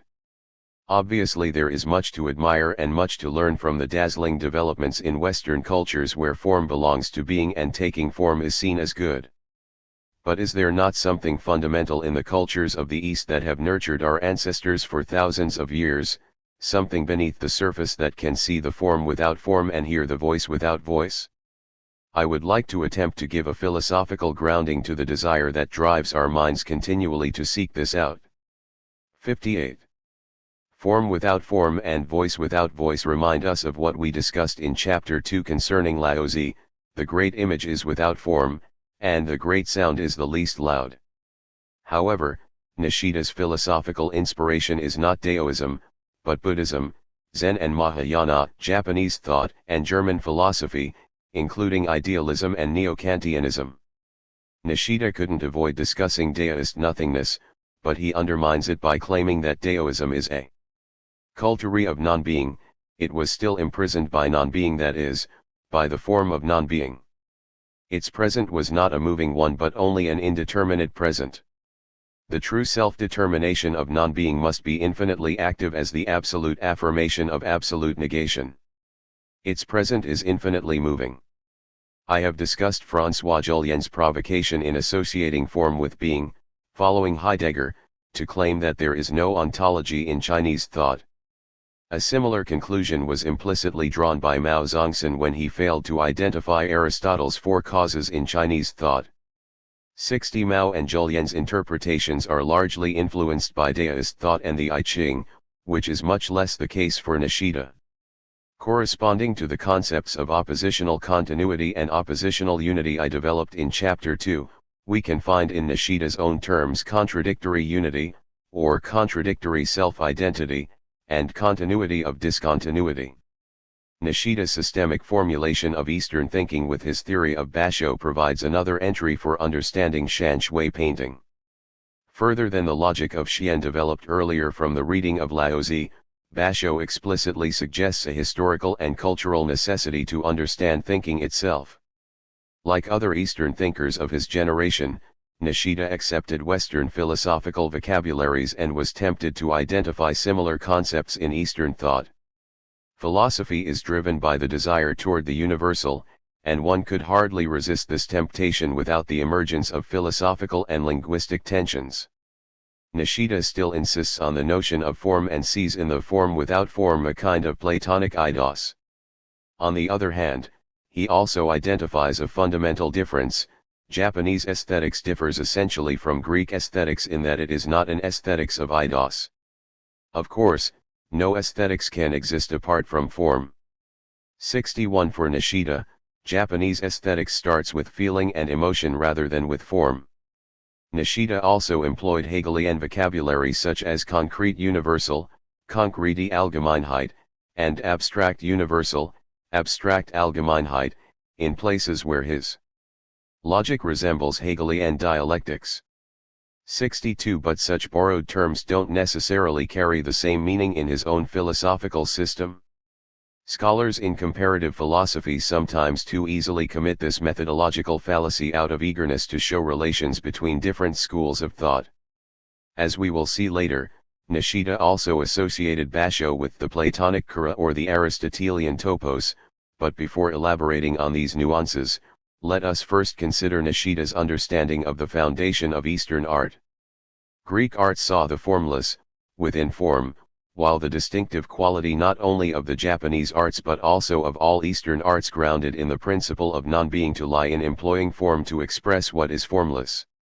Eastern arts do not just symbolically represent other forms but reveal the formless. 63. Nishida identifies the formless with the intelligible form, the Greek eidos. However, eidos is not formless. Eidos is the ultimate form, while the Japanese mu, or wu in Chinese, though it can be revealed by form, it is itself formless. If we put this controversial issue aside, which could be seen to stage a confrontation between Julien and Nishida, we can agree with Nishida that the formless is the ground in Eastern arts. The formless as ground means the ground is not visible. How, then, could such formless form be thought logically? If the formless doesn't have form, it cannot be expressed in formal logic. This is resolved by the logic of Basho that forms Nishida's proper philosophy. To do justice to Nishida, Basho is not exactly the Greek kara. For him the difference is that kara is matter, while Basho is field of consciousness. 64 Insofar as we are in the world, we are conscious of beings around us. This consciousness of being can only acquire its meaning when underscored by the consciousness of non-being, which can be called self-consciousness, jikaku. With self-consciousness the self reflects itself within itself. 65 If the conscious act mirrors the object in front of it, that is, reflects it to consciousness, then in every introspection of consciousness itself, the act ceases to be an act, but rather is seized as object. We may conceive the self to be a unifying point that posits knower and known, yet we cannot consider such a unifying point to be the knower, it is instead merely what has already been objectified and known. 66. Becoming conscious of a thing is a process of mirroring, while the mirroring of consciousness itself is not simply an image of consciousness, but rather an act that projects the first mirroring into another mirror, therefore entering into a recursive process. A Shanshui painting is that which casts the subject into permanent reflection until the subject is dissolved, no longer confronting the painting as an object. The painting ceases to be a set of predicates, ceases to be the object of the subject's predication, rather the subject is contained. In other words, the subject is projected into a recursive process until its distance from the painting is dissolved and the subject is emplaced amid the mountains and water. In this process, an absolute is assumed as the container of containers, namely the Basho of true nothingness, or absolute nothingness. In this sense, Basho cannot be identified at all with Plato's kara or Aristotle's topos. One may be able to do so from the standpoint of formal logic, according to which Basho stands for a container-like space. However, the notion of Basho is not a linear logic, as we will elaborate below. The logic of Basho can be elaborated by comparing the grammatical structure of subject/predicate. If we say the rose is red, red is the predicate of the subject rose, namely a quality or property of the rose. But for Nishida, red is not simply a property, since it is the rose that is placed in red. The concept of the Basho is that which contains. If we continue by saying that red is a color, then we also place red in the Basho called color, and this Basho is also that which allows non-red to appear. The non-red is the negation of red, it negates red to nothing, so it is the nothing of red, but it is not that which gives redness, since both redness and non-redness are contained in another Basho. It is also the case with action, since each action could be identified with a causality situated in time and space. If we understand the concept of Basho as that which contains, then we will find that Basho is contained in another Basho toward infinity. At first glance, this infinity would seem to resolve in something no different from the prime mover, since one can trace the causal chain until it reaches the ultimate Basho. But a significant difference is that the consciousness of Basho is motivated by mirror reflections, it is from the beginning nonlinear. Let us imagine that there are two mirrors facing each other, and any object in between them will be reflected toward the infinite. This is a classical problem in philosophy of consciousness, since one risks an infinite regression toward the very beginning of consciousness. Nishida resolves this infinite regression by suggesting that nothingness is the ultimate Basho that contains all beings. Nothing is not absolutely opposed to being, in a mutual exclusive sense, since that would be an oppositional discontinuity. Instead, the true nothing emplaces being. The nothing that opposes being by negating it is not true nothing. Rather, true nothing must be that which forms the background of being. For example, that which is not red as contrasted with red is also a color. But that which possesses the colors, that wherein color is emplaced, must in itself not be a color. Red as well as that which is not red, example blue, must be emplaced in it. 67. Recursive mirroring dissolves the subject because it is no longer contrasted against the object, whose existence only acquires meaning through the intentionality of the subject, be it in the form of doubt or explication. the significance of the subject/object opposition disappears because, as Nishida claims, Basho is regarded as external to what is contained within it. 68 As Nishida's emphasizes, the place is not contained by intuition, but rather intuition is enveloped by Basho. 69 In other words, intuition is conditioned by Basho. Such a conditioning is not a determination per se, but rather in our vocabulary, a cultivation of sensibility. The ego is emplaced because its place in the cosmos is insignificant, or nothing. It has a place because it doesn't have a place. The ceaseless reflection that takes us from a knowing subject to an emplaced subject is a search that we can compare with the recursive logic of Shanshui, which we align with Xianzhi Yu Xian. Are we not arbitrarily squaring Nishida's Basho with deist thought? What does Nishida's theory of consciousness, coming from his interpretation of Buddhism, Emil Lask, Edmund Husserl, Fichte, and Hegel, have to do with painting? Didn't his theory aim to be a universal theory of consciousness? And aren't experiences of art, as I have claimed throughout this book, singular and differentiated? Let us remain with Nishida's philosophy of Basho in order to address these questions. Nishida is innovative in his appropriation of Fichte's and Hegel's concepts of reflection by incorporating them into his own recursive thinking, which can be called Eastern philosophy. We know that Fichte's reflection is an attempt to unify the I and the non-I, since every reflection is indicated by a check or limit, Anstoß, of the non-I. In so doing, the I and the non-I constitute a simple coupling machine. In Schelling, the I, spirit, and the non-I, nature, the ideal, and the real, are unified by a generalized recursive process, in which the infinite productive force of nature generates appearances when encountering a hindrance, Hemyang, like the whirlpool appears when the flow of the river encounters an obstacle. Hegel might have developed the most logical and sophisticated approach to describe this recursive organic operation, namely dialectics. Dialectics involves three reflections, which we can summarize as following: positing reflection, which starts with appearance, for example, being that is immediate. Such being is only negative, so the reflection is a sublation of being as self-positing. Second, external reflection, which is recognition of the other as the condition and contradiction of the self. And third, determining reflection, which is the unification of the positing reflection and the external reflection. 70 Nishida achieves this by eliminating the I as the absolute beginning, in Fichte and Schelling, as well as the absolute as the final product, in Hegel. That is to say, the absolute is neither the beginning of the I nor the end of the spirit. In Nishida's reflection of reflection, we will eventually reach absolute nothingness, as the ultimate place that cannot be reflected. This place that cannot be reflected takes the name of prime mover in ontotheology, or deus of natura, God or nature, in Spinozist pantheism. In Nishida's philosophy, this place is not the Christian Godhead, but absolute nothingness. It is this reflective logic that confronts Nishida with the abstract prime mover, the ground and the void of mechanism. Nishida also diverges from the Spinozist immanent cause by arriving at absolute nothingness instead of an ontotheology in which transcendence collapses into immanence. For Nishida, the concept of Basho is a concrete absolute that already arrives at the universal.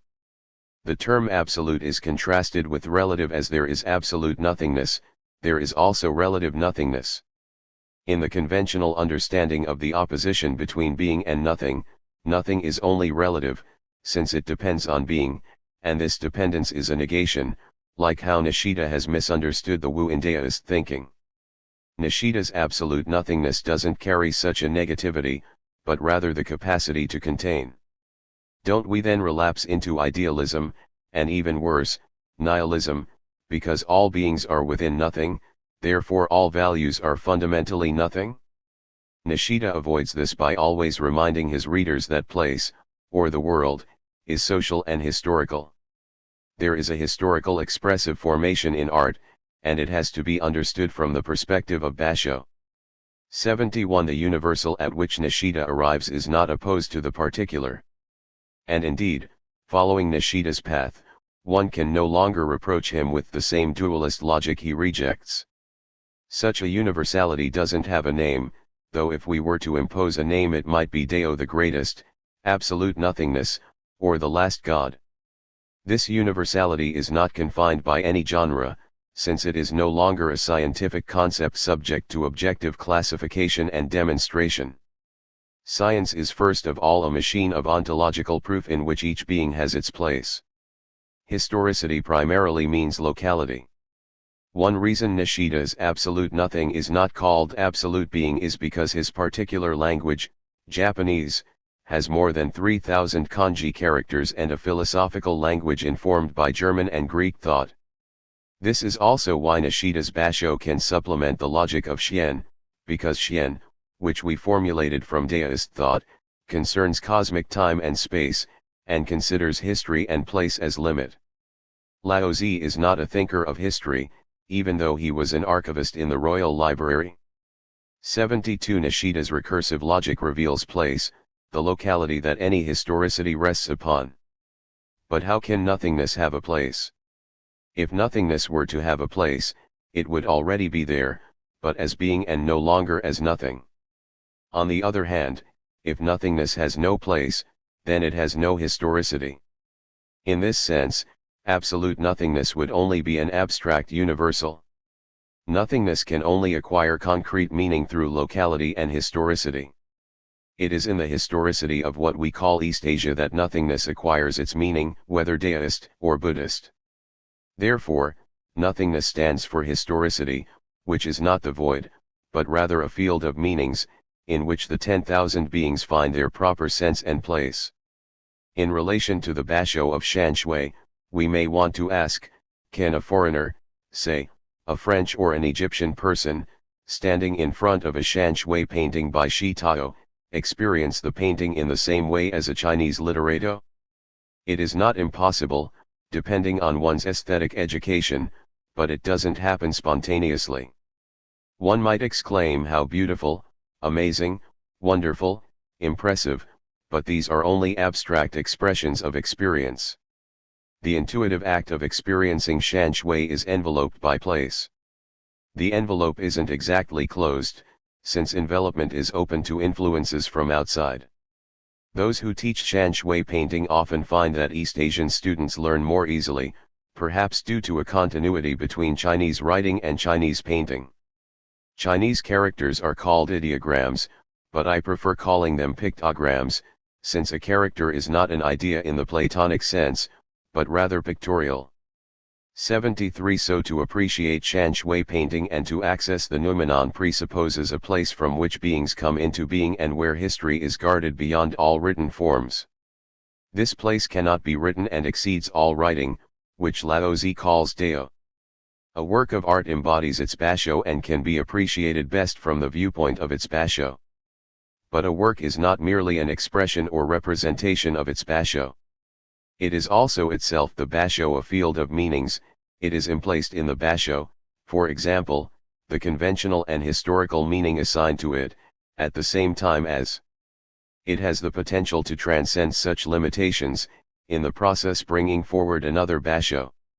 The work of Shanshui is at work because it reflects, it sets itself against the mirror of consciousness and reflects the I into the infinite, which is conditioned by the basho of nothingness. In between the work of a basho and the basho of a work, one finds a dynamic, which is also a constant negotiation between the work and history. Technology is not an explicit philosophical subject for Nishida, though thinkers such as Andrew Feenberg have discovered aspects of the philosophy of technology in Nishida. 74 From an impressionist point of view, Nishida's logic is dialectical and holistic, sometimes associated with Hegel and also the Scottish physiologist John Scott Haldane. 75 This view risks blurring everything and throwing us into the night in which all cows are black. Nishida's critique of Haldane is clear that a biological notion of part and whole, holism, is not enough to explain human activity, since unlike an animal, which adapts itself to the environment, human beings also invent and use tools to transform the environment. The invention and use of tools and symbols open up a social and historical world that is no longer merely biological, so the holism of Haldane is insufficient for explaining the basho proper to the human. The similarity between Nishida's philosophy, or Eastern philosophy in general, and organicism and holism may be due to a strong emphasis on ground, and this is a subject that has yet to be elucidated.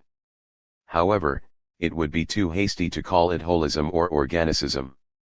We also find this interesting ambiguity in another philosopher of the Kyoto school, and friend and colleague to Nishida, Miki Kiyoshi.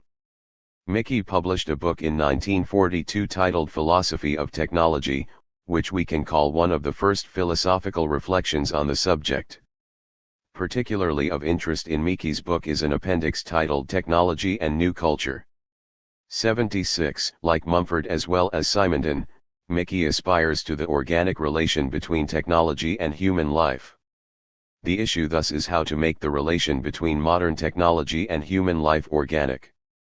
Technology, as tools, was at first related organically to human beings, and later came to oppose them in the creation of machine technology. The new challenge of the new culture is thus how to restore the original organic relationship. 77. This aspiration to organicism is ambivalent, since, though we can agree that the associated milieu, in the sense of Simondon, created by the artisan for his or her tool was interrupted by industrial machines, and that it is necessary to find a new relation between human and machine, it is unclear what this new organic relation entails, and how one can find it. For Simondon it is found in cybernetics, within an understanding of machines as the organized inorganic. Secondly, it is doubtful, as I have insisted throughout this book, that it is even possible to equate Eastern thinking with organismic thinking developed from biology.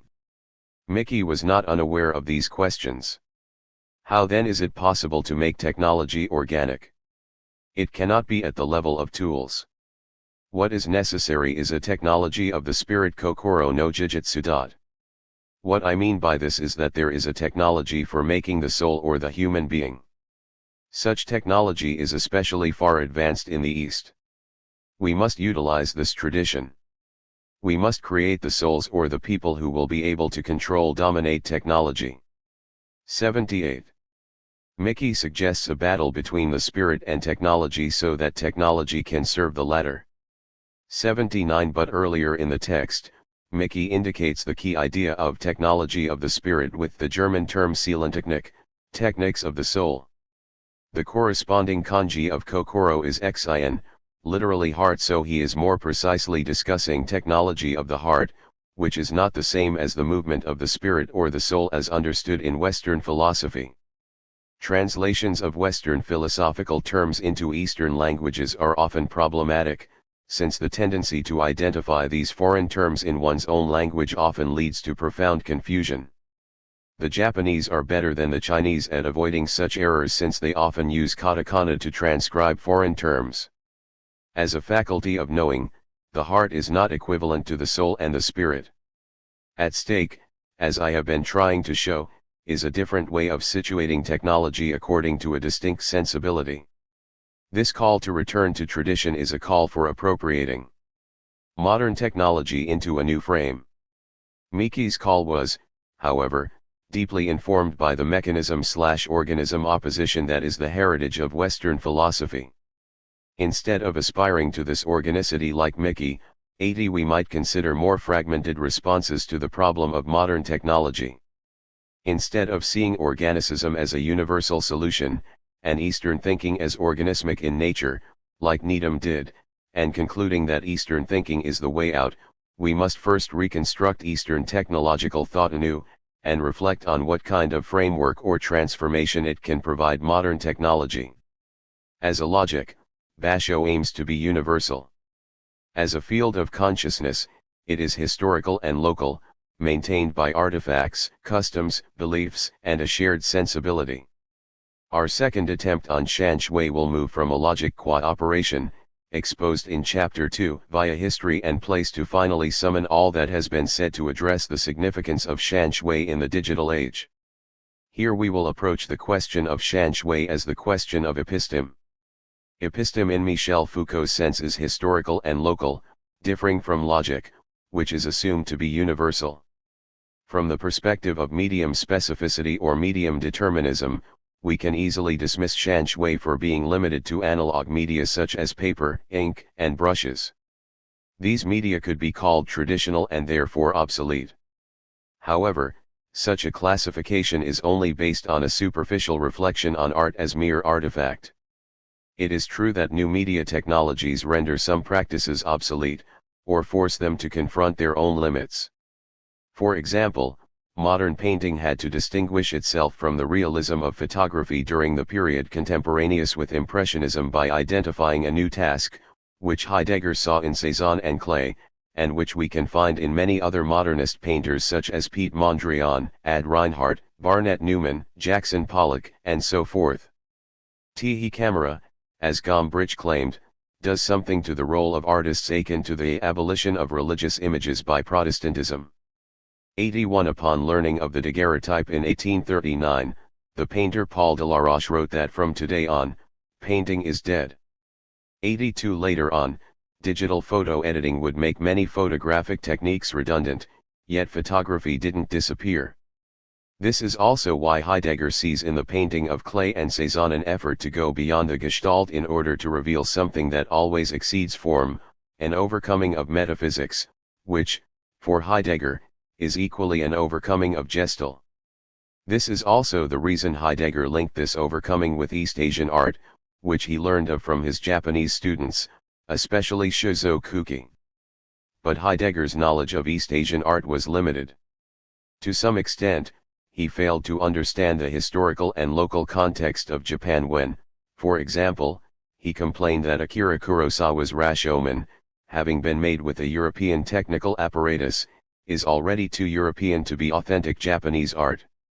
83 Chapters 1 and 2 began with Heidegger's discourse on art and his discovery of Cézanne and Klee, then elaborated on the logic of shan shui painting, not only to show the difference between the two traditions and modes of cosmotechnical thinking, but also to address their significance today, when digitalization penetrates into every domain of our social, political, economic, and aesthetic life. Some may claim that a return to shan shui today simply compensates for the frustrations brought by industrial and metropolitan life, as a virtual reality comparable to an ancient escape to the countryside as the site of odium. Of course, the digitalization of shan shui paintings, for example, rendering Zhao Menfu's autumn colors on the Chiao and Hua Mountains, 1295, into virtual reality, has value for art historians in the analysis of the painting and for audiences in being able to share the painter's experience, but it does not help us inquire into the relation between digital technology and shan shui. Because the fundamental question of shan shui is neither about hermetism nor lived experience, but rather the apprenticeship of the art of living. A wise person who knows how to live is not one who escapes. For the person who escapes, existence relies on a fragile relation to the other, like what Seneca wrote in a letter to Lucilius. Someone who runs away from the world and from people, who has gone into exile because his desires failed to prosper, and because he could not bear to see others more prosperous than he, who has gone to earth out of fear, like some idle and timorous animal. That person is living not for himself but, most shameful of all, for the belly, for sleep, for lust. 84. Escape doesn't result in gaining authenticity, but rather in failing to learn how to live. This also distinguishes a philosopher's love of himself or herself as and beyond plenitude from someone whose existence is based on lack and negation. The cosmotechnical nature of shan shui has to be rethought as a way to resituate technology in a genesis that is both historical and mesological. Resituating technology does not mean taking technology as the totality of the ground, which is also a source of evil since it perversely detaches it from place, but rather understanding it as figure with a reciprocal relation to the ground. Figure, ground, and their reciprocal relation are dynamic and historical. In Recursivity and Contingency, I proposed we understand this act of resituating technology as a primary task of the philosophy today. This resituating entails a cosmotechnical and organological thinking that necessitates a new framework with new values. Intelligence is basically organological, since intelligence, insofar as it is able to reason, demands the aid of memory and the extension of mind and body. Ranging from simple numbering to sophisticated machinic operations such as the Turing machine and artificial intelligence today. 85 Therefore, from an organological point of view, the evolution of intelligence is closely associated with the evolution of machine intelligence. The organological interpretation of intelligence suggests that instead of emphasizing the demarcation between machine intelligence and human intelligence, and the dialectics between them, it is more productive to consider the possibility of augmenting both intelligence and sensibility. When we say augmentation, we risk moving into the negative organology of current transhumanist discourse on human enhancement. A negative organology is one that only augments the reckoning capacity of the organic being and also undermines judgment not only in the concept of the world, as Brian Cantwell Smith described, but also in the moral and existential judgment of good and evil.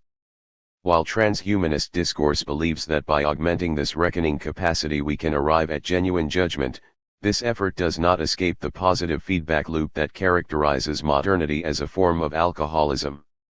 As Cosmotechnics, Shan Shui seems to exemplify an encounter through which technology inscribes Dao into its operation and structure.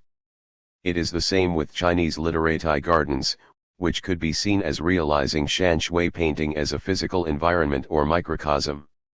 The foundation of this experience depends on the exploration of senses and a recursive logic we have termed oppositional continuity.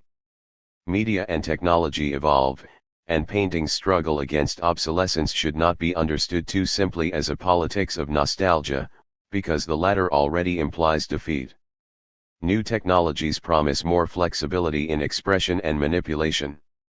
For example, with cinema, a temporal dimension is added to static images, creating an unfolding narrative and the possibility of synchronizing with the spectator's consciousness. In comparison with photography, cinematic time predicates place in much richer and more flexible ways, bringing multiple temporal experiences instead of a single hic et nunc. Through synchrony and diachrony, multiple mirrorings are carried out, constantly reflecting the subject to an outer reality until a metastable status, place, basho, is reached. Such is the culmination of an artistic creation. The gardens in Suzhou present the subtleties of the cosmos through the composition of non-human agencies such as water, rocks, shadows, fishes, cicadas, weeping willows, and flowers. Like Shan Shui painting, the literati garden reproduces key points, in the sense of Simondon, that originally exist in the external environment. These key points are densely installed in a limited space with high intensity. If gardens are a cinematic mode of Shan Shui, we can say that they also reinforce the recursive effect of Shan Shui painting. After a promenade in a Suzhou garden, modern visitors might say they feel happy, which would not necessarily happen after contemplating a Shan Shui painting for a couple minutes. Not only does the garden introduce a cinematic experience through duration, but also a temporal transformation through living beings that change seasonally. The temporal and cinematic experience introduces the body, beyond the eyes, ears, and nose as the communication channel of the spirit, to the slow transformation of the seasons, which is maintained by necessity at the same time as it is open to contingency of nature. We might say that the literati garden functions as new media to Shan Shui painting. The garden can be traced back to the 2nd century BC, when it served as a hunting field of the emperor. During the Wei Jin period, gardens and estates were popular among intellectuals, from the Seven Sages Bamboo Grove to the Wei Jin Shan Shui poet Xie Lingyun's huge estate, which included mountains and fields. Gardens only entered into public social life in the Song dynasty, which is also when Neo-Confucians reinvented moral cosmology, partially as reaction to Buddhism. Gardens never replaced painting, as they involve different bodily activities, and have very different social and political functions as well. 86 What the painting or the garden want to make sensible is not what is already figurative and visible, but what is not yet there, invisible whether uncanny, sublime, or unknowable. The unknown is also conditioned by place, which is the groundless ground. Developments in science and technology have revealed many secrets of life and techniques for overcoming defects of nature, but these revelations also suppress further reflection on existence. The incompatibility between traditional or indigenous cosmologies and modern astral physics leads to the defeat of one and the hatred of the other. But this is not tragic, or not yet tragic, since it is only catastrophic. Tragist thinking would attempt to affirm such a contradiction in order to move beyond it.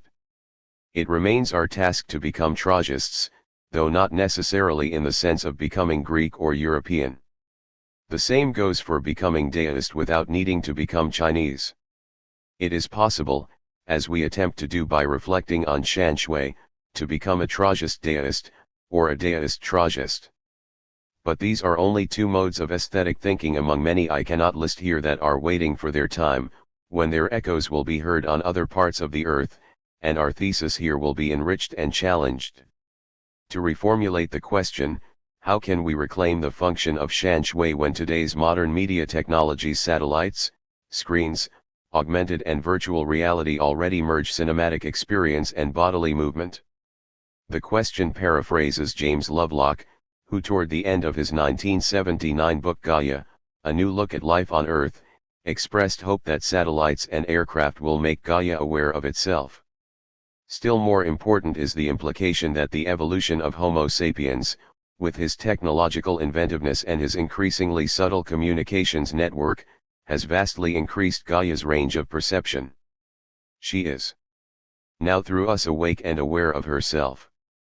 She has seen the reflection of her fair face through the eyes of astronauts and the television cameras of orbiting spacecraft. 87. Will the humans be awakened by these media technologies in the way that Lovelock expected of Gaia? Currently, more than 1,800 satellites circle the Earth, and there will certainly be more, and with better precision in monitoring the Earth, but it is unlikely that Gaia will be awakened by them. Gaia is only a metaphor for a mechano-organicism in Lovelock's formulation. What must be awakened are the humans enframed by modern technology and enframing other species just as technology does to them.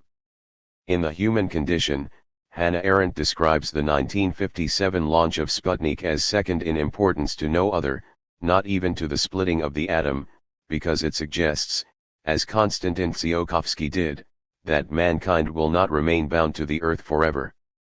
88. It was also the 1966 images of the Earth taken from the Moon's orbit that confirmed to Heidegger the completion of Western philosophy. This liberation from the Earth in practice, not only in theory, as it was for the early moderns, confronts humankind with the infinite universe and prepares for a cosmic nihilism. Arendt wants to rescue thinking from being undermined and suppressed by production, while unconsciously or consciously opposing modern technoscience and its thinking. 89. This, of course, echoes Heidegger's notorious claim that science doesn't think. From both tragist and deist points of view, it is not sufficient to oppose thinking and acting, for thinking has to affirm its destiny and also to transform technology in the process of rationalizing the unknown. We hope that the technologies we have today and in the future will give us new techniques of orientation, eroderung, through the place, ort, they can reveal to us.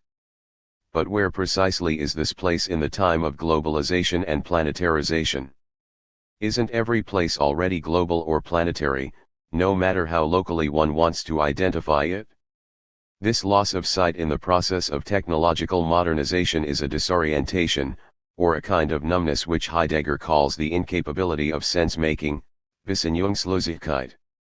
The auction of Shan Shui paintings for millions of US dollars and the transformation of gardens to tourism revenue is no longer about orientation but disorientation.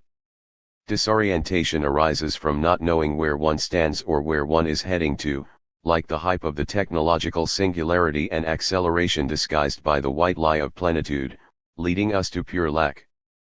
The planetary puts thinking in peril, at the same time it is the condition of possibility for thinking itself.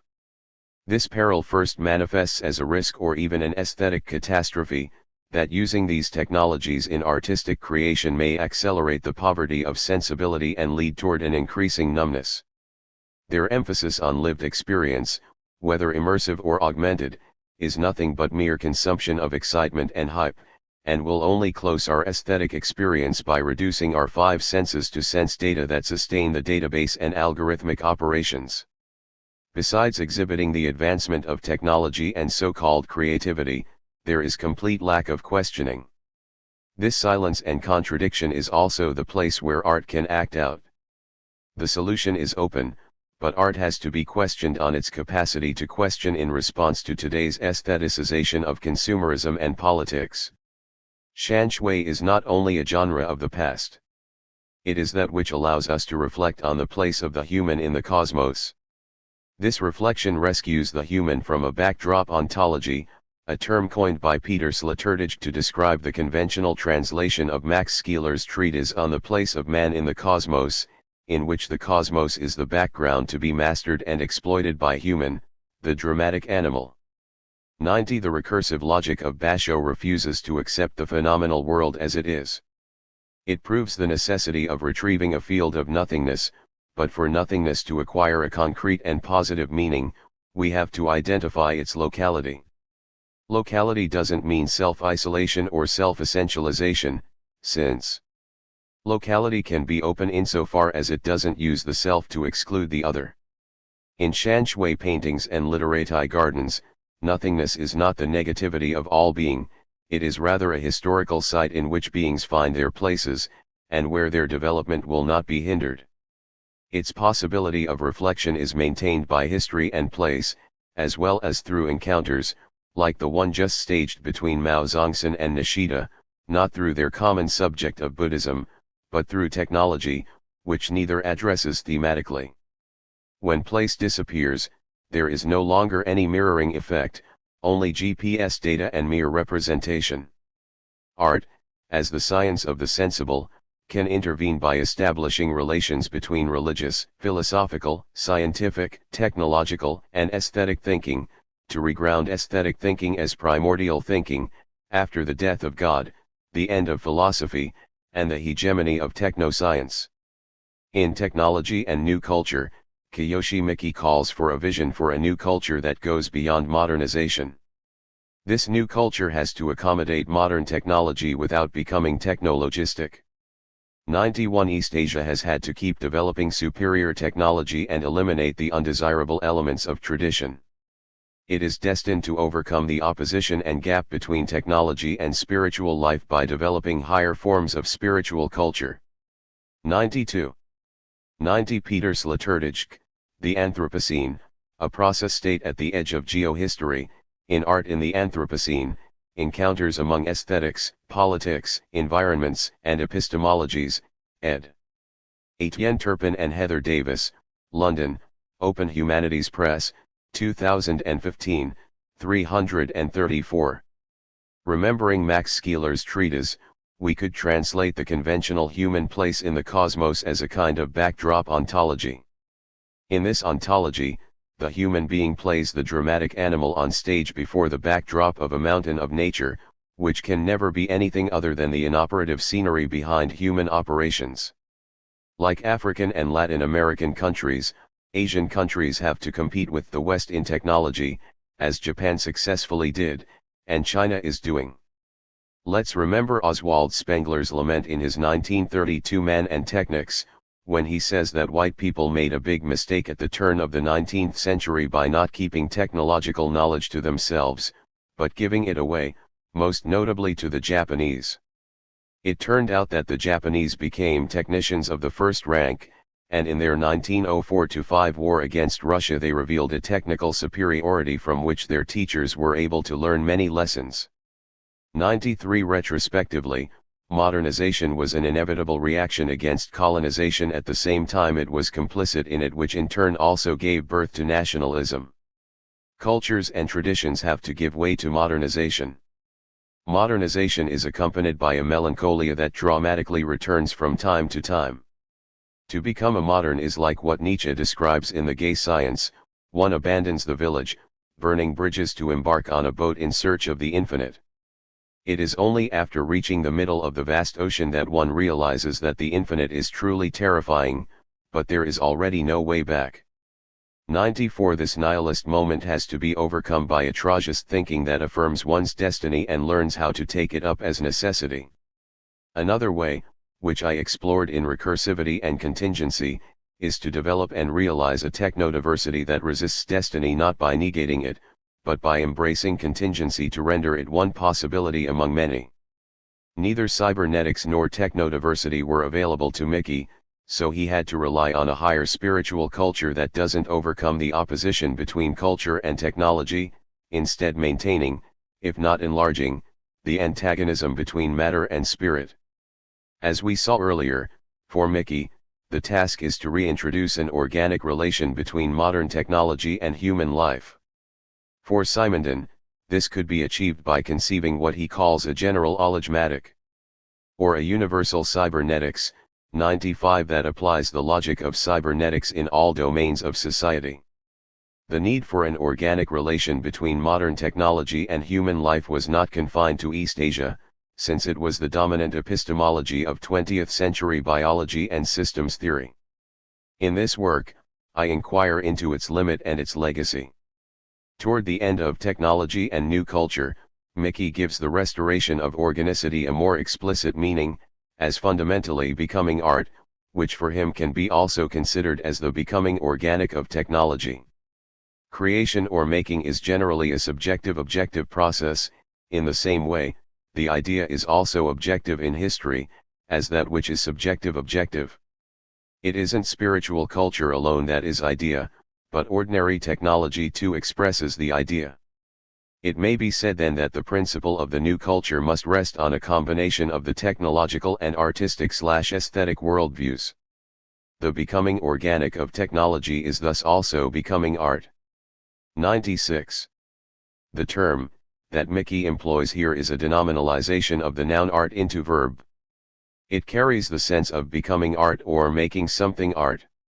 However, this conclusion is not really a conclusion, since it can only serve as an invitation. In this chapter I want to show precisely the limit of technology's becoming. 95 Ologmatic refers to a recursive process between structure and operation, i.e. crystallization and modulation. Simondon considers his theory of the allegmatic as a further development, or a generalization, of cybernetics. See Gilbert Simondon, Sur la philosophie, Paris, Puf, 2016, 189. This third discipline, synthesis of cybernetics and positivism, will not only be an axiology of knowledge but also a knowledge of being. It will define the real relation of the operation and the structure, the possible conversions of the operation in structure and structure in operation and structure in the same system. Such will be the scope of the discipline, indissolubly scientific and philosophical, which we have named ologmatic. For a detailed analysis of Simondon's relation to cybernetics, see Hui, Recursivity and Contingency, Chapter 4. 96 Mickey, Philosophy of Technology, 329. Organic. Mickey's proposal belonged to the organismic movement of the early 20th century, like Mumford's. Retrospectively it remains a dualist thinking opposing the mechanical and organic, West and East, though it could be read as an attempt to overcome dualism through dualism, the tragist gesture that the Kyoto school has taken up from Nietzsche, namely to overcome nihilism through nihilism. It also exposes both the possibility and limit of Eastern philosophical thinking in response to the challenge of modern technology. However, it serves an invitation to reconceive a new relation between art and technology. One could propose that to realize technodiversity means demanding a radical opening of epistemologies. It is necessary to rediscover and develop epistemologies and epistemes alternative to dominant ones, as the new practice of diplomacy, for example, through the comparison between epistemologies of Chinese medicine and Western medicine. From the perspective of art, it is also possible to do so with becoming art. Becoming art means here an aesthetic and epistemic revolution. It doesn't mean making things more beautiful in the way of cosmetic surgery or decoration, but rather an education of sensibility. It is here that we can continue the discussion on the notion of episteme. In the question concerning technology in China, I suggested we redefine Michel Foucault's concept of episteme, namely the sensible condition under which knowledge is produced. The production of knowledge is conditioned by many factors, while sensibility stands as the primordial factor often associated with worldview or intuition of the world, Weltanschauung. Sinologists and anthropologists often address the Chinese episteme as analogy, and certainly analogical thinking exists in Chinese thought, especially in medicine. However, it is probably not the most important for M of thought. Chapter 2 of this book closed by placing the notion of resonance, Ganying, a sensibility beyond the five senses, at the center of Chinese thinking. In Chinese, Ganhua means to change someone's attitude, for example, to redirect a criminal to the right, or moral, path. Gan, to feel or to be moved. Hua, is to change, to be transformed. Gan is not some random emotion, rather, it is conditioned by a particular sensibility that associates all beings together, not into the one, but as a resonance between 10,000 beings. Cheng, sincerity, see chapter 2, is the condition of the ability to feel, Gan. This is also the foundation of Confucian moral philosophy as well as the concept of Dao, because the unknown that cannot be captured by the five senses demands another way of knowing. Art will have to go back to the very question of sensibility in order to move forward. Or, more explicitly, art should take up the task of the education of sensibility, and of rescuing reason from illusion. Today, new technological disruptions are accompanied by new ethical rules, for AI, for biotechnologies, and so on. In discussions on the ethics of technology, people tend to first accept these technologies, then provide measures to mitigate their harm. Surely, there are individual technologies serving this and that purpose, and it is possible to limit their input and output as well as the conditions of their use. But these ethics are rooted in a technological thinking that has taken over, and without confronting this philosophical issue and providing a new framework, we will only pile on further ethical constraints until we confront a limit. Ethics, which is considered to be a theoretical aspect of religion, as opposed to dogma, its practical counterpart, becomes part of technology, which is to say that it is determined schematically. The philosophy of technology becomes a discipline to propose policies that maintain certain ethics waiting to be violated sooner or later by the state and by capital. Heidegger's critique of the ethics of the technological world remains valid today. By this conception of the totality of the technological world, we reduce everything down to man, and at best come to the point of calling for an ethics of the technological world. Caught up in this conception, we confirm our own opinion that technology is of man's making alone. We fail to hear the claim of being which speaks in the essence of technology. Being, the unknown, and the non-rational remain ignored when ethics, which is central to policy making today, aims to protect the human or give rights to the non-human. However, the turn to ethics also prevents philosophy from knowing itself and from questing for other beginnings. The unknown is like the inhuman in the human. It cannot be reduced to any formal definition of the human, be it systems theory or biology. The inhuman may appear with different names, for example, God in Christian theology, or desire in libidinal economy. Libidinal economy supplements political economy by integrating desire into it. Desire is infinite and non-rational.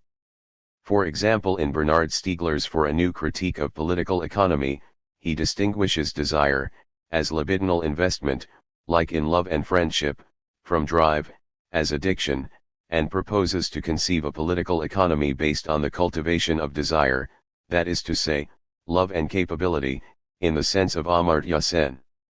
We can speculate on economies based on different discourses of the non-rational in order to move away from homogeneous modern consumer capitalism. This demands an imagination that goes beyond full automation and the abstract freedom promised by it.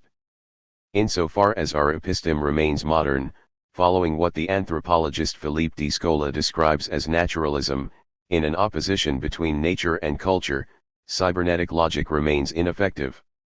Though it wants to overcome such an opposition, it may even enhance the modern episteme with its powerful unifying logic. and art, thus defined and shaped by certain schools of art history and the art market, will distance itself further and further from its revolutionary potential. But for art to respond to our epoch, it has to confront the crisis we are faced with today, in order to produce new epistemes, new sensibilities that will be able to give science and technology new directions and frameworks. An epistemic shift takes place when there is a crisis, which obliges an alteration of social, political, and aesthetic life. This epistemic change doesn't have to, and maybe shouldn't, arise entirely from the domain of the sciences. And an epistemic revolution, if it does take place, will not be a global and unified one, but fragmented. Fragmentation is also a deterritorialization that enables creations otherwise suppressed by a monotechnological culture under the name of Europeanization or modernization to prepare for a new earth and people that do not yet exist. 98 It remains the task of art and philosophy to deterritorialize themselves in order to facilitate the emergence of new epistemes, instead of simply studying the aesthetics of this or that media. Maybe this is the new meaning we can give to the phrase politicization of art proposed by Benjamin almost 100 years ago. Art has to lead an epistemic revolution. It is not about using augmented reality, virtual reality, and artificial intelligence to produce new media art, but rather about how to use art to produce AR, VR, and AI. Media art, while promoting the use digital media, may have yet to supersede the conceptual frameworks that previously structured it. More than 40 years ago, Lyotard's postmodern discourse attempted to invoke a new sensibility of fear, insecurity, and uncertainty conditioned by new technologies, especially digital technologies. However, the project failed because, as a European, though not necessarily a Eurocentric, philosopher, Lyotard seems to have searched for a universal logic, which, on the contrary, actually means a logic applicable only to Europe, which remains too local. Retrospectively, the postmodern is a rethinking of aesthetics and technology from the perspective of locality and recursivity. Locality, because it starts from the perspective of Europe and its history, and recursivity, because a meta-narrative, in the sense of a mechanical mold, gives way to a reflexive model based on performativity, or what Lyotard himself called paralogy, as it is captured in systems theory. 99 It remains our task to further explore the concept of recursivity and recursive thinking beyond cybernetics, and beyond the recursive versus linear, organic versus mechanistic oppositions. I have examined elsewhere how Lyotard's 1985 exhibition Les Immatériaux served the purpose of awakening a postmodern sensibility, i.e., insecurity, instability, uncertainty, but did not deepen the questions it posed. 100 Today, it would seem that we are forced to respond with a different discourse. The sensibility Lyotard wanted to invoke is not only limited to the domain of art, but rather to everyday aesthetic experience. The sublime is no longer a privilege of the Dadaists or Surrealists, but omnipresent. Techno-scientific advancement is the condition of this new sensibility and its normalization. The discourse of Lyotard was not yet able to open up a diversity of responses to the question of sensibility, since the postmodern was framed as a global condition after the modern, which was its ground of departure. It is worth mentioning here Lyotard's talk Logos and Techne, or Telegraphy, which he delivered at a 1986 conference at the invitation of Stiegler. In great contrast to Stiegler's thesis on tertiary retention, or artificial memory, as the condition of all conditions, Lyotard proposed something that seems even more astonishing today. What Lyotard suggested seems rather mysterious at first glance, particularly his reference to the clear mirror in the writing of the 13th century Japanese Buddhist Dogen, when he asks, "The whole question is this, is the passage possible, will it be possible with, or allowed by, the new mode of inscription and memoration that characterizes the new technologies? Do they not impose syntheses, and syntheses conceived still more intimately in the soul than any earlier technology has done?" 101. By passage he means durcharbeiten, to work through, a psychoanalytic term used by Freud. The psychoanalyst helps the patient to work through his or her trauma, and it is only by doing so that the patients come to be able to live with the trauma. What does working through have to do with technology? And why is a Zen Buddhist relevant here? Lyotard's reference to Eastern thought is not only a coincidence for us, but exotic and intriguing as well, and it becomes clearer in his further analysis of Dogen. It makes sense to try to recall something, let's call it something, which has not been inscribed if the inscription of this something broke the support of the writing or the memory. I am borrowing this metaphor of the mirror from one of the treatises of Dogen's Shobogenzo, the Zenki. There can be a presence that the mirror cannot reflect, but that breaks it into smithereens. A foreigner or a Chinese can come before the mirror and their image appears in it. But if what Dogen calls a clear mirror faces the mirror, then everything will break into smithereens. And Dogen goes on to make this clear: do not imagine that there is first the time in which the breaking has not yet happened, nor that there is then the time in which everything breaks. There is just the breaking. So there is a breaking presence which is never inscribed nor memorable. It does not appear. It is not a forgotten inscription, it doesn't have its place and time on the support of inscriptions, in the reflecting mirror. 102. We may want to interpret what Lyotard suggests as a diversification of technology. This new technology and new material that he imagined no longer enforces the hegemony of inscription, but rather allows a Duercharbeiten like the clear mirror. We encounter here a contradiction, for technology is a form of memory, an externalized, artificial form of memory. How can it undo its function as memory? The clear mirror is first of all material, though it doesn't simply retain, and it also facilitates a working through. On the one hand, we may say that Lyotard performs a Tragist reading of Dogen, which is rather close to Stiegler's approach to the Gestalt. On the other hand, Lyotard is also suggesting a diversification of technology that is not limited to retaining memory, and therefore goes beyond Stiegler's theoretical framework of tertiary retention. 103. From a more pragmatic point of view, this possibility depends on both the construction of the technological system as well as an education of sensibility. The education of sensibility depends on the technological system as memory, yet is also able to emplace the same technological system. Art has the potential to take up this task after religion. 104. Art education is so far probably the least limited by disciplinary divisions, and therefore has the most flexibility to conceive a new program that engages with technology and thinking. This new institutionalization of art has yet to come, and it has to go beyond an art designed to serve man's spiritual needs. But it is hard to say whether this institutionalization of art will come to pass, since conventional and conservative practices in the arts and humanities, combined with institutional lack of vision, may be even more efficient than engineering and scientific disciplines in refusing imagination and becoming reactionary.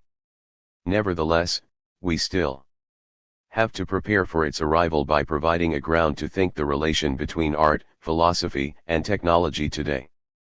In this book, I have shown the necessity of articulating the varieties of experience of art and their cosmotechnical natures as a preliminary step, preliminary in the sense that it returns to some basic questions concerning art, as preparation for epistemic revolutions to take off before the falling of dusk.